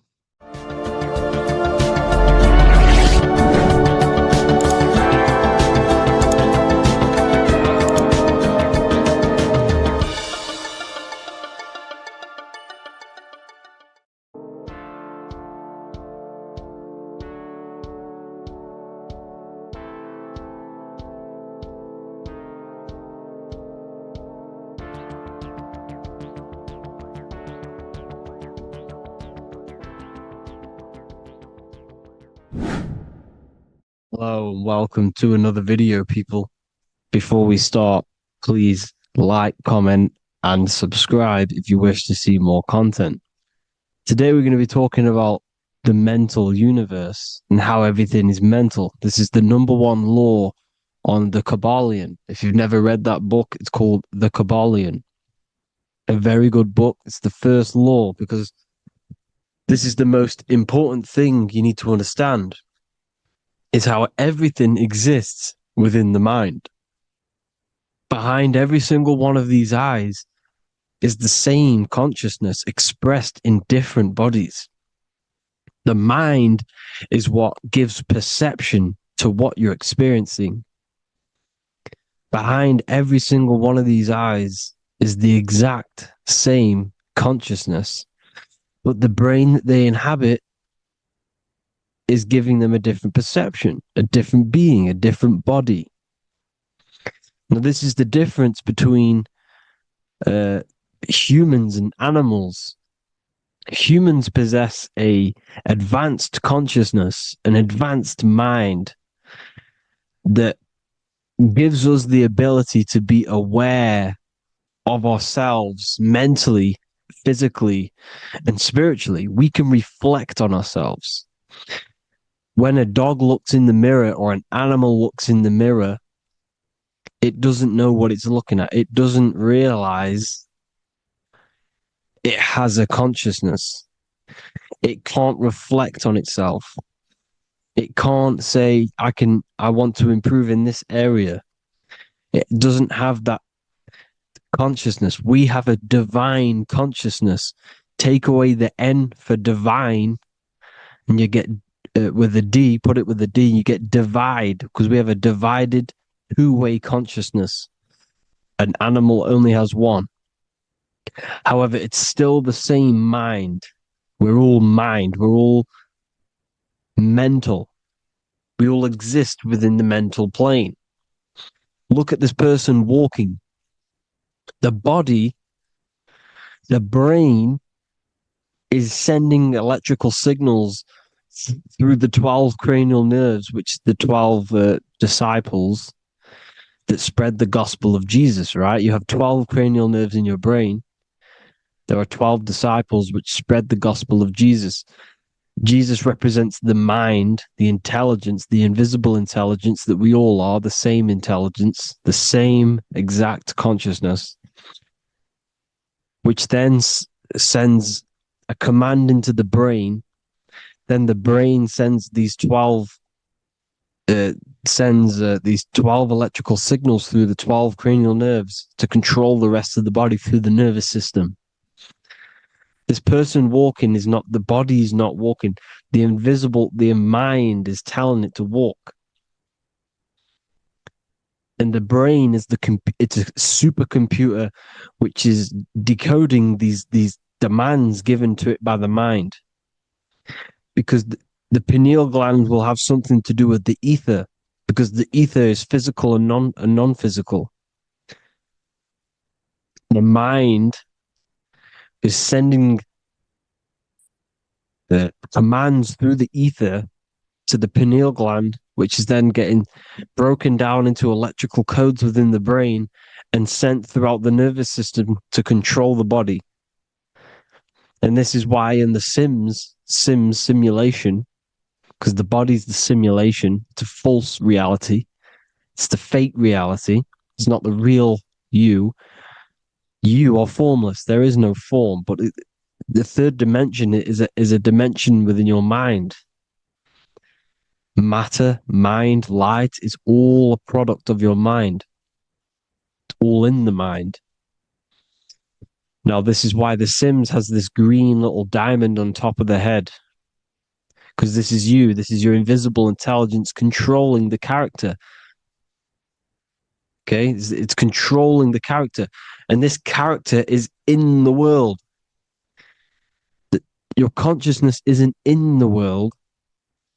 The world exists within you, but the body is a vehicle for that realm that you land in. When you have a dream, your mind transcends this body into another body, duplicates your body into another universe, unite. Unite is one. We're all one. It's all one universe, expressed in many different ways, infinitely. And the vehicle that you land in is the body to operate in that realm. This is the all-seeing eye, as you see here. The eye, this is all the intelligence. This is the ball of consciousness, God, expressed in different bodies. We're all this same one in different bodies, as you can see here. And this intelligence is expressing infinitely throughout the universe. An infinite universe. There's no beginning, no end. There was no beginning of the universe. There is no end. It's infinite. Always has and always will. But the mind is what gives you the ability to explore the universe, to make perception of it. We are God in disguise. We are God in disguise. We are God in flesh. But the body can become attached to the mind, can become attached to the body if the mind is not aware of itself.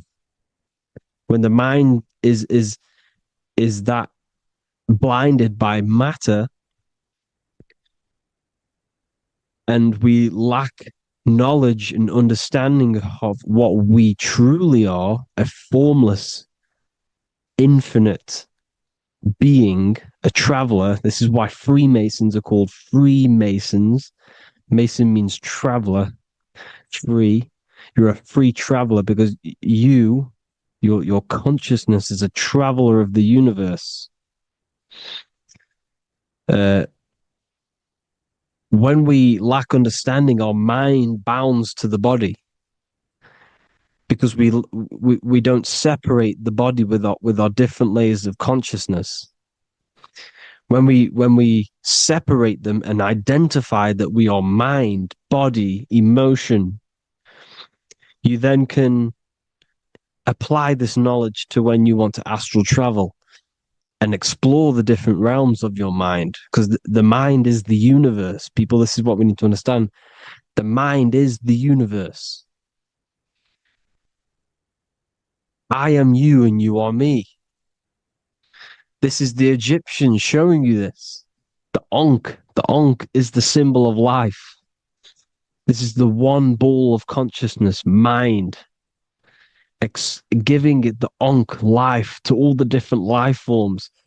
The cows, the birds, the snakes, and the big Ankh given to the humans, because the humans are the most intelligent. We have the most advanced consciousness. We have the most advanced consciousness. This is why the one is giving a big Ankh to the humans here. Here you see again, this is not the sun.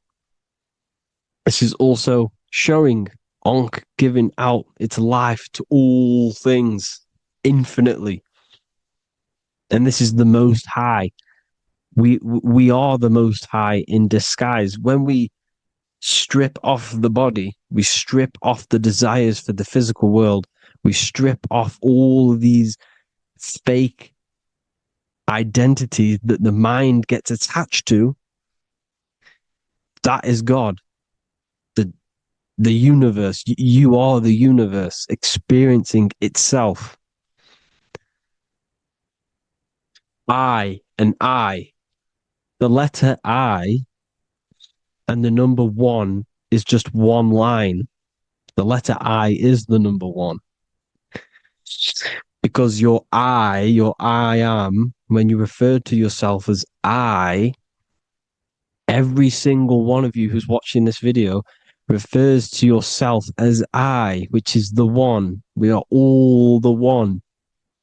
We are all intelligence. We are all invisible. We are all the one.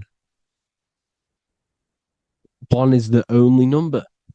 1, 2, 3. Everything goes up in ones because there is only one. Doesn't matter how far you go down the line with numbers, all of their numbers are created by one because there is only one. It's me and you are the exact same consciousness expressed in different bodies. Mind. Cause. There is only one cause. There is only one mind. There is only one being. But because we lack understanding of this, we think we are the bodies. And this causes division because the physical world's the most illusionary world. It's an illusion. It's all an illusion. Now you see with the two, you look with the two eyes, but you see with the inner eye, the mind. Okay? The mind is the mental plane is a shared plane. And it gives perception to what you're looking at, the mind. I'm affecting you when I speak. Because the mental plane is shared. We all share mind. We all express mind. When I'm speaking to you, I'm affecting you because we are mind. So the words that I'm saying, which are being manifested from my mind, are being manifested through my body into vibration, is affecting you. I'm affecting you with what I'm saying. And these words are having an effect on your mind because we're all mind. This is why you need to be careful what you're listening to, music and all sorts. Because music can also create thought loops within your mind. Because the chorus, we shouldn't be listening to choruses. Choruses are loops. And what they're saying in the chorus is being looped. And this can create thought loops within your mind. Go and listen to an old song that you used to listen to about 5 years ago, 10 years ago, 20 years ago. Go and listen to an old song and you guess what? You will get nostalgia. Why will you get nostalgia? Because that song will trigger the thoughts that you were thinking in that time of listening to that song. So songs with choruses create thought loops and they reprogram your subconscious mind. It's important why music is very powerful. Mind and mind, same word. See, language is the truth, people. This is why I use language in all of my presentations, especially the English language. It's riddled with occult truth. I is my me, I, you and me are I, one. We are not the name, we are I. Every single one of you is I because we are all the one, all mind.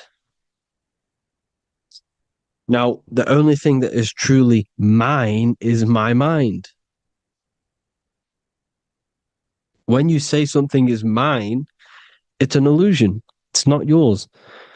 The only thing that is mine is mind, my mind. Okay? It's my mind. It's the only thing. It's the same word, mind and mind. Like I said before, everything's one. Hot and cold is different degrees of the same thing, of the one substance, of degrees. The 7 colors are different frequencies of the one white light. Everything is one. There is only one. We are all one. Everything is one. Hot, cold, day, night. It's the same degree of one, which is mind. The mind's perception is what's giving it, labeling it hot or cold. The mind's perception of colors is what is giving it red or purple, hot or cold. There is only mind. The mind gives things perception. There is only one, that is mind. The conscious and the subconscious mind. The male and the female, these are married. The subconscious mind is your hidden part of the mind. Okay, it's hidden. You can access it through different meditations and Reiki teachings, and dreams or manifestations of your subconscious.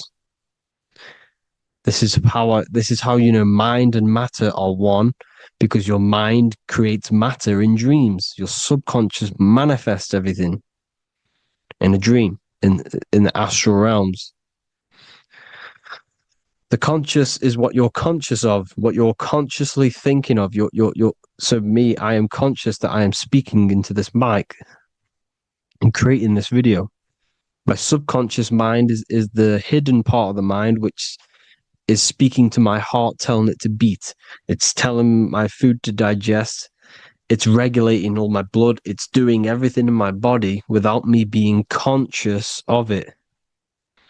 Without me being conscious.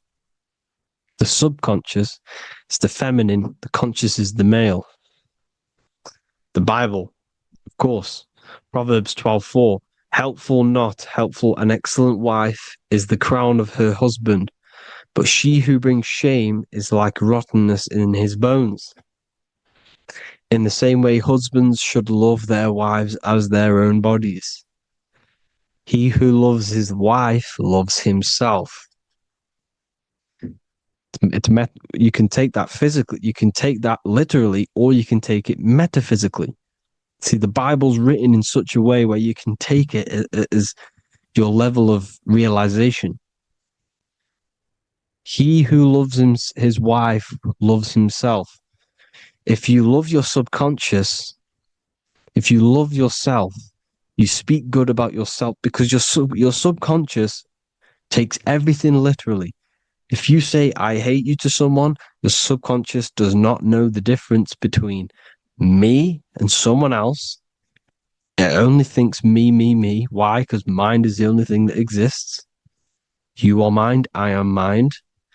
If I say, I hate you, you're saying that to yourself. Your subconscious picks that up and says, I hate myself. And that's telling your subconscious that's what you want. Because your subconscious manifests 90% of your behavior. The programs within your subconscious. Tying your shoelace is a program. You don't need to be conscious of it. You can just do it because it's a program. It's deeply interwoven in the subconscious. Driving your car, texting on your phone. You don't have to think about what letter. You just do it because you know where the letters are. It's a program.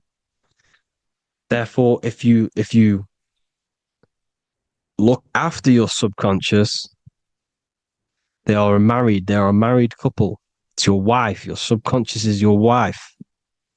And it manifests 90% of your daily basis thought patterns, actions, behaviors, emotions, all the things that you all the trauma that you've experienced is stored within your subconscious, which is affecting you. So let's say you were in a car crash 10 years ago and you had a really traumatic event, you really hurt yourself, and you had a very, very, very strong emotion that you felt of pain. That will still affect you today. And why? Because it will manifest into your behavior. How? Well, you'll be cautious of what cars to go in and who. You'll be cautious because of that event that stored within your subconscious, because of that feeling you felt was so painful and so strong. It's still manifesting into your behavior today. For example, you won't go in certain cars, you won't go with certain drivers Subconscious stores everything, all your memories, the programs, and everything. So if you trick the subconscious, that's how you manifest your life. If you trick the subconscious, you already have something. And therefore it will manifest into your life, into your behavior, thoughts, and actions. This is why the golden rule is to treat others like you want to be treated. Because I am you and you are me. We are all subconscious. We all have subconscious. Whatever I do to you, I do to me. Because my subconscious picks that up and thinks I'm speaking to me. Mind is very powerful. Whatever I do to you, I do to me. Treat others like you want to be treated. The golden rule. That is the only rule we need in this realm, in the universe. If everyone understood this rule and how the subconscious works and how karma works, we'd live in heaven on earth, the Garden of Eden, the golden age. As a man thinketh in his heart, so is he. Proverbs 23:7. Where your heart is, there will be your treasure. Your heart's the emotions. The storehouse of emotions is where you feel emotions. You have to let your emotions move through you, not become you. You can't let your emotions become you. Or except be like the sky and let them pass through you. Be like the clouds and the stars passing over. Let them pass through you. Do not let them become you. And this is how emotions can take over your mind. We are driven by, when a man is driven by emotions, he has no self to control. You must control the mind, because the mind can be corrupted.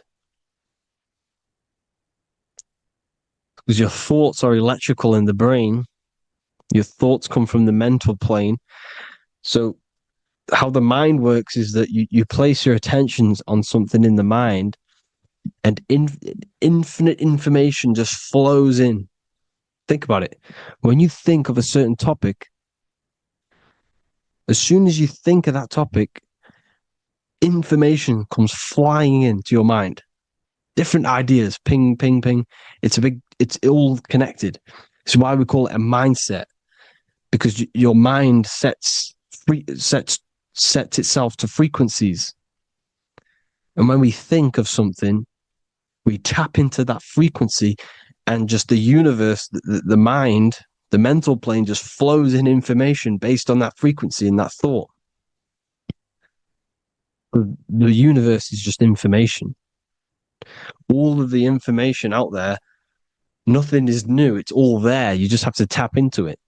You can tap into these different thoughts, and it's all there. Everything already exists within the mental plane. You don't think anything. You receive thoughts.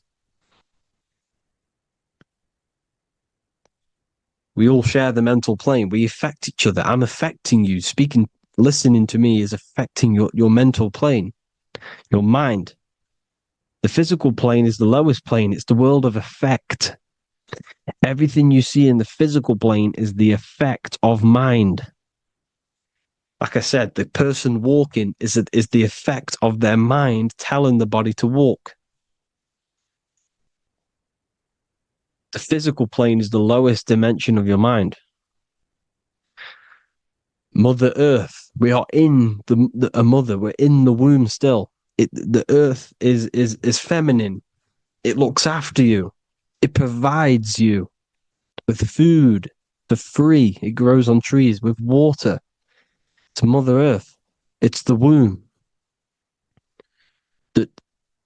The dome above your head is your mother's belly. Okay? Is your mother's belly. You're in the womb still. You're forever in the womb because your mind's constantly expanding. Because when the baby's mind figures out that there is a reality outside of its mother, starts to hear the people outside of its mother, what does it do? It figures a way out of the mother, and it becomes born again in the water. in a hospital, into the other world. It's the same with our minds. When our minds figure out there is other worlds beyond this physical, we explore them. The astral plane, for example. You figure a way out of the body. Because when you're the firmament, look at the word firmament, meant at the end. Firm is firm, something strong, something like a rock is firm. If your mind is firm like a rock, you will be stuck under the firmament. So, for example, people who are very programmed and can't think outside the box, they have a firm mind and they'll be stuck under the firmament because your mind is the only thing that's keeping you under the firmament. It's the only thing. When you're doomed, doom is dome. This is the dome, which is your head. Your head is the dome. Above your head, above the earth is the dome, the ethereal barrier. But that's just an external manifestation of your head. You don't leave the earth, you leave your body to leave the earth. Because your body is the earth. It's a dimension within your mind. So when you're doomed, you're domed. Your reality is your level of realization. You realize something, or when you have an idea, the mind, in the EYE or I, same thing, mind, it's all mind. Reality is your level of realization. You realize there's other worlds. That's your reality. Your perception's your reality. Mind in Latin is mens. Jesus was known as the fisher of men, which is the fisher of minds.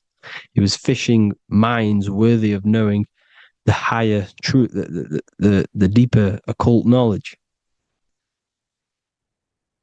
Jesus figured out that we are all God. And he got killed for it because in that age they were trying to suppress this information.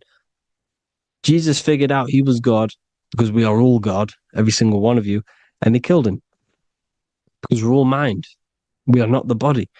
We're the invisible intelligence, which is God. But you are not God if your mind is attached to this physical world, to the worldly pleasures. If you master your mind and travel the depths of your mind, that is God. Mental and men. Look at the word mental. It has men in it. Men in the Bible means mind. Here you see Masonic, the Masonic symbol with the eye, the mind. Looking over, everything is the one. Everything comes from the one. All the lines coming off it, giving its life to all of the life forms. Down here on the bottom, you have duality, black and white. Up here, you have singularity. One and the two.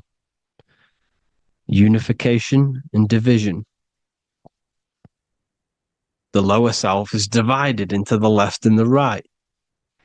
So the Bible even says, I forgot what verse it is, but it says, it's better to go through life with one eye than to have two and be cast into the fiery abyss of hell. I'm not sure what verse it is, but you can research it yourself. It's better to go through life with one eye, to be unified. Unified consciousness.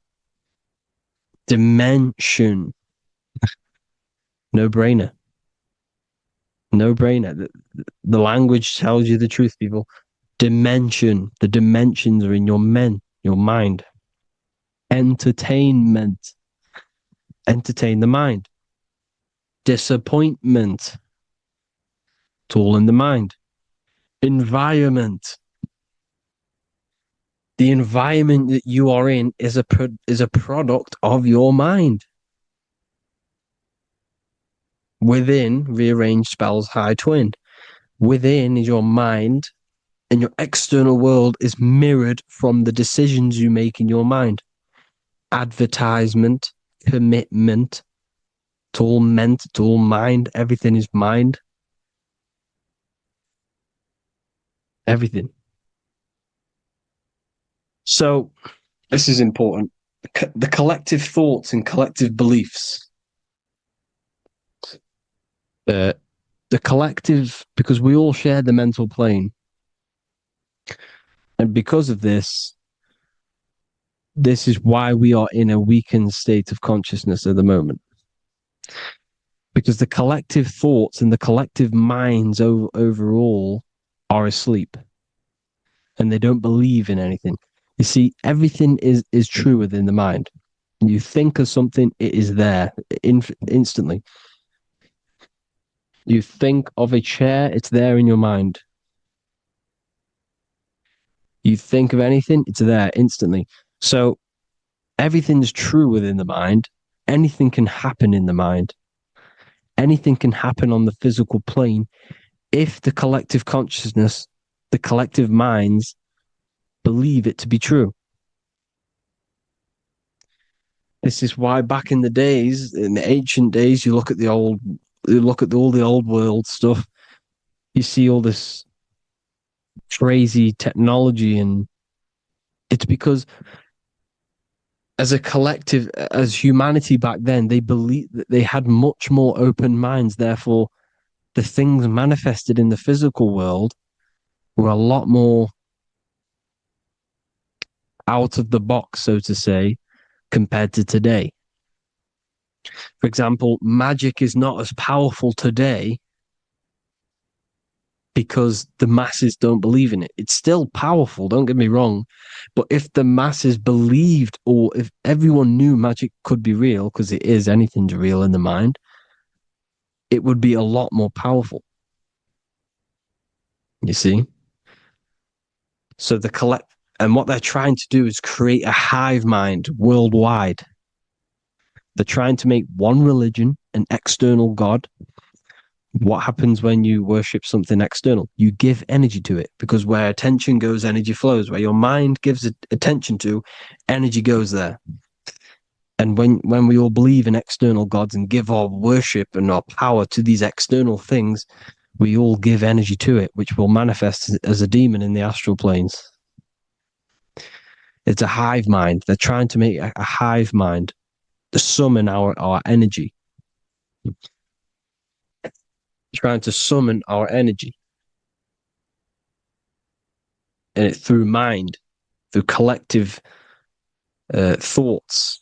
The hive mind. They want one religion, one government, one currency, one belief system. And that will create a hive mind, which will limit our consciousness, which will limit what we can do in the physical world.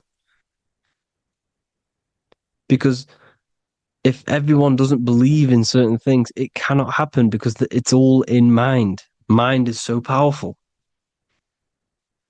I am you and you are me. I hope you all enjoyed this video, people. If you haven't already, join the Wisdom Academy. The Wisdom Academy, we have many occult lectures just like this one. Also, we have just launched Mindwave Hub. If you want genuine frequencies, genuine binaural beats, because the ones on YouTube, the ones on Spotify, Apple Music, they're all tuned to A440 hertz, which shuts down the right hemisphere of the brain. If you want to gain access to your true consciousness, your mind, you need to balance the two hemispheres and balance the chakras. You can do that externally by listening to binaural beats. If you want true frequencies, true binaural beats to hemisync the chakras, hemisync the brain, to gain access to the different dimensions of your mind, well, you can gain access anyway, but it's going to help you if you're trying to learn this. Join Mindwave Hub. The link will be in the description. Listen to the binaural beats, meditate to them, listen to when you go to sleep. They'll massively benefit you. Thank you all, people. Hope you had an amazing, lesson. Hope you learned a lot. and please subscribe. God bless you all.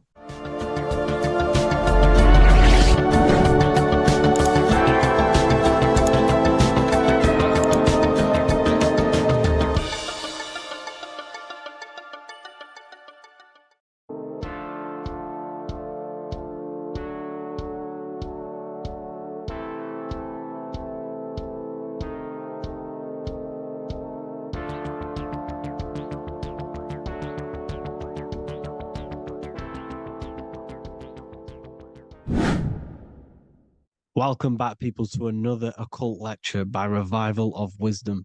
Today we're going to be talking about magic and how it's being used on us for the New World Order. Magic has the word mag within it, which is magnetism. Magnetism is the force. Magic is influencing forces, natural or supernatural forces, and using it for a certain agenda to gain something out of it. Now, magic is not what everyone's being thought. It's not some sort of fantasy thing. It's actually very common, and we all do it, whether you believe it or not. Magic is all to do with the mind. As I said, always say in my lectures, your mind is what creates matter. Your mind is what creates your external world. So it's all about manipulating and planting seeds within the mind, because your mind is a garden, and thoughts and words are seeds which are being planted in that garden.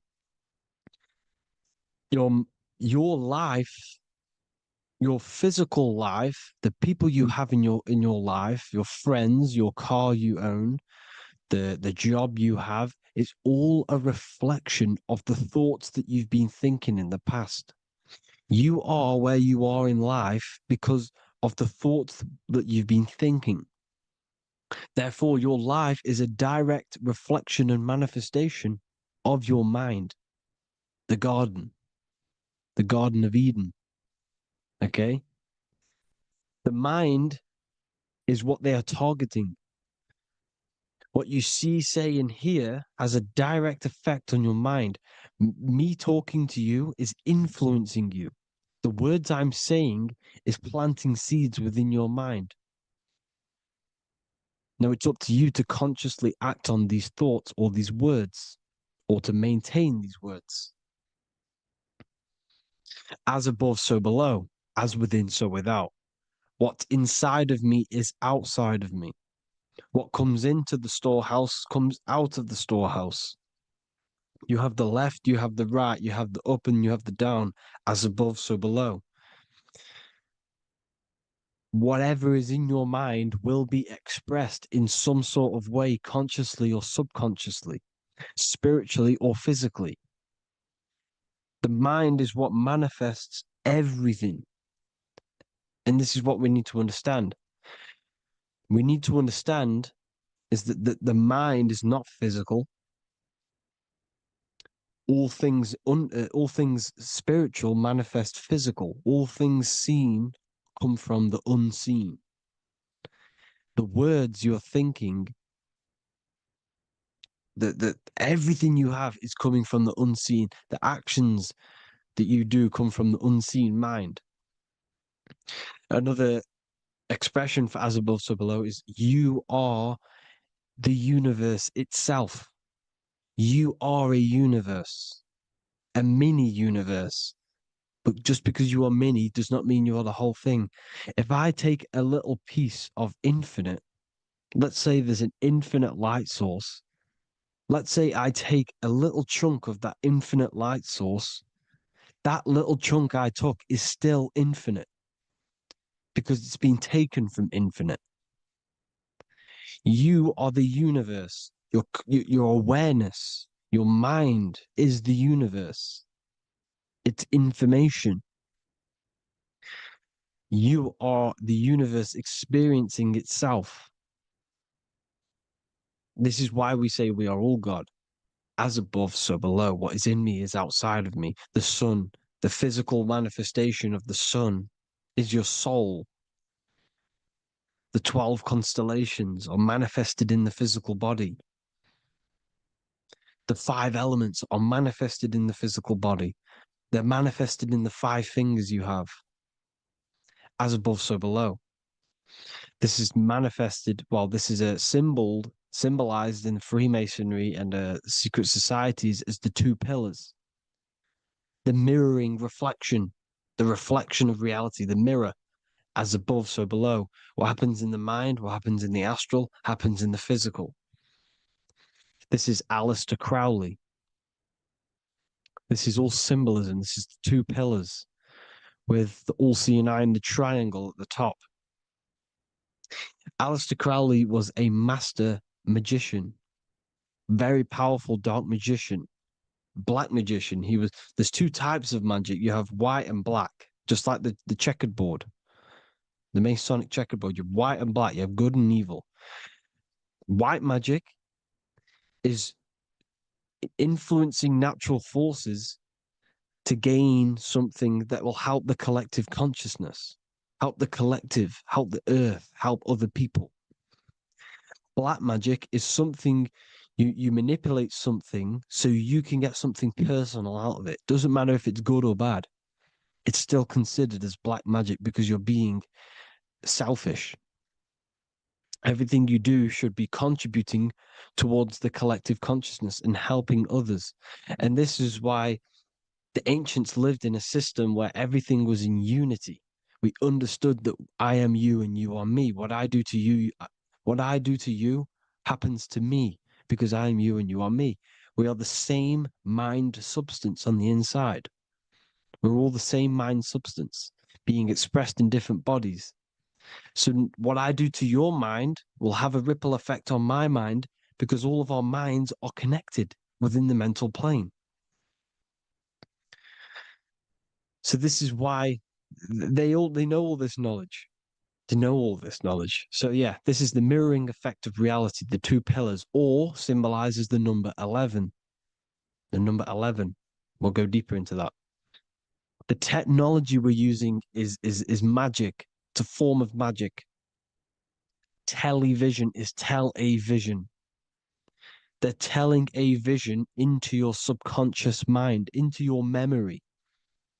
And when you turn on the television, you get a program because they're telling a vision to create a program within your subconscious mind.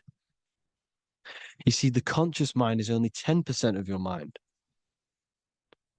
which is to do with your, what you're aware of, your 5 senses. What are you consciously aware of? Well, I'm aware I'm here, I'm talking.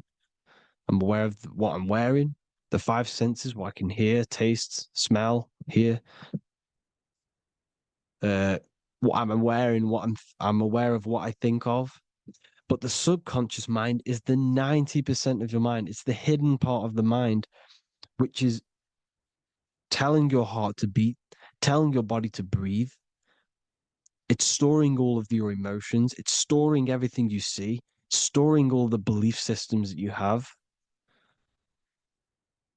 It has everything. It stores all of the habits you have, the values.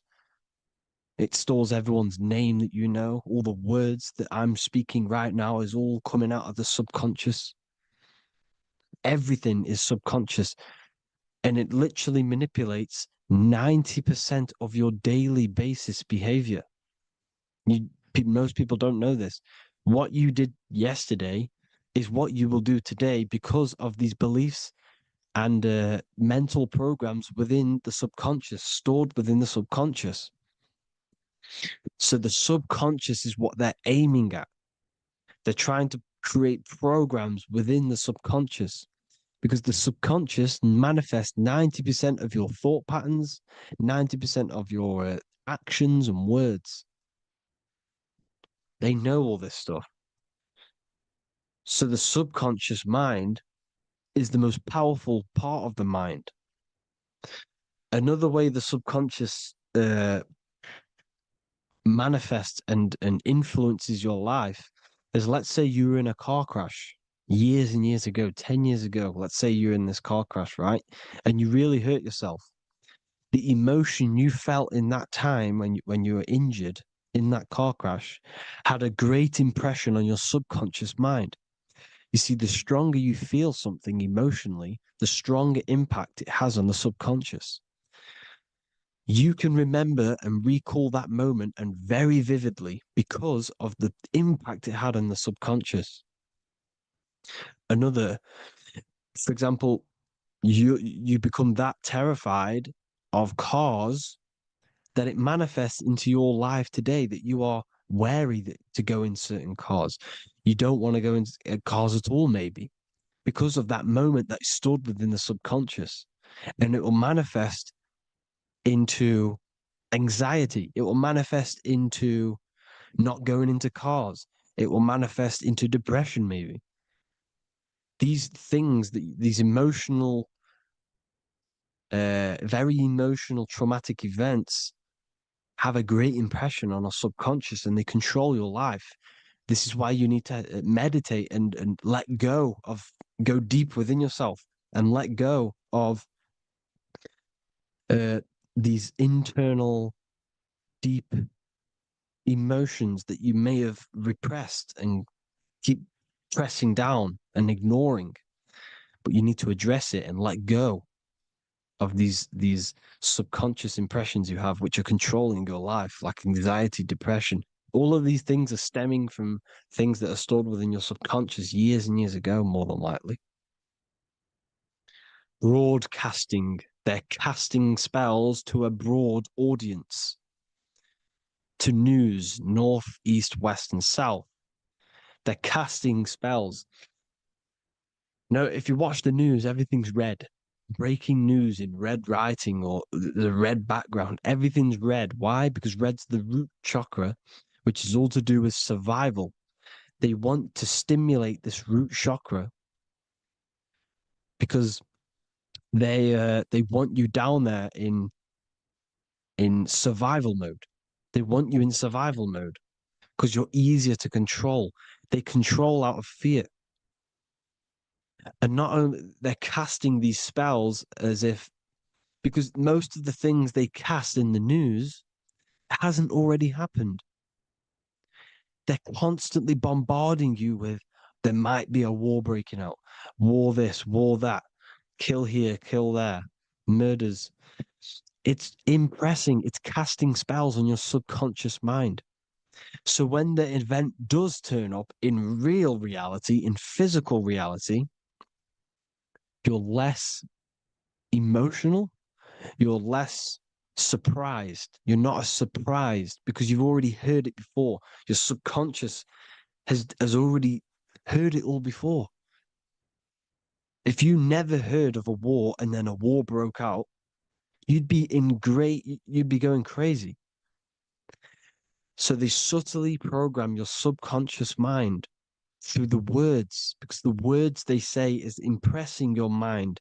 It has an effect on your mind, which will have an effect on your behavior, your words, your conversations you have with people.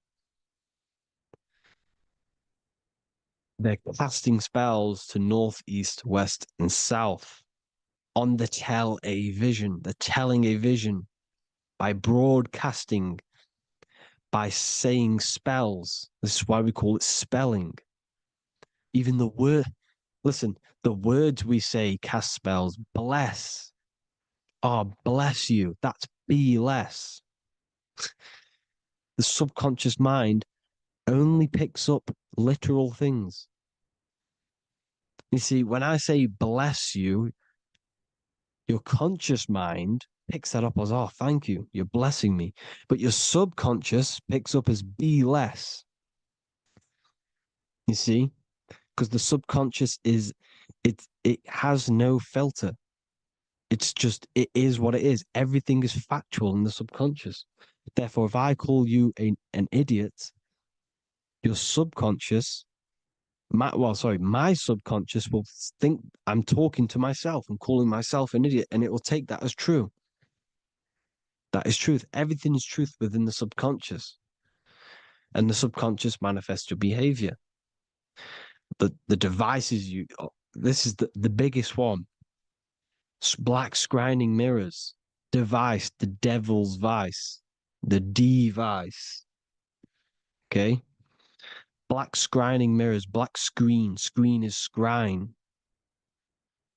Black scrying mirrors were used to communicate with spirits within the astral plane in the medieval times. They're still being used now by black obsidian mirrors. And look at your phone, it's a black mirror. And there's some sort of, I'm not saying this is facts, but personally, I believe these are portals for spirits and ethereal entities to come into your life, to come into your surroundings. So this is the next big thing: the TVs, your iPhone, your iPod, all black mirrors, and mirrors are very, very powerful. Even just a normal mirror. Mirrors have an effect. Whatever you say into a mirror, what you say is energy. And when you say something into a mirror, you're saying it into yourself. It's an infinite cycle of words of energy because it's being reflected infinite times. When you say something into a mirror, it has a massive effect. You're saying it directly into your eyes, into your mind. So what you say in a mirror should be said with precaution. Never say anything negative into a mirror, because mirrors are very, very powerful ways for you to reprogram your subconscious mind for the good. You can say very positive things into mirrors and it will reprogram your subconscious mind. Okay? Manifesting is all magic. It's all magic. Everything is magic. But consciously doing it is what they're doing. They hid this knowledge.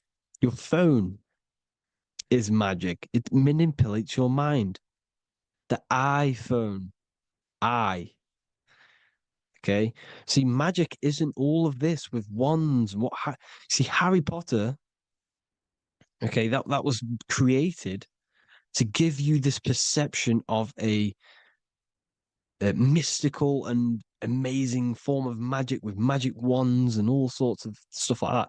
Yes, that stuff was true when the collective conscious minds were on a higher level and our belief systems believed in these things, because the universal mind, all of our minds contribute to reality.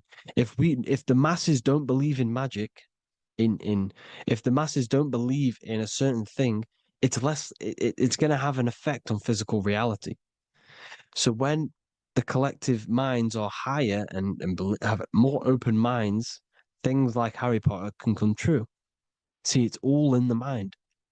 The iPhone, the eye is the symbol for the mind, the invisible intelligence. The triangle is the ethereal plane. Okay, so the eye in the triangle is the eye that sees into the beyond the ethereal planes. The square is the physical plane. So the iPhone, your phone, is a black box, just like the Saturn black cube. It's a black mirror. It's taking photos of you every 2 seconds, and it's your mind. Your mind is in that phone. Everything you like, everything you text, everything you type in Google, everything you say to someone, every conversation is all recorded on the phone. Therefore, it is a direct reflection of your mind.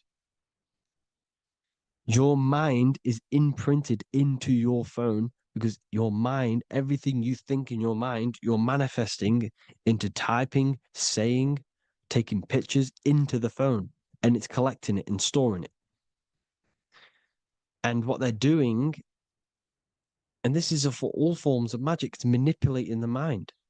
It's all manipulating the mind. Reels, Instagram, TikTok, this is all dopamine. It's all controlling the mind. Every like you get, every follow you get, every share that you get is dopamine within your brain. They're literally targeting your brain and mind.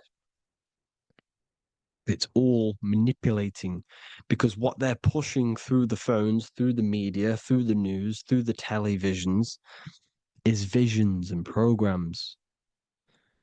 You are the one manifesting the New World Order.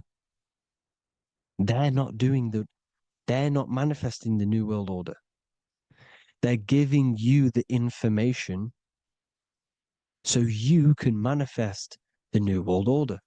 They say is contributing to your mind, for example, digital money and all the information they put out for you to see is contributing to your enslavement.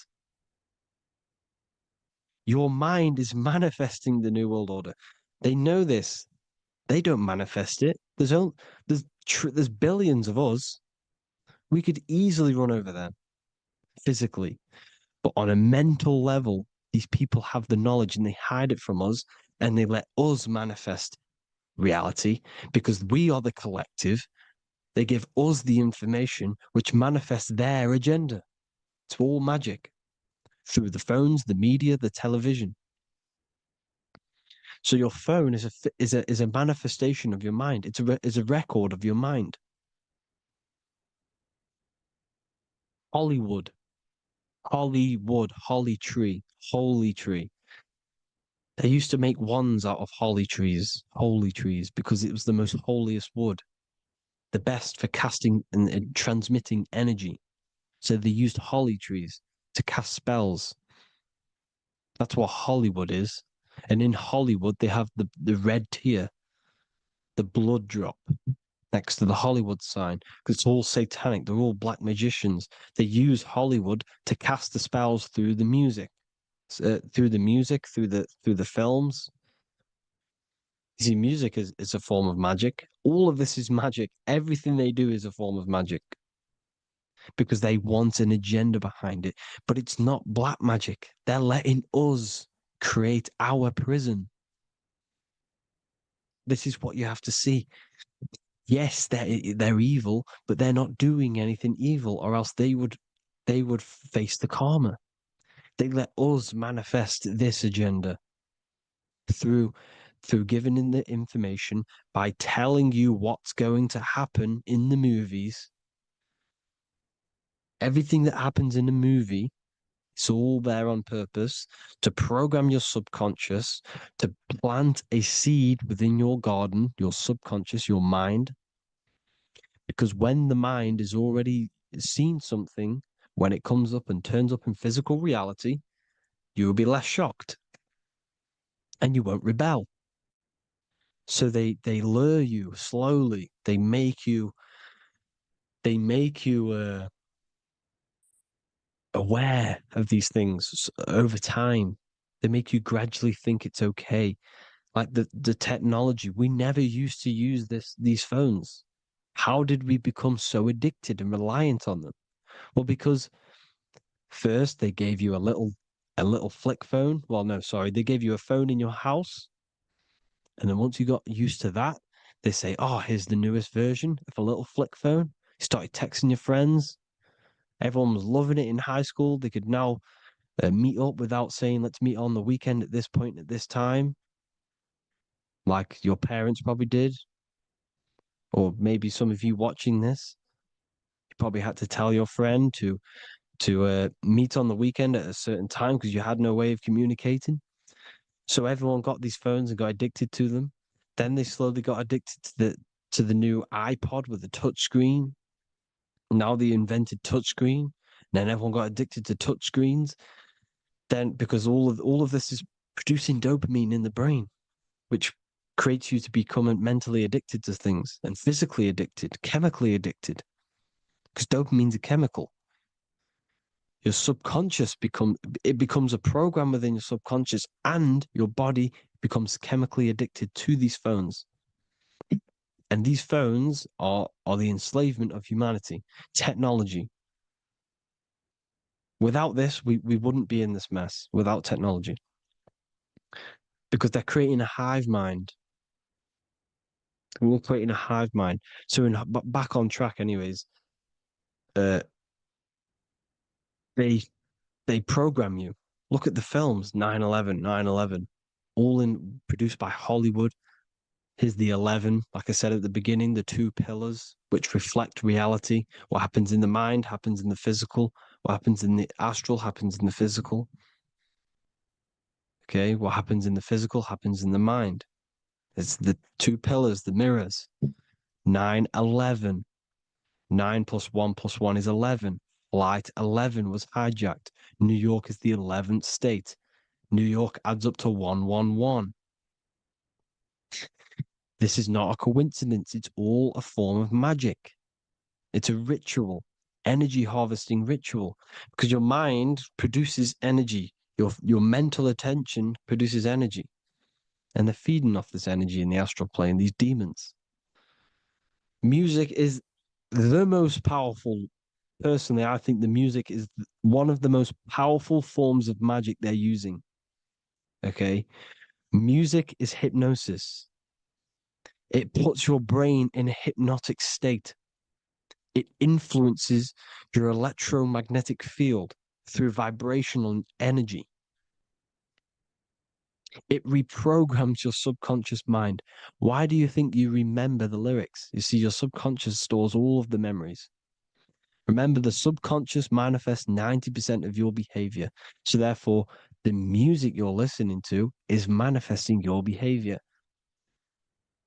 You wondered why some people wonder why they have drug addictions and they can't get out of violence and they can't get out of all this negative mind space. It's because the music they're listening to is creating a negative mind space.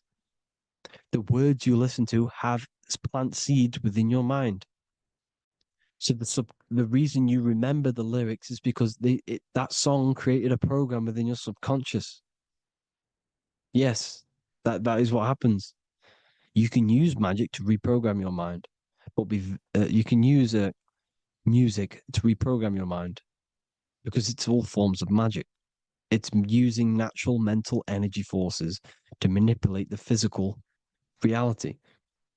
You manipulate your mind, you manipulate reality, physical reality. Okay? So the music, another very, very big one. When you turn on the radio, it's just all talks about alcohol, drugs, and sex because they want you down in the lower three chakras. They want your mind attached to matter when it's mind over matter. Your mind's not physical. You see, the word spirituality is the new trend. It's not about your spirit. It's not about your spirit. It's about your mind. It's not about, you know, uh, spirituality and looking after your spirit. And they've got you focused on your spirit. Why? Because they hide your mind from you. You see, a lot of people think their mind is their brain, but the mind is everything. There is no physical reality without mind. You can have a brain. Imagine if you had no mind but a brain. It wouldn't work. The mind is everything. The mind controls your avatar. It begins in the mind before it happens in the brain. Then the brain manifests through the body. The brain's just an electrical computer. So that, they've got people scared, or do I have a soul or not, and all this stuff. Listen, if you have a mind, you have a soul, because you are not the mind. This is why everything is sort of an illusion, because beyond the mind is your soul. But what is the soul without a mind? You can't have a soul without the mind. But if the mind didn't exist, the soul doesn't exist. You are the person listening to your mind. I shouldn't say person because you're not the body. You're the entity behind the mind. But if you didn't have that mind, you couldn't understand what you even were. You would just be an observer who couldn't think. So yes, we all have a soul. If you have a mind, you have a soul. Everything is mind. Everything has mind. Mind creates everything. God is mind. And they're manipulating your mind through TV, your phone, every little thing. The school, it's all about the mind, people. Control your mind, you control your reality. Just the last thing, here you go. Aleister Crowley, the dark magician, Kanye West doing the exact same thing because they're implementing magic in the music. Here's the Beatles with Aleister Crowley in the background. Bet you never noticed that. Aleister Crowley was influencing music and placing magic within the music to influence the subconscious. This is what Baal worship was. This is why they kill children. They sacrifice these children. Why?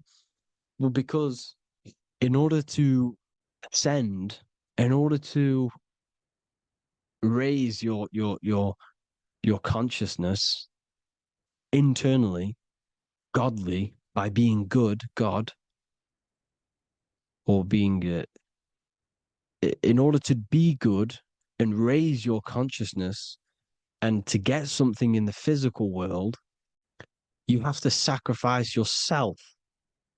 And what do I mean by that? In order to raise your consciousness and ascend, you have to sacrifice the lower nature of yourself. You know, you got to abstain from having sex to retain your sexual energy, to transmute it, or staying away from negative, some poisonous foods like meat. So, staying away from blood. We shouldn't be consuming other animals' blood. We should be keeping our blood pure. We are humans. We shouldn't consume chicken blood, chicken germs. We are the most divine creatures on this creation. We are the most intellectual creatures in this creation. Therefore, we should keep our temples pure. We are not animals. If you want to associate yourself with an animal and go out in the wild, go and find a wild boar and go and try rip its guts out with your bare teeth, because you can't do it. You're not a cat. You're not a carnivore. Okay? So in order to ascend, you have to kill and sacrifice your lower part of yourself to ascend up to your spirit self, your mind self, the highest version. And the elites don't want to do this. So they sacrifice other things like babies to kill them, to exchange their life over to the astral plane, so these demigods in the astral plane can give them something in return in physical. They don't want to sacrifice their lower self, so they sacrifice other things for exchange, for physical pleasure. But the godly person sacrifices their lower self for their higher self to do good and ascend. So this is what all the Baal worship is, people, and this is why they're doing it. Hope you all had an amazing lecture. If you haven't already, go and get the Book of Wisdom for more information. You know, I don't go into dark stuff in this book because all I do is enlighten people in this book. You can get it in Spanish, English, German, Italian, and French. Worldwide shipping, you can get the PDF or paperback. Or there is also a new one called the Human Health Guide 2.0. It gives you a list of all the foods, grains, oils, nuts, you know, everything that's alkaline and positive for the body and not man-made and hybrid. It tells you all the products to stay away from, how to fast, how to improve vision, how to improve everything, literally. So the Human Health Guide has been released. If you want that, I'll pull all the links in the bottom in the description. Hope you all enjoyed the lecture, people. God bless you all.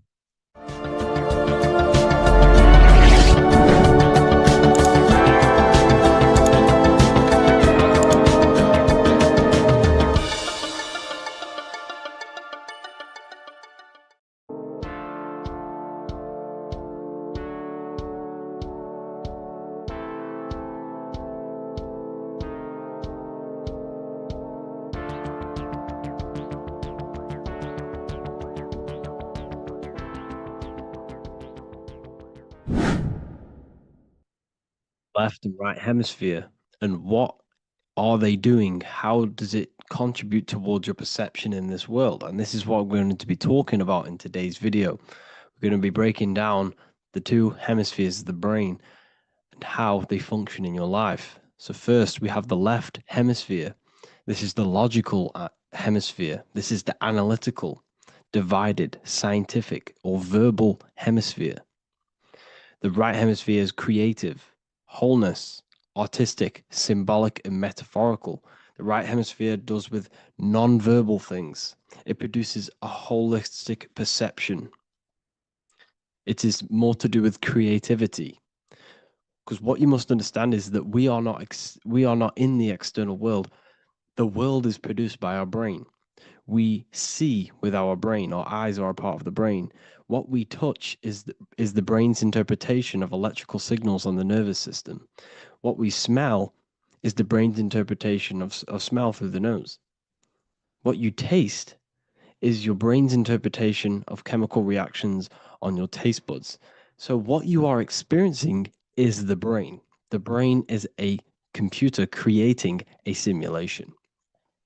And you have two hemispheres which breaks down this reality. So essentially the brain is the perception creator. It creates perception. So if the brain is creating this, who is the one experiencing the brain? Well, that is you, the consciousness, the mind, the all-seeing eye. You are the all-seeing eye experiencing the brain, the observer behind the brain, behind reality, behind the emotions. So if you're walking through a woods, this left brain sees individual trees. The right brain sees the whole woods. It sees the biome. It sees the bigger picture. So when you are walking through this woods, the right brain picks up a holistic perception of reality. It creates the woods as one unified woods. The left brain's job is to break this down and analyze it so that we can see individual things. And this is also necessary for humans to have the ability to break things down and manipulate things in this world. So without this left hemisphere, we could not manipulate things and break things down. So this right hemisphere is important because it sees the whole woods. It sees humanity as one unified consciousness. However, the left hemisphere sees individual egos. So the left hemisphere is the place of the ego because it only understands, it sees the world very divided. Okay. So, for example, here's another example of the left and right hemisphere. If someone pulls out in front of you in traffic, your left brain's going to start going crazy and analyzing them, calling them names. The right hemisphere, however, sees the bigger picture. Maybe he didn't see you. Maybe it's just a mistake. Maybe he's in a rush. You see how the two brains are very different. They do the same thing, but they function in different ways. The right hemisphere is feminine, the left hemisphere is masculine. So, like I said, this person pulls out in front of you, you start to think with the left. If you start to perceive that in the left brain, you're going to start analyzing them, you're going to start going crazy and calling them names because you're analyzing it. You're not seeing the bigger picture behind it. You're not seeing it from his perspective. So there is a crossover. So the left hemisphere of the brain controls the right side of the body, the right ear, the right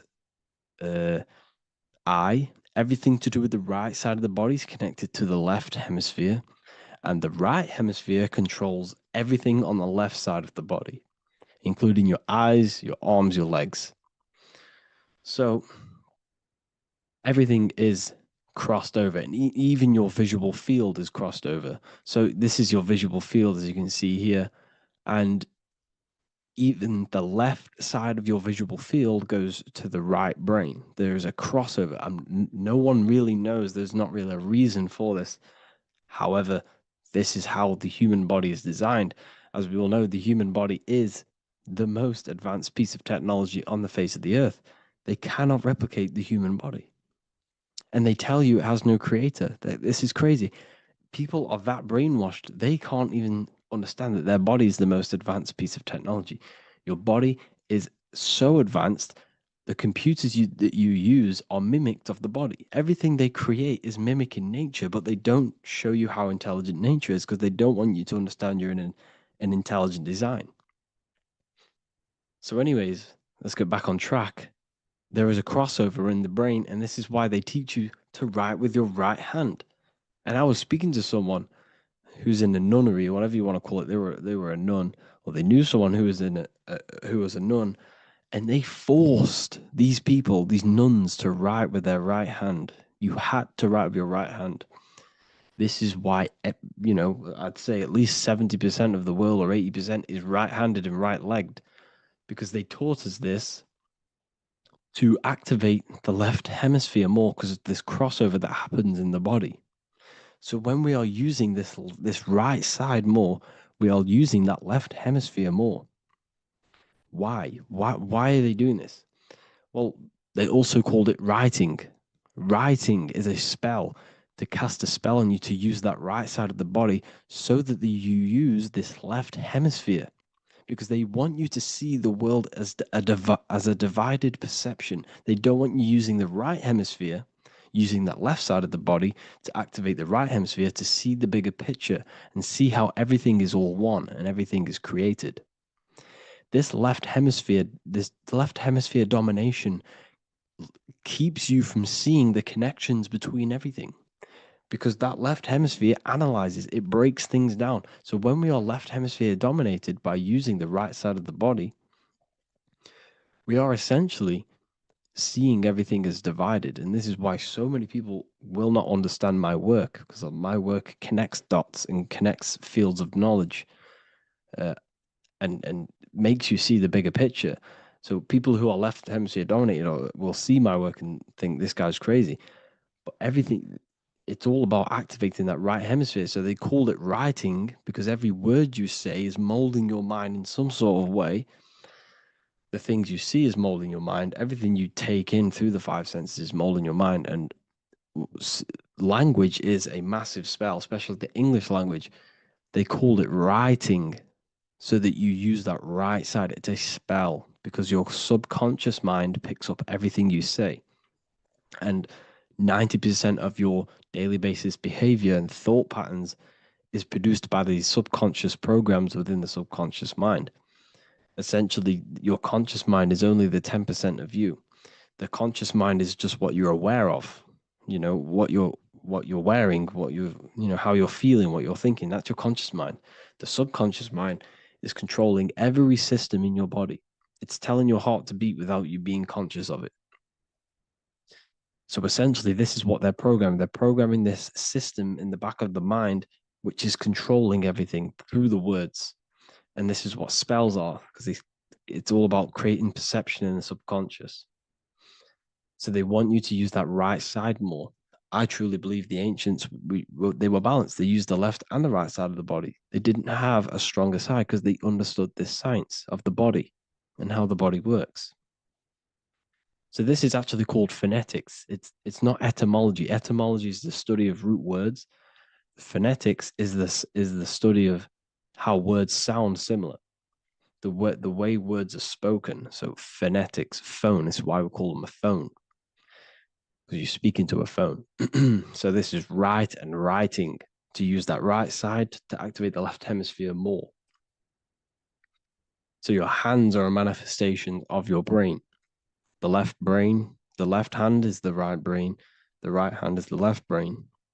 And as a child, we were always taught that when you place your hands together like this is the size of your brain, which is true, because your hands are a part of your brain. They're an extension of your brain. Every part of your body other than your brain is an extension of the brain.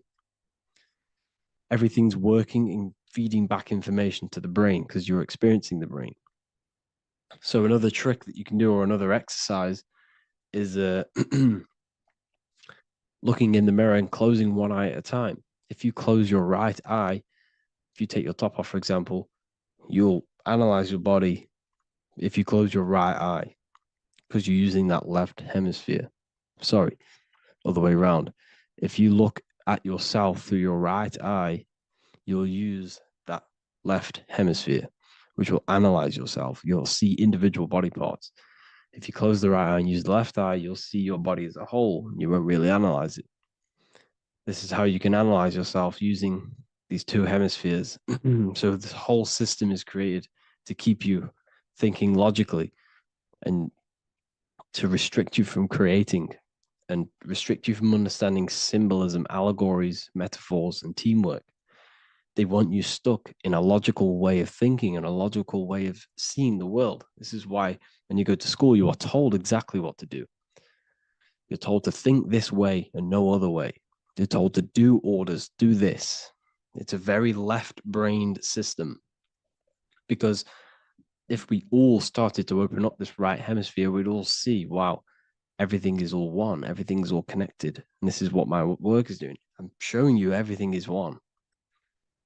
The physical world is an illusion of duality, but everything comes from the one source, the one mind. The universe is a giant mind. I am mind, you express mind. We all possess mind. Behind the physical body is the same mind consciousness. And we are all expressions and fractals of this infinite consciousness called mind. And this is what they don't want us to figure out, is that we are all just one consciousness expressed. It's an infinite consciousness. It's even in the squirrel, it's in the dog. All of these different animals, they're just different bodies, but behind the bodies is the same consciousness, which is mind. That's what the pineal gland is. The pineal gland is not the mind, and it's not the third eye. The third eye is your mind. If you have a closed third eye, it just means you have a closed mind. If you have an open third eye, it just means your mind has expanded from beyond physical things through astral projection and mystical experiences. This is how you gain an open third eye. It's just an open mind. A mind that has astral travel, that has explored the realities within the mind. So everything they do is to keep us in a divided state. Divide and conquer, right? That's their motto.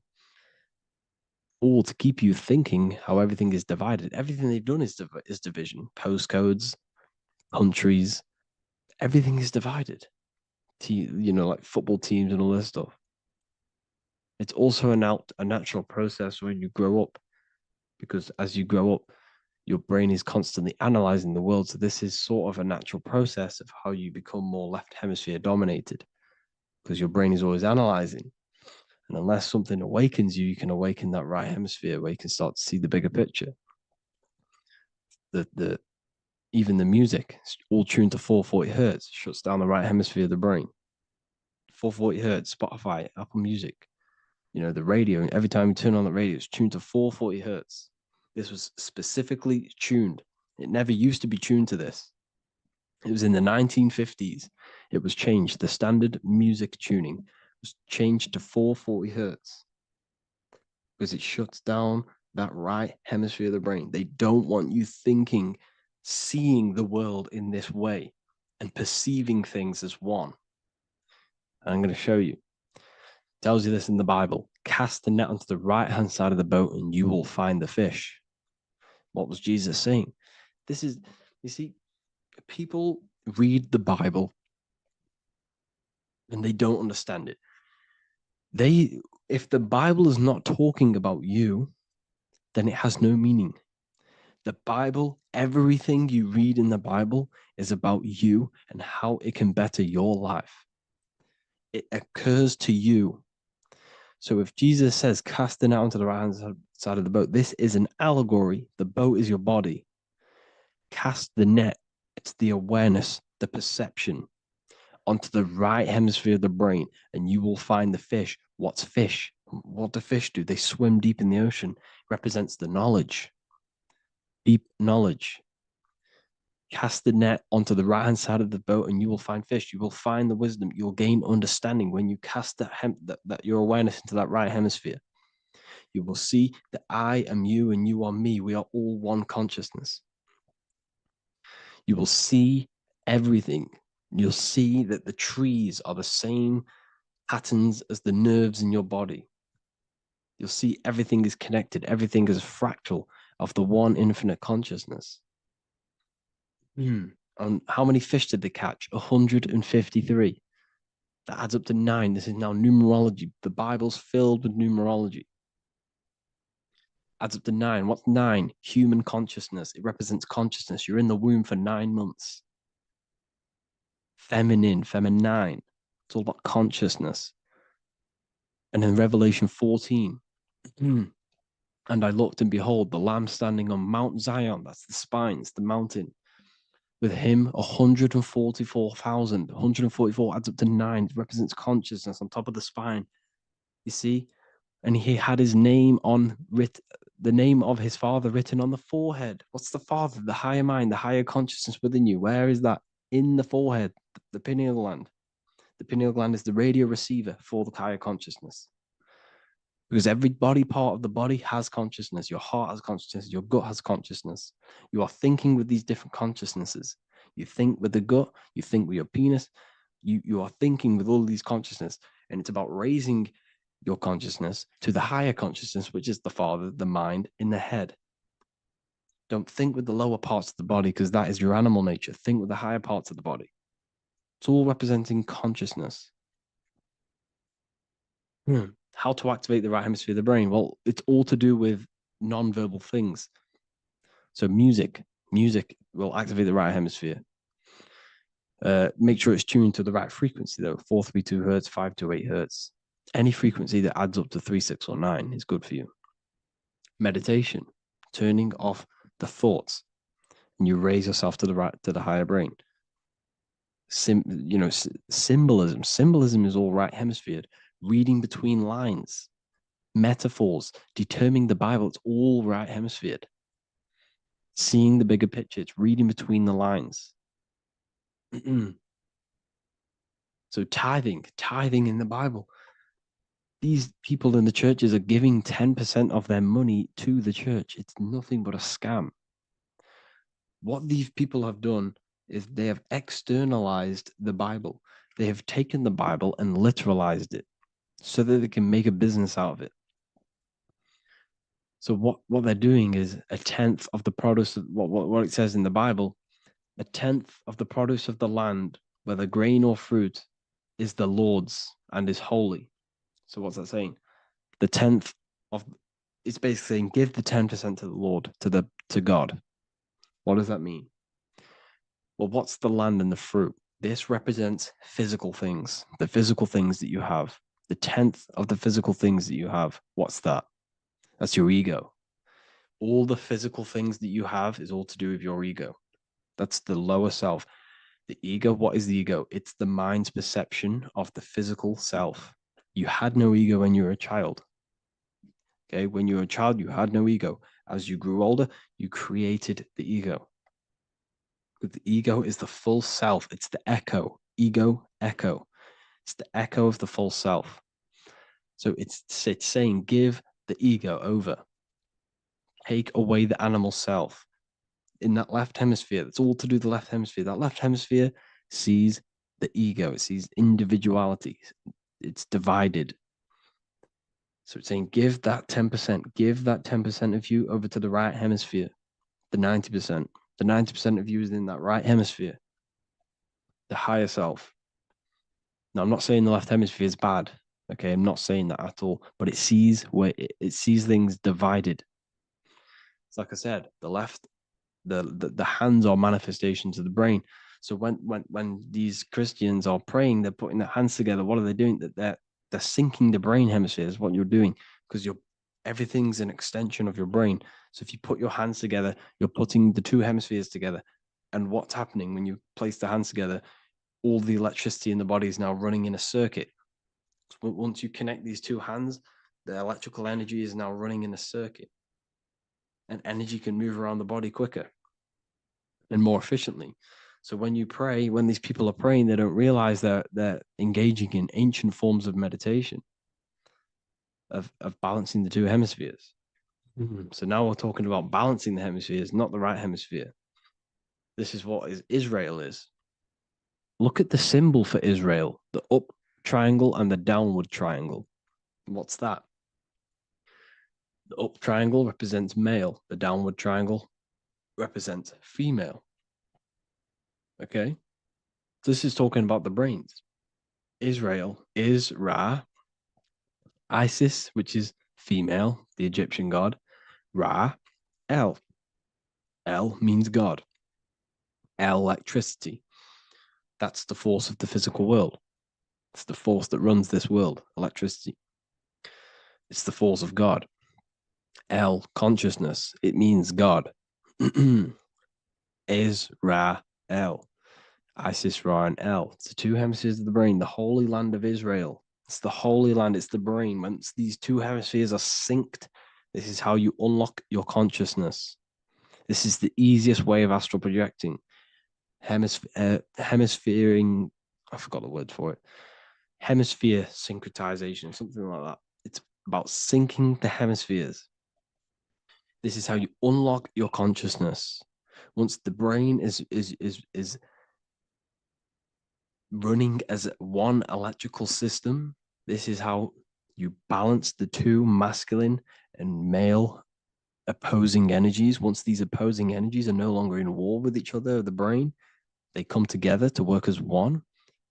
You unlock your consciousness. You are born again. What happens when a male and female have sex? It creates a new child. It becomes one. You are born again. Once the two hemispheres of the brain, you are born again. You can then have an out-of-body experiences. So this is why the symbol of the Holy Land, Israel, is the up and down triangle back combined together, because it represents unification of the male and female, unification of the hemispheres. You're born again. You unlock consciousness. And you can get this for free. It's called the Gateway Tapes on my website. Basically, it's a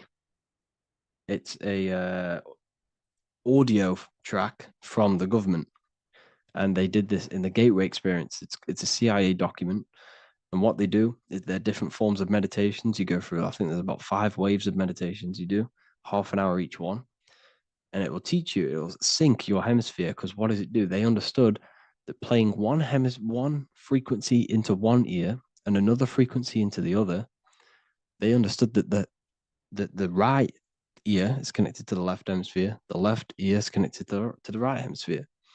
So when you play 2 different frequencies into both ears, what happens? The brain picks this up, the 2 hemispheres of the brain picks this up, and it syncs it. It syncs these 2 hemispheres, these 2 frequencies together. So now the brain is working as one to sync this frequency. So this is how you can sync your hemispheres, through listening to these frequencies. Okay, you can get them for free and do the meditations yourself. This will definitely help you. This is an easy way to astral project. So it's all about syncing the hemisphere and seeing reality from a unified perception. We should all aim to get out of that left hemisphere. I'm not saying don't use it, but we should now start to see. We should not start to read between the lines of the Bible, read between the lines of the symbolism they're showing. Study symbolism, study allegories and myths. What are they trying to tell us through these allegories? And, this is how we start seeing things in a better way. Once we understand that we are all microcosms of an infinite consciousness, we can all come to one, because love is the unifying force of this infinite consciousness. We are all divided. We are all disconnected from our hearts. Once we all connect with our hearts and see that everything is one, we can all start to love and come together as one, because love is the unifying force of consciousness. So if you haven't already seen, I now have launched the Ethereal University. I will be doing lectures like this one, but even better, deeper, and even releasing knowledge that I can't talk about online, as they are censored. I'll be doing lectures every single week. I'll be doing live calls every single week. You also gain access to my library, which is filled with over 45 occult books, filled with knowledge. Okay, I'll show you now. Plus, you get my book, The Book of Wisdom, PDF form, and the Human Health Guide, PDF form. You also get all of this stuff, the health section, Q&As, ethereal meditations. We've got some celestial studies, cosmology, and numerology coming soon. You also get the brand new Manifestation Mastery course, plus the library. And there'll be new books, new lectures, new live calls every single week. or you can get the Book of Wisdom. Use the code WISDOM in all capital letters to gain 40% off. This sale will be ending very, very soon. So if you're watching this, be very quick to get yourself a physical version or a PDF of my book. You can get it in all these languages. Hope you enjoyed this video, people. I'll see you inside the Ethereal University, the real university. Have an amazing day.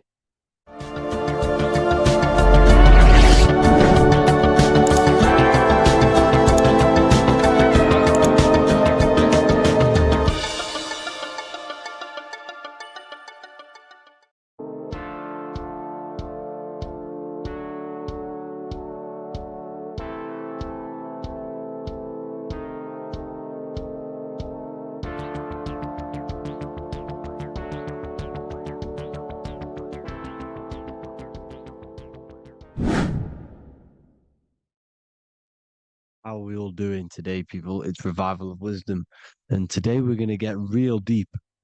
This video is going to get real deep. A lot of people are not going to be ready for this sort of knowledge. Okay, you really have to do is to really deprogram the mind, because everything we've been taught is a complete lie, is to keep us trapped. Okay, this is really advanced knowledge. Now, let's get straight into this.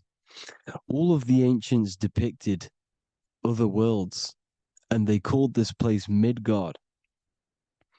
Midgard is the mid-garden, the middle garden.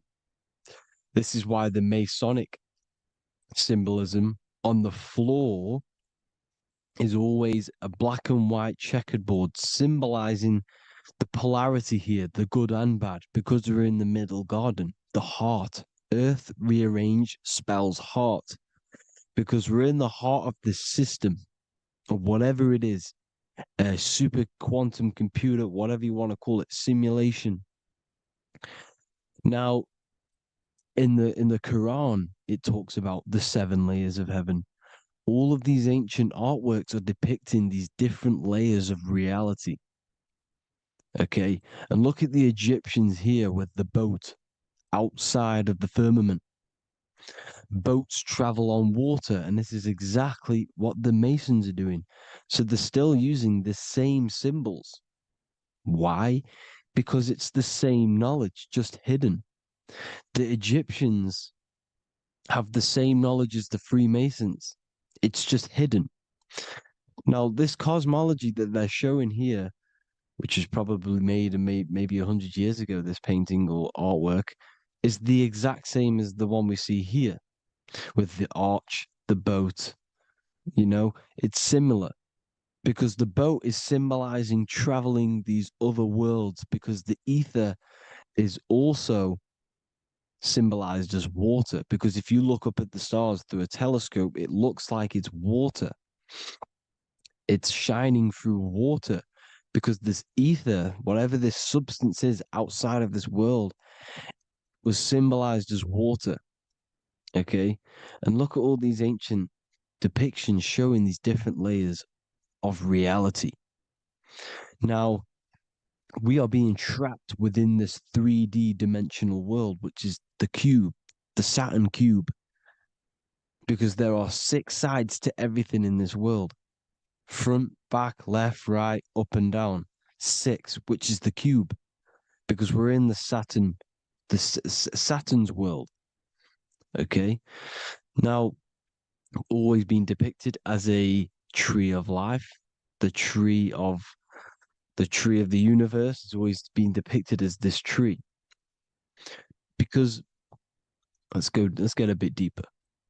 Now, the cosmology of this reality is the sun, the moon, and Polaris, always in the Masonic art. The sun, the moon, and Polaris, the all-seeing eye. If you go inside of the temples, of the Masonic temples, they always have this star in the middle, shining light beams. Okay, look here. The light beams coming from the big star in the middle, which is Polaris. This eye is God. It's God's light shining down from his abundance.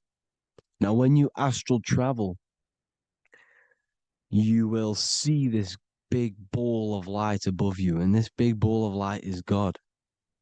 But you cannot travel towards it until you are pure. It doesn't work like that. You have to become formless. You have to become pure before you can become one with the light. In all these Masonic artworks, it's all depicting the star in the center. This star is Polaris, because Polaris is the way out of this place. And this is why you see the stairway to heaven all the way up to the light beam, the light source. What does it say in the Bible? God is light, because everything is made out of one substance, and that substance is light. And it symbolizes the eye because God is an eye. All things that are alive have an eye.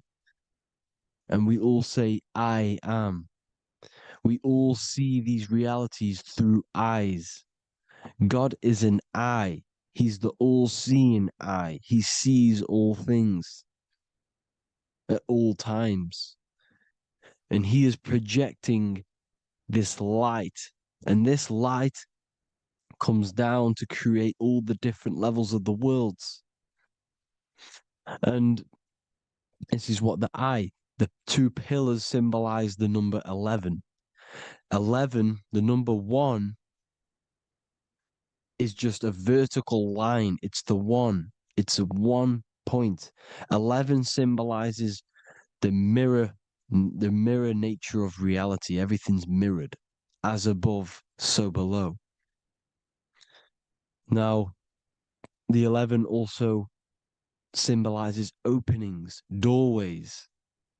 And as you can see here, an opening to the all-seeing eye. And you see here again, an opening to the stairway all the way up to the light.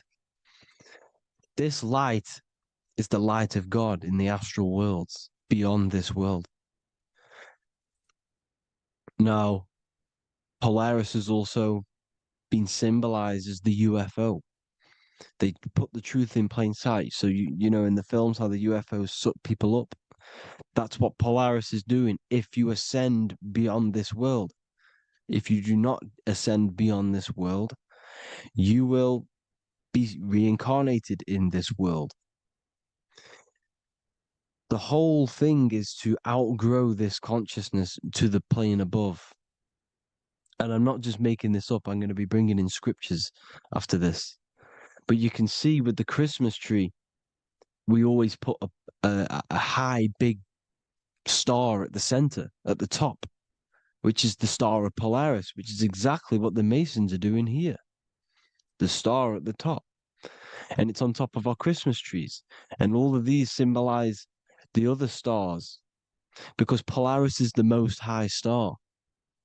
And all the other stars are wrapped around the firmament lower than Polaris. And that's exactly what the Christmas tree is. And it's a triangle. It's a triangle, just like light beams travel from one point in the triangle, just like the all-seeing eye. It's a triangle. The light is coming from one point and sending its rays downward. You see, it's kind of like you see here with the water. And the lower you go, the darker it gets, the more evil it becomes. And this is what the ancients would call hell. Now, this all-seeing eye is Polaris. And below Polaris is Mount Meru, the North Pole, the magnetic North Pole. The Tower of Babel, which is in the Bible. The etymology of the word Babel, Ba meaning spirit, which gives the ability to move the soul through the worlds, that's the ancient Egyptian description of the word Ba, meaning of the word Ba. You have the Ka, the Ba, the Ak, but the Ba is the one that gives the ability for the soul to move through the worlds. Your soul can't speak into a world without incarnating into it. Now, the Tower of Babel symbolizes Mount Meru because it's the word Ba is the spirit which gives the ability for the soul to move through the worlds. The Tower of Babel is the magnetic North Pole, Mount Meru, which gives the ability to move through these different worlds. And you can see the ancient Tibetans always showing this depiction of these different worlds coming from the center. Because we have to ascend our consciousness. It's not about how good you are to reach heaven. It's about how you expand your consciousness, you expand your mind. So they teach now that you have to be good in order to reach to heaven. It's about expanding the mind, expanding your consciousness to these different planes, these different realms. So that's what it's about. And Jesus was known as the fisher of man. Now, Jesus is a massive part of this. He was known as the fisher of man because he was fishing. He could have been fishing. He could have been one of these deities that had come down from these different higher realities and pull people up. So they would so they called Jesus the fisher of man. And he says unto them, follow me and I will make you fishers of men. So these deities that we see in the past, like Buddha, Krishna, Hermes, Thoth, Jesus, could all be these entities who were coming down to pick up the minds that were worthy enough to see the higher planes of reality. And this is why they called him the fisher of man. Now, when Jesus walks on water, there is a parable with Paul. And he says, but Jesus immediately said unto them, take courage, it is I, don't be afraid. He's talking about astral travel here. He's talking about leaving the body. Because when you leave the body in astral travel to see these alternative realities, you can't be afraid because fear is a bondage, which is what the Emerald Tablets talks about. Lord, if it's you, Peter replied, tell me to come to you on the water. The water. Come, he said. And Peter got down from the boat, walked on the water, and came towards Jesus. But when he saw the wind, he was afraid and began to sink. When you become afraid in astral travel, you sink back into your body. Lord, save me. So this is talking about Jesus pulling people up into different realities. And you can see the fish is the symbol of Jesus. Is another symbol of Jesus, a fish. Because fish symbolize deep occult knowledge. Because fish travel the depths of the ocean. And they symbolize us because we are fish underneath the ethers. And Jesus was pulling people up. You see, so the Bible is a people today believe the Bible is a book telling you how to reach to heaven, how to become godly and reach heaven. But you've got to become the Jesus Christ to see these alternative realities. Now look at the Emerald Tablets is a massive part, and it speaks so much about these different realities. Look what it says here. This is in Emerald Tablet 3. Then in my heart grew a great longing to conquer the pathway that led to the stars, which is exactly what the Masons depict in all of their art. Look, the ladder to the stars. And then he goes on to say, years after years, I sought after wisdom, seeking new knowledge, following the way, until at last my soul, in great travail, broke from its bondage and bounded away, broke from the bondage of the body. Free was I from the bondage of earth men. Free from the body, I flashed through the night. The stars. The stars are a massive part in the astral world. Each star is a different reality. And the true astrology is the star that you came from. You came through a star to reach this, to reach here. There is a reason why you are here. There's a reason why you have the personality traits, because your soul came from a specific star. This is why we call them stargates, because they are gates in and out of this reality. And Polaris is the way out to the higher worlds. Now look, far into space, my soul traveled freely into the infinite circles of light. Beyond knowledge were some planets and great gigantic beyond dreams of men. Then he goes to say, lift up your flame from out of the darkness, fly from the night and ye shall be free. Lift up your flame. Your flame is your soul, because it has to be lifted up out of the darkness. This is the darkness, this world, this body is the darkness. Because it's a bondage. You need to break free. You need to learn how to astral travel, people. You have to learn this. If you want to get out of this world, you have to learn how to astral travel and see the other realities. Traveled I through space-time, knowing my soul at last was set free, knowing that now I must pursue wisdom until at last I pass to a plane hidden from knowledge, known not to wisdom, extension beyond all that we know. So he's talking about he went to a place where we cannot even comprehend here, a place that is not even known to earth men. He's telling you he's ascended out of this world to the planes that are beyond.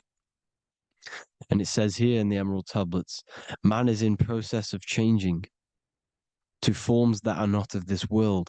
Grows he in time to the formless, a plane on the cycle above. Know ye must be one, ye must become formless before ye are one with the light. The light, the same light that I was talking about, the Masonic light, with the triangle, God, the one source. Ye must become formless before ye are with the light. Formless, you have to leave the body. You have to leave the body. You have to gain the ability to leave this body and travel to these other worlds. Now, it says here, not as man am I, for free have I become of dimensions and planes. In each I take on a new body. In each I change my form. Know I now that the formless is all there is of form. You see, all things created come from the things that, all things that you see come from the things that you cannot see. All of us have the same spark of consciousness, the same I am. Every dog, every animal, every human has this same I, this same thing which sees through the eye. It's formless. It takes this formless entity is the same entity of us. We are all the same entity in different bodies. And this entity it was represented as the flame, the cosmic flame, which is inside of all of us. And this is why the Masons depicted your spine as a candle or the Holy Grail. You would either see this or a candle with a flame on the top, because the Holy Grail is your consciousness, which is on top of your spine, which is the candle. Now, Jesus, Thoth, Buddha were all these deities which were coming down to lift people up because they were fishermen of men. And he would lift you up to the higher worlds, out of this world, to the ones above. Now, Thoth, you can see him here, he's leading the way. He's holding someone and he's leading the way with knowledge and power. He was leading the way to other worlds, out of this world. There's no point trying to change this world. This world will stay the same. It will stay the same. You have to get out of this world. And that's what they're telling you. That's what they're keeping you from. They're keeping you stuck within this thin layer of reality. So what the Masons are doing, they have the ability to astral travel. They're living not stuck and bound to one reality, but living within the different layers of reality. And this is what Morpheus was doing in the Matrix. Morpheus was going into the Matrix to go and get Neo, which is exactly what Jesus was doing, pulling up people out of this world to the ones higher. And that's exactly what Morpheus is doing in the Matrix. If you haven't watched the Matrix, go and watch it. It will blow your mind. Everything I'm saying in this video, you will see it. Except that you don't need to use a machine to enter the Matrix. You just use your body. Well, you use your consciousness to leave this body. You see, Neo was also uploading himself into the simulation to pull people out of the simulation. And this is exactly what all of these gods were doing. The Fisher of Man. Look, he was pulling people up out of this reality with the knowledge. Now, Jesus was always depicted with the mushrooms. Look at all this mushroom art. Mushrooms were literally the origin of Christianity. You can see it everywhere. There's mushrooms in all of the ancient art. Every single one of these paintings you see here, there's mushrooms on them. Mushrooms have the ability to see alternative states of consciousness. Now, if you go and do them and you go to sleep, if you pop mushrooms, you go to sleep and you will wake up in another reality. You will wake up in another reality. Don't try it if you don't want to do it. But if you've got the heart to do it, do it. Eat them and go to sleep. You'll wake up in another reality. And Jesus was handing out mushrooms to the bright minds, to the minds that he wanted to fish out and pull up to the higher realities. He was giving them mushrooms to see themselves in an alternative state, in an alternative reality. This is why there was so much mushroom art, and it's not just ancient Christians; it's Sumerians, it's the Mayans, the Celtics, the Egyptians. All used mushrooms. All of them. Look at all this art. It's on stones. It's everywhere because mushrooms. See, everything in nature is a macro. Look at the form of a mushroom. It's literally your spine and brain. Because they alter your consciousness. Your body is just a radio receiver.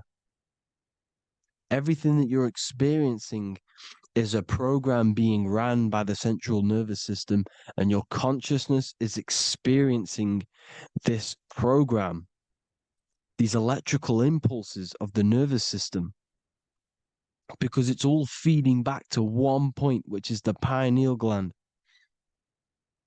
And this is the candle with the light on it. Type in Masonic candle and you'll see it. It's your spine with your spark of consciousness on top of the spine. And it's a mushroom because this sends you to alternative states of consciousness, alternative realities. Now, they were all doing this, the Egyptians, the Mayans. Now, there's more symbolism which goes into this. Look at the Christmas trees we use. The Christmas tree with the presents underneath them. Magic mushrooms grow under trees. And these are the presents under the trees that we symbolize today with Christmas. Santa's red and yellow for the red and yellow mushrooms. The same mushrooms Mario has to collect. And when he gets enough mushrooms, he levels up. And then what does he do when he go past the world? When you win that world in Mario, you go to another reality. You go inside of another world. It's truth in plain sight, and it's using mushrooms. It's using mushrooms. Everything, all of the characters in Mario, well, a lot of them are mushrooms. Look at this one. The presents, black, yellow, and red and white. Red and white mushrooms. And the bow on the top is the mushroom head. That's a bit of a reach, but you know, the symbolism never lies, is what you need to understand. And it's as above, so below. Now look at the Sumerians. The Sumerians were also multi-dimensional beings. Okay, look at how they have the double faces.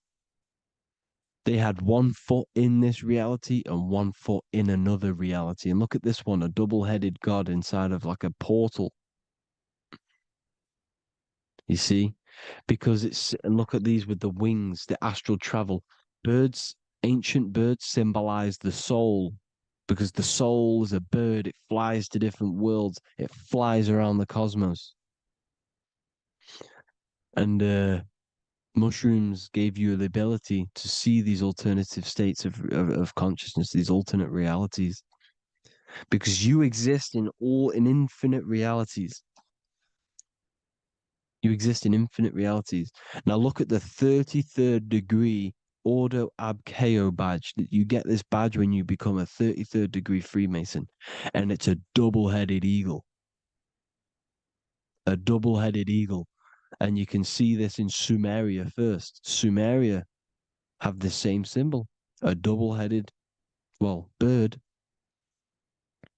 You can see it here as well. And the Masons are still using this symbol today.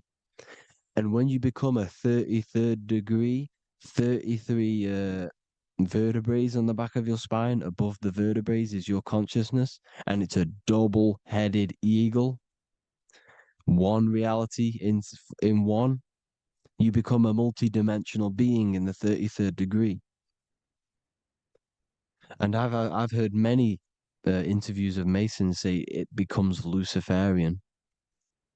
You see, they speak in code. These Masons can't tell you about what they learn about, but they will speak in code. They said it becomes Luciferian. The word Luciferian is lucid. The root word of Luciferian is lucid, and lucid is lucid dreaming, alternative realities, dream worlds. You become a god. Luciferian means you're becoming your own god, pretty much. Because you are becoming a multi-dimensional being living in between the different layers of reality at the 33rd degree of Freemasonry.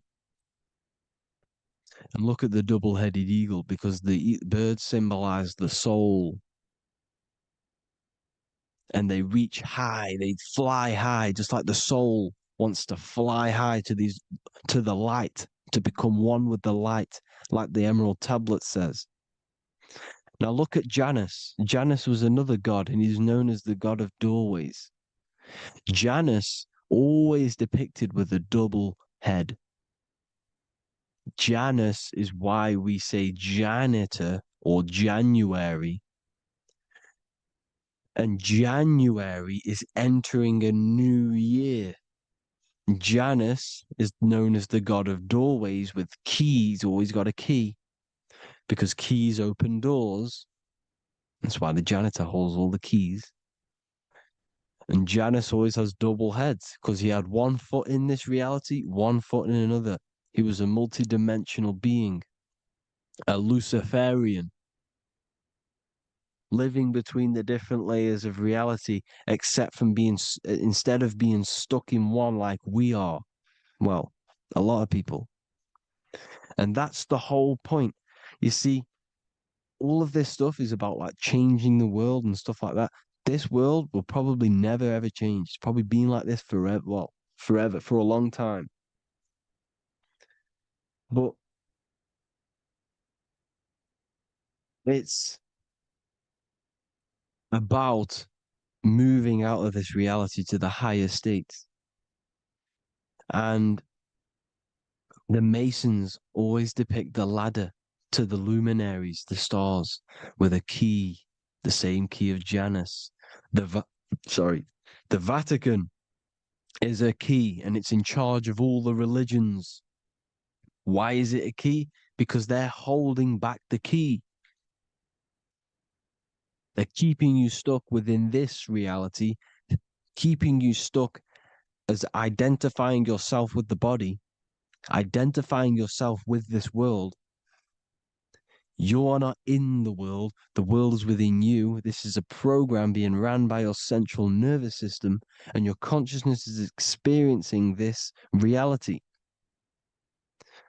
Now, this is going to be a mind-blowing video for some people.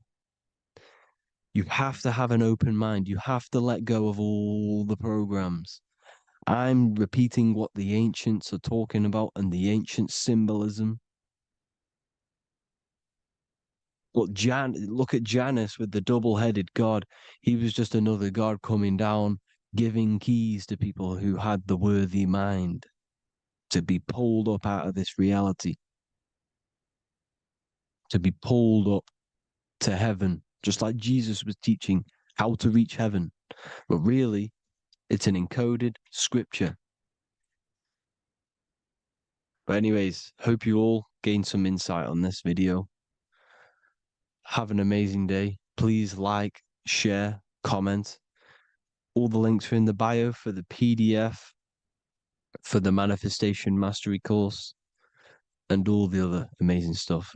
And if you want to support the channel, I'd greatly appreciate if you became a Patreon member. Hope you'll have an amazing day, people. God bless.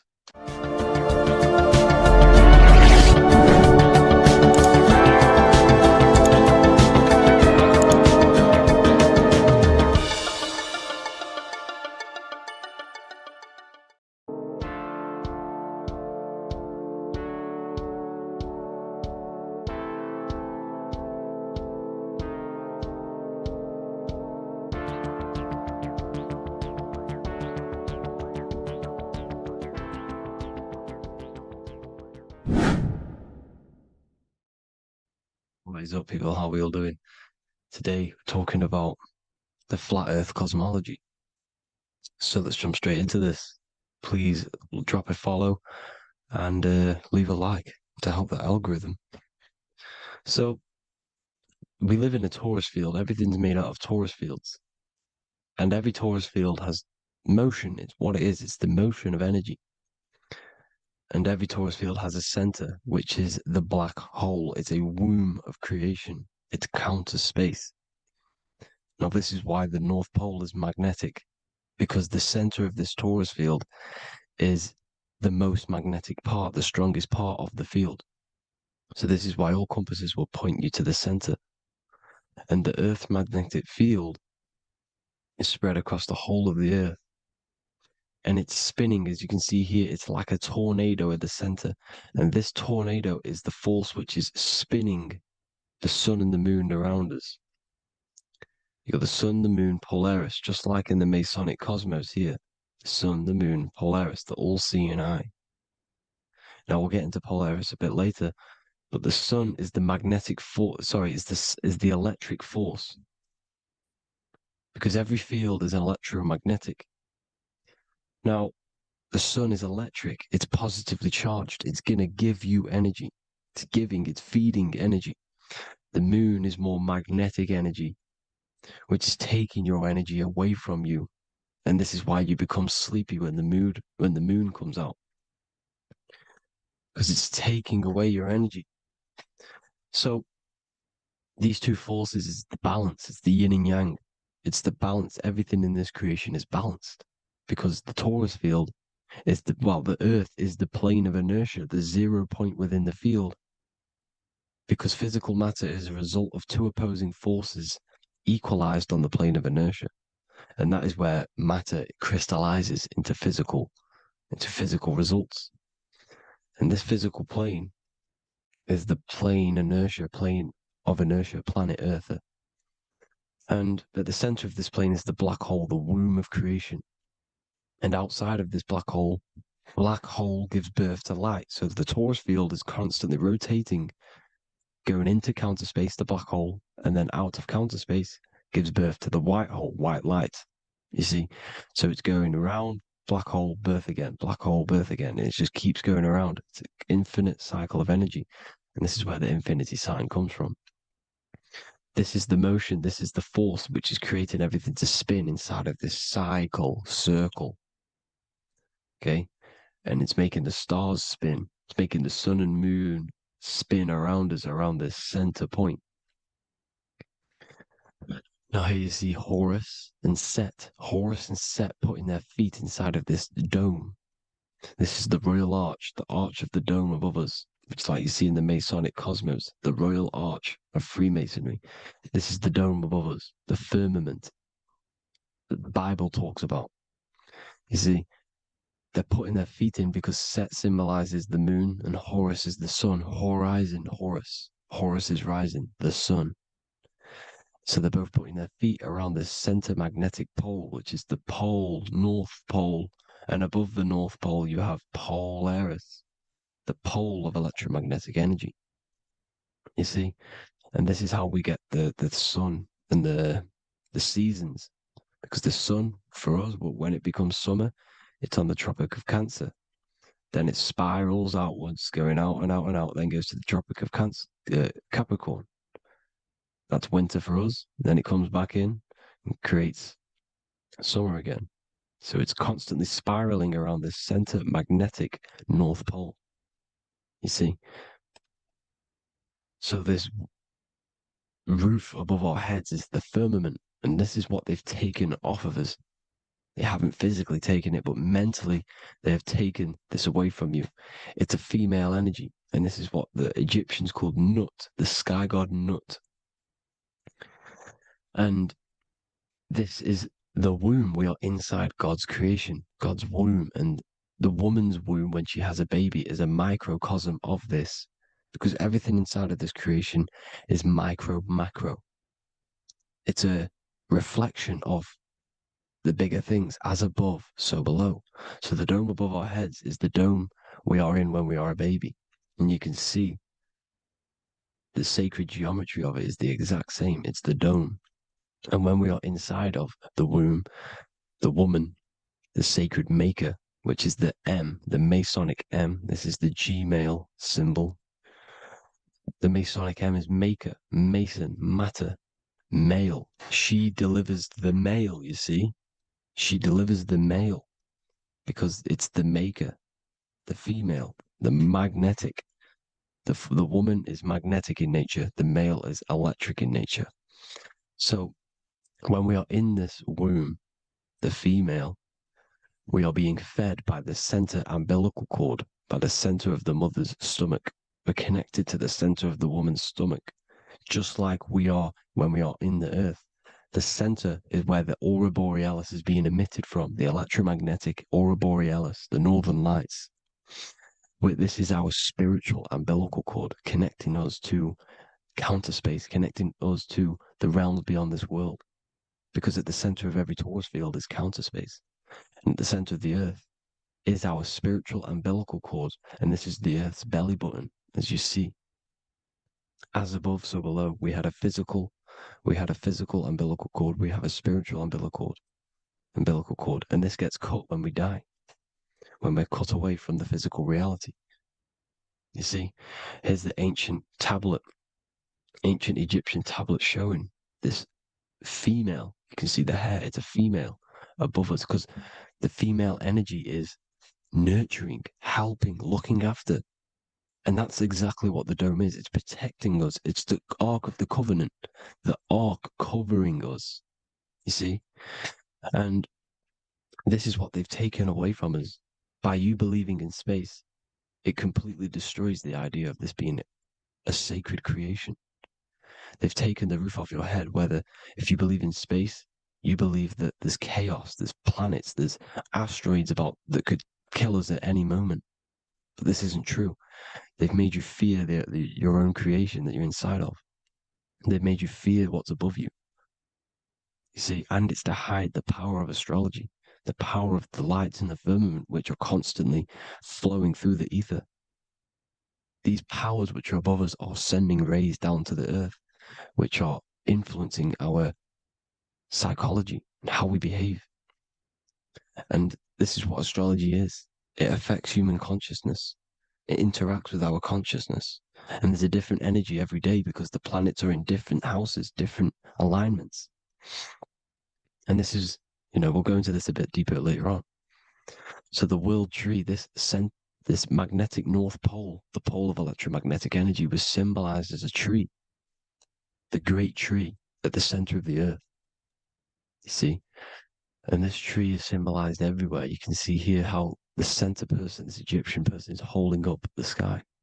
This is the North Pole, the hyperboloid, at the center of every Taurus field. And this tree was in the Mayan cosmology. This is an ancient depiction.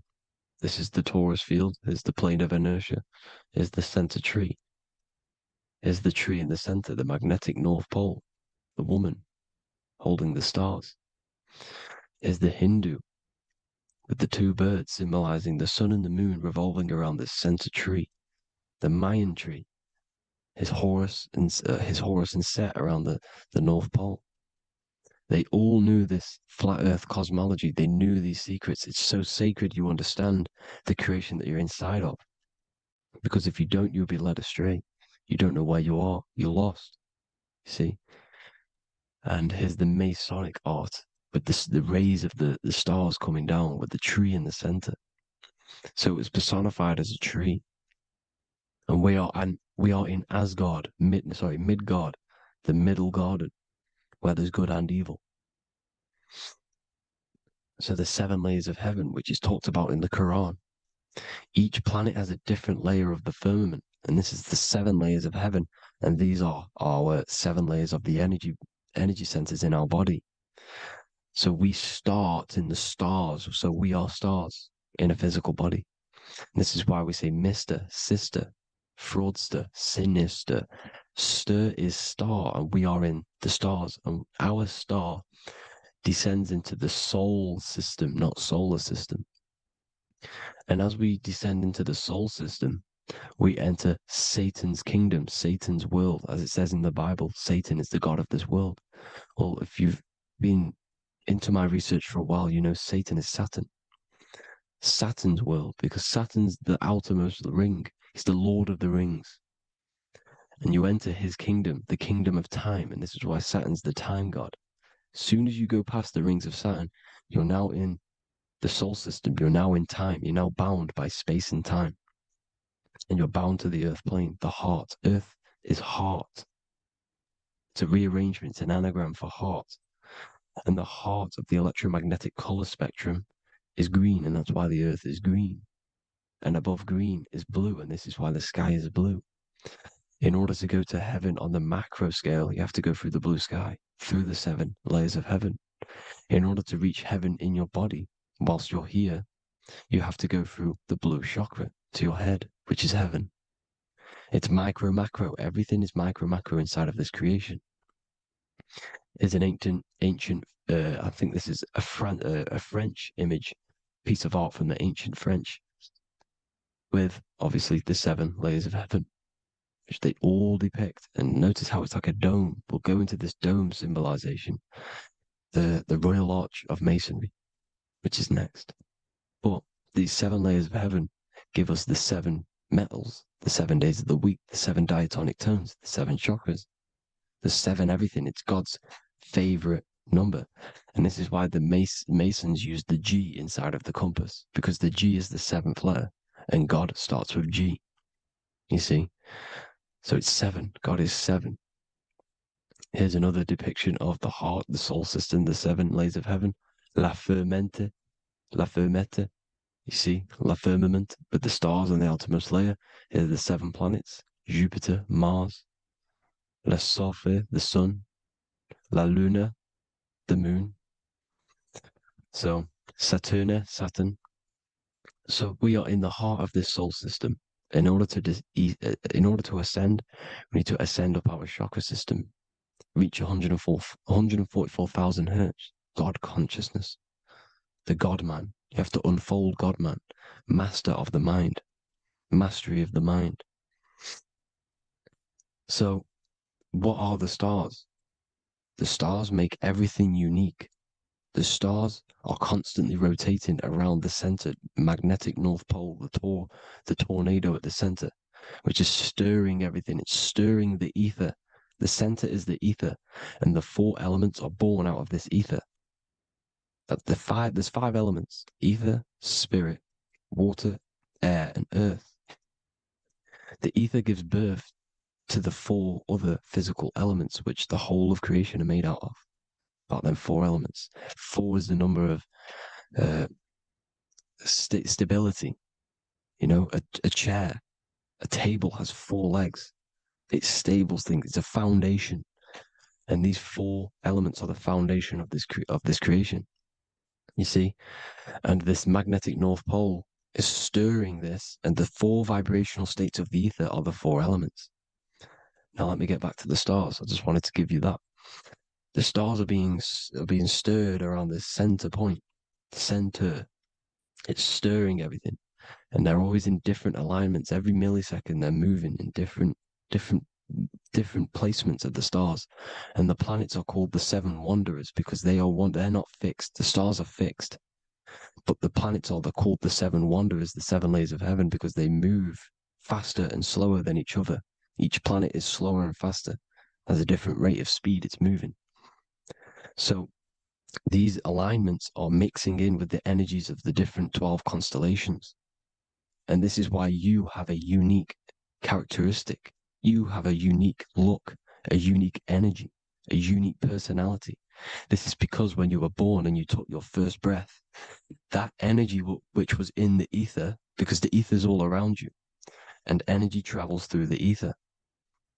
The energy that the stars were casting down and the energy that the planets was mixing in with the 12 constellations was in the ether. So when you came out of the womb and your first breath, because breath is spirit, okay? So that first breath you took, that is the energy that is imprinted within your DNA, your soul.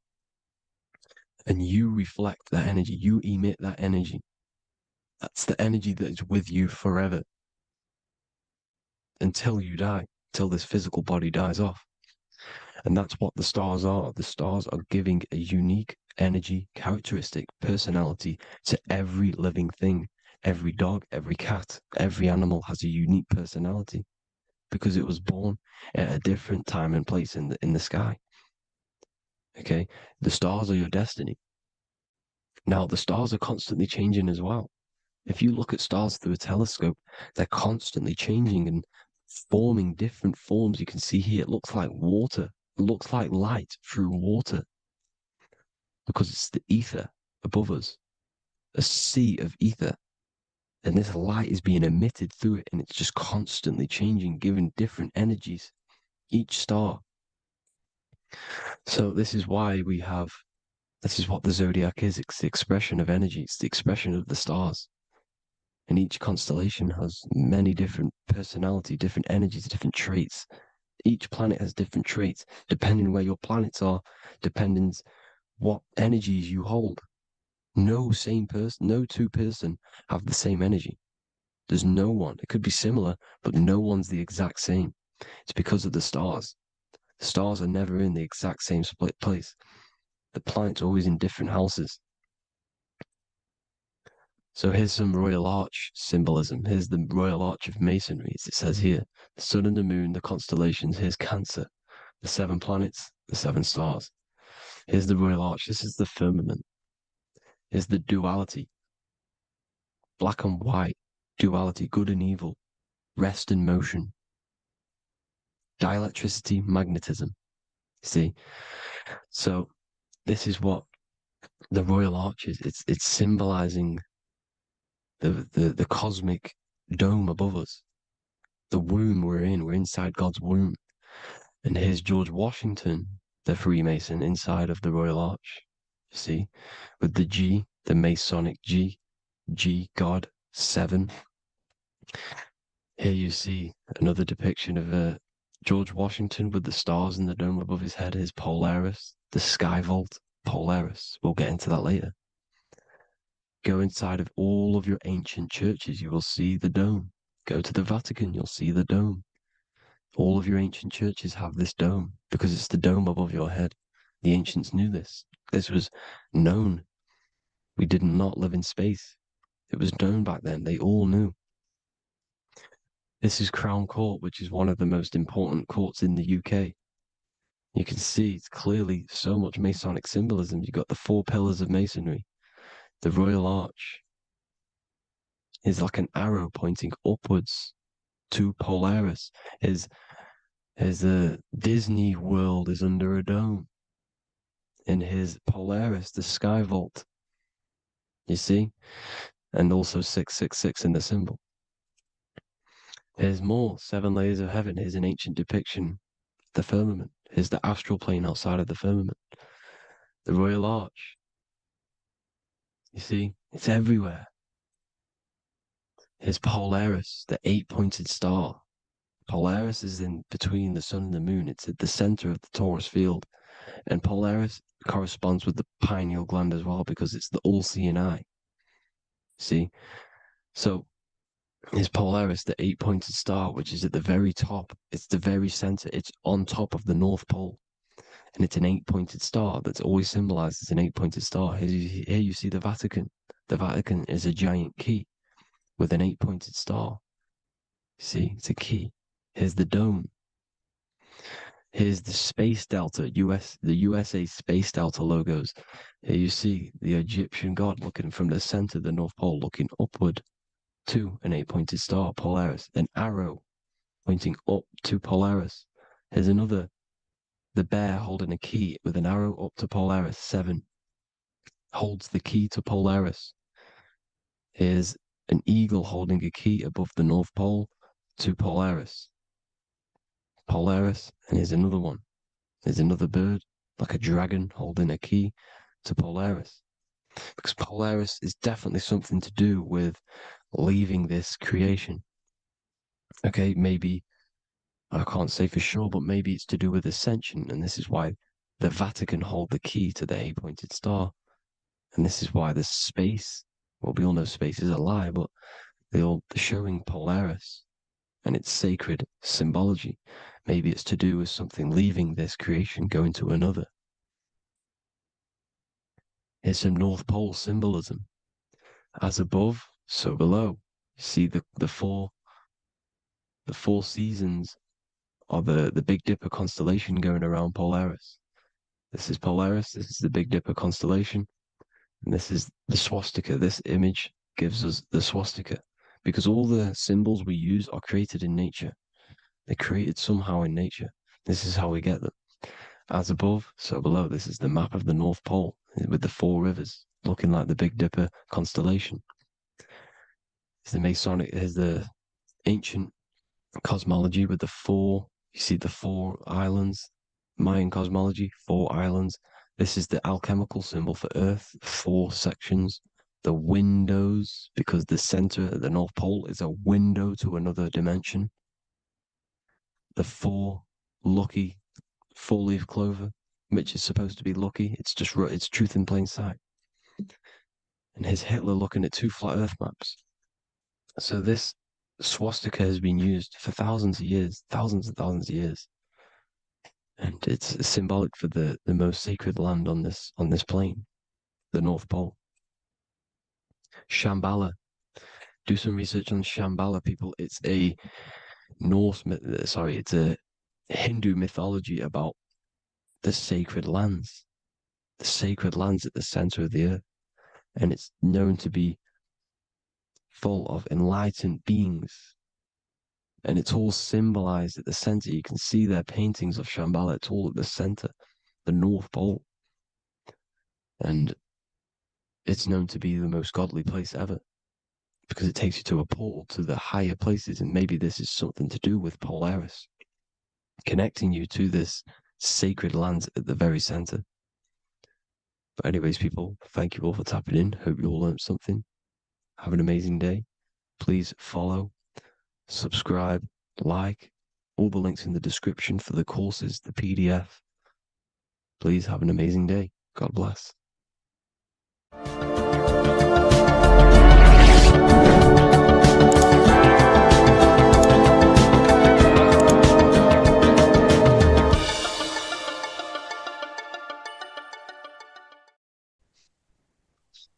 Matthew 21:1, Jesus went into the temple of God. Corinthians 3:16, do you not know that you are the temple of God? Now, what is this telling you? That God is within you. Hence why in Luke 21:12 it tells you the kingdom of God is within you. And the side of your head region is called a temple for a reason. Because the brain encapsulates the mind. The brain is a physical manifestation of the mind. The heart is a physical manifestation of emotion. So we have these different layers of our consciousness. We have an intellectual, communicative aspect of our consciousness, which we would call the mind. We have an emotional aspect of our consciousness, which is the heart. And to communicate with the divine, it's all to do with the mind. Hence why the ancients always symbolize the mind being God. This is why Michelangelo always placed God inside of the brain on top of Sistine Chapel in the middle of the Vatican. He understood that God is in the brain. God is within you, not outside of you. The church tells you that God is in the sky because they are creating a externalization of the truth to create a business and a distraction so that you don't find the divinity within you, so that you don't find your power. Now you have Adam, the physical man, the physical body, the ego, the lower self. And he is resting. He's not trying to reach to God, but God is reaching because the higher consciousness within you is always trying to communicate with you. It's always trying to wake you up to your divinity. But the lower mind, the lower self, Adam, the physical self, is always in ignorance of truth, always in ignorance, and stays in a materialistic way of thinking, which is the lower animal self. And this is what we call a sleep or an NPC. This is the lower mind of man. But all you have to do is to move your finger to touch God. You have to look within yourself, within the brain, meditate, and you can find God. This is why in the Bible we see many references to the human body and anatomy to truly connect with God. Kings 6:8, the door to the middle chamber was in the right side of the house, which is the right hemisphere of the brain. The middle chamber is the pineal gland, where the seat of your consciousness is, where the seat of your higher consciousness is, the mind. And they went up the winding stairs, which is your spinal column, into the middle chamber, and out of the middle chamber into the third. So they went up the winding stairs. This represents raising your consciousness up the winding stairs. Your spinal column acts as a stairway of consciousness. Depending on what sort of consciousness you are operating in, depends on what part of the spinal column you are using.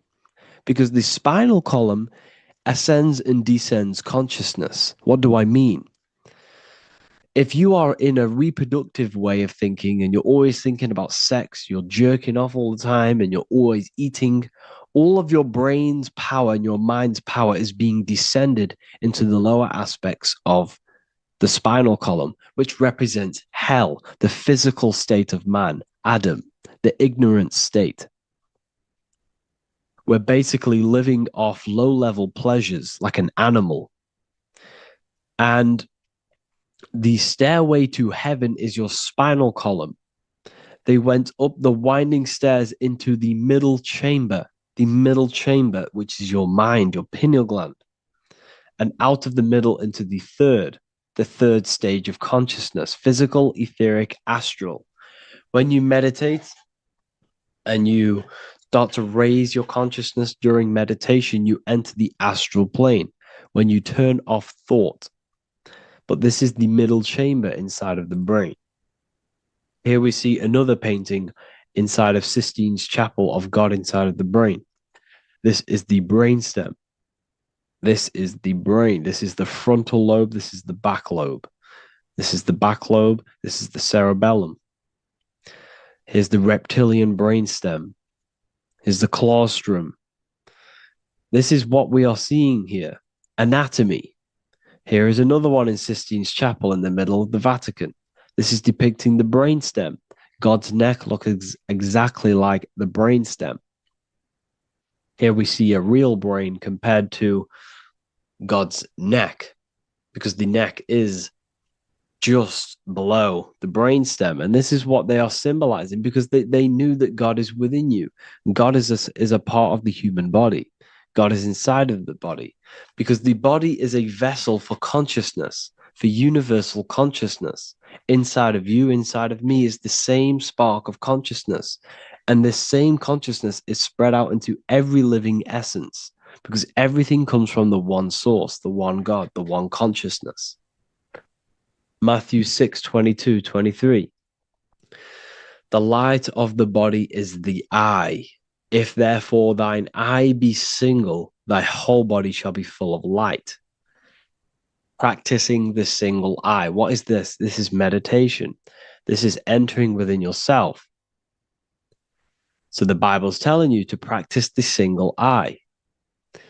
But if thine eye be evil, thy whole body shall be full of darkness. What does this mean? If your consciousness is in an evil way of thinking, if your mind is filled with an evil, negative mind space, then your body shall be filled with darkness, with evil, with negativity. Because negative thoughts destruct the body. Positive thoughts heal and regenerate the body. So he tells you to be, the light of the body is the eye, your consciousness, the inner eye of consciousness, the eye that lets you see. And what do I mean? You look with your two physical eyes, but you see with the inner eye. What you see is perception. You look with the two eyes, and what you see is perception. You are seeing, you are understanding, and that's what consciousness, the mind, gives you. Consciousness, or the mind, is the force that allows you to be a human being, that allows you to understand things and interact with things and make decisions. It's an infinite intelligence. See, the mind is not the brain. This is a big confusion with people. Hence why the eye on top of the pyramid is separate from the bottom half of the pyramid, because the consciousness is separate from the body, the eye, the all-seeing eye. It represents the observer, the eye that sees into this body, into this world, into this. You are the perceiver. You are the invisible spirit within the body. Theologians 4:17. After that, we are still alive, and our left will be caught up together with them in the clouds to meet the Lord in the air. You don't meet the Lord in the physical air. Okay? This symbolism of the ancient Christian artwork is showing you this is symbolic. These things never happened. There's no man in the sky. Moses didn't go on a mountain to meet with God. The air represents the mind. This is why you say you're an airhead when someone's very stupid. Earth is your body. Water is your emotions. Fire is your spirit. Air is your mind, the invisible mind. So Anton Mengs, an ancient Christian art worker, is showing you anatomy of God in the clouds. But this is the anatomy of the human body, raising yourself to the mind and turning the mind inwards on itself during meditation. And that's how you meet the Lord in the air. You meet the Lord in an elevated state of consciousness. The air represents an elevated state of consciousness because the air is up. You have to raise your consciousness to meet the Lord in the air. This is why Moses went on a mountain to meet with God. The mountain represents elevation of consciousness, raising the mind up the spinal column, taking all of the mind's attention away from the reproduction and the physical aspects of self and raising it to the brain and turning off the brain and going inward into the air. It's talking about raising consciousness. It's allegorical. It's a spiritual, metaphorical text. The side of your head's called a temple because inside that where that temple is, right in the middle of where you call the temple, is the inner chamber, the open room, the holies of holies in the Bible, or the land flowing with milk and honey, or Mount Zion. There's so many different names for the brain, or the upper room where Jesus meets his 12 disciples, the 12 cranial nerves in your brain. This is the temple of God. Your body is a temple of consciousness. It encapsulates the consciousness. It encapsulates the mind and soul. John 10:30, Jesus states, I and the Father are one. Psalms 46:10, be still and know that I am God.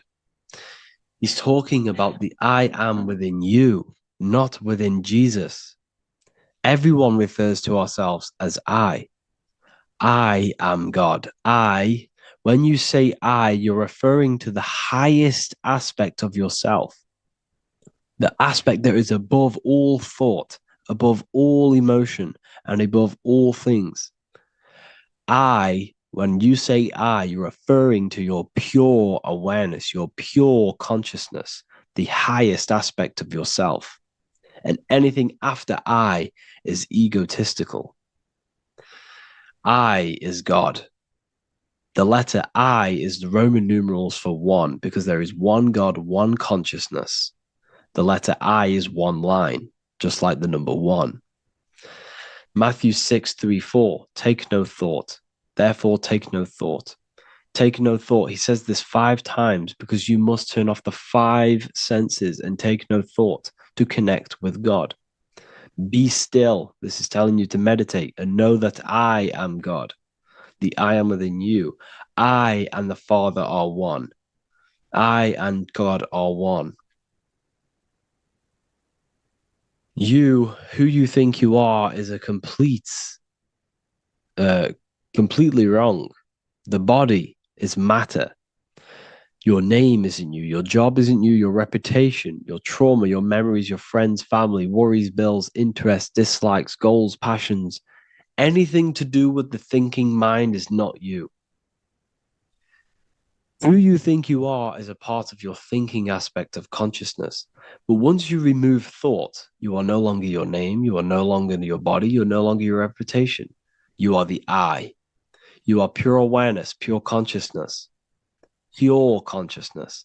And this pure consciousness has latched on to this name, this job, the body, and your traumas.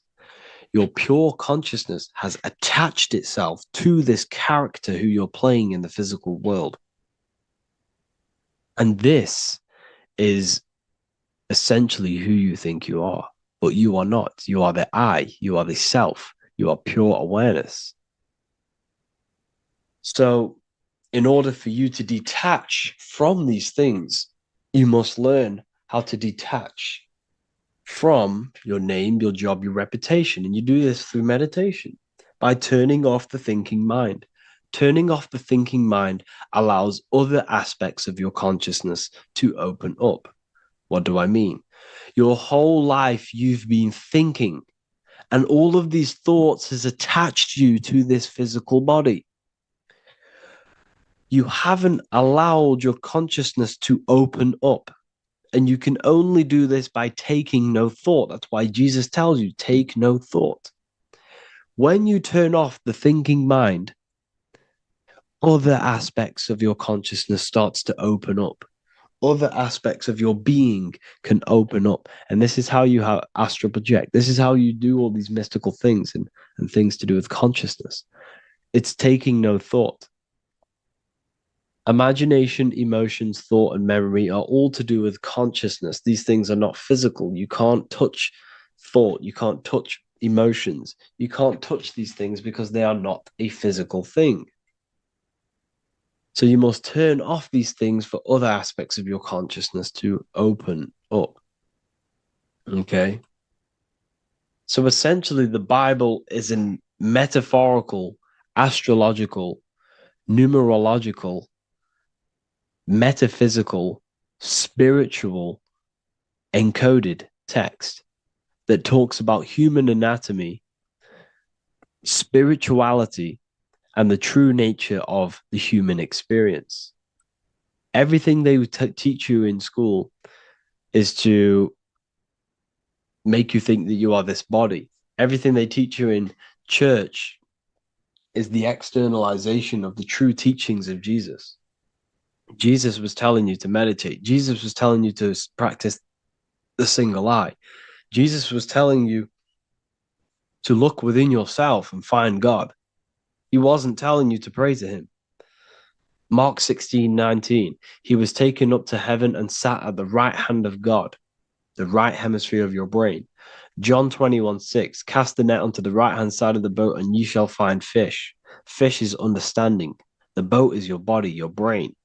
Cast your awareness into the right side of your brain and you will find understanding, because the right side of your brain is all to do with the creative aspect and the intuition and the spiritual sides of your consciousness. This is why God is here.